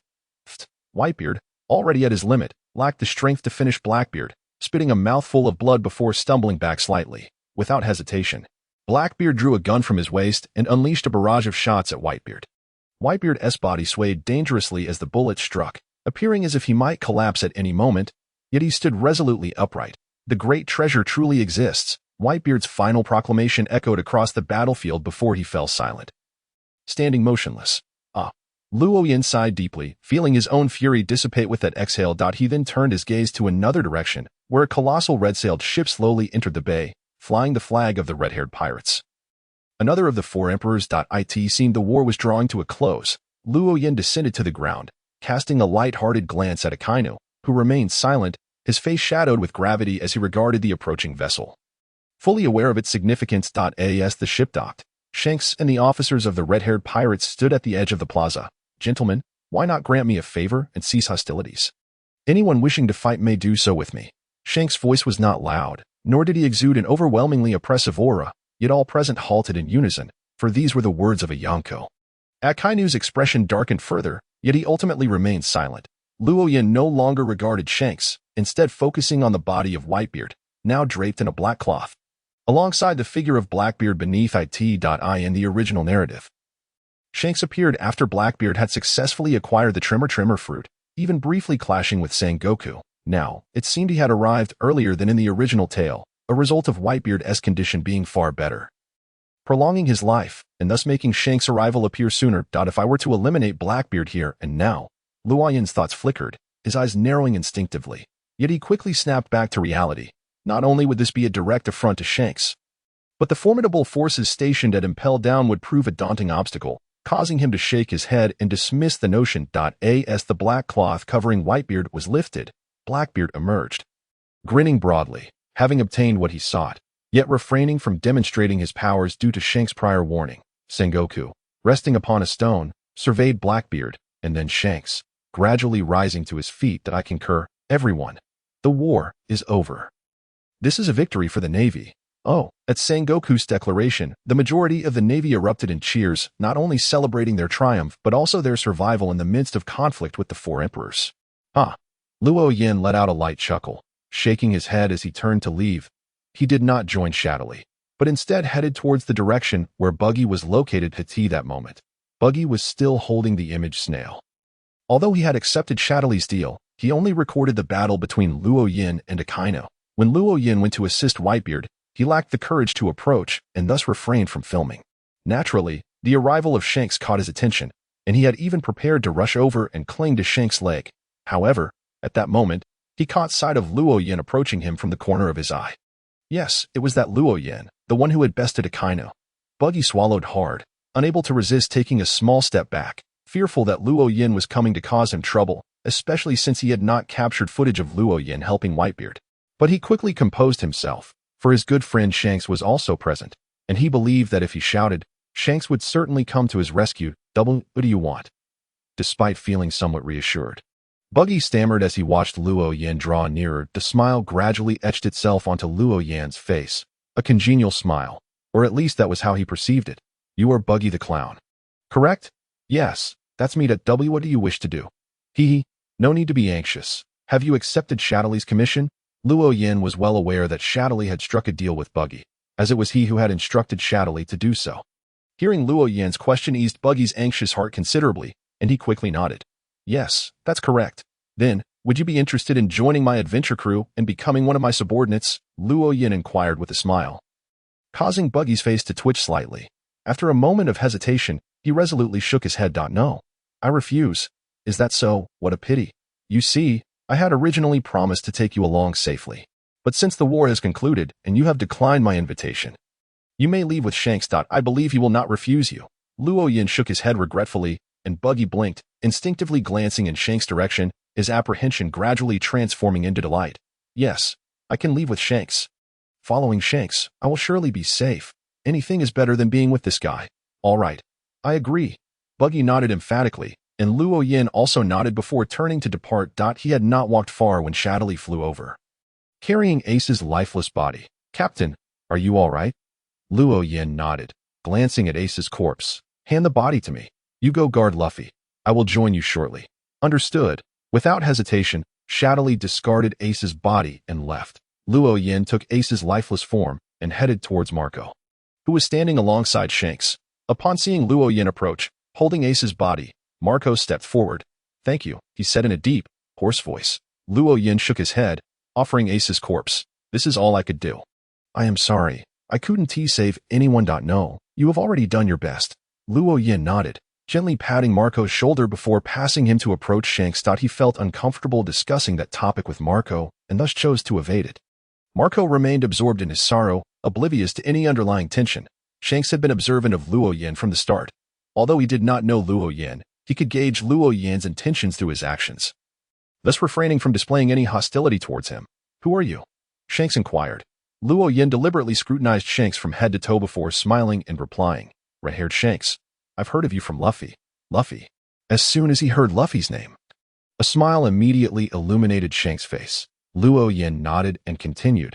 He sustained some injuries and is currently unconscious, but his life is not endangered. He is with me. Would you like to see him? Shanks' smile broadened, his gaze becoming somewhat dreamy, as if lost in pleasant memories. No need. It's not the right time for us to meet. Is that so? What a shame. Well then, I shall take my leave. Thank you for taking care of Luffy. Shanks nodded, expressing his gratitude once more, and Luo Yin returned the gesture, revealing a genuine smile. His mention of Luffy was a strategic move to garner favor in front of the Yonko, hoping to establish a connection that might prove beneficial in the future. After all, who would refuse free goodwill? After parting ways with Shanks, Luo Yin approached the already awakened Ivankov, the Okama king, who was busy gathering his fellow Okama. The Okama had suffered minimal casualties during the war, having mostly acted in groups. Thus, they quickly regrouped and were preparing to commandeer a warship when Luo Yin approached. The Okama king had been keeping an eye on Luffy, and upon awakening, confirmed that Luffy had escaped before coming to gather his subordinates. He naturally recognized that Luo Yin was on Luffy's side and likely held no hostility towards him. However, he remained cautious and took a couple of steps forward, shielding the gathered Okama behind him. What brings you here, sir? Luo Yin scanned the Okama before finally fixing his gaze on the Okama king, smiling as he said, I am about to seek out Dragon. Would you like to join me? Seek Dragon? Who are you? The Okama king's expression was a mix of surprise and suspicion, but his wariness of Luo Yin had diminished considerably. Luo Yin's smile grew even wider. I am not part of the Revolutionary Army. I merely collaborate with them. This visit is intended for deeper cooperation with the Revolutionary Army, and I thought to bring you along. Of course, if you prefer not to. That is entirely your choice, as I do not require your introduction.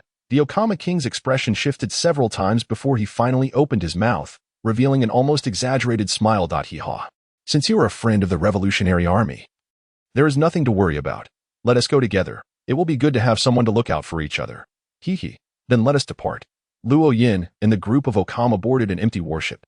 Although they were discovered by the Navy and some of them attempted to pursue, Luo Yin swiftly manipulated the currents and winds, allowing the ship to depart the harbor without anyone at the helm. And those pursuing were unable to catch up, controlling the wind. The Okama king observed Luo Yan's ability to manipulate the wind, and the previously relaxed expression returned to seriousness. Luo Yan chuckled, refraining from elaborating on this matter. You have been in the underwater prison for too long. You are unaware that the times have changed. Times have changed. The Okama king was somewhat puzzled, but Luo Yan chose not to explain further. Soon, a much smaller sailing vessel approached, which was Luo Yan's ship. On board were not only Shadowly, Miter, and Rhoda, but also Jinbei and Luffy. My ship has arrived. However, before seeking Dragon, I must first address Luffy's situation. I have no objections. The Okama king, upon seeing the unconscious Luffy lying on Luo Yan's ship, displayed a look of concern.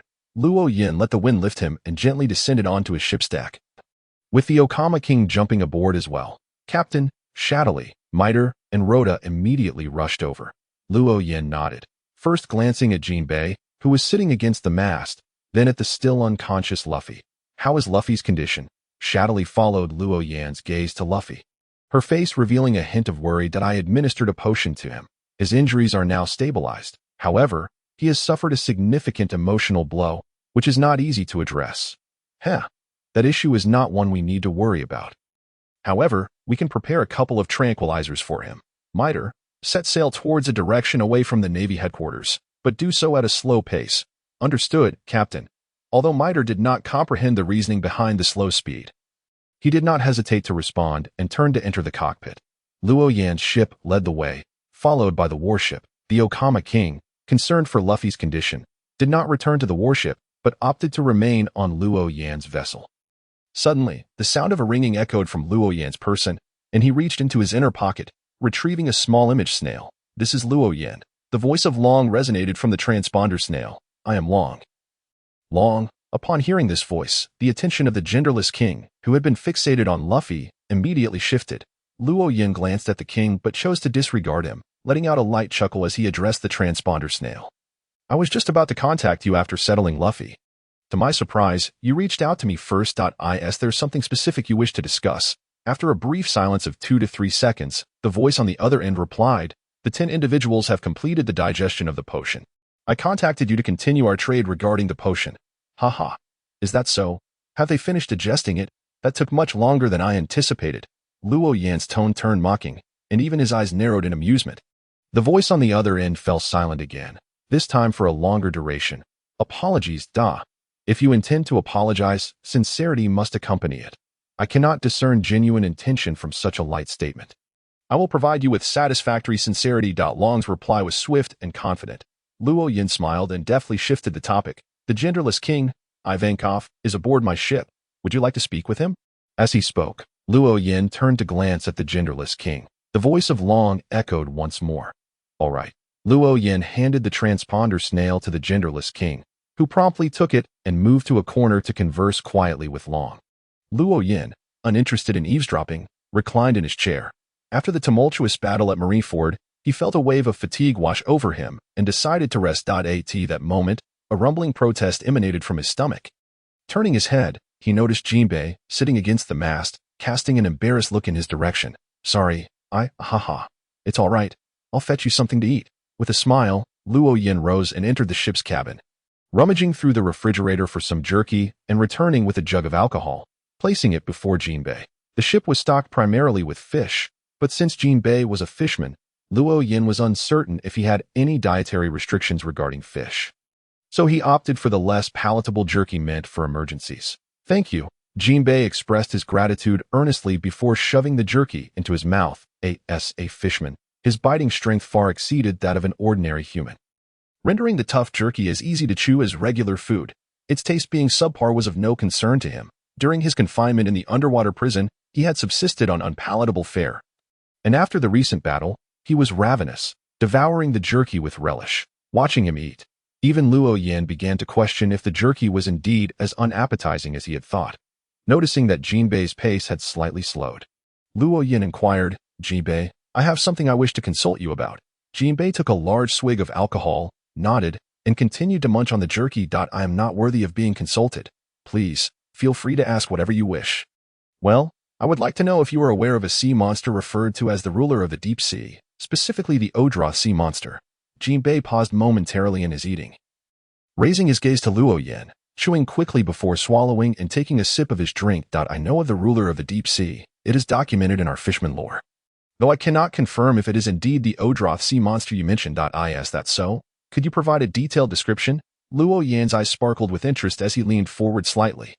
Although Jinbei was unsure why Luo Yin was so intrigued, he felt obliged to share since he was currently enjoying Luo Yin's hospitality. He began to recall. "The Odroth sea monster is a creature with 10 legs and 2 heads. Resembling an octopus, its body is covered in tough scales, and where an octopus would have suckers, it possesses hard bone spines. Each head has a single enormous eye, capable of controlling ocean currents and dominating other marine creatures. Even the ferocious sea kings submit to it." Luo Yin nodded, his heart swelling with excitement. The mere fact that it could dominate other marine creatures confirmed it was precisely what he sought. It was one of the primary materials for a Sequence 3 Sea King, which explained why he had personally sought food for Jinbei. After all, fishmen would certainly have a deeper understanding of marine life than humans. "Is that creature formidable? Where does it usually reside?" Jinbei pondered in silence before shaking his head. "I cannot provide an accurate answer, as I have never encountered it.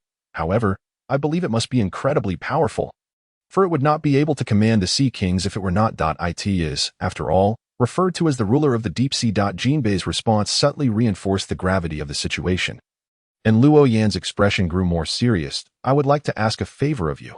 I intend to hunt an Odroth sea monster in the future, and I hope you can assist me in gathering intelligence." "Hunt an Odroth sea monster?" Jinbei's voice rose noticeably, his eyes widening slightly. Luo Yan nodded, asking, "What is it? Do you have concerns?" "With all due respect, that may not be an easy task. While I have never seen it myself, our fisherman records describe it as a vastly powerful marine creature, far stronger than our kind. Moreover, hunting it would mean facing not just a single sea monster, it commands other marine creatures, including formidable sea kings. And it resides in the depths of the ocean." Though Jinbei's words were delivered with caution, they clearly conveyed a singular message. "Hunting the Odroth sea monster. You must be dreaming." Luo Yin fell silent, deep in thought. Hunting was indeed necessary, but how to pursue it posed a significant dilemma. As Jinbei had pointed out, the Odroth sea monster was undoubtedly powerful in the ocean and commanded other marine creatures. Engaging it alone would be foolhardy, especially in its domain. Even he would hesitate to challenge such odds, as it was equivalent to facing a small army of Sequence 3 creatures. As for seeking allies, that was another matter entirely.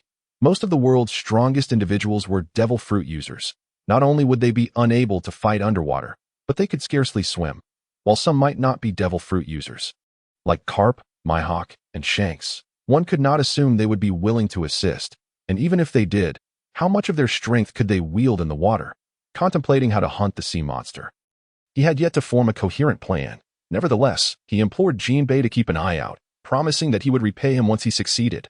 "What you propose is no great burden. Gathering intelligence is not particularly difficult for a fisherman. There is no need for repayment. However, that is indeed a powerful marine creature, dwelling in the deep sea. I cannot make any promises, but I will do my utmost." Luo Yin nodded solemnly, reclining back in his chair to allow Jinbei to continue his meal while he himself fell into deep contemplation. Though the world was currently in the age of exploration, with extensive discoveries made regarding islands, the exploration of the ocean remained woefully inadequate. The dangers lurking within the sea were immense, filled with various sea beasts and even more colossal sea kings. Moreover, the fact that devil fruit users could not swim added another layer of peril, deterring most from deep-sea exploration. Even pirate crews like Laws, equipped with submarines, would evade encounters with gigantic marine creatures rather than attempting to observe or understand them. What a conundrum! After merely assessing the difficulty of the task, Luo Yin felt a headache creeping in, unable to suppress a groan. "Captain, are you feeling unwell?" "I have medication." Zayatali approached upon hearing Luo Yan's groan. Holding a vial of medicine in hand, Luo Yin shook his head, letting out a light sigh. "It's not that kind of headache, Xia. You must be tired as well. Go rest."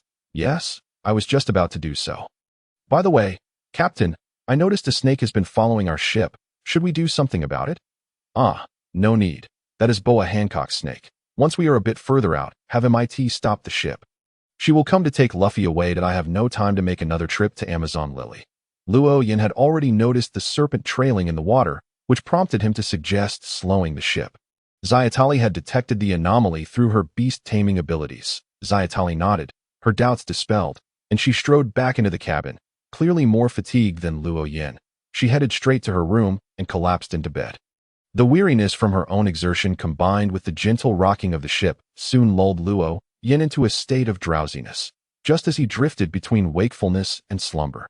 A coarse, muffled voice filled with joy rang in his ear. Depteha. As Luo Yin groggily opened his eyes, his vision was immediately filled by a large face, none other than that of the half-demon king, who was leaning in closer. The sudden visual assault nearly startled Luo Yin into a fit. What on earth? Are you out of your mind? Luo Yin exclaimed, flailing his arms and legs, instinctively attempting to rise. However, he quickly realized that sitting up would only bring him closer to that face, so he forcibly suppressed the urge and reclined once more. The half-demon king, undeterred by the insult, extended a communication device towards Luo Yin. His smile unwavering. Luo Yin boy, Long has already provided me with the rendezvous point. First, I will take you to meet Long, and then we shall return to my realm of demonic delights. And after meeting Long, I would like to invite you to my paradise as a token of gratitude for your assistance. What do you think? Get lost. Who would want to visit Demon Island? Luo Yin snatched the device from the half-demon king's hand. Cursing again, yet the king remained unfazed. Oh dear, what a pity. I was looking forward to introducing you to my lovely companions. They are truly remarkable beings. Luo Yin's mouth twitched in irritation, tempted to kick the half-demon king into the water. But then he recalled that the king was a devil fruit user and would not be able to resurface, so he let the thought go. Leave me be. I have no interest in demons. I too am feeling rather fatigued. I shall rest for a while and then inform you of the specific meeting location. With that, the half-demon king blew a kiss towards Luo Yin from a distance. Causing him to shudder in revulsion, he closed his eyes and attempted to meditate back into slumber. However, even after envisioning the Ultraman brothers in his mind, sleep eluded him, but a warship approached from another direction.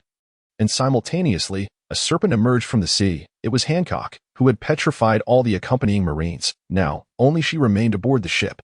Luo Yin entrusted Luffy to Hancock, providing her with 2 healing potions and 2 sedatives. While Jean Bei, feeling uneasy about Luffy, decided to leave Luo Yan's vessel as well. Once the outsiders departed, the half-demon king immediately approached, seemingly transformed into a voluptuous lady with long eyelashes, her voice softening considerably. Oh dear, Luo Yin boy, we can now set off to meet Long. He is currently at a hidden base in the West Sea. The West Sea? Understood. Let us first find an island to replenish our supplies before heading to the West Sea. My ship is running low on provisions, and I also need to retrieve some items. Luo Yan's belongings were still concealed within the crevices of underwater rocks, and he could not meet Long without retrieving them. The half-demon king nodded, then shook his head. Actually, we do not need to replenish supplies. That warship carries ample provisions, enough for all of us for 3 months. Once you retrieve your items, we can head directly to the West Sea. All right, then it's settled. Luo Yin nodded, having no reason to doubt. Given the sheer size of the warship and the abundance of supplies it likely contained, half a month later, Luo Yan's ship anchored beside an island in the West Sea. This island featured a small mountain, lush with vegetation, while the base was carpeted in green grass. Among all the islands Luo Yin had encountered, this one was undoubtedly a picturesque location. As soon as he disembarked, Luo Yin squinted against the sunlight, having already discerned the presence of the Revolutionary Army from the gentle breeze. There were not many members on this island, just over 200, fewer than 300, residing in caves concealed by dense foliage. Without prior knowledge, even if someone landed on the island, the Revolutionary Army would be difficult to locate. Have we finally arrived? Before Luo Yin could initiate his search, a sudden gust of wind howled, heralding the arrival of Long, who descended gradually, draped in a black cloak. Luo Yan's lips twitched. He recalled that the Long in the original story did not resemble this. Had he drawn inspiration from Luo Yan's own guise? Luo Yin silently scoffed, though his expression remained unchanged. I didn't expect you to come personally. You needn't fault us for our delay. The journey from the Grand Line to here is no small feat. Half a month is quite rapid. You have grown much stronger since our last encounter. Long abruptly shifted the topic. Luo Yin shrugged. spreading his hands down. On my way here, I noticed a large island to the north. It seems to be a country? Luo Yin deftly redirected the conversation, probing into the Revolutionary Army's motives for establishing a hidden base here. Long nodded, revealing no intention of concealing this information. Indeed, that is a country. And it has yet to join the world government. The nation has long been decayed, with the lower classes living in abject misery. In recent years, in a bid to become a member of the world government, they have been producing weapons while ruthlessly exploiting their populace. The Revolutionary Army aims to rescue the people of that nation. Luo Yin nodded, yet his expression soon grew peculiar. A country capable of manufacturing weapons. And you revolutionaries have sent only a few hundred individuals. Long raised his head slightly, his eyes emerging from the shadows of his hood. If outsiders were to bring a powerful army to forcibly overthrow a corrupt government, that would not be a revolution, but an invasion. Only when the local populace rises up in rebellion can it be deemed a revolution. Moreover, the Revolutionary Army is still in the infiltration stage. Having too many people would only increase the risk of exposure. Did you specifically summon me here for what purpose? I witnessed your battle at the Navy headquarters and recognized your formidable growth. While your combat prowess may have limited advancements in the early stages, it proves invaluable in certain aspects, such as covert infiltration. Luo Yin immediately grasped Long's intentions. It was clear that Long hoped for him to concoct potions suitable for this purpose for the Revolutionary Army. Hence the choice of this meeting place. You previously mentioned that you owed me a sincere apology, correct? Luo Yin suddenly shifted the topic again. While he was indeed eager to sell more potions to the Revolutionary Army, he felt it necessary to address the troubles they had caused him previously. Long had anticipated this and nodded. Follow me. With that, Long led the group deeper into the island, with Luo Yin, Shitali, Rhoda, the half-demon king, and 3 animals trailing behind. The demons remained on the shore, not accompanying them. Long guided them along a narrow path up to the mountainside, arriving at the entrance of a cave shrouded by large trees. Even someone with flight capabilities would struggle to detect it from above. 2 guards stood at the cave's entrance, positioned several meters inside rather than outside. As the group passed through the entrance, they walked for several dozen meters before the space opened up before them, revealing a vast cavern illuminated with light. Despite its size, it was impossible to see the end, with many stone-built structures forming a small settlement. Wow, this place is quite luxurious. You revolutionaries certainly know how to enjoy yourselves, Long explained. Creating such a space is not particularly challenging. It took merely half a day to carve out this area. Everything else here is satisfactory, though we cannot receive radio signals. We need to establish a radio station in a more concealed location outside. As Long spoke, he led everyone to the door of one of the houses, pushing it open to reveal a pile of dried meats, with a table at the center displaying 3 yellow boxes. Luo Yan's eyelids twitched, already forming a suspicion in his mind. Long strode into the room, opening each box in turn, revealing a devil fruit within. 2 of the Zoan type and 1 of the Paramecia type. Here are 3 devil fruits, a token of my apology. I hope you find it satisfactory. Luo Yin had indeed entertained the thought that Long might offer devil fruits as compensation, considering he had explicitly stated that he required them to concoct potions. In his imagination, Long would likely present him with only 1 fruit, as they were not commonplace items, and even the cheapest sold for a staggering 100 million berries. To his surprise, Long was so generous as to present 3. Though elated internally, Luo Yin strove to maintain his composure, responding nonchalantly, "Aren't you going to introduce these fruits to me?" Observing Luo Yan's reaction, Long had already discerned that Luo Yin had accepted his apology, a rare smile gracing his face. The supernatural fruit in question was the Liang fruit, rumored to endow its consumer with the ability to emit light at will, illuminating everything and everyone they came into contact with. Among the 2 Zoan-type devil fruits, one was the worm fruit in its larval form, said to possess the potential to metamorphose into a moth upon awakening, granting flight capabilities. The other was the mouse fruit in its bat form, which not only allowed flight, but also conferred night vision. Emitting light, larvae bats? These fruits appear rather useless, indeed. Yet, in truth, Luo Yin harbored a certain satisfaction with these 3 fruits. However, he did not wish for Long to perceive him as overly pleased, so he scoffed lightly. Long's expression remained unchanged, his demeanor calm and collected, clearly having anticipated Luo Yan's reaction and prepared his response accordingly. Devil fruits are inherently scarce. Finding 3 is no small feat, especially with one offering the gift of flight. Your potions are remarkably potent. Perhaps they could unlock greater potential from these fruits. Enough with the explanations. I understand your perspective. If your revolutionary army acquired powerful fruits, they would surely prioritize their own members for consumption. Wouldn't they? Though these 3 fruits may seem rather insignificant, I still accept your apology and will take them. That if you can accept that, shall we proceed to discuss the subsequent transactions? Noting Luo Yan's willingness to accept the typically less valuable fruits.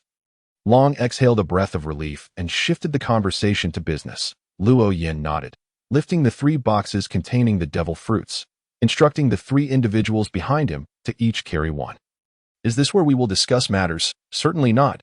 There is a conference room nearby where we can converse in greater privacy. Upon entering the designated conference room, Luo Yan wasted no time, seating himself directly at the table. While the 3 followers took their places at his sides, and Long sat across from him, with the human demon king beside Long. The price for the Series 8 potion is 30 million berries per bottle. Thus, 10 bottles will amount to 300 million berries. Luo Yan initiated the pricing and Long nodded, seemingly unfazed by the figure. Agreed. I will purchase 10 bottles of Series 8 potions and 20 bottles of Series 9 potions, totaling 500 million berries. It's a deal. Furthermore, I wish to establish a deeper collaboration with the Revolutionary Army. Therefore, I can offer you a discount. I shall only charge 400 million berries. Luo Yan readily confirmed the transaction, extending a generous 20% discount. However, Long's demeanor shifted to one of caution. How do you envision this deeper collaboration? Oh, there is no need for alarm. This will undoubtedly be a mutually beneficial partnership. I wish to thoroughly master hockey, so I hope you can continue to teach me. In exchange, I will provide the Revolutionary Army with courses on mysticism for those who have consumed the potions, and I will assist the army more directly in its revolutionary efforts, which, of course, will require additional compensation. For instance, once the decayed government is overthrown, any devil fruits found in the royal treasury shall rightfully belong to me.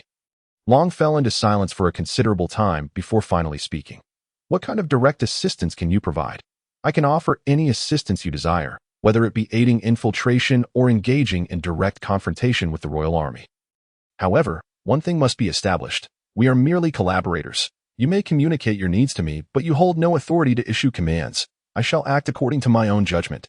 Long lapsed into silence once more, this time for an even longer duration, his expression growing contemplative. This arrangement poses significant risks for the Revolutionary Army. At times, disobedient allies can be more perilous than formidable foes. However, it is not without merit to attempt this trial here. Should it succeed, your rewards will remain substantial. Yet if your actions ultimately hinder the Revolutionary Army, I will have no choice but to cease this collaboration. No objections here. However, you must provide me with intelligence and specify what you wish for me to undertake. Excellent. This time, Long did not hesitate, readily agreeing, which lightened the atmosphere in the conference room. After finalizing the collaborative terms, Luo Yan and Long engaged in some trivial conversation before concluding the meeting. Luo Yan returned to the shore, heading to his ship to concoct potions, while the human demon king departed aboard a military vessel, making his way to the human demon paradise in just over an hour. Luo Yan prepared 30 bottles of potions, also crafting Series 7 potions for Rhoda and MIT, who had finally completed the digestion of their potions 10 days prior. However, as the human demon king had been aboard his vessel, Luo Yan chose to wait until now to prepare their potions together. Upon returning to the Revolutionary Army's stronghold with the potions, he found 30 individuals waiting, surrounded by a large crowd of onlookers. Luo Yan paid them little heed, even welcoming their attention, as it might enhance his potion sales. He divided the Series 8 and Series 9 potions into 2 piles, beginning with an introduction to the Series 9 potions. Here, we have 8 bottles of Sailor potions, 7 bottles of Hunter potions, 2 bottles of Assassin potions, 2 bottles of Apprentice potions, and 1 bottle of Observer potion. You, the human demon, may claim your potion first to avoid any mix-ups later. After the introduction, Luo Yan gestured towards a tall, slender man who appeared to be in his 20s, sporting a stubbly beard, dressed in a pink miniskirt and suspender stockings, with prominent leg hair, and wearing red high heels, walking with a slight inward gait. Luo Yan had grown accustomed to such appearances after spending half a month at sea, The human demon swayed his hips as he stepped forward from the crowd to collect his designated assassin potion before returning to stand beside a burly man who was notably hairy and had previously ingested an assassin potion while idolizing the human demon king. Ahem, the sailor, hunter, and assassin potions need no introduction, so I shall focus on these FEWDAS for who wishes to partake. That is for you to decide amongst yourselves. First, the apprentice potion. I trust you are familiar with it. The glove I previously sold to the Revolutionary Army, which allows one to pass through walls, corresponds to the apprentice category. Drinking the apprentice potion grants one the ability to open nearly all non-mystical doors and even walk through walls. Upon hearing this, a slight stir rippled through the crowd, accompanied by hushed whispers. However, the noise quickly subsided, and seeing no objections, Luo Yin continued. Since there are no questions, I shall proceed. This potion is called the Observer. Those who consume it will gain exceptionally keen observational and analytical skills, enabling them to discern the psychological states and emotional fluctuations of others through their expressions, tone of voice, and body language. While it may not directly enhance combat prowess, it is immensely useful for intelligence gathering. After all, as long stated, I was to concoct potions suitable for covert infiltration work, and thus I have prepared these two varieties. Luo Yan's final remarks were not merely directed at the 30 individuals present, but rather aimed at Long, subtly reminding him that he had not forgotten that aspect. Long gave a barely perceptible nod, yet remained silent at that moment. A girl wearing a white baseball cap, dressed in jeans and a white shirt, appearing to be under 20, raised her hand. Mr. Luo Yan, given this, why have you prepared so many sailor and hunter potions when our Revolutionary Army already possesses a considerable number of sailors and hunters? At this, every eye, from the 30 awaiting their potions to the onlooking Revolutionary Army members and Long, turned towards Luo Yan, all equally curious about his response. Luo Yan's expression instantly grew serious as he scanned the room, ultimately fixing his gaze upon the girl who had posed the question. Very well, I initially intended to address this matter in future mysticism classes, but since you have brought it up publicly, I shall clarify now. There are two reasons for the abundance of sailors. First, sailors are favored by the sea, offering undeniable advantages on the ocean, a fact you all can surely appreciate. As for the second reason at this juncture, Luo Yan paused, clearing his throat with a couple of coughs. Ahem. The second reason is that the materials for sailor potions are relatively easy to procure. You have only seen me produce bottle after bottle of potions. Yet you have not witnessed the collection and preparation of potion materials. These are not substances that can simply be summoned at will. Understand? Everyone displayed a look of dawning realization, comprehending the underlying reasons. Seeing no objections to his explanation, Luo Yan continued. As for the multitude of hunters, this is also for the future development of the Revolutionary Army. War is an unavoidable process in revolution, and the path of the hunter symbolizes war itself. Moreover, war is an art of gathering forces, a truth that all hunters must remember. Otherwise, they will suffer significant losses in the future. Luo Yan endeavored to appear earnest, and the crowd once again showed signs of understanding. This time, even Long noticeably nodded, his lips moving as if engaged in silent dialogue. All right, come forth to collect your potions. The crowd moved forward to retrieve the potions they desired, and soon the 20 vials were claimed. They did not rush to consume them, as they had all been forewarned about this matter. With the potions of Sequence 9 taken, Luo Yan turned his attention to those of Sequence 8, which included 4 vials of the Fury of the People potion, 3 vials of the Provocateur potion, 1 vial of the Instigator potion, 1 vial of the Midnight Poet potion, and 1 vial of the Gravedigger potion. Next, it is your turn. Those who previously consumed the Sailor potion may now claim your Sequence 8 potions. No sooner had he spoken than 4 individuals stepped forward. Luo Yan handed the 4 vials of the Fury of the People potion to them, stating, your Sequence 8 potion is aptly named the Fury of the People.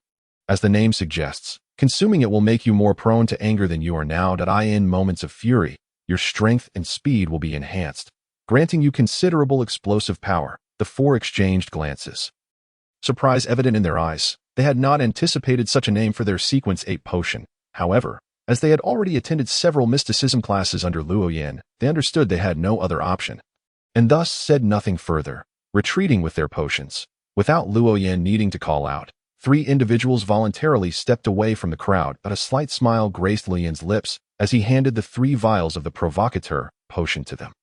Your sequence 8 is called the provocateur. Upon consuming this potion, your ability to provoke others will be significantly enhanced. I advise you to refrain from provoking the fury of the people, especially when your numbers are at a disadvantage. This is a lesson learned through bloodshed. If you doubt it, you may inquire with him. With that, Luo Yin gestured toward Rotor, who stood beside him. Before the three could inquire further, Rotor jumped in. Captain, how can you say such a thing? I have never provoked that scoundrel MIT. Furthermore, ever since I became a provocateur, everyone's attitude toward me has changed. Even you sometimes fail to give me a friendly countenance. Luckily, I am magnanimous. Otherwise, I would have been angry long ago. Luo Yin chose to ignore Rotor and instead regarded the three hunters with profound significance. Do you have anything to say? The trio exchanged glances again, and one of them opened his mouth but could not find the words. Seeing that Luo Yin was ignoring him, Rotor raised his voice slightly. Captain, why are you ignoring me? And you three, weren't you going to ask me something? Go ahead. We already know, one of them replied in a hushed tone, causing Rotor to pout. Under normal circumstances, he would have said more, but the setting was inappropriate, so he held his tongue. The three hunters retreated, and Luo Yin picked up the instigator potion, directing his gaze toward the robust hirsute individual. This is yours. The potion is called the instigator. As the name implies, consuming it will grant you the ability to incite others if utilized wisely. This ability can play a crucial role in the revolution. Thank you, Lord Luo Yin, the burly individual said, his shyness evident as he stepped forward to take the potion. The fortnight spent in the company of the hirsute individual had enabled Luo Yin to maintain his composure. Yet he could not quell the turmoil within, feeling a shiver run down his spine. All right, next, this is yours, the sequence 8 Gravedigger potion. Luo Yin handed the Gravedigger potion to the Revolutionary Army's scavenger, whose appearance had changed drastically, making her immediately distinguishable from the others. Her complexion was pale, as if anemic, and her eye sockets bore shadows, a stark contrast to their previous encounter. Thank you, she said, stepping forward to accept the potion without saying much. Appearing quite reserved, finally, without further prompting from Luo Yin, the remaining girl stepped forward, and he handed her the Midnight Poet potion. This potion is called the Midnight Poet. If you possess poetic talent, you will find it easier to assimilate. Of course, if you do not write poetry, memorizing verses will suffice. Thank you. The sleepless miss seemed somewhat dazed, snapping back to reality only after Luo Yin's instructions, having finally distributed all the potions. Luo Yin also allocated the arsonist and navigator potions to Rotor and MIT. After completing this task, he did not hasten to instruct everyone to consume their potions, but instead retrieved a silver knife he had prepared in advance, beginning to construct a wall of spirituality. The last time, when 10 individuals consumed potions together, it had stirred the surrounding spirituality. This time, with a larger group and higher sequences, Luo Yin decided to seal off the surrounding space with a wall of spirituality to avoid any mishaps. This was also a deliberate move to pique the curiosity of the crowd regarding mysticism. As the spirituality surged forth from the ceremonial knife, Luo Yin began to circle around the group, upon returning to his starting point. Although there were no visible changes, everyone felt an invisible barrier surrounding them. All right, you may now consume your potions. The sequence 9 potions will be taken in 2 batches of 10, while the sequence 8 potions will be in 2 batches of 5. When you drink, please stand apart from one another to avoid affecting others. The crowd commenced consuming their potions, and the process proceeded smoothly. After all 30 individuals had ingested their potions, Rotor and MIT began their turns. MIT fared slightly better, quickly recovering from his detached state after consuming the potion. However, upon drinking his potion, Rotor was suddenly engulfed in flames, resembling a human torch, which shocked the onlookers, some of whom began to question the safety of the potion. Fortunately, he soon stabilized and successfully advanced. Once the matter of the potions concluded, Long presented Luo Yin with a detailed document outlining the general situation of the target kingdom, the Revolutionary Army's phased objectives, and the current progress. Following this, he seemed to have pressing matters to attend to and departed hastily. With 400 million berries in hand, Luo Yin and his companions returned to the ship, where they began discussing a concrete action plan. A conversation that spanned from the afternoon into the late hours of the night. The following day, Luo Yin ventured alone to the skies above the kingdom, gazing down at the entirety of the realm. This kingdom, situated on a vast island rich in iron ore, was capable of supplying the world government with weaponry. The kingdom was starkly divided by imposing walls. One half boasted splendid architecture and prosperity, while the other appeared to be shrouded in a gray filter, a scene of desolation. This grim half was further split by high walls. One section was filled with factories characterized by towering smokestacks, while the other resembled a landfill, the stench almost palpable from a distance. The factory district housed numerous suffering workers, some as young as their teens and others with heads of gray hair, yet all compelled to toil away. The garbage district was populated primarily by children, with scarcely an adult in sight. While the factory workers endured hardship, they at least had dormitories and a meager food supply. However unpalatable it might be, in contrast, those living in the garbage district had to scavenge through heaps of refuse, relying on what they could find among the daily deliveries of new waste.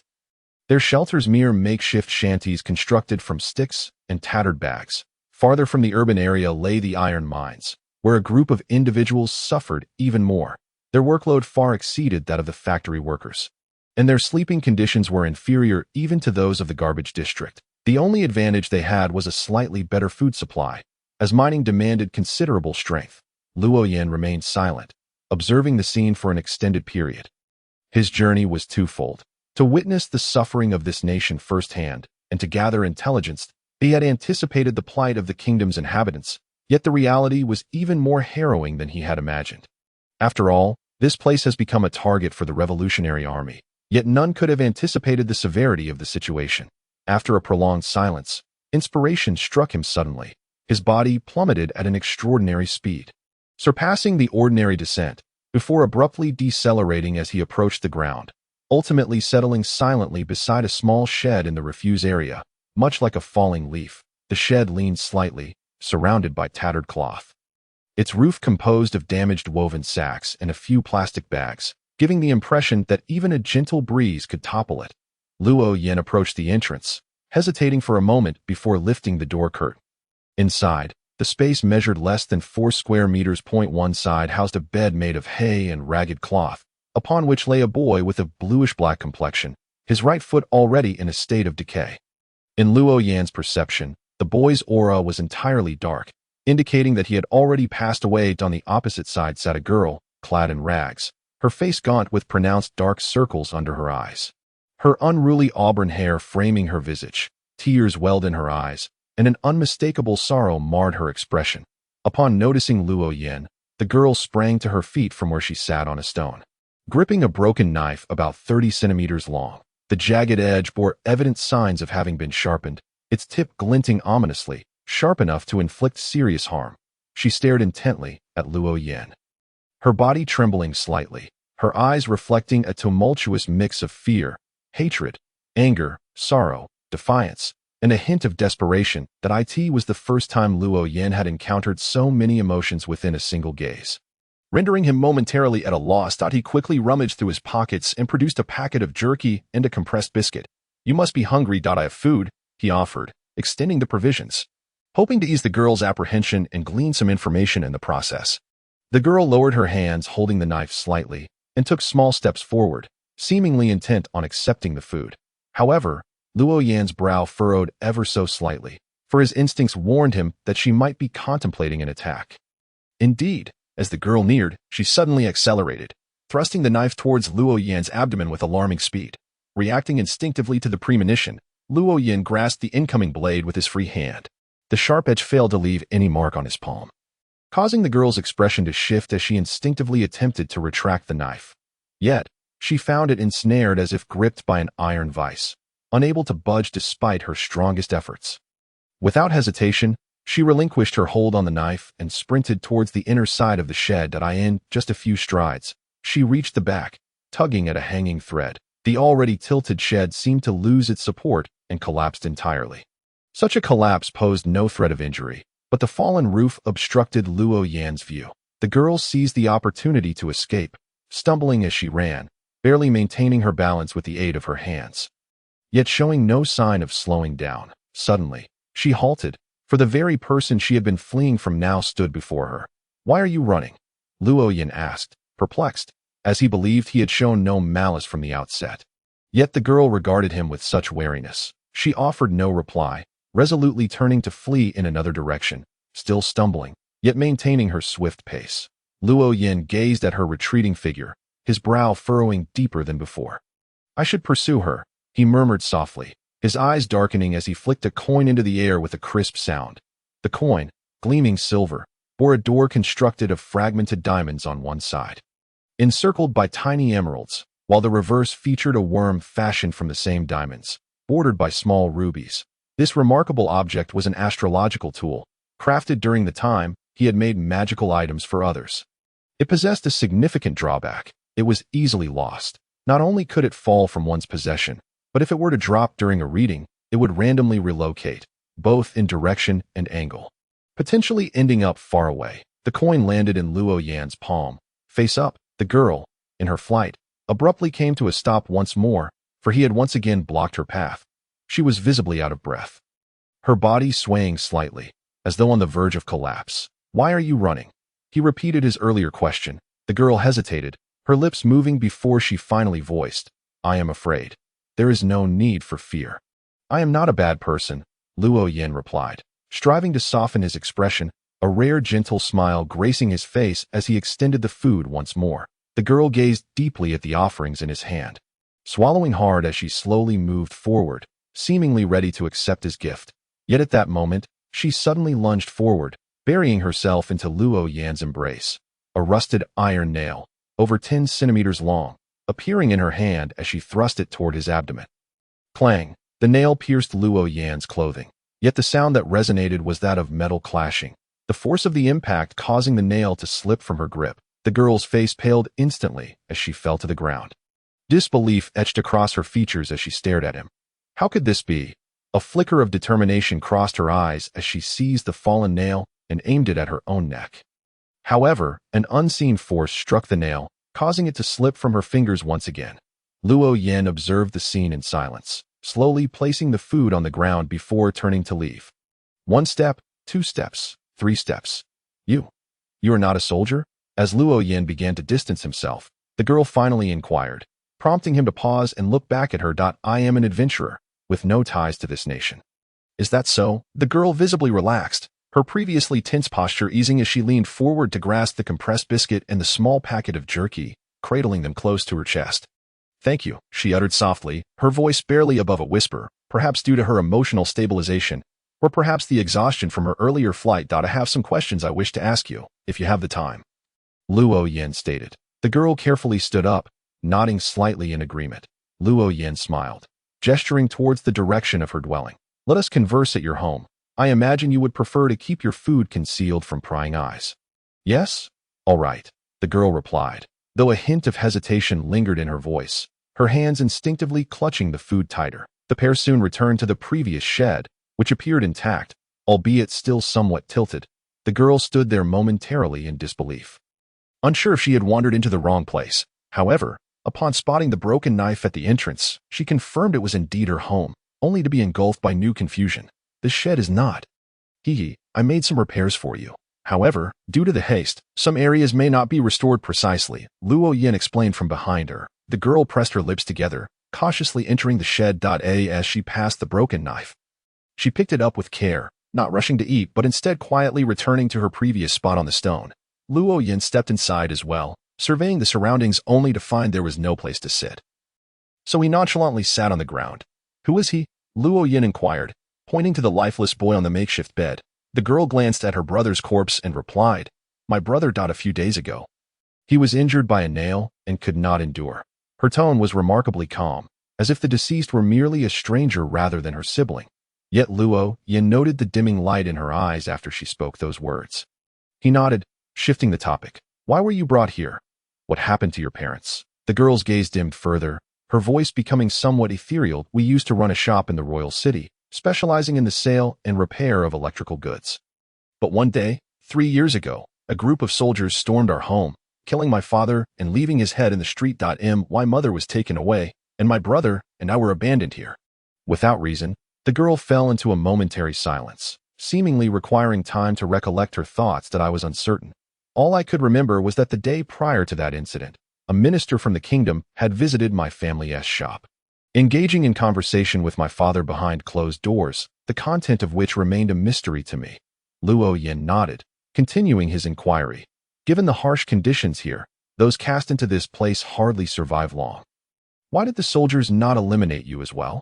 Was it merely to allow you to suffer? The girl shook her head, her tone growing colder. No, those abandoned here are not necessarily doomed to die. Upon reaching a certain age, boys are sent to factories or dispatched to the mines, serving as a source of additional labor. Girls, upon reaching a designated age, are captured and sold into slavery, contributing to extra income.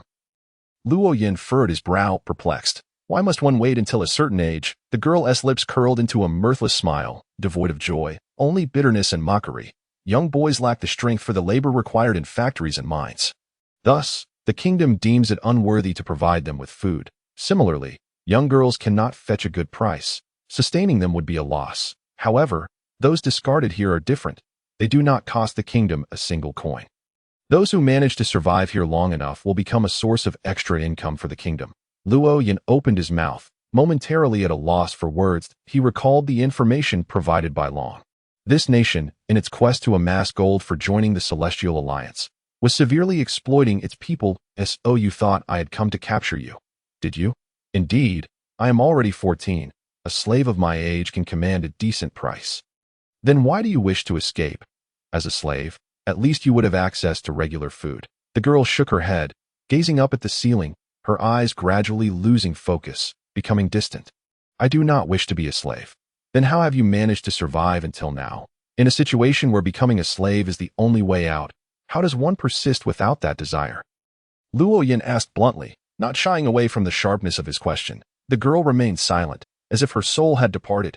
Luo Yin glanced at the corpse on the bed and continued. I understand why, because you still have a brother, but now that he is gone, what will you live for? The girl remained motionless, resembling a statue. Luo Yin sighed softly and rose slowly. I must take my leave. I plan to undertake certain actions in this country, to instigate change and ensure a better existence. When I succeed, you shall be free. The girl slightly parted her lips, her voice drifting like a dream. But I have nothing left. What use is freedom?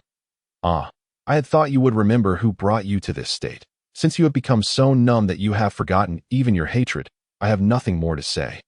With that, Luo Yin turned to leave, but the girl's eyes flickered, as if she had finally awakened. I want revenge. I want revenge. The girl gritted her teeth, her eyes igniting with a fiery resolve. Luo Yin halted and turned to face her. Then come with me. The girl trembled slightly, fixing her gaze on Luo Yin, her expression brimming with doubt. Yet her body involuntarily stepped forward, inching closer to him. Allow me to formally introduce myself. My name is Luo Yin. Luo Yin smiled, extending his right hand towards the girl. She hesitated, then placed her hand in his palm. Lu Lei Na. My name is Lu Lei Na. Welcome. Luo Yin grasped Lu Lei Na's hand, and she felt a sudden lightness, as if the world around her blurred, and a rush of wind echoed in her ears. When she regained her senses, she found herself suspended in the air, with the kingdom below, a place that had robbed her of everything, subjecting her to immense suffering. Lu Lei Na had often imagined and dreamed of escaping this kingdom. Yet she never envisioned it happening in such a manner, nor had she dared to hope that she could truly leave. That it all felt like a dream. This must be a trick, right? If only this were not a dream. Luo Yin tightened his grip on Lu Lei Na's hand, the pressure causing her a tinge of pain, while his voice resonated clearly despite the roaring wind. In dreams, one does not feel pain. Indeed, dreams do not convey pain. Thus, this is all real. Lu Lei Na murmured softly, her eyes moistening despite the wind's assault. Luo Yin soon returned Lu Lei Na to the ship. As she landed, she stumbled, nearly losing her balance, but Luo Yan's quick reflexes prevented her fall. Captain, you're back. Who is she? Only Mite was present on deck, having had little opportunity to come up due to his duties. And he was surprised to see Luo Yin compensate for Mite's long hours in the cabin. Luo Yin had even offered him his own deck chair. She is Lu Lei Na, our new companion. Please inform Rota to prepare some porridge in the kitchen. I will take her to see Xiaoxia for a health check. A new companion. Mite sprang to his feet, scrutinizing Lu Lei Na from head to toe. Startled, she instinctively shrank behind Luo Yin, prompting Mite to scoff. Lu. Oh dear, Na. From now on I shall call you Na. Rest assured, while I do frequent the pleasure street for women, I am quite devoted. Only interested in girls aged 17 to 22. You are far too young. Are you out of your mind? I told you to find Rota. What nonsense are you spouting? Luo Yin nearly kicked him for his folly, but Mite maintained a serious demeanor. Captain, I am merely concerned you might play matchmaker for us. Hence my emphasis. Play matchmaker for you? What audacity. Get lost. All right then. Mite, rebuked, appeared relieved and scampered into the cabin. Luo Yin turned apologetically to Lu Lei Na. I apologize. That fellow is just like that. Always thinking about women on Pleasure Street. Yet he insists he is devoted. Come, I will take you to see the ship's doctor for a checkup. Given your circumstances, you may be suffering from malnutrition or other issues. All right, Lu Lei Na nodded, unfazed by Mite's earlier comments. Upon reaching Xiaotali's door, Luo Yin was about to knock when the door swung open unexpectedly, revealing not Xiaotali but a small white ferret. Captain, do you require anything? The small ferret lifted its head. Gazing at Luo Yin with its big, watery eyes, its voice quite juvenile and somewhat unclear, as if its tongue were a tad short, yet its meaning was unmistakable. A talking little fox, Lu Lei Na exclaimed, her eyes wide with astonishment. The small ferret immediately bristled. I am a ferret, not a fox. Seeing the small ferret's indignant expression, Luo Yin found it amusing and asked, Little Bai, is Xiaoxia still asleep?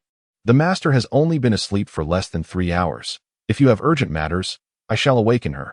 Thank you for your trouble. Little Bai nodded, leaping gracefully onto Xiaotali's bed. Gently pawing at her cheek, Xiaotali frowned, gradually opening her crimson eyes. Little Bai, what are you doing? If you're bored, go play with Xiao Jin. Don't disturb my sleep.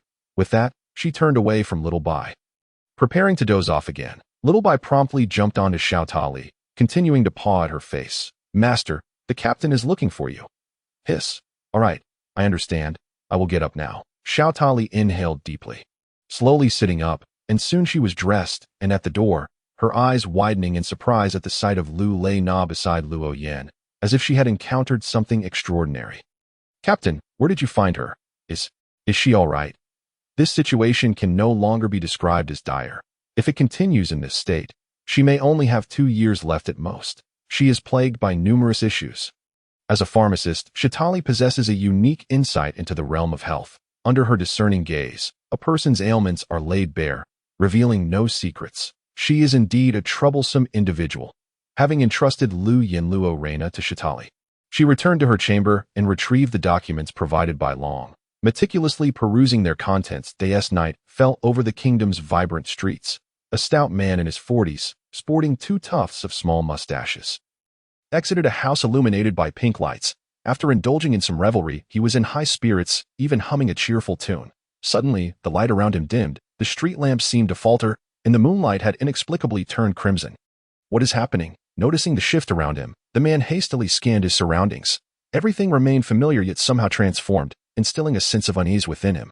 Soldier, soldier, come quickly. In his panic, the man began to shout. Yet no one responded. Regardless of how loudly he called at that moment, a melodious female voice resonated from the alley behind him. What are you afraid of? Startled, the man whirled around to find a captivating woman with crimson eyes and cascading white hair emerging from the shadows. Gulp, he could not suppress the urge to swallow, his earlier panic dissipating, replaced by a primal desire. Are you a new courtesan? He inquired, stepping forward to grasp the alluring figure's ample bosom. However, at that instant, dark chains materialized from the void, ensnaring his limbs and binding him against the wall. What is this? What do you intend to do? Even in his lust, the man recognized the peril he faced. Struggling desperately against the chains to no avail, the newcomer was indeed Xiaotali, who had received directives to act and possessed a clear course of action. So you are Hale Mondo, the one responsible for the slave trade? She taunted. You lie. I am a furniture merchant, engaged solely in the trade of furnishings. I have never dealt in slaves. Hale Mondo was acutely aware of which truths to deny, but Xiaotali was not swayed. She placed greater faith in the intelligence provided by the revolutionary forces than in Mondo's own protests. Then tell me, furniture merchant, what has become of the slaves you dispatched to Shambodi Island? How do you know? Hale Mondo's complexion paled as he finally ceased his futile denials, his anxiety escalating. What do you truly desire? Tell me, who is the other party involved in your slave trade? Xiaotali's once cheerful demeanor turned cold, her scarlet gaze fixed intently on Hale Mondo. Hale Mondo clenched his teeth, defiantly meeting Shatali's stare. "I advise you against this." Before he could finish, Shatali's hand shot forth, gripping his left arm. In an instant, blood spattered, and the wound bore evident signs of corrosion. "You had best comprehend your predicament. You are a captive now. Answer my questions. Do you understand? Have the courage to kill me." Hale Mondo proved far more resilient than Shatali had anticipated, refusing to succumb merely because she had struck. That a flicker of surprise crossed Shatali's face, quickly replaced by a chilling smile. "You wish to die? Very well, I shall grant you that wish, though I fear you will not find death to be a swift release." With that, she tore away Hale Mondo's garments, exposing his flabby physique to the air. She extended her index finger, gliding it from his left shoulder to his right hip, leaving a trail as if seared by acid, the flesh blackening beneath her touched. Hale Mondo emitted a scream akin to that of a slaughtered pig. The agony from the corrosive wound far exceeded that of a mere incision. Shatali lifted her hand and, tracing the previous scar, inflicted another similar mark upon him. By this point, Hale Mondo's lips had turned pale, beads of sweat drenching his brow, his body trembling uncontrollably. "If you wish for me to kill you, now is your chance. Otherwise, when the soldiers arrive, I will ensure you regret it. I will strip you bare and confine you in a cage." Treating you like a dog, Hale Mondo attempted to provoke Shatali, half in anger and half in threat, seeking a swift end. Yet Shatali remained unfazed, inflicting yet another cut upon his flesh. "If you are counting on the soldiers to save you, you might find that opportunity has slipped away. Have you not noticed the moon's unusual hue tonight?" As she spoke, Shatali pointed to the sky. Hale Mondo instinctively looked up, and to his horror, the usual crescent moon had transformed into a full, blood-red orb. "Then kill me. I will never speak. My time is abundant. Wasting a little is of no consequence." As she spoke, another corrosive mark appeared on Hale Mondo's body, his muscles spasming from the intense pain, his complexion growing ever more ashen. "You seem to be on the verge of collapse. Fear not, for I am a doctor, and I shall remedy your condition immediately." Shatali flashed a sweet smile, retrieving a vial of green liquid from her pocket, uncorking it, and pouring the viscous substance onto Hale Mondo's wound. Instantly, the injury began to heal at a visible rate, the once damaged flesh regenerating into soft, pristine skin. "See, now you cannot die," she remarked, casually inflicting yet another cut upon him. Hale Mondo's wail was even more harrowing than before, though the wound was the same. The pain was magnified several times over. Shatali's smile grew ever sweeter. Yet to Hale Mondo, it appeared increasingly menacing. "I have added a special ingredient to the potion, which will heighten your nerve sensitivity, sharpening your awareness. You will find it much harder to succumb to unconsciousness from pain. Furthermore, I trust you have begun to feel the intensification of your pain perception. Now, let us proceed." With that, Shatali inflicted another cut upon Hale Mondo. The agony rendered him drenched in sweat, his body shaking as if it were a sieve. Were it not for the chains binding him, he would likely have collapsed to the ground. "Oh dear, I hurried out and find myself rather hungry. Perhaps I should eat something first." With that, Shatali produced a goblet seemingly out of thin air, then traced her finger across Hale Mondo's wrist. This time, no corrosive damage ensued. Instead, crimson blood gushed forth, filling the goblet. Hale Mondo watched in horror as his blood filled the glass, which Shatali then drained in one gulp, ultimately spitting a bit of blood onto his face. "Ugh, not palatable at all, but sufficient to sate my hunger. I suddenly have no desire to kill you. What do you think of being confined in a cage? Like a dog, as an emergency food supply? No, you cannot do this." By the time Shatali had raised the cup to drink, Hale Mondo had already lost control of his expressions. Now, hearing her words, he could no longer contain himself, his emotions crumbling. "Rest assured, I will provide you with a larger cage, along with potions to replenish your blood. Oh, I neglected to mention, I am quite proficient in concocting potions. Kill me, I implore you." Hale Mondo became increasingly frantic, struggling once more against the chains, yet still failing to escape. Shatali retrieved a scalpel, gesturing menacingly before placing it against Hale Mondo's abdomen. With a gentle stroke, she carved a half-centimeter deep, 10-centimeter long incision. Hale Mengduo let out a wretched scream once more, his body trembling even more violently, with only fear etched upon his face. This moment, Shatali appeared remarkably serious. She used her left thumb and forefinger to pry open the wound, meticulously slicing through the fat with a scalpel, deepening the incision. "Although I excel in concocting potions, My understanding of human anatomy is rather limited. At last, I have a subject to practice on. Stay, don't move. Lest I accidentally slice into your intestines, and you'll have to clean that up yourself. I certainly won't assist. It's far too disgusting. Why? He Lei Ming Duo's voice suddenly turned hoarse, weak, and weary. Sha Tali paused her movements, raising her head to regard He Lei Ming Duo with confusion. What do you mean? Why? Why is it that such a large wound has only bled so little? He Lei Ming Duo hoped that after Sha Tali cut into him, he might bleed excessively and succumb to death. However, to his dismay, there was but a trickle of blood seeping from the wound. That, fear not, I won't let you bleed to death. I consider myself quite adept at controlling blood. He Lei Ming Duo's complexion turned ashen, his lips quivering as he stammered. The other party in the slave trade with me is CP0. Those slaves were ultimately offered to the celestial dragons. At first, He Lei Ming Duo would rather die than divulge this information. Fearing the wrath of the celestial dragons and the fate of becoming their slave, he would prefer death. Yet now, he felt that even being a slave to the celestial dragons would be preferable to his current predicament. He had expected that by confessing, Sha Tali would show some sign of mercy, at least cease her knife work. Yet Sha Tali merely waved her hand dismissively, saying, "Oh, I've lost interest in that. Information is interchangeable. Another could inquire just as well. My only concern now is your anatomical structure." He Lei Ming Duo was momentarily dumbfounded, even doubting if he had misheard her. No, you can't do this. You can't do this. He could no longer contain his emotions. Risking the ire of the celestial dragons to confess, he ultimately received such a flippant reply, and his situation remained unchanged. He struggled anew, this time with greater intensity than before, yet still unable to break free from the chains. Sha Tali frowned, irritated, and straightened her posture to glare at He Lei Ming Duo. What is wrong with you? Did I not say to stay still? You've made me hesitant to use my knife. Very well, I shall simply tear it open by hand. It's about time anyway. With that, Sha Tali gripped the edges of the wound and forcefully tore, ripping He Lei Ming Duo's abdomen open, revealing the stark white intestines within. My belly. My belly. I beg you, I beseech you, do not torment me any further. I will do whatever you ask. I implore you. He Lei Ming Duo wept bitterly, tears streaming down his face. It was the most pitiful he had ever cried since birth. Sha Tali conjured a mass of black energy in her hand, which she inserted into his abdominal cavity under He Lei Ming Duo's terrified gaze, then withdrew a vial of potion. One hand held the vial, while the other pinched his wound. Open your mouth and drink it. All right, I will drink. I will drink. He Lei Ming Duo nodded fervently, parting his lips wide as Sha Tali inserted the mouth of the vial into his mouth. Without needing further prompting, He Lei Ming Duo gulped down the potion eagerly. The wounds on He Lei Ming Duo's body began to heal at an astonishingly visible rate, completely mending within mere breaths, since you are capable of facilitating the sale of slaves to the celestial dragons.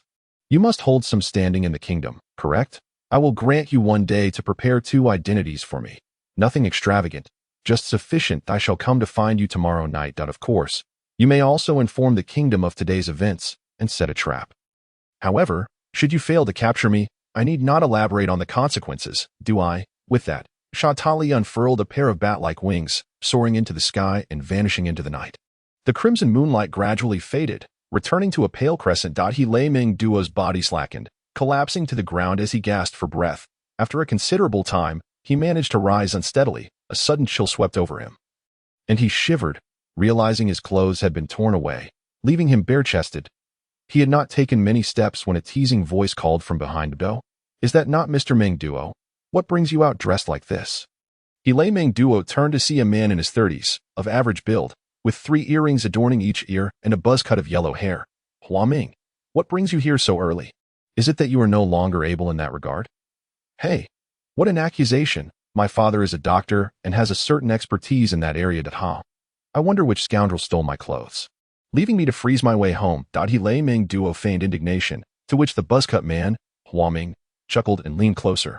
Would you like to come to my house for a garment? In your present state, your servants might suspect you've been caught in an affair, fleeing without even your clothes. He Lei Ming Duo pretended to ponder for a moment before nodding. Very well. I was just looking to speak with your father. Haha. Then let us go together. Hua Ming seemed intent on ingratiating himself with He Lei Ming Duo, displaying abundant enthusiasm. Thus, the two walked together, engaging in light banter, appearing quite harmonious. Meanwhile, Shata Li, under the cover of the night, stood atop a tall building, silently observing the two until they vanished around a corner, before unfurling her wings and leaving the kingdom. On the ship, Shata Li descended slowly, where Luo Yin and his companions awaited, including Lu Lei Na. How was it? Upon seeing Shata Li return, Luo Yin was the first to inquire, to which Shata Li nodded. A faint smile gracing her lips. It went smoothly. I have obtained reliable information. Those individuals were sold to CP0, a portion of which ended up in the hands of the Celestial Dragons. The Celestial Dragons? Hearing this news, Luo Yan's brow furrowed deeply.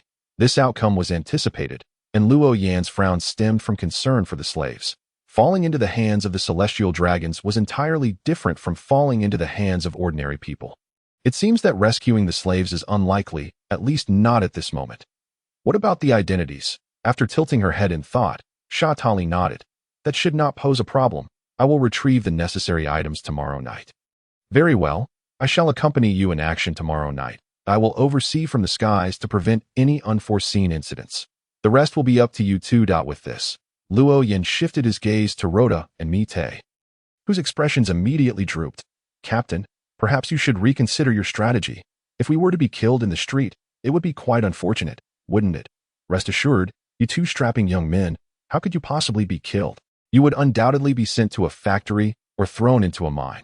Luo Yin reassured them softly, though his words hardly sounded comforting. The two exchanged glances, both able only to smile bitterly and shake their heads. The following day, Luo Yin spent the daylight hours assisting Lu Lei Na in the burial of her brother, ensuring the body was interred without a headstone to avoid revealing their intentions. Planning to return later to erect one. That night, under the cover of darkness, Shata Li descended upon a standalone red-roofed house in the kingdom. The interior was brightly lit, and after surveying her surroundings, Shata Li landed on one of the balconies. Without needing to knock, he Lei Meng Duo rushed over, flinging the window open. Even a day later, the sight of Shata Li still made him tremble involuntarily. You're here. The items you requested are ready. Here are 2 identity documents. They are ordinary individuals, without background or wealth. Lei Meng Duo earnestly handed over a file. Yet Shata Li's gaze was not on the documents, but rather examining the opulent decor of Lei Meng Duo's room. As someone capable of facilitating transactions with CP0, he was undoubtedly wealthy, and the room was extravagantly furnished. There truly no ambush. I had expected to be greeted today by a group of soldiers wielding firearms. It seems you are rather fond of your life. Shata Li chuckled lightly, teasing Hirai Mongdu, who was instantly struck with fear, beads of sweat forming on his forehead, nearly collapsing to the ground. You jest, do you? My life rests in your hands. How could I possibly dare to betray you? Hee. Do you wish to know what I introduced into your system yesterday? Shata Li's smile deepened slightly, while Hirai Mongdu's trepidation escalated, prompting him to kneel. I care not what it is. No. I believe you care deeply. You must have gone to the hospital for an examination, yet nothing was discovered, correct? Hirai Mongdu's complexion turned ashen, his body trembling more violently. Shata Li narrowed her eyes, gripping Hirai Mongdu's head and lifting it slightly. Not play clever games. Heed my instructions well, and you shall remain unharmed. However, should there be a next time, I will return with a cage for you. Do you understand? Why, yes. I understand. Hirai Mongdu, increasingly alarmed, felt an overwhelming urge to bow his head. Yet, with Shata Li still holding him, he could not do so.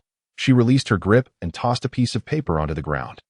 Her form enveloped in black mist as she transformed into a bat and dispersed, leaving her voice echoing in Hirai Mongdu's ears. These are the tasks you are to undertake next.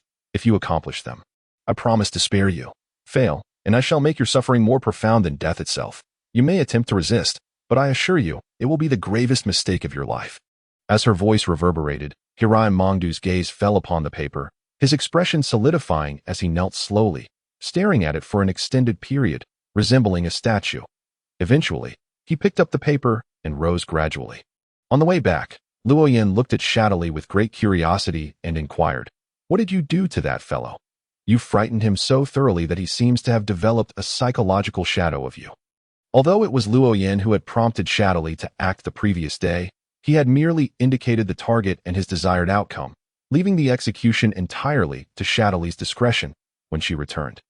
She appeared unremarkable, and he had assumed it was merely a slight intimidation, But it was evidently far more than that. Shadowy shrugged, her crimson eyes appearing somewhat sinister in the night. I did nothing extraordinary. Merely performed a dissection on him, then healed him. Dissection? You mean, alive? Luo Yin was taken aback, his eyes wide in disbelief as he stared at Shadowy. She shook her head nonchalantly. Of course not. I utilized various potions. In any case, he was quite cooperative, so subsequent actions should proceed smoothly. I hope so. Luo Yin was too preoccupied with imagining how Shadowy had dissected someone to contemplate the forthcoming actions. The following midday, at the entrance of the most opulent and tallest building in the joyful district, MIT and Rhoda were unceremoniously ejected, only to be surrounded by 3 burly men and a heavily made-up elderly woman. The woman held a long pipe in one hand, her other finger pointing at the two, her expression twisted with rage. You two ordered so many of the finest ladies, yet dared not to pay. You ought to recognize the nature of this place. You are courting death. Now, immediately, pay up, or I shall send you to the mines. As she spoke, the 3 men advanced, tightening the circle around them. MIT and Rhoda slowly rose, but suddenly fled. The 3 men, upon seeing this, swiftly stepped forward, seizing the back of their collars, and proceeded to deliver a barrage of punches and kicks, leaving the 2 sprawled on the ground, clutching their heads in anguish. What on earth is happening? Why are you still fighting in broad daylight? At that moment, Hirai Mangdu emerged from the crowd, hands clasped behind his back, accompanied by several soldiers. The 3 men immediately ceased their assault. Although they continued to pin the 2 down, the elderly woman, upon spotting Hirai Mangdu, lost all trace of anger from her face. She sauntered towards him, her hips swaying to Mr. Mangdu. Please, do not let these 2 shameless wretches ruin your mood. As a merchant of slaves for the kingdom, Hirai Mangdu held significant sway in the joyful district. With a mere word, he could provide numerous ladies of the night, and he was a frequent patron. With nearly every establishment eager to accommodate him, Hirai Mangdu glanced at MIT and Rhoda with a smile, asking, "What have they done to provoke such a reaction from you?" The mention of MIT and Rhoda caused the elderly woman's expression to darken. These 2 rascals came to our establishment early this morning, ordering 12 ladies in one go, only to refuse payment after their escapades. Utterly shameless. The joyful district was typically bustling at night, with mornings, especially early ones, being the least populated. Even those who had stayed overnight would have departed by this hour, leaving the ladies with ample free time. Ordering so many ladies during the day was indeed a rarity. Oh, it is quite uncommon to indulge in the joyful district so early that if they refuse to pay, it would be a considerable loss. How do you intend to handle this? What else can be done? We must leave it to the soldiers to inform their families to bring money for their release. The elderly woman's expression grew increasingly grim as she spoke, realizing that even if she were to receive the payment, she would need to provide a gratuity to the soldiers handling the matter. If no money were procured, she would still have to treat the soldiers to a night of revelry, regardless of the outcome. She stood to lose. Family? I know these 2. They are merely brothers, with no other relatives. Since they lack funds, seeking anyone else is futile. How about this? I will make a call and have them sent to the factory as laborers. Then have the factory compensate you with 50,000 Bailey as settlement. What do you think? The elderly woman pondered in silence for a long while before reluctantly nodding. 50,000 Bailey was indeed far too little. Barely enough for a mid-tier lady. However, she understood that if she refused, she would not only fail to receive that amount but would also have to part with additional funds to appease the soldiers involved. Very well, thank you, Mr. Mangdu. Ha ha ha. No need for thanks, but you must ensure that Xiaoqing attends to me well. Hirai Mangdu laughed heartily as he entered the establishment, while the elderly woman's face twitched in anger, her entire body trembling as she glared at MIT and Rhoda with increasing malice. Xiaoqing was one of the establishment's top ladies, priced at over 500,000 Bailey. Hirai Mangdu's implication was clear. His thanks would be to have Xiaoqing accompany him, meaning he had secured a lady worth more than 500,000 Bailey for a mere 50,000, and that 50,000 would come from the kingdom's factory, leaving him with no personal expenditure. Under these circumstances, they would still owe Hirai Mangdu gratitude, while the cause of all this trouble lay with the 2 freeloaders, MIT and Rhoda. Beat them hard. The elderly woman seethed with fury, her anger boiling over as she nearly spat out the command through clenched teeth. The 3 men, upon receiving the order, wasted no time preparing to strike. However, the soldiers accompanying Hirai Mangdu swiftly intervened, blocking the assailants. Do not strike. Since Mr. Mangdu has decided to send them to the factory, they must not be harmed. Otherwise, it would affect work efficiency. If they are rendered incapacitated, they will be of no value. You. The elderly woman's face flushed crimson with rage as she pointed at the soldiers, struggling to articulate a response. Ultimately, she stepped forward and unleashed a flurry of punches and kicks upon Rhoda. And this time, the soldiers did not intervene. Once the elderly woman had vented her frustration, the two were escorted away by 4 soldiers, departing the joyful district and heading towards the factory district. The factory district lay to the west of the kingdom, separated by a massive wall, which featured several iron gates. Generally, the gates were opened twice daily for overseers to enter and exit, but when newcomers were delivered, the main gate would also swing open. After handing over the two to the factory overseer, the heavy gate creaked open, and they were ushered into the factory district. Awaiting them was a burly man, wielding a long whip and sporting a thick beard, who wasted no time in delivering a barrage of lashes upon their arrival. You two remember this. In this place, my word is law. You must obey orders at all times, even if it costs you your life. Do you understand? The man with the bushy beard, while swinging his whip, recounted the rules of the place to the 2 newcomers. The pair, bouncing about, managed to evade most of the lashes. Nevertheless, the man with the bushy beard seemed unperturbed. Once he finished outlining the regulations, he ceased his actions and assigned the 2 to the most rudimentary task, transporting ore. Their duty was to carry the ore delivered from the mines to the smelting furnace. A laborious task typically assigned to novices, as it required minimal skill. Each of them shouldered a yoke, with leather baskets filled with ore, making their way to the furnace, a distance of approximately 500 meters, not too far. Yet not inconsequential either. In truth, there were also carts available, which would have made the task considerably easier and more efficient. However, as newcomers, they were not afforded such privileges and were compelled to endure the burden manually. Hey, this country really excels in efficiency. Just this morning, we were reveling on Pleasure Street, and now, before noon, we are already laden with these burdens, remarked Loda, displaying no signs of sorrow for becoming a laborer. Instead opting for humor, beside him, MIT curled his lip, a flicker of anger evident in his eyes. That old hag is truly despicable. I hadn't even had my fill of fun before those ruffians charged in to beat us up. They were so eager for money. Their service is far inferior to that on Shampoo Island. Once I leave this place, I'll definitely smash her establishment. Hey, but speaking of which, you've certainly become quite the figure this time, indulging in so many women at once. Had it been the old days, you might not have even managed to handle one. Loda, even after being promoted to arsonist, retained his taunting nature, casually poking fun at MIT's shortcomings. MIT's eyelid twitched. In the past, he would have been furious. Yet, after spending so much time with Loda, his tolerance for provocations had significantly increased. Of course, you should consider who I am. MIT was about to hold his head high when Loda's follow-up remarks interrupted him. This is all thanks to Sia's potion. Otherwise, I would have felt embarrassed accompanying you to Pleasure Street. If you can't speak properly, then don't say anything at all. Even with the burden still on his shoulders, MIT felt an urge to kick Loda. At that moment, a somewhat sharp voice interrupted. What are you 2 newcomers whispering about? Let me tell you, there's only one way, work hard. Don't entertain any nonsensical thoughts. The speaker was a man with a long face, showing signs of age with slight wrinkles at the corners of his eyes. Upon noticing MIT and Loda conversing, he approached without directly using the whip in his hand. Despite their chatter, the 2 were working at a notably faster pace than the average worker. This esteemed foreman, your hard work is appreciated. Loda instantly donned a more agreeable demeanor as the foreman approached, nodding and bowing while discreetly slipping 2 10,000 belly notes into the foreman's hand from inside his clothing. The foreman squinted, accepted the money, yet his expression remained largely unchanged, though his tone softened slightly. While working, keep the chatter to a minimum. I'm only here to give you a reminder. Not everyone is as lenient as I am. If it were someone else, the whip would have already landed on you, understood? Understood. Esteemed foreman, I'd like to inquire about something. Hey, I told you. It's only about working hard. Don't entertain any foolish ideas.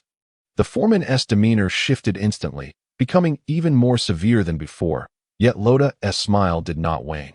Esteemed foreman, to be honest, I am a friend of He Lei Meng Duo. Before I arrived, he assured me he would look out for me. He Lei Meng Duo? The foreman squinted, scrutinizing Loda closely, then raised his whip. Stop with the nonsense. You claim to be friends with Mr. He Lei Meng Duo? Everyone knows he is affiliated with the left minister. If you were truly a friend of Mr. He Meng Duo, how could you end up here? I've also heard you were brought here by Mr. He Meng Duo's people. Seeing the foreman raise the whip, Loda did not flinch but instead stepped forward. Why would I lie to you? Who doesn't he know that the factory and the mines are managed by the left minister?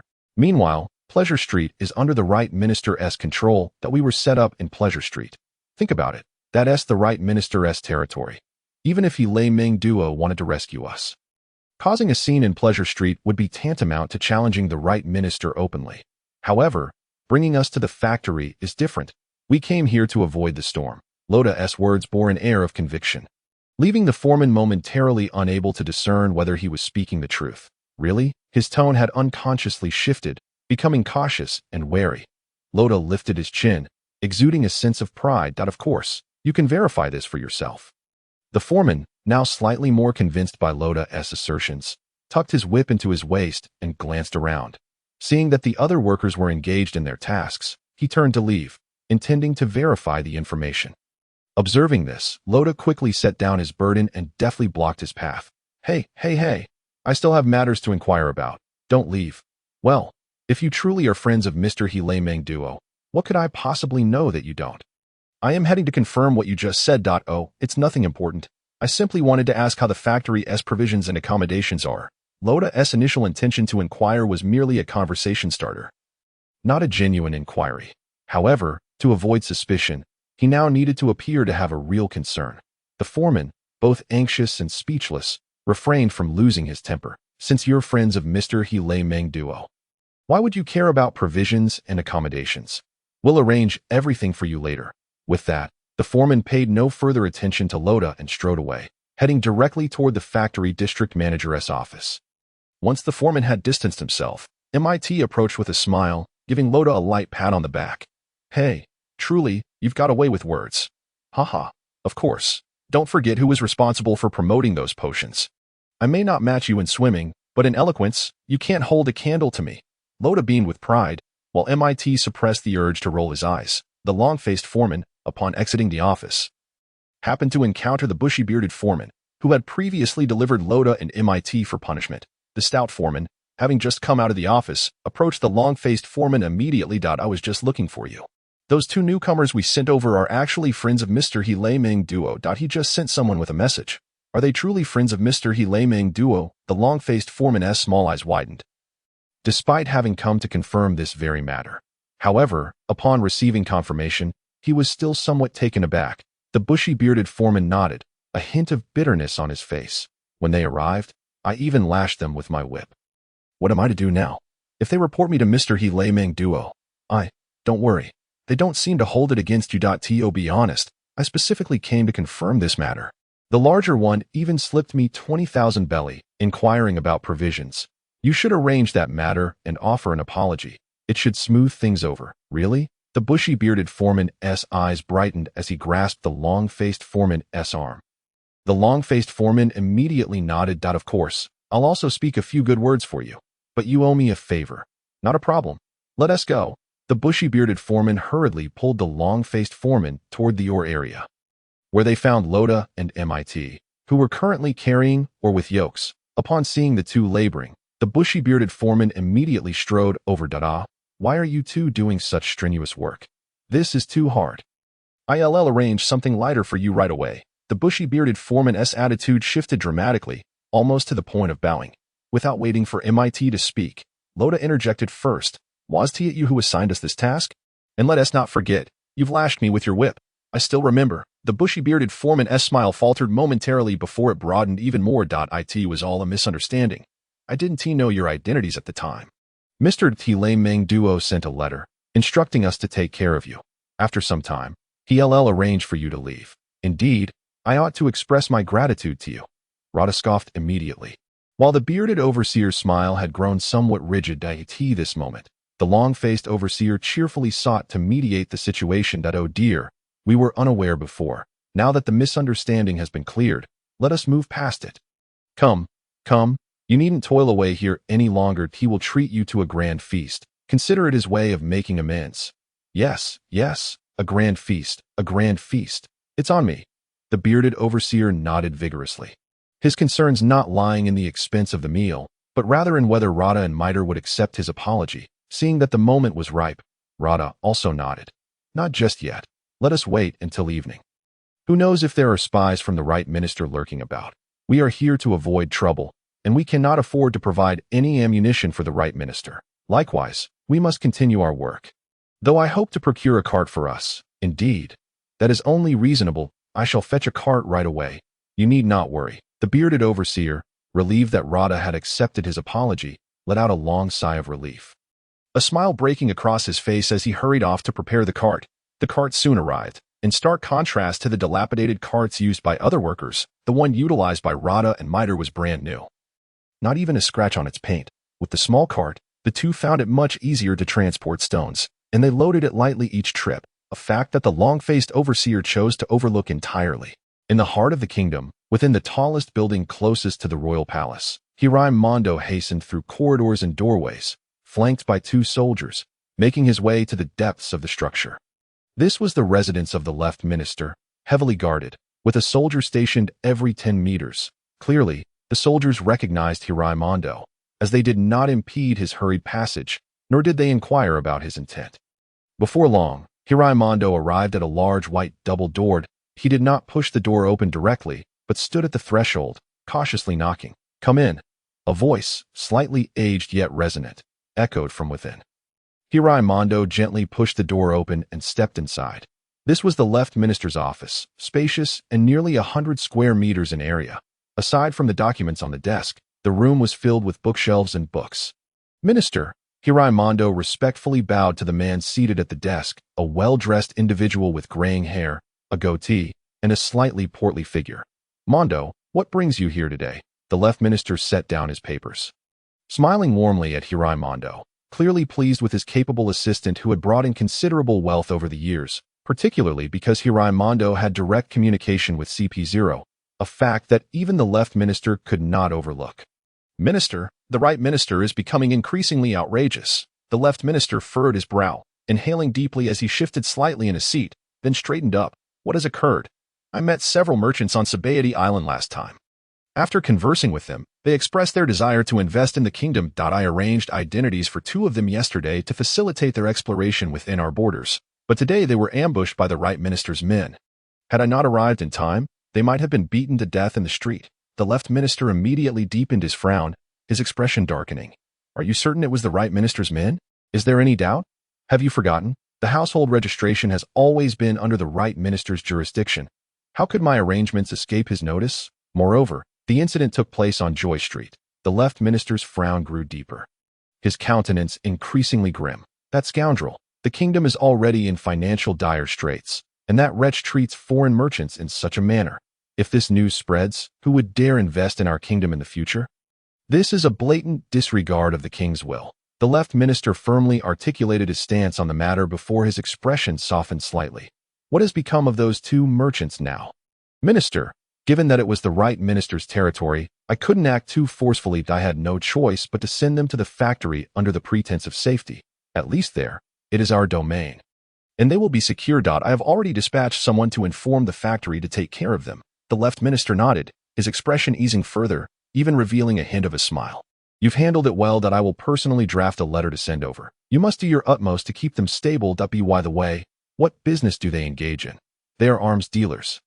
Having long collaborated with Joke, ensuring a lucrative market. We could certainly increase production while fulfilling the world government's supply, and sell to them as well, thus accelerating our revenue.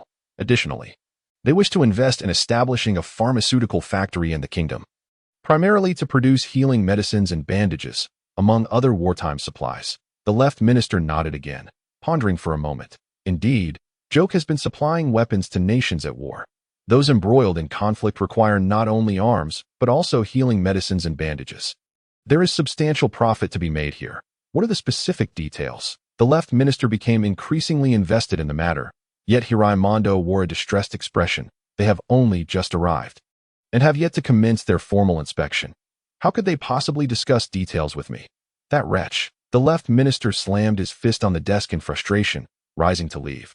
However, he suddenly recalled something and promptly sat back down, swiftly writing a letter. "You shall send someone to the factory. I am going to confront the king. The right minister must be held accountable. His indignation was not entirely genuine. Rather, he sought to exploit the right minister's misstep to gain favor with the king. If the king grew dissatisfied with the right minister, he could seize greater power for himself, though the matter of the merchants also required attention. Yes, I shall take care of it at once. By the way, minister, there are 2 other merchants who came along, but due to certain circumstances, they did not arrive together and will not reach here until tomorrow. How should I explain their absence to their companions? Hiraimondo accepted the letter with a look of distress, while the left minister rubbed his forehead thoughtfully. This complicates matters. Arrange for them to meet me in 3 days. In the meantime, you must keep them steady. Should we release the 2 merchants then? Otherwise, when they inquire about their companions, I cannot simply say they were sent to the factory, can I? Hiraimondo's expression grew increasingly pained, and the left minister, at a loss for an immediate response, sighed heavily after much contemplation. Once I mention this matter before the king, the right minister will undoubtedly face repercussions. At that point, he will have no means to retaliate against you or me. But he may very well vent his fury on those 2 merchants. He possesses the power to mobilize 1/3 of the kingdom's soldiers. If the merchants fall into his hands, would that not mean the pharmaceutical factory becomes his? The merchants you worked so hard to bring in would end up as mere pawns in someone else's game. But what should I say? Just tell them they are inspecting the factory site. After all, if the pharmaceutical factory is established, it will surely be located in the factory district. I will ensure that they are well taken care of there, and once they emerge, we can clarify the situation. That will settle the matter. The left minister swiftly proposed a solution, and Hiraimondo nodded in agreement, his expression lightening considerably. Very well, I shall set things in motion. In a hurried manner, the left minister made his way to the royal palace, and his letter was quickly delivered to the factory. Within the factory's management office, a man towering over 2 meters, with dark skin, well-defined muscles, and piercing eyes, held a cigar in his mouth as he solemnly handed the letter to the long-faced overseer. You must immediately inform those 2 individuals to cease their labor. This is a personal letter from the left minister. Read it carefully, and ensure they do not suffer any discomfort here. The long-faced overseer stood in stunned silence, momentarily taken aback. Upon receiving the letter and reading it, his face turned pale as if struck by lightning. They merely claimed to be friends of Mr. Hiraimondo. They never mentioned knowing the left minister. What should we do? The long-faced overseer was thoroughly flustered. The notion of neglecting Mr. Hiraimondo's friends could lead to significant trouble, yet neglecting the left minister's acquaintances could very well result in dire consequences. After all, the left chancellor is the highest authority in the factory district. With just a word, he could have not only a mere overseer, but even the chief steward sent packing. Upon witnessing the distressed expression of the long-faced overseer, the chief steward felt a twinge of anxiety and hastily inquired, "What have you done?" The long-faced overseer recounted the events of the day, and the chief steward's countenance fluctuated between gloomy and bright, ultimately breaking into a smile. No matter, since they do not intend to pursue the matter, all is well. Did we not plan to treat them to a meal? Make it a lavish affair, and send me the bill for reimbursement. Just ensure to mention my name prominently. The long-faced overseer immediately grasped the chief steward's intent and chuckled in agreement. Rest assured, I will proclaim that the exquisite dishes were arranged by you, esteemed chief steward. Excellent. Off you go then. As the overseer busied himself with pleasing Rhoda and MIT in the royal palace, the chancellors engaged in a fierce exchange of accusations. The left chancellor denounced the right chancellor for his underhanded tactics in sabotaging the merchants he had painstakingly brought from Shambadi Island. In turn, the right chancellor accused the left chancellor of harboring criminals, forcibly removing those who dared to cause a ruckus on his territory. Both sides stood firm in their positions, arguing vehemently, having said everything short of resorting to street brawls. The other officials, well aware of the long-standing discord between the 2 chancellors, were not particularly surprised by the unfolding drama. The king, unperturbed by their squabbles, sat back and observed the spectacle until both chancellors appeared fatigued from their bickering. Only then did he rise to play the peacemaker, diffusing the tension and bringing the altercation to a close, as if the matter had simply evaporated. That evening, Luo Yin and Shada Li sat in the dining hall of the Helamondo residence, where a long table was laden with an array of exquisite and delectable dishes.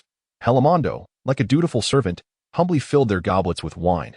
Shada Li swirled her goblet, allowing a few droplets to cling to the rim before taking a delicate sip and placing the cup down elegantly. Her ruby-red eyes swept over Helamondo, a faint smile beginning to grace her lips. What news from the palace? Helimondo hurriedly bowed, wiping the perspiration from his brow with the back of his hand. The left chancellor and the right chancellor had a heated argument before the king. Although the incident ultimately fizzled out, the rift between their factions has deepened. That is insufficient, as a member of the Helimondo faction. You ought to exert more effort in this matter. Do you understand? Yes, I comprehend that I am already making preparations. In 5 days, I shall host a banquet and invite the left chancellor's faction. Very well, you may take your leave. With a light, almost dismissive tone, Shadali commanded, and Helimondo, feeling as if he had been granted a reprieve, bowed once more and exited hastily. Once Helimondo had departed and closed the door, Shadali let out a long sigh of relief. Her elegant demeanor dissipating, leaning forward, her eyes sparkling with anticipation, she asked Luo Yin, "How do you find it, Captain?" "Ah, quite elegant, indeed." And as Luo Yin nodded in agreement, he slid a perfectly cooked steak toward himself, foregoing the knife and spearing it directly with his fork for a hearty bite. Delicious. This is far superior to anything that Rhoda could concoct. With his mouth full, his eyes squinting in delight, Shadali rolled her eyes and reached for a crab leg nearly as large as her arm. "Captain, do take your time. No one is vying for your share. Do not consume it all. We still have to take some back with us. I am aware. Little Nana cannot eat much, and her constitution is too frail to handle such a lavish feast. You understand that, right? As for the 3 animals, they will eat even less. Rest assured, I have it all under control." Luo Yin finished devouring a sizable portion of the steak. He moved on to sample other delicacies. Helimondo, having prepared an abundant spread due to his trepidation regarding Shadali, found that the two had only managed to consume a third of the meal. However, the remaining food was not left for Helimondo. Instead, it was taken back aboard their ship. Upon entering the dining hall with a bottle of sparkling wine, Helimondo was met with an empty room, leaving him momentarily perplexed. Did they consume all this food? Not a morsel remains, and my table, has it been devoured as well? While Luo Yin and Shadali indulged in a sumptuous feast at Helimondo's residence, Rhoda and MIT were enjoying equally favorable treatment at the factory. The bearded overseer and the long-faced overseer invited the two of them to a private room in the overseer's dining hall, where they ordered an impressive array of dishes. While it may not have been as opulent as Helimondo's fare, the meal was a feast for the senses, tantalizing in both appearance and aroma. Esteemed guests, this was all a misunderstanding, and I extend my sincerest apologies to both of you. The bearded overseer raised a glass in their direction, to which Rhoda and MIT graciously lifted their own goblets in return. Not to worry, we have taken no offense. The matter is now behind us, Rhoda replied amiably. However, I do have a favor to ask of you. Upon hearing this, both men immediately adopted serious expressions, with the bearded overseer thumping his chest with conviction. To ask a favor is no imposition. Simply state your request. Haha. How could I impose? Our purpose for this visit is to invest in establishing a pharmaceutical factory and procure weapons. Initially, we intended to leave all these matters in Helimondo's capable hands. Yet, since we are here, we thought we might explore and take a closer look. Would that be agreeable? Ah, I feared it was something more pressing. Such matters are trivial. I shall personally accompany you on your inspection. The bearded overseer readily agreed, prompting a smile from Rhoda, though he still declined the offer of accompaniment. The two parties quickly grew familiar, exchanging toasts and engaging in light-hearted conversation. After indulging in their fill, they were shown to separate quarters in the overseer's dormitory. While not extravagant, the accommodations were adequately furnished and impeccably cleaned. In the dead of night, Lalina returned to the refuse district, her back laden with an enormous backpack. Accompanied by a small white ferret and porter, before her stood a group of children, all younger than Lalina, yet similarly emaciated. They gazed at her with wide eyes that seemed to shimmer in the dark. "I have food," Lalina announced, placing her backpack on the ground and unzipping it to reveal a bounty of provisions and water. The water was simply ordinary bottled fresh water, while the food consisted of fish steaks portioned into neat packages. These steaks were uniformly cut, each the size of a palm and 2 fingers thick. They had not been meticulously prepared. Rather, they were simply pan-fried in oil and sprinkled with a touch of salt. Nevertheless, this simplicity was more than enough to send the children into a frenzy, for it represented clean, fresh sustenance. All eyes were fixed on the meat within the backpack, as if they could devour it with their gaze alone. Finally, A boy of around 10 could no longer restrain himself and lunged forward, reaching for the backpack. The others quickly followed suit, fearful of losing their chance at the coveted food. Stop!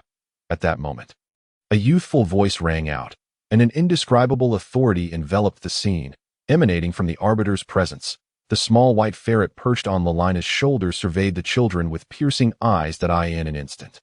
All movement ceased among them. Their legs felt as though they were weighed down with lead, and some trembled under the weight of the overwhelming authority. Lelina herself quivered slightly, not from fear of the authority, but from the shock of the sudden rush. When the children surged forward, her mind had almost gone blank that it was only upon hearing the ferret's voice that she regained her composure. Taking a deep breath to steady her emotions, she began. I will distribute the food, but each of you will receive only one piece of meat and one bottle of water. Furthermore, you must listen to me. You are to inform all the children here of what you receive from me. I will return tomorrow with more food for all the children. But you must not let the soldiers who come to collect the garbage know about this, for if they find out, I shall not return. Do you understand? The children, knowing full well the importance of food and water, faced no hesitation. They would comply without question for the promise of sustenance, even if they were to exert themselves to the utmost. There would still be a considerable number of individuals willing to comply. Observing the collective nods of agreement, Lelina finally exhaled in relief, commencing the distribution of food and water. Once the distribution was complete, she did not linger, swiftly securing the zipper of her backpack and striding away. Only after she was entirely out of the children's line of sight did a gust of wind lift her upwards, propelling her swiftly beyond the kingdom's confines. 3 days later, Luo Yan donned a sleek black suit complemented by a crimson bow tie, his flowing blue hair impeccably styled. Xiatali appeared in an elegant black evening gown, adorned with a sapphire the size of a thumb at her chest, her silken white hair cascading down, cradling a pure white mink, exuding an air of aristocracy. Under the guidance of Hale Duo, they arrived at the kingdom's most opulent tavern. Inside, the left minister awaited them. As Hale Duo gestured for directions, he quietly offered reminders. Luo Yan merely inclined his head slightly, remaining silent, while Xiatali seemed wholly absorbed in her mink, not sparing a glance in his direction. Rather than feeling displeased, Hale Duo felt a sense